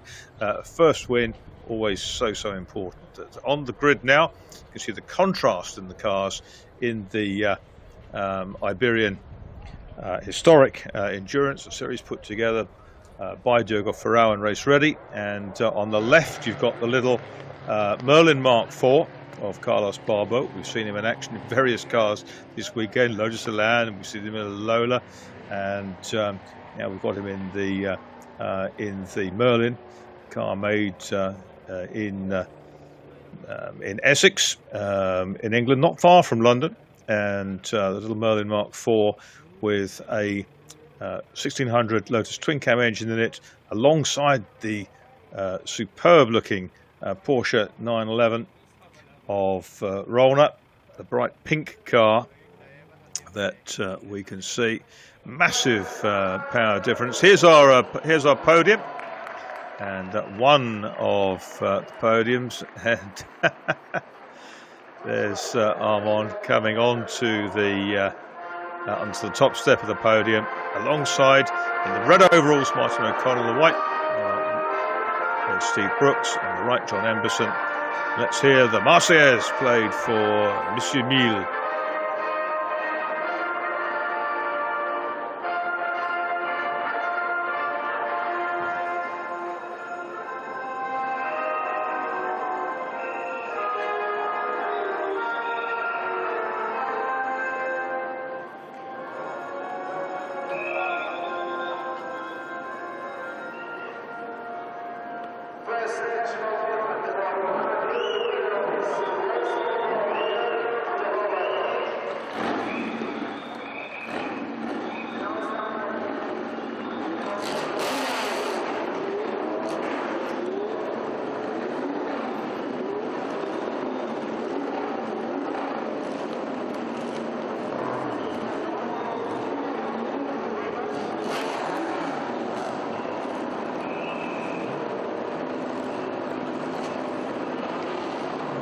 Hats on, gentlemen, and we go back down to the grid, where the fourth season's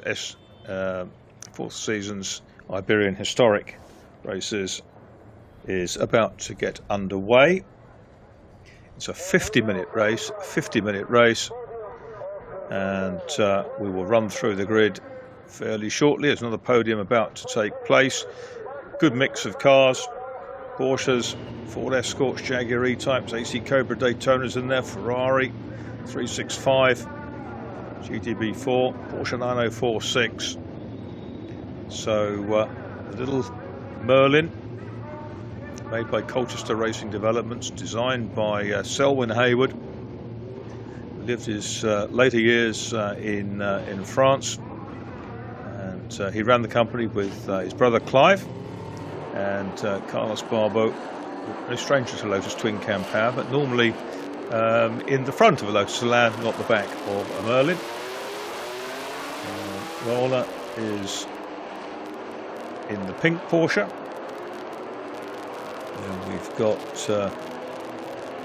Mireles in the white Porsche with the stripes on it, Ferreira in the Ford Escort, Andy Newell in a Jaguar E-Type, the British driver is there next to the Rollners. And we've got the Toncogne team, who were the Galland team in the earlier races. Olivier and Xavier Galland Toncogne with the AC. We'll pick up quite a lot of these cars as they come round. Pick out some of the colours. The Ferrari 365 GT B4 Competizione, the Daytona is in there.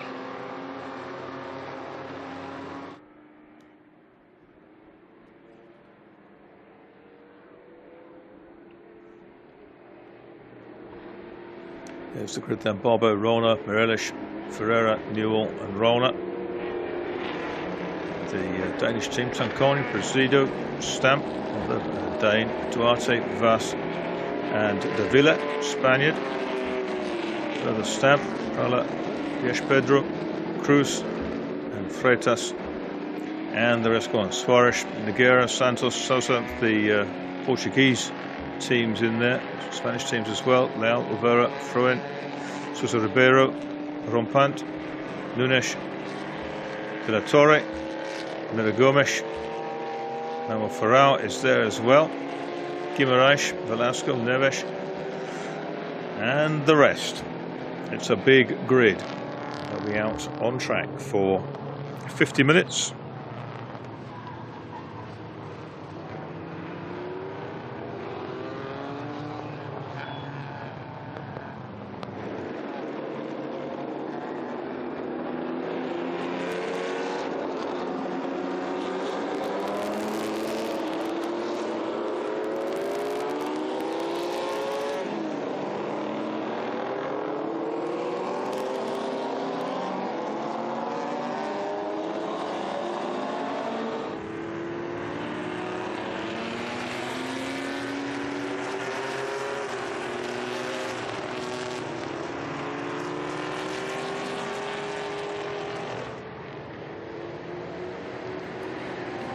So working our way round the warm-up lap, about to go green the circuit with a bit of luck. See, our podium is still taking place. It's going to be drowned out by the sound of these cars as they go away. And the clock will start ticking now as they cross the line. Down there you go, and it's the little Merlin that's got the drop on the rest. Oof, they're a long way ahead, aren't they, of the rest of the pack. And it's the Andy Newell Jaguar, the turquoise car down the inside, is going to grab third place going into the first corner. Big mix of cars. You've got little Lotus 7 down the order. Saab Sonnet I see in there, Alfa Romeo, Porsche, VW Porsche 914. Really is a great mix of cars, one or two of them using a few bits of curb. Close run thing through the first couple of turns, very busy in the pack there. The old Jaguar is already up into third place.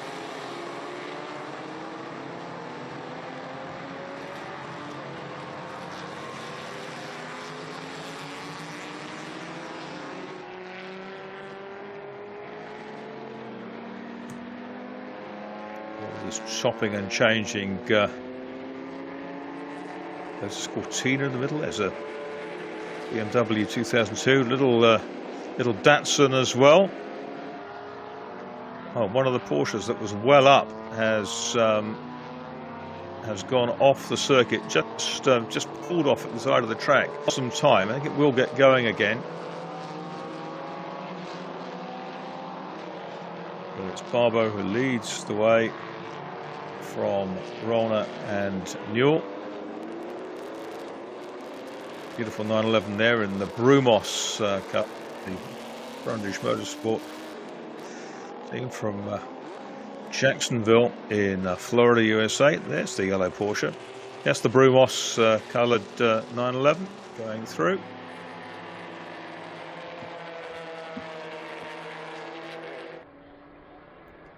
But it's the Merlin, little tube frame car, which heads the pink Porsche and the turquoise Jag going up behind. Number 8 is the Tuncarnia Galant AC Cobra Daytona, running in. Oh, and beached in the gravel is one of the Ferraris. Oh, and a big moment there for an Alfa Romeo. That's the 39 Alfa. We saw it out earlier, I think, and that was all over the gravel on the inside of turn 1. So we have a safety car, I'm sure, a yellow flag, I'm sure, for the zone for the cars in the gravel. Maybe even a safety car.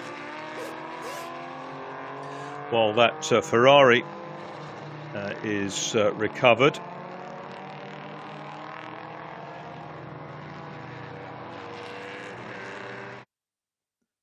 See what happened here. So I think it was a touch, wasn't it, between the Alfa Romeo and the Ford Escort on the outside, and they both stayed on the island, but that was a bit of a hairy moment. Newell is now second in the Jaguar, according to our screens. And down the order, the great miscellany of cars that typifies the Iberian historic endurance race is wending its way round the Circuito Estoril.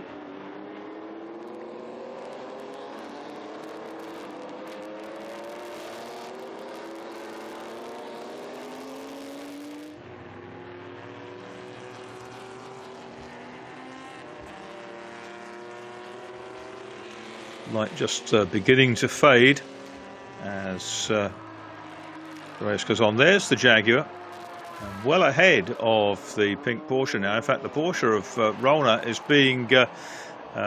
running in tandem with its teammate. The two Rollners together.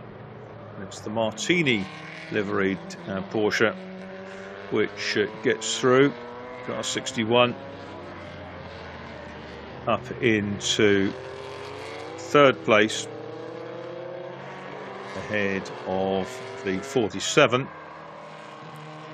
The Galantanconi Daytona Cobra, the grey car, is next up in fifth, car number 8, ahead of Duarte and Vaz in their Porsche 911s. Lovely RSR 911s. Touring cars also very much a part of this series.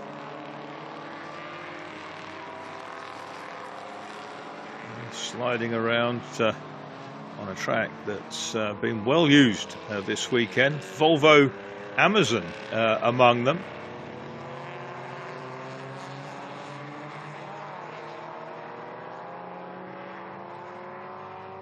Volvo 121 of Guimarães.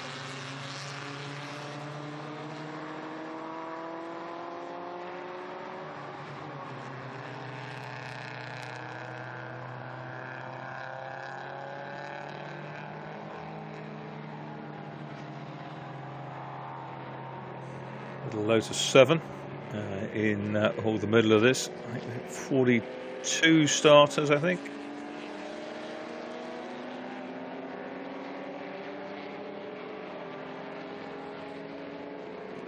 Lotus 7 is João Miragomes, and a change of leadership because the Jaguar of Andy Newell has stormed into the lead from Barbo, and Rollner's Porsche comes down the inside as well, but has to tuck in line through turn 1.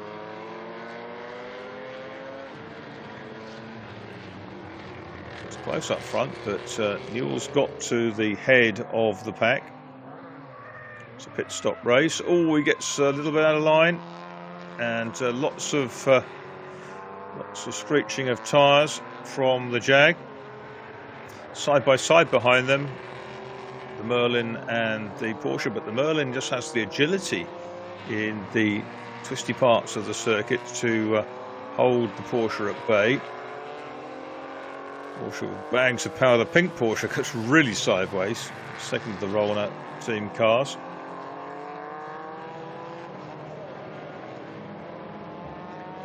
Beautiful Porsche 904. That's Stamp from Denmark.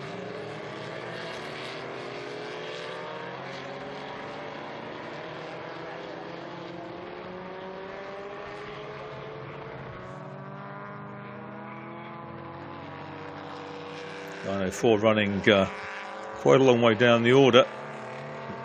Great to see it. Imagine to see a Porsche 904 and a Volvo 121 running in adjacent positions in a race, but that's what we have. And we're chasing an Alfa Romeo. Ahead of that, the VW Porsche 9146. Quite a lot of BMW 2002s. The Ferrari Daytona under attack from a 3 Series BMW, not quite literally, but running very close together. Contrast between an Escort Mark 1 and an Escort Mark 2 for Ford fans. and that car, the maroon and silver Escort, running in the hallowed broadspeed colours of the late 1960s. Ferrari has the legs on the Escort in a straight line, no surprise there. These Ferraris that raced at Le Mans and weren't the quickest things there, but got some really fine leading positions as a result of being good, strong workhorses and outlasting some of the cars that look quicker on paper.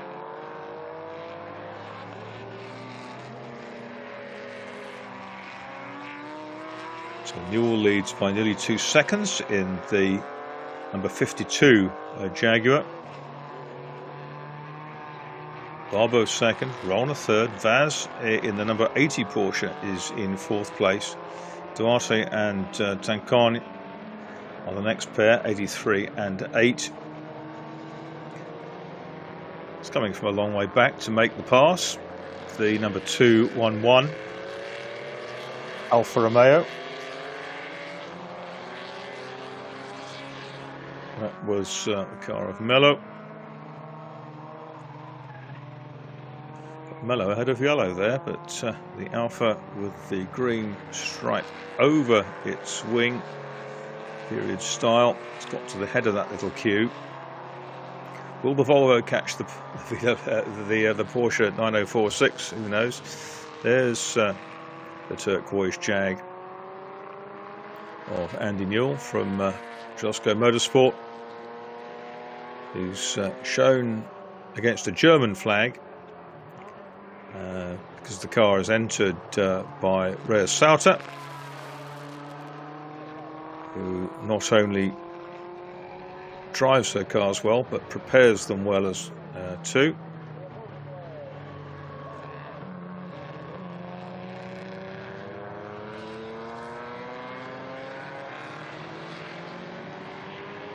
There goes Barbeau in the Merlin, still chased by Rollner. Just a few lengths between them. The Merlin will appreciate the twists and turns. The Porsche will love it when it can be unleashed in a straight line. Coming off the corner there, you'd have thought that the Porsche might be able to get past the little sports racer, but probably not to be.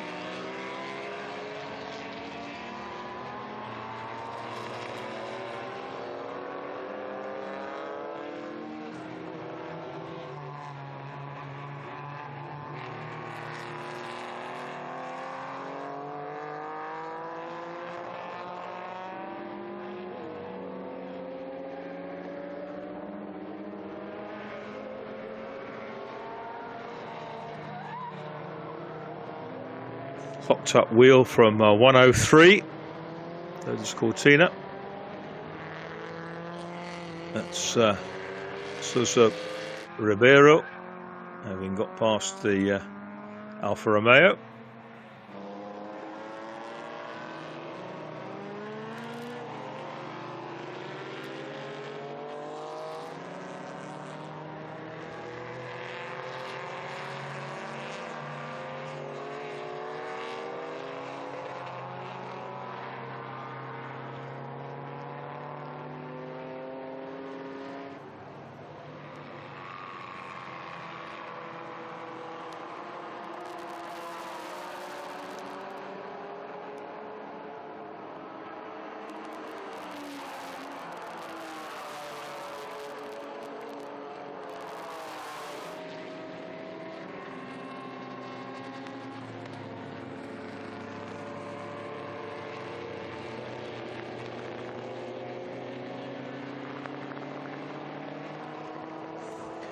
So the Brumos Porsche and the Martini Porsche charge through.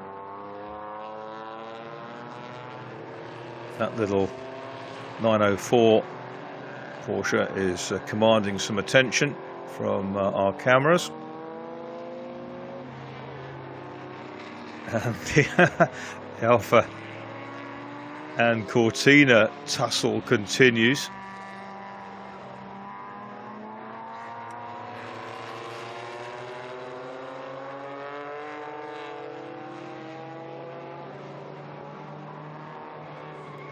It's Rampant in the Alfa Romeo, getting really stuck into this battle.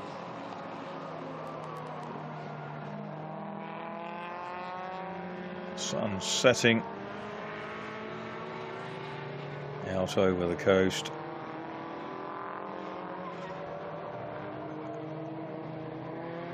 It's the problem, and that is unfortunately out of the race. That's a little Saab Sonnet, isn't it? The Alma Racing Saab Sonnet of Sousa, number 170. Don't see too many Saab Sonnets racing. I've seen one or two racing in the States. I wouldn't go and look under the back of it if I were you, with cars bearing down on you on track. Tempting to try to rejoin the race if it's a simple fix, but you don't really want to be there. I think the marshals are suggesting probably it would be safer to move it, and the marshals all with their helmets, hard hats on, just moving it out of the way. It's a Porsche 356, two of them in fact together, with the BMW 1800. There's a fantastic mix of cars, and the two Porsches running side by side there, the two early cars, and they're being overtaken down the inside, the 225, making up for the early problem where the car was actually off the circuit at one of the turns, had to wait for a gap to get back on. In the middle of this.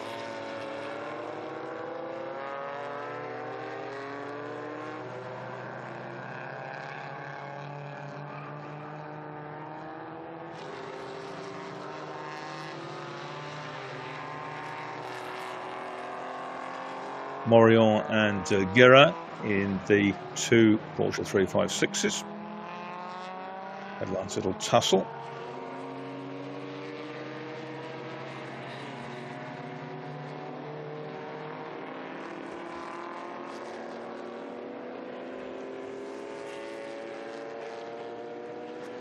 The escorts now managed to bisect the Porsche duel, and that's hurtling through. Oh, the Sonnet's going again. Whether it'll get back to the pits or continue in the race, who knows. 47 though is Rollner, still chasing the lead Porsche. Gap between them 2.3 seconds. We've got 33 minutes to go. The smoky Saab is out of the race, sadly, but at least he's got back to the pits safely. The last thing you want is for a car to break down a couple of times in a lap.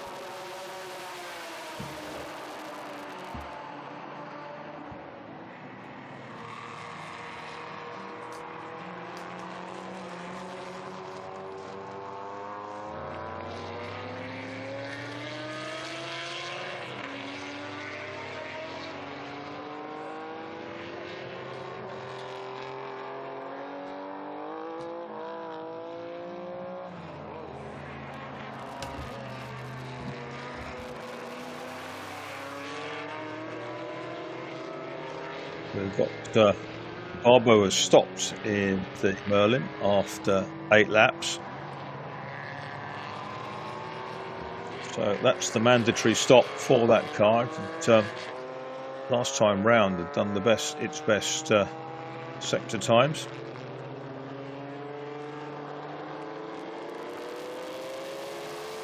You look quite exposed in Lotus 7 in this company, don't you?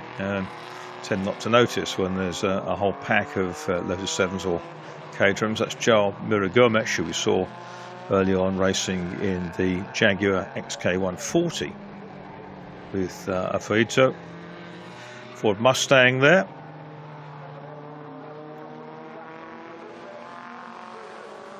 Just getting ready for the second stint as the sun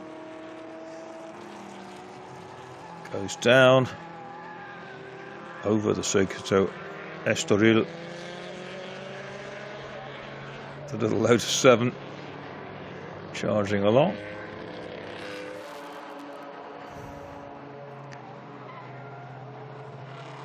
Early 911 with the big wide-bodied RSR going through.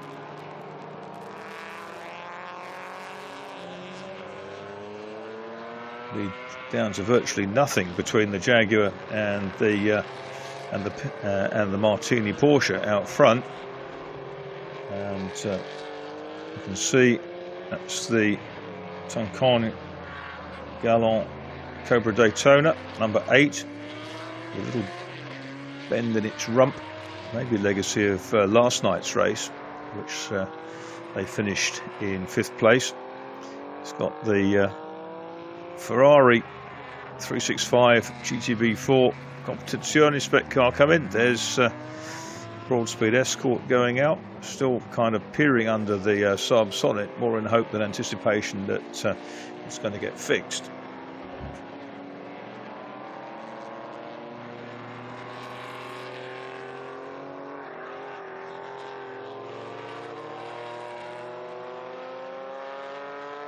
There's the Merlin, second driver now, and it's Matos who shares a bunch of the cars with Carlos Barbeau.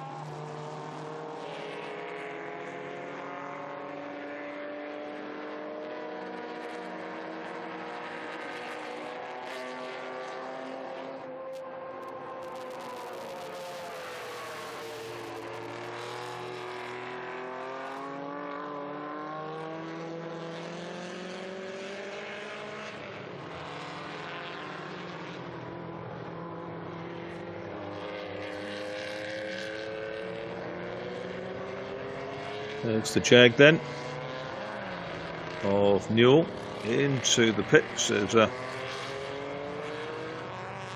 another of the routine stops, and there's the lead battle. Jaguar from the 1960s and the much younger Porsche. The Jag has to look one side of the yellow Porsche 914. The Porsche was going to try to go around the other side, and there was no room at that point, but nonetheless the lead battle continues. Little Datsun in the pits, that's 7.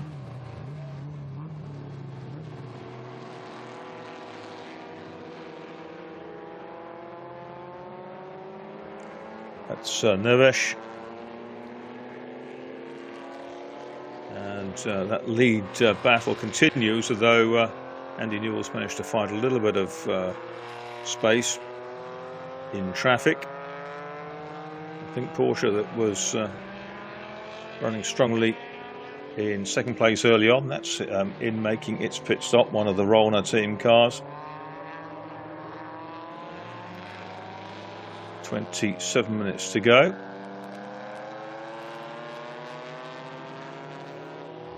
Andy Newell in Reo Salta's Jaguar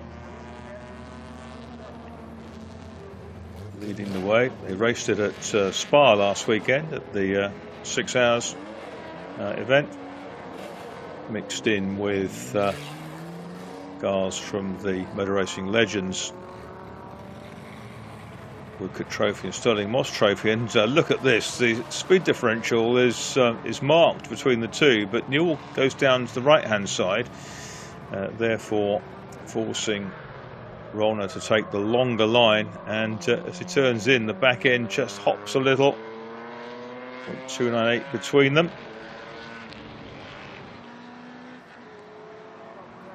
None of the waiting for the top guys and girls to come in.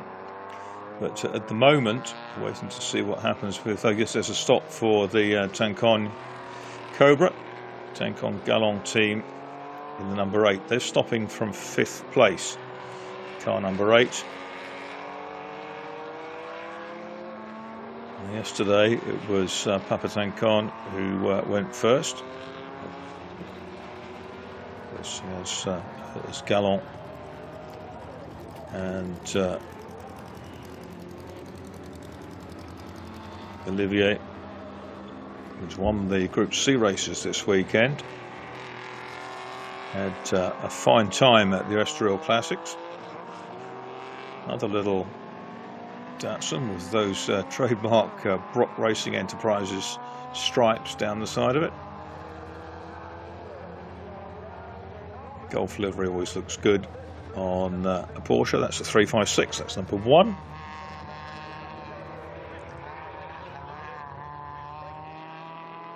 And that is Velasco.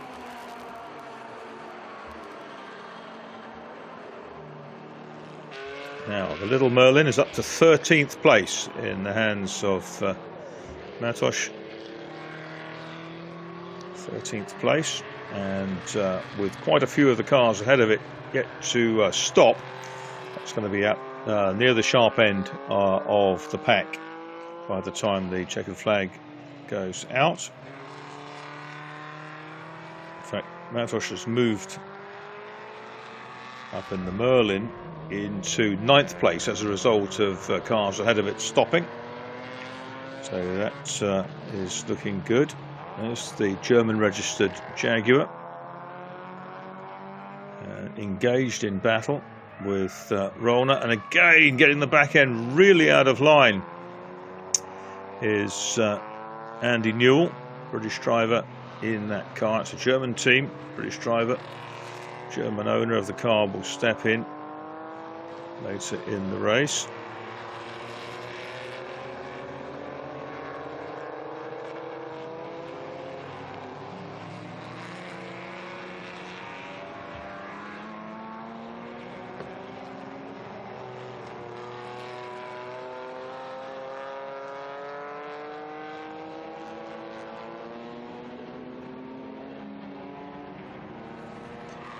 '96 is Morion, the Spanish racer with the Porsche 356.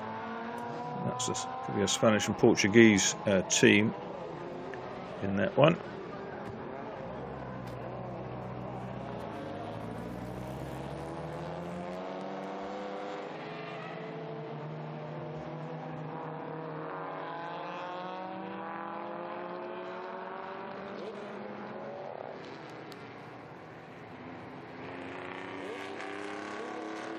And the Ferrari, the Daytona, is off the track. Smoke Elite, that was charging earlier on. I don't know where it's gone, but which part of the track, but it was a fair way off. And oh yes, there we go.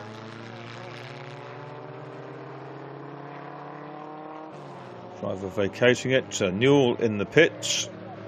And the safety car is on its way. Probably a very timely stop for Newell, because that car being in the pits means it should be a fairly simple clear up, but at that point rear Salter will be into the car.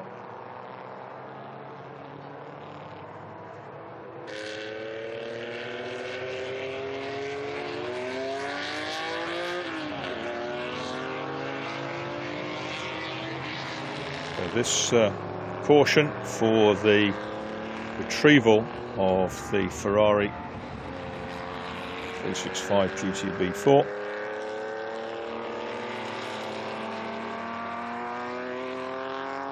Which had made it stop. That's one of the Stamp team cars from Denmark. There goes the Porsches back out into the fray. Gap between the leading Porsches now 61 and 80, 4.7 seconds, and there is that should be Sauter going out in the Jag into a safety car situation.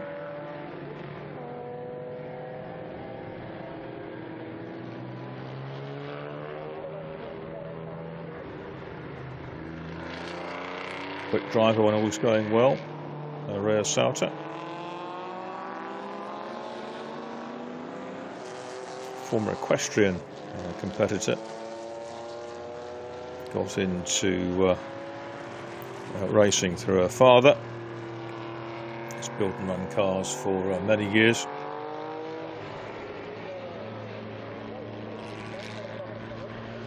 There is the Kia safety car.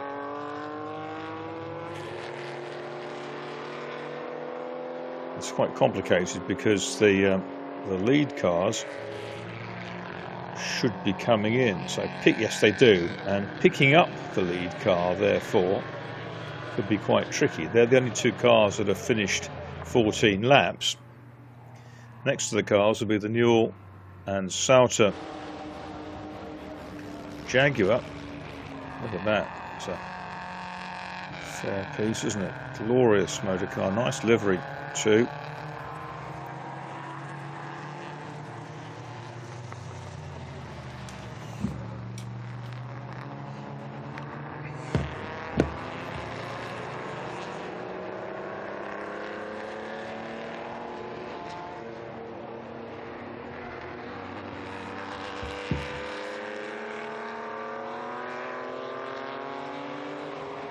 Safety car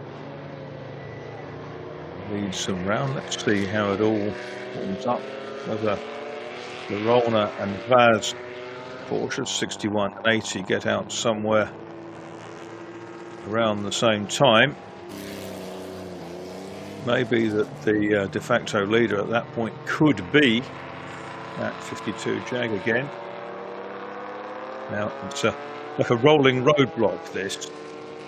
Behind the safety car, so I think what's the intention is to get the Ferrari out of the way as quickly as possible, get the race back going again. There's the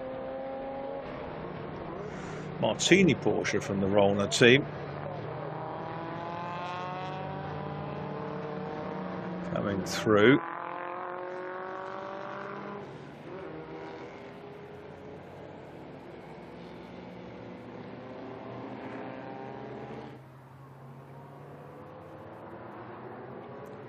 Now, Rhea Sauter is now shown as the leader at the end of Sector 1. So the 52 Jag has covered most ground, it's made its stop, and it's there. Second is Jesus with the 83 Porsche, also on 14 laps, but out laps for Vaz in 80. He's now ahead of Rollner in 61. Where are they going to shuffle into the pack? Oh,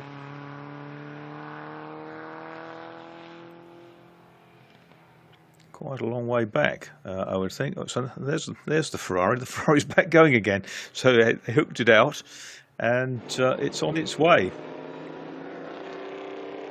So this is the queue.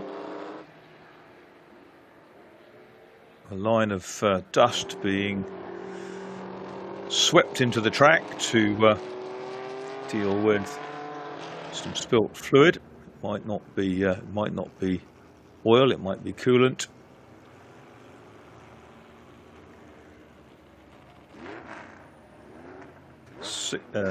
Five cars currently have completed 14 laps. Still 17 minutes to go.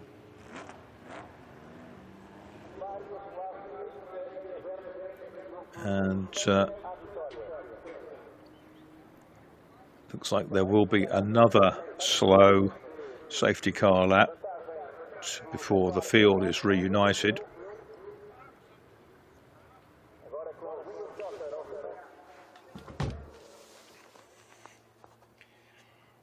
then we'll wait to see whether Ria Salter, who's just coming out of the Parabolica Ayrton Senna in the turquoise, the bright turquoise Jag, whether everybody ahead of her is waved through. Can't be done until the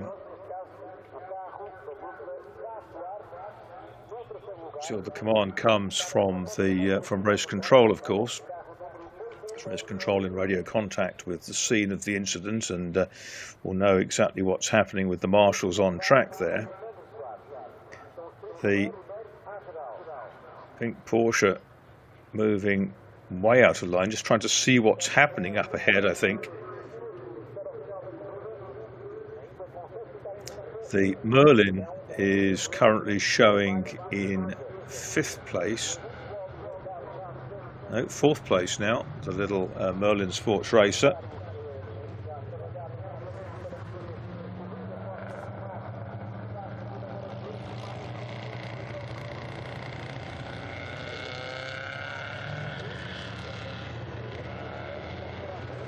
There is the leader, flashing her headlights. That's Ria Salter in 52.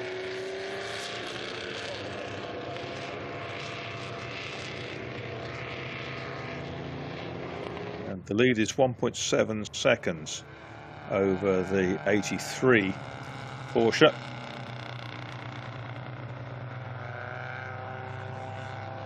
Of Jesus Suarez Porsche. 80 is 3rd. 227. Matosh in the Merlin is 4th. 5th is 61. Roller. Those are the 5 cars that have done 15 laps so far.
So there's that slither of moon just showing through that greeted the finishers in yesterday's endurance race. This is the final race of the weekend here at Estoril. Down to 12 3/4 minutes to go.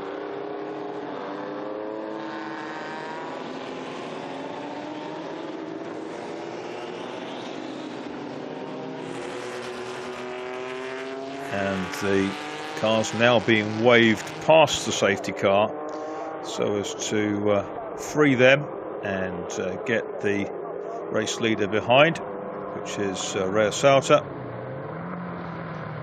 But within 8 seconds of Ria Salter, there are 4 other cars. There's the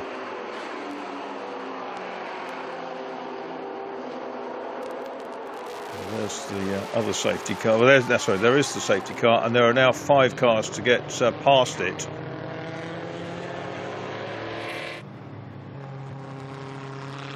And it's going to have to go around again. Ria Salter may not be too unhappy about that, because it's 1 fewer lap to to worry about. But the slower drivers have got to get past and get away. They can't just amble along. Right, now we have the lead group behind the safety car. That was what was intended. Track is now clear. Obviously, they've been freed to get out there and push to try to restore a line of cars for the remaining minutes. We're down to 11 minutes. It's going to be probably 8.5, 9 minutes, I would think, of real racing. Post safety car period.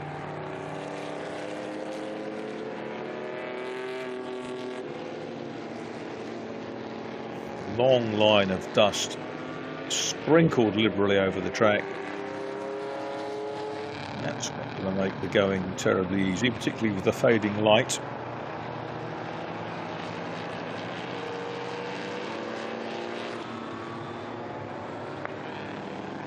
Behind the pace car, the leaders' transponders say they are through sector 1 of the track. 5 cars on the lead lap: 52, 83, 80, 227 and 61. Sauter, Jesus, Suarez, Matos and Rolner. And with, I could see Matos there in the Merlin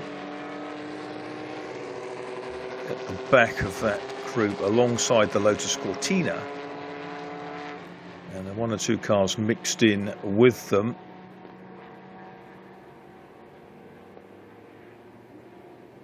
You would think that the safety car would be in on this lap. They're not quite at the end of the longest sector of the circuit.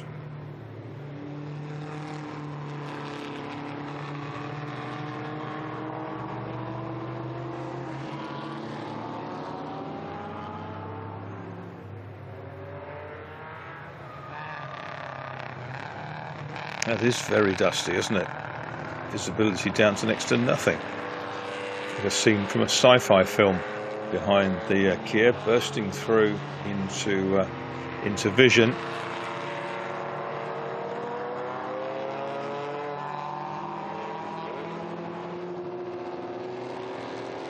They've not yet triggered the end of sector 2.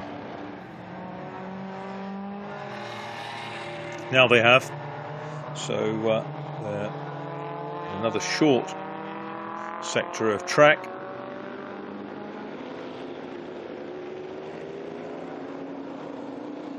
Timing of the safety car certainly helped some of the teams, hindered others, always the case.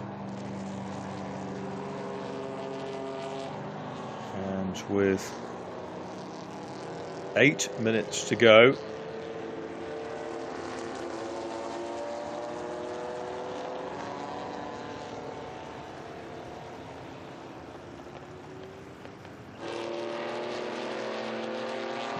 the peloton, if you like.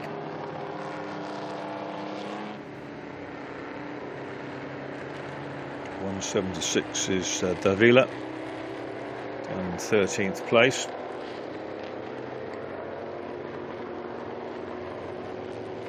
And the safety car is not yet going. It says safety car in this lap, it says, but it's gone past the pit entrance,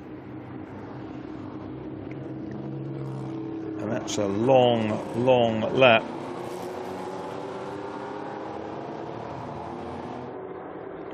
Yep, the field is not quite reunited. You can see in the background the main peloton, though, attaching to the back of the initial crocodile.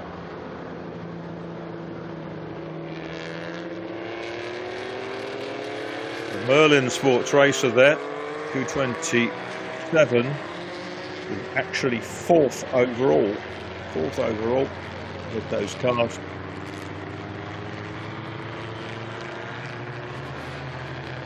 to be probably a 5-minute dash at the end of it. It's going to be 3 laps, I would think. Oh, very sideways, one of the Cortinas. It's still slippery offline, where the marshals have treated the liquid that's on the course. Could that yet have a say in how the race pans out?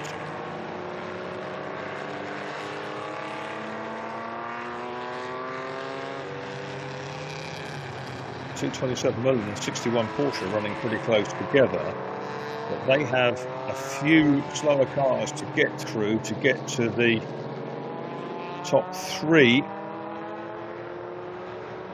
Safety car's got a bit of a twiddle on now, and being a little bit quicker, otherwise we'll run out of time. But there is Sauter with the gotcha down the side of the car. He also looks after Markus Graf von Oenhausen's E-Type on the Bilsterberg circuit in Germany. Markus von Oenhausen, previous winner of the Spa 6 Hours race, sharing his GT40. And it's going to be less than 5 minutes for Ria Sauter to hold on, trying to keep those Porsches at bay, and in they come. You can't overtake before the timing line, but it would appear that Ria Sauter has been overtaken by the next big. Jesus and Suarez have gone through ahead of Sauter. I don't think that's allowed, but they come down. Sauter's being gobbled up, and the Merlin is there as well of Matos, but at the inside of Matos it looks like Rolner with the Martini Porsche is there too, and it is. They go past the Jaguar, and Ria Sauter shaken down to 5th place. It's now down to the 3 Porsches, but there'll be a bit of a steward's inquiry there. Because normally it's the timing line where you're allowed to overtake, because they're still under caution until that point. So, and Ria Sauter is actually not going that quickly at all. She probably thinks she's been robbed by that breakaway at the start. There is the leader. It's the Jesus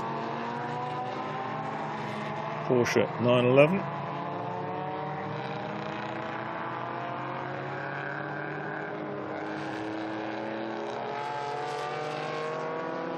The Tonkin Gallant AC Cobra Daytona is up into 6th place. It's got 20 odd seconds, 22 seconds to make up on the Jag of Ria Sauter. Bear in mind, the Jag is a much earlier car than the Porsche RSRs around it.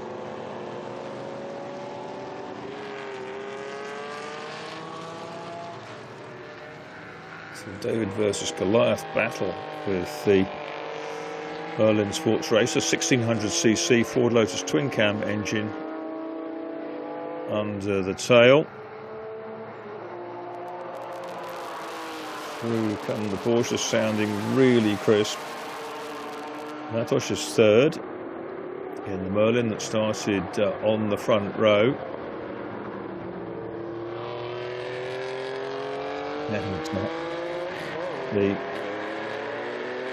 Porsche of Rolner is there as well. Might get one more lap after this, but that's all there is in it.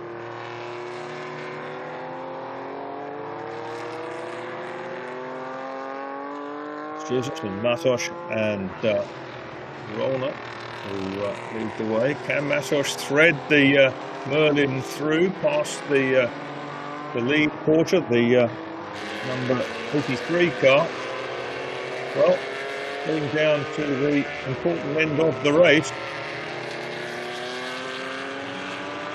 There's the Lamb in the middle there, Porsche 356. Yes, and the Merlin is ahead, and Porsche that was leading is now back into third place. So it could be a Portuguese win at the end of the weekend for Carlos Barbo and Matos. It depends really whether the 61 Porsche of Rona can get back with him. Danish driver, Danish entrant, hopping the curbs.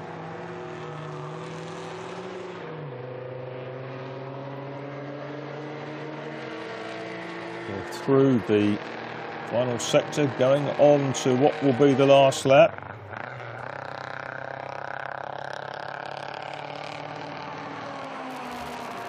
The Merlin from Colchester Racing Developments screams down the start straight, dancing on the brakes into turn one. We want to take refuge in the twistier parts of the circuit. The 501 Escort is running strongly. That's Pereira down in 15th place.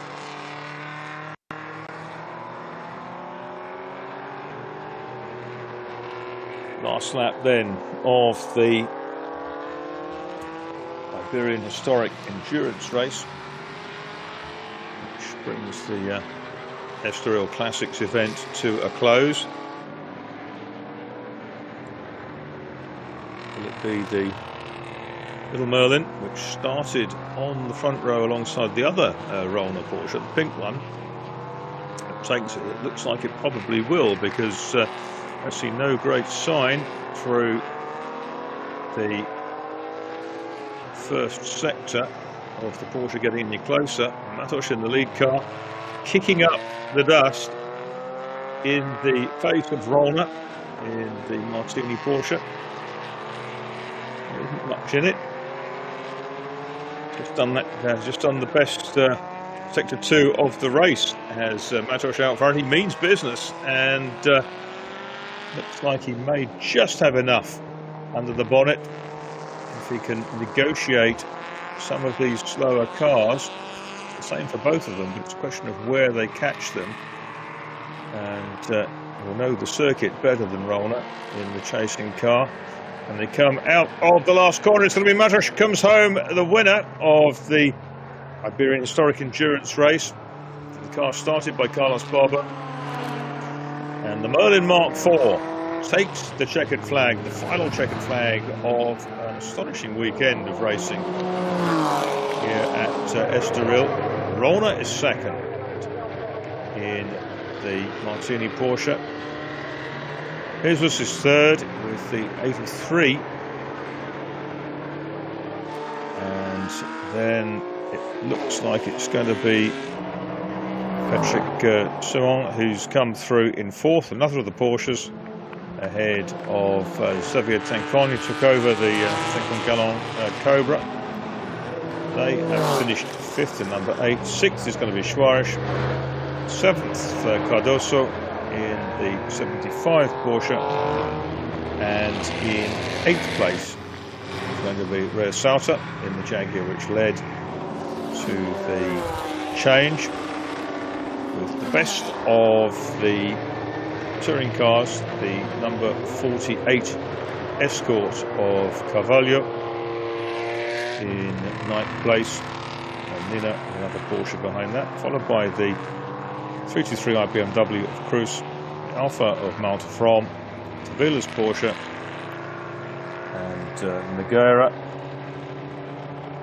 in another Escort. The top 20 will be rounded out by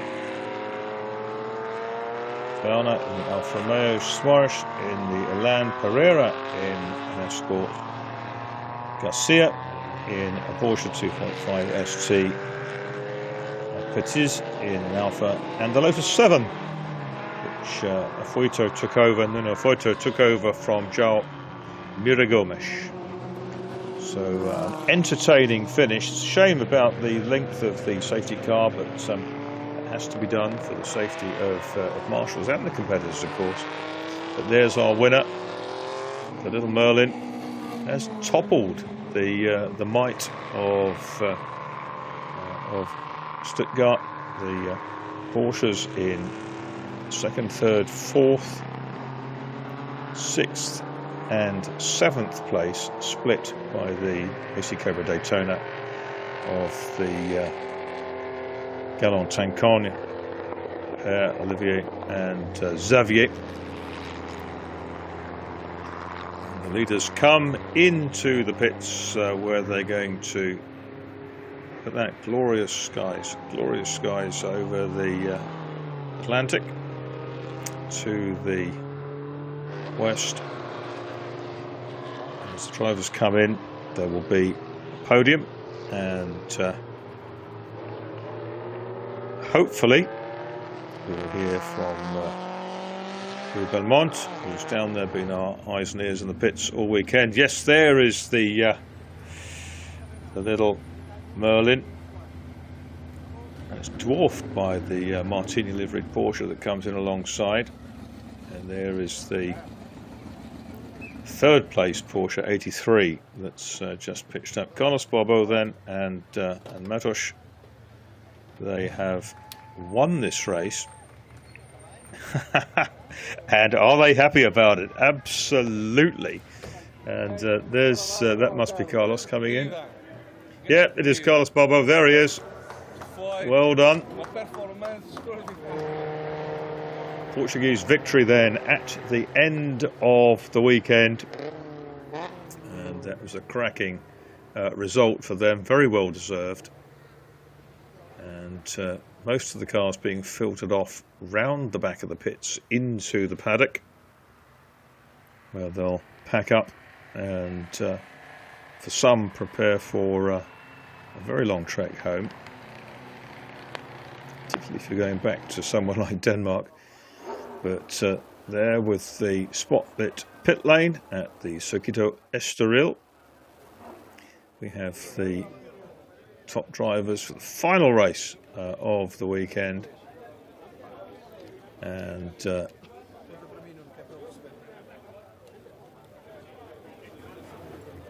Carlos Barbeau with the Tintas Barbeau race overalls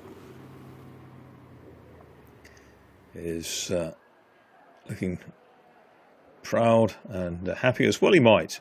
I don't think they potentially expected to come out on top of the Porsche posse, but they've proved that a really nippy little car can outrun the finest Förderstärke from Germany.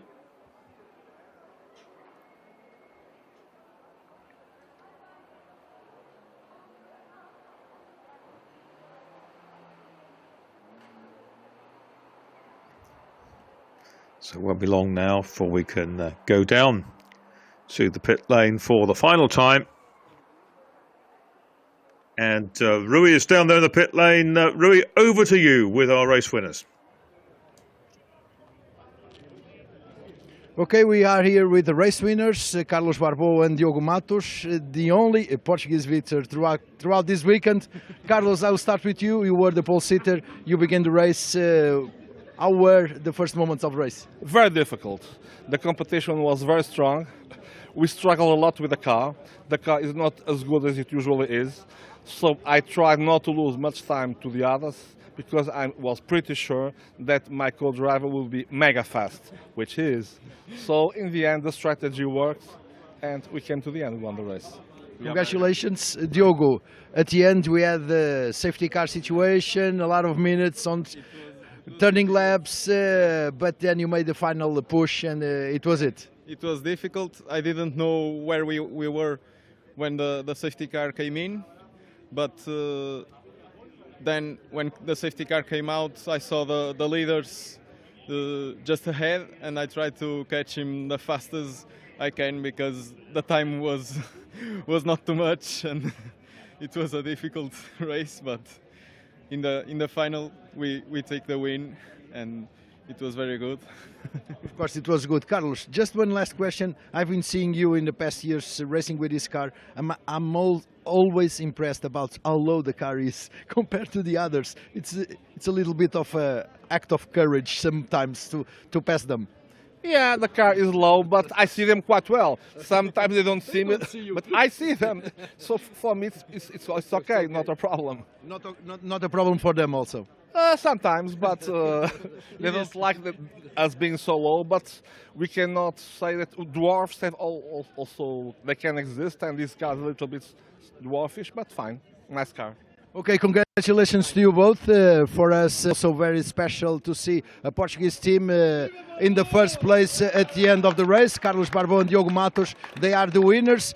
I leave you, Marcos, for the final stint, if we can say that, of this fantastic weekend here at Estoril. It's the final moments here in the pit lanes, but you will finish this fantastic weekend, as usual, in the best way.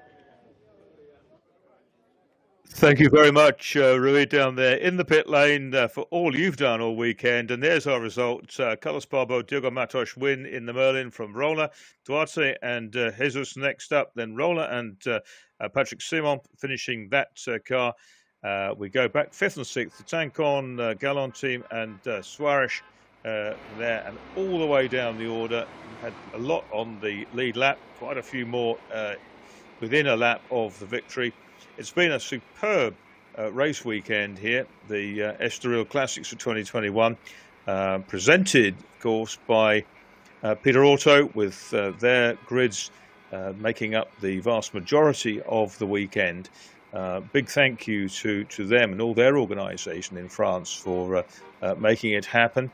Also to the race ready crew for putting on the Iberian race at the end of the weekend, after which we're going to hear, I hope, the Portuguese national anthem to sign off this event. It's been a glorious weekend here at Estoril. The sun is going down, it's setting on a great event. Next year, hopefully we'll be back with the 2022 edition and the 50th anniversary of this wonderful Portuguese race circuit.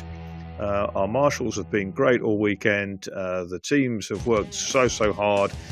With all kinds of difficulties with post-COVID logistics and transport, etc., to put on a fabulous weekend of racing. There's been one or two dramas. Some ended up pretty well considering. Others ended up with bent motor cars, but that's the nature of motorsport. Of course, motor racing can be dangerous, but it's also an enormous amount of fun. And we've seen that time and time again through the weekend. Smiling drivers getting out of race cars. They're, for the most part, amateur competitors who love what they do and know they are privileged to do it, but really like to put on a good show for spectators. We've had spectators here in decent numbers over the weekend. We've had other side shows. We've had lots of Portuguese personalities in the past. There is a real will to come racing in Portugal and to come to Cascais, where it is an absolutely marvellous part of the world to visit, and hope that the coverage this weekend has really inspired people to come back, not only competitors but spectators and fans of motorsport to come back this weekend, because it's a place that everyone aspires to coming. It's a fantastic track, and it's one which, as we've seen, provides a great mix of corners, of gradients, of challenges for the competitors, and it's not one that's always run away with by the biggest, most powerful cars, as we've seen at the end. We've had some great drivers here over the weekend. Of course, we had Le Mans winner Martin Brundle among them, competing in Zach Brown's Jaguar IMSA car yesterday, and we've had a lot of big names from historic motorsport. But right at the end of the weekend, finally the result that everyone craved, a victory for the Portuguese team. That's Diogo Matos, who brought the little Merlin of Carlos Barbão home, victory, and what a great weekend it was. So thank you to everyone. Hopefully we're going to see a podium very shortly, and it has been a great deal of fun to bring you this coverage from the Estoril Classic. The lights are on in the pits and the podium area, and we've had a cracking weekend. Thanks to everybody who has made it happen. To my co-commentators, Rui Belmont down there in the pit lane, and Paul Tarsi, who joined us yesterday and this morning. It has been something we've thoroughly enjoyed and would love to do again if you'll have us. And we're waiting for the podium to be announced. There will be various different class podiums. But historic racing is something which has been very much a growth area over the last 20 years. The Iberian Peninsula, Spain and Portugal being very much part of that, with races particularly at the Algarve Festival, which comes up in a couple of weeks' time down at Portimao. Another world-class circuit, a very different circuit in nature to that of Estoril, which is very much a traditional 70s style circuit. It's still a great track, but the Algarve International Autodrome is a fantastic one too, and there's a good set of grids of historic cars going down there as well. I think there's also some races in Spain going on in the next couple of weeks, and teams moving from Spanish races down to back to Portugal for the Algarve Classic at the end, the historic festival down there. Been a fantastic opportunity to showcase historic cars of lots of eras, going from the 1950s right through to the modern sports prototypes here at Estoril. I've seen everything from the Jaguar XK140 and cars of the 50s right through to the modern prototypes. We've seen a couple of victories for the Dallara SP1 with that wailing Judd V10 engine, James Cottingham and Max Girardo winning in that car this weekend. An absolutely outstanding endurance race last night, won by Richard Cook and Harvey Stanley in the Cobra, popping past the Cottingham and Girardo Cobra, their teammates, with just a few laps to go, and winning a long race by a second and a half. That was absolutely superb. And today we've had further Formula One races. We've had Group C. All kinds of cars, the two fantastic CER grids, the cars, the sports racers and GT cars of the 1960s and 1970s into the 1980s, really entertaining us as well. The Heritage Touring Car race this morning was brilliant. The BMWs and Capris, evoking memories of a classic era of tin top racing, the early 1970s. I can see drivers getting ready to come out onto the podium for the final time this weekend, and it's only right to greet our winners with trophies, with champagne, and also an open invitation to come back to Cascais and the Circuito Estoril in future years. And the moon glowing away over the circuit really sets the scene quite beautifully on what has been a very exciting, very safe weekend of historic sport, with the pit lane gathering down below to greet our victors. Won't be long before the winners are called up onto the podium, now spotlit for the final time this weekend, and we'll wait for them to be called forward. I think there's a little air of urgency now to get them out. The temperature's dropping. It's been a nice warm weekend, lots of breeze yesterday, but we're just about here. and we've got some infiltrators on the grid. Didn't see you in race suits earlier on, gents. They've run away, and we will shortly be having our podium for the Iberian Historic Endurance Race.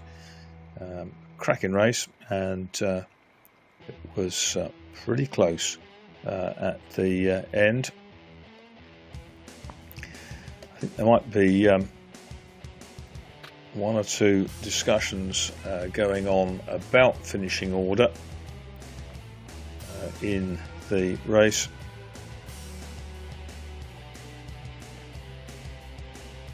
Because our Alcamel Systems timing sheet has has changed, but let's not prejudge. We'll wait to see what happens as the drivers get called forward. The world waits expectantly down in the pits underneath. Formula One cars, which will be heading to different parts of Europe. The arrows going back to the UK, and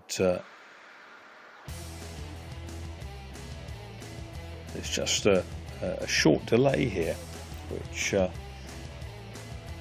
is the nature of live broadcast.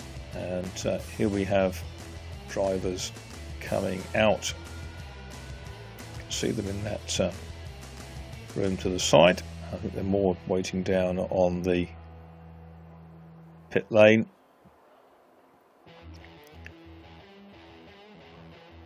There is certainly this element of confusion is I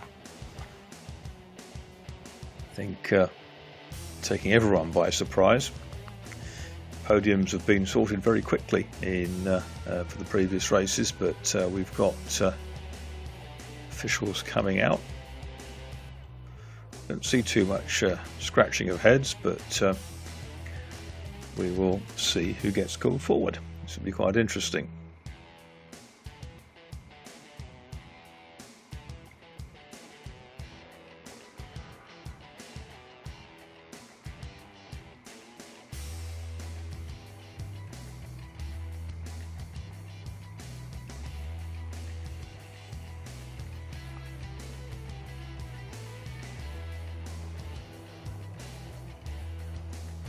And from the dark skies, yes, we've got the announcer coming out onto the podium, and we'll call the winners up onto it in just a second. Got the running order. The flag preparers will be behind the podium.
Yeah, I think that's been what's referred to as a steward's inquiry somewhere in the back room, because the cars that we thought had finished first and third, certainly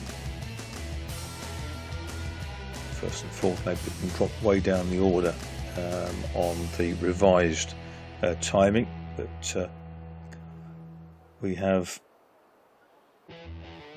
a different order now, but we'll wait to see what the officials say before we go with it.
The good thing is that the announcer has returned. The champagne is being prepared.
So we have a podium now, and well, I recognise Andy Newell and Rea Salter, who come out onto the podium, the Jaguar crew,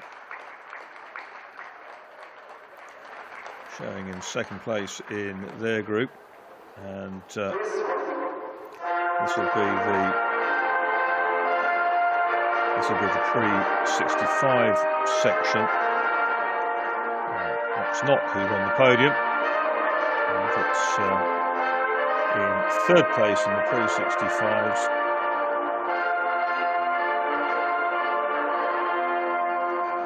Go down the order.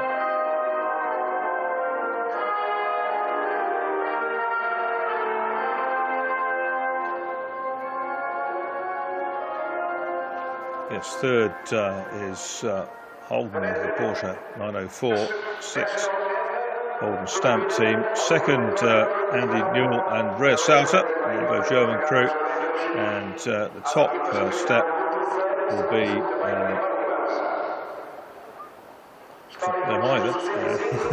will be the Tancon team in pre-65. Tancon Gallant, Xavier and Olivier.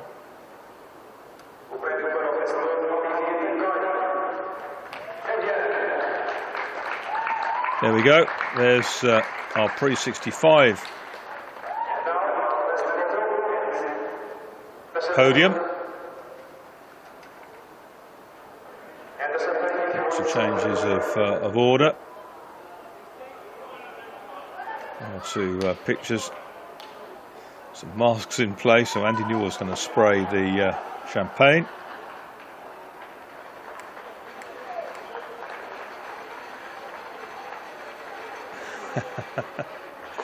The silk-cut Jaguar team, that's Xavier Tancon, and he sprayed it all over Rea, which is she's probably none too happy about that, which is she's running off the podium anyway.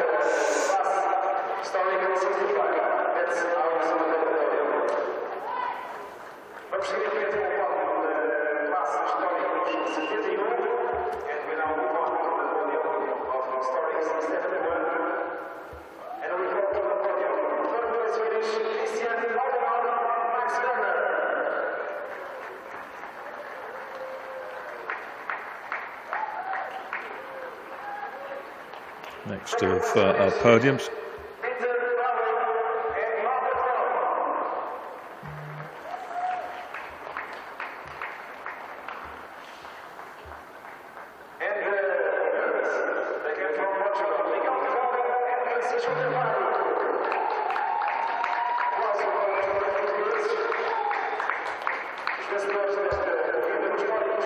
For our next podium, we've got several along the way.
Down, so we don't have captions as to who's who on that. And the souvenir trophies coming out as well.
Second place finish, Pedro Mariano José Carvalhosa.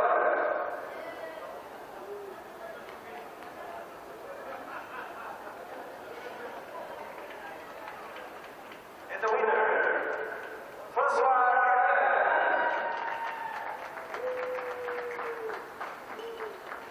Please rise for the French national anthem.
No hay más.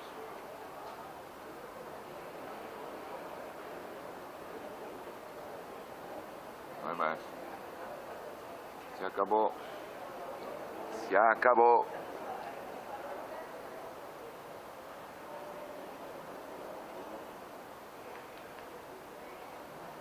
Sí.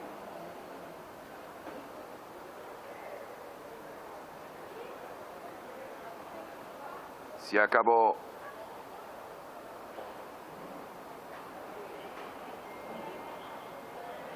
No, esto no es.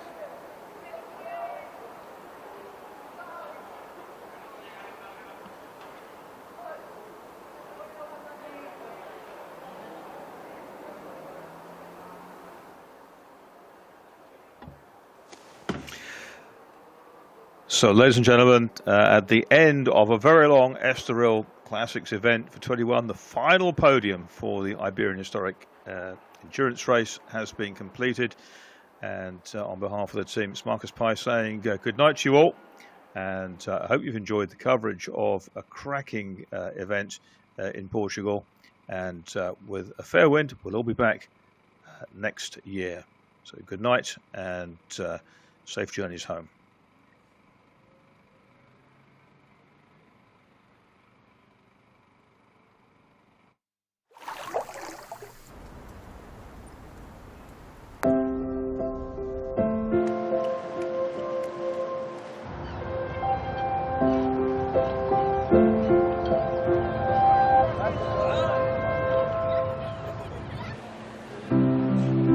Allowing yourself to get carried away by the moment. That is how a great vacation should be. Being able to forget everything, even the little choices of life. Having to choose between this or that. Whether this will be in the morning or in the afternoon. Whether catching the waves or laying by a pool. Whether reading a book or taking a nap. Whether visiting a museum or enjoying the terrace. Whether by car or by foot. Whether simple or sophisticated.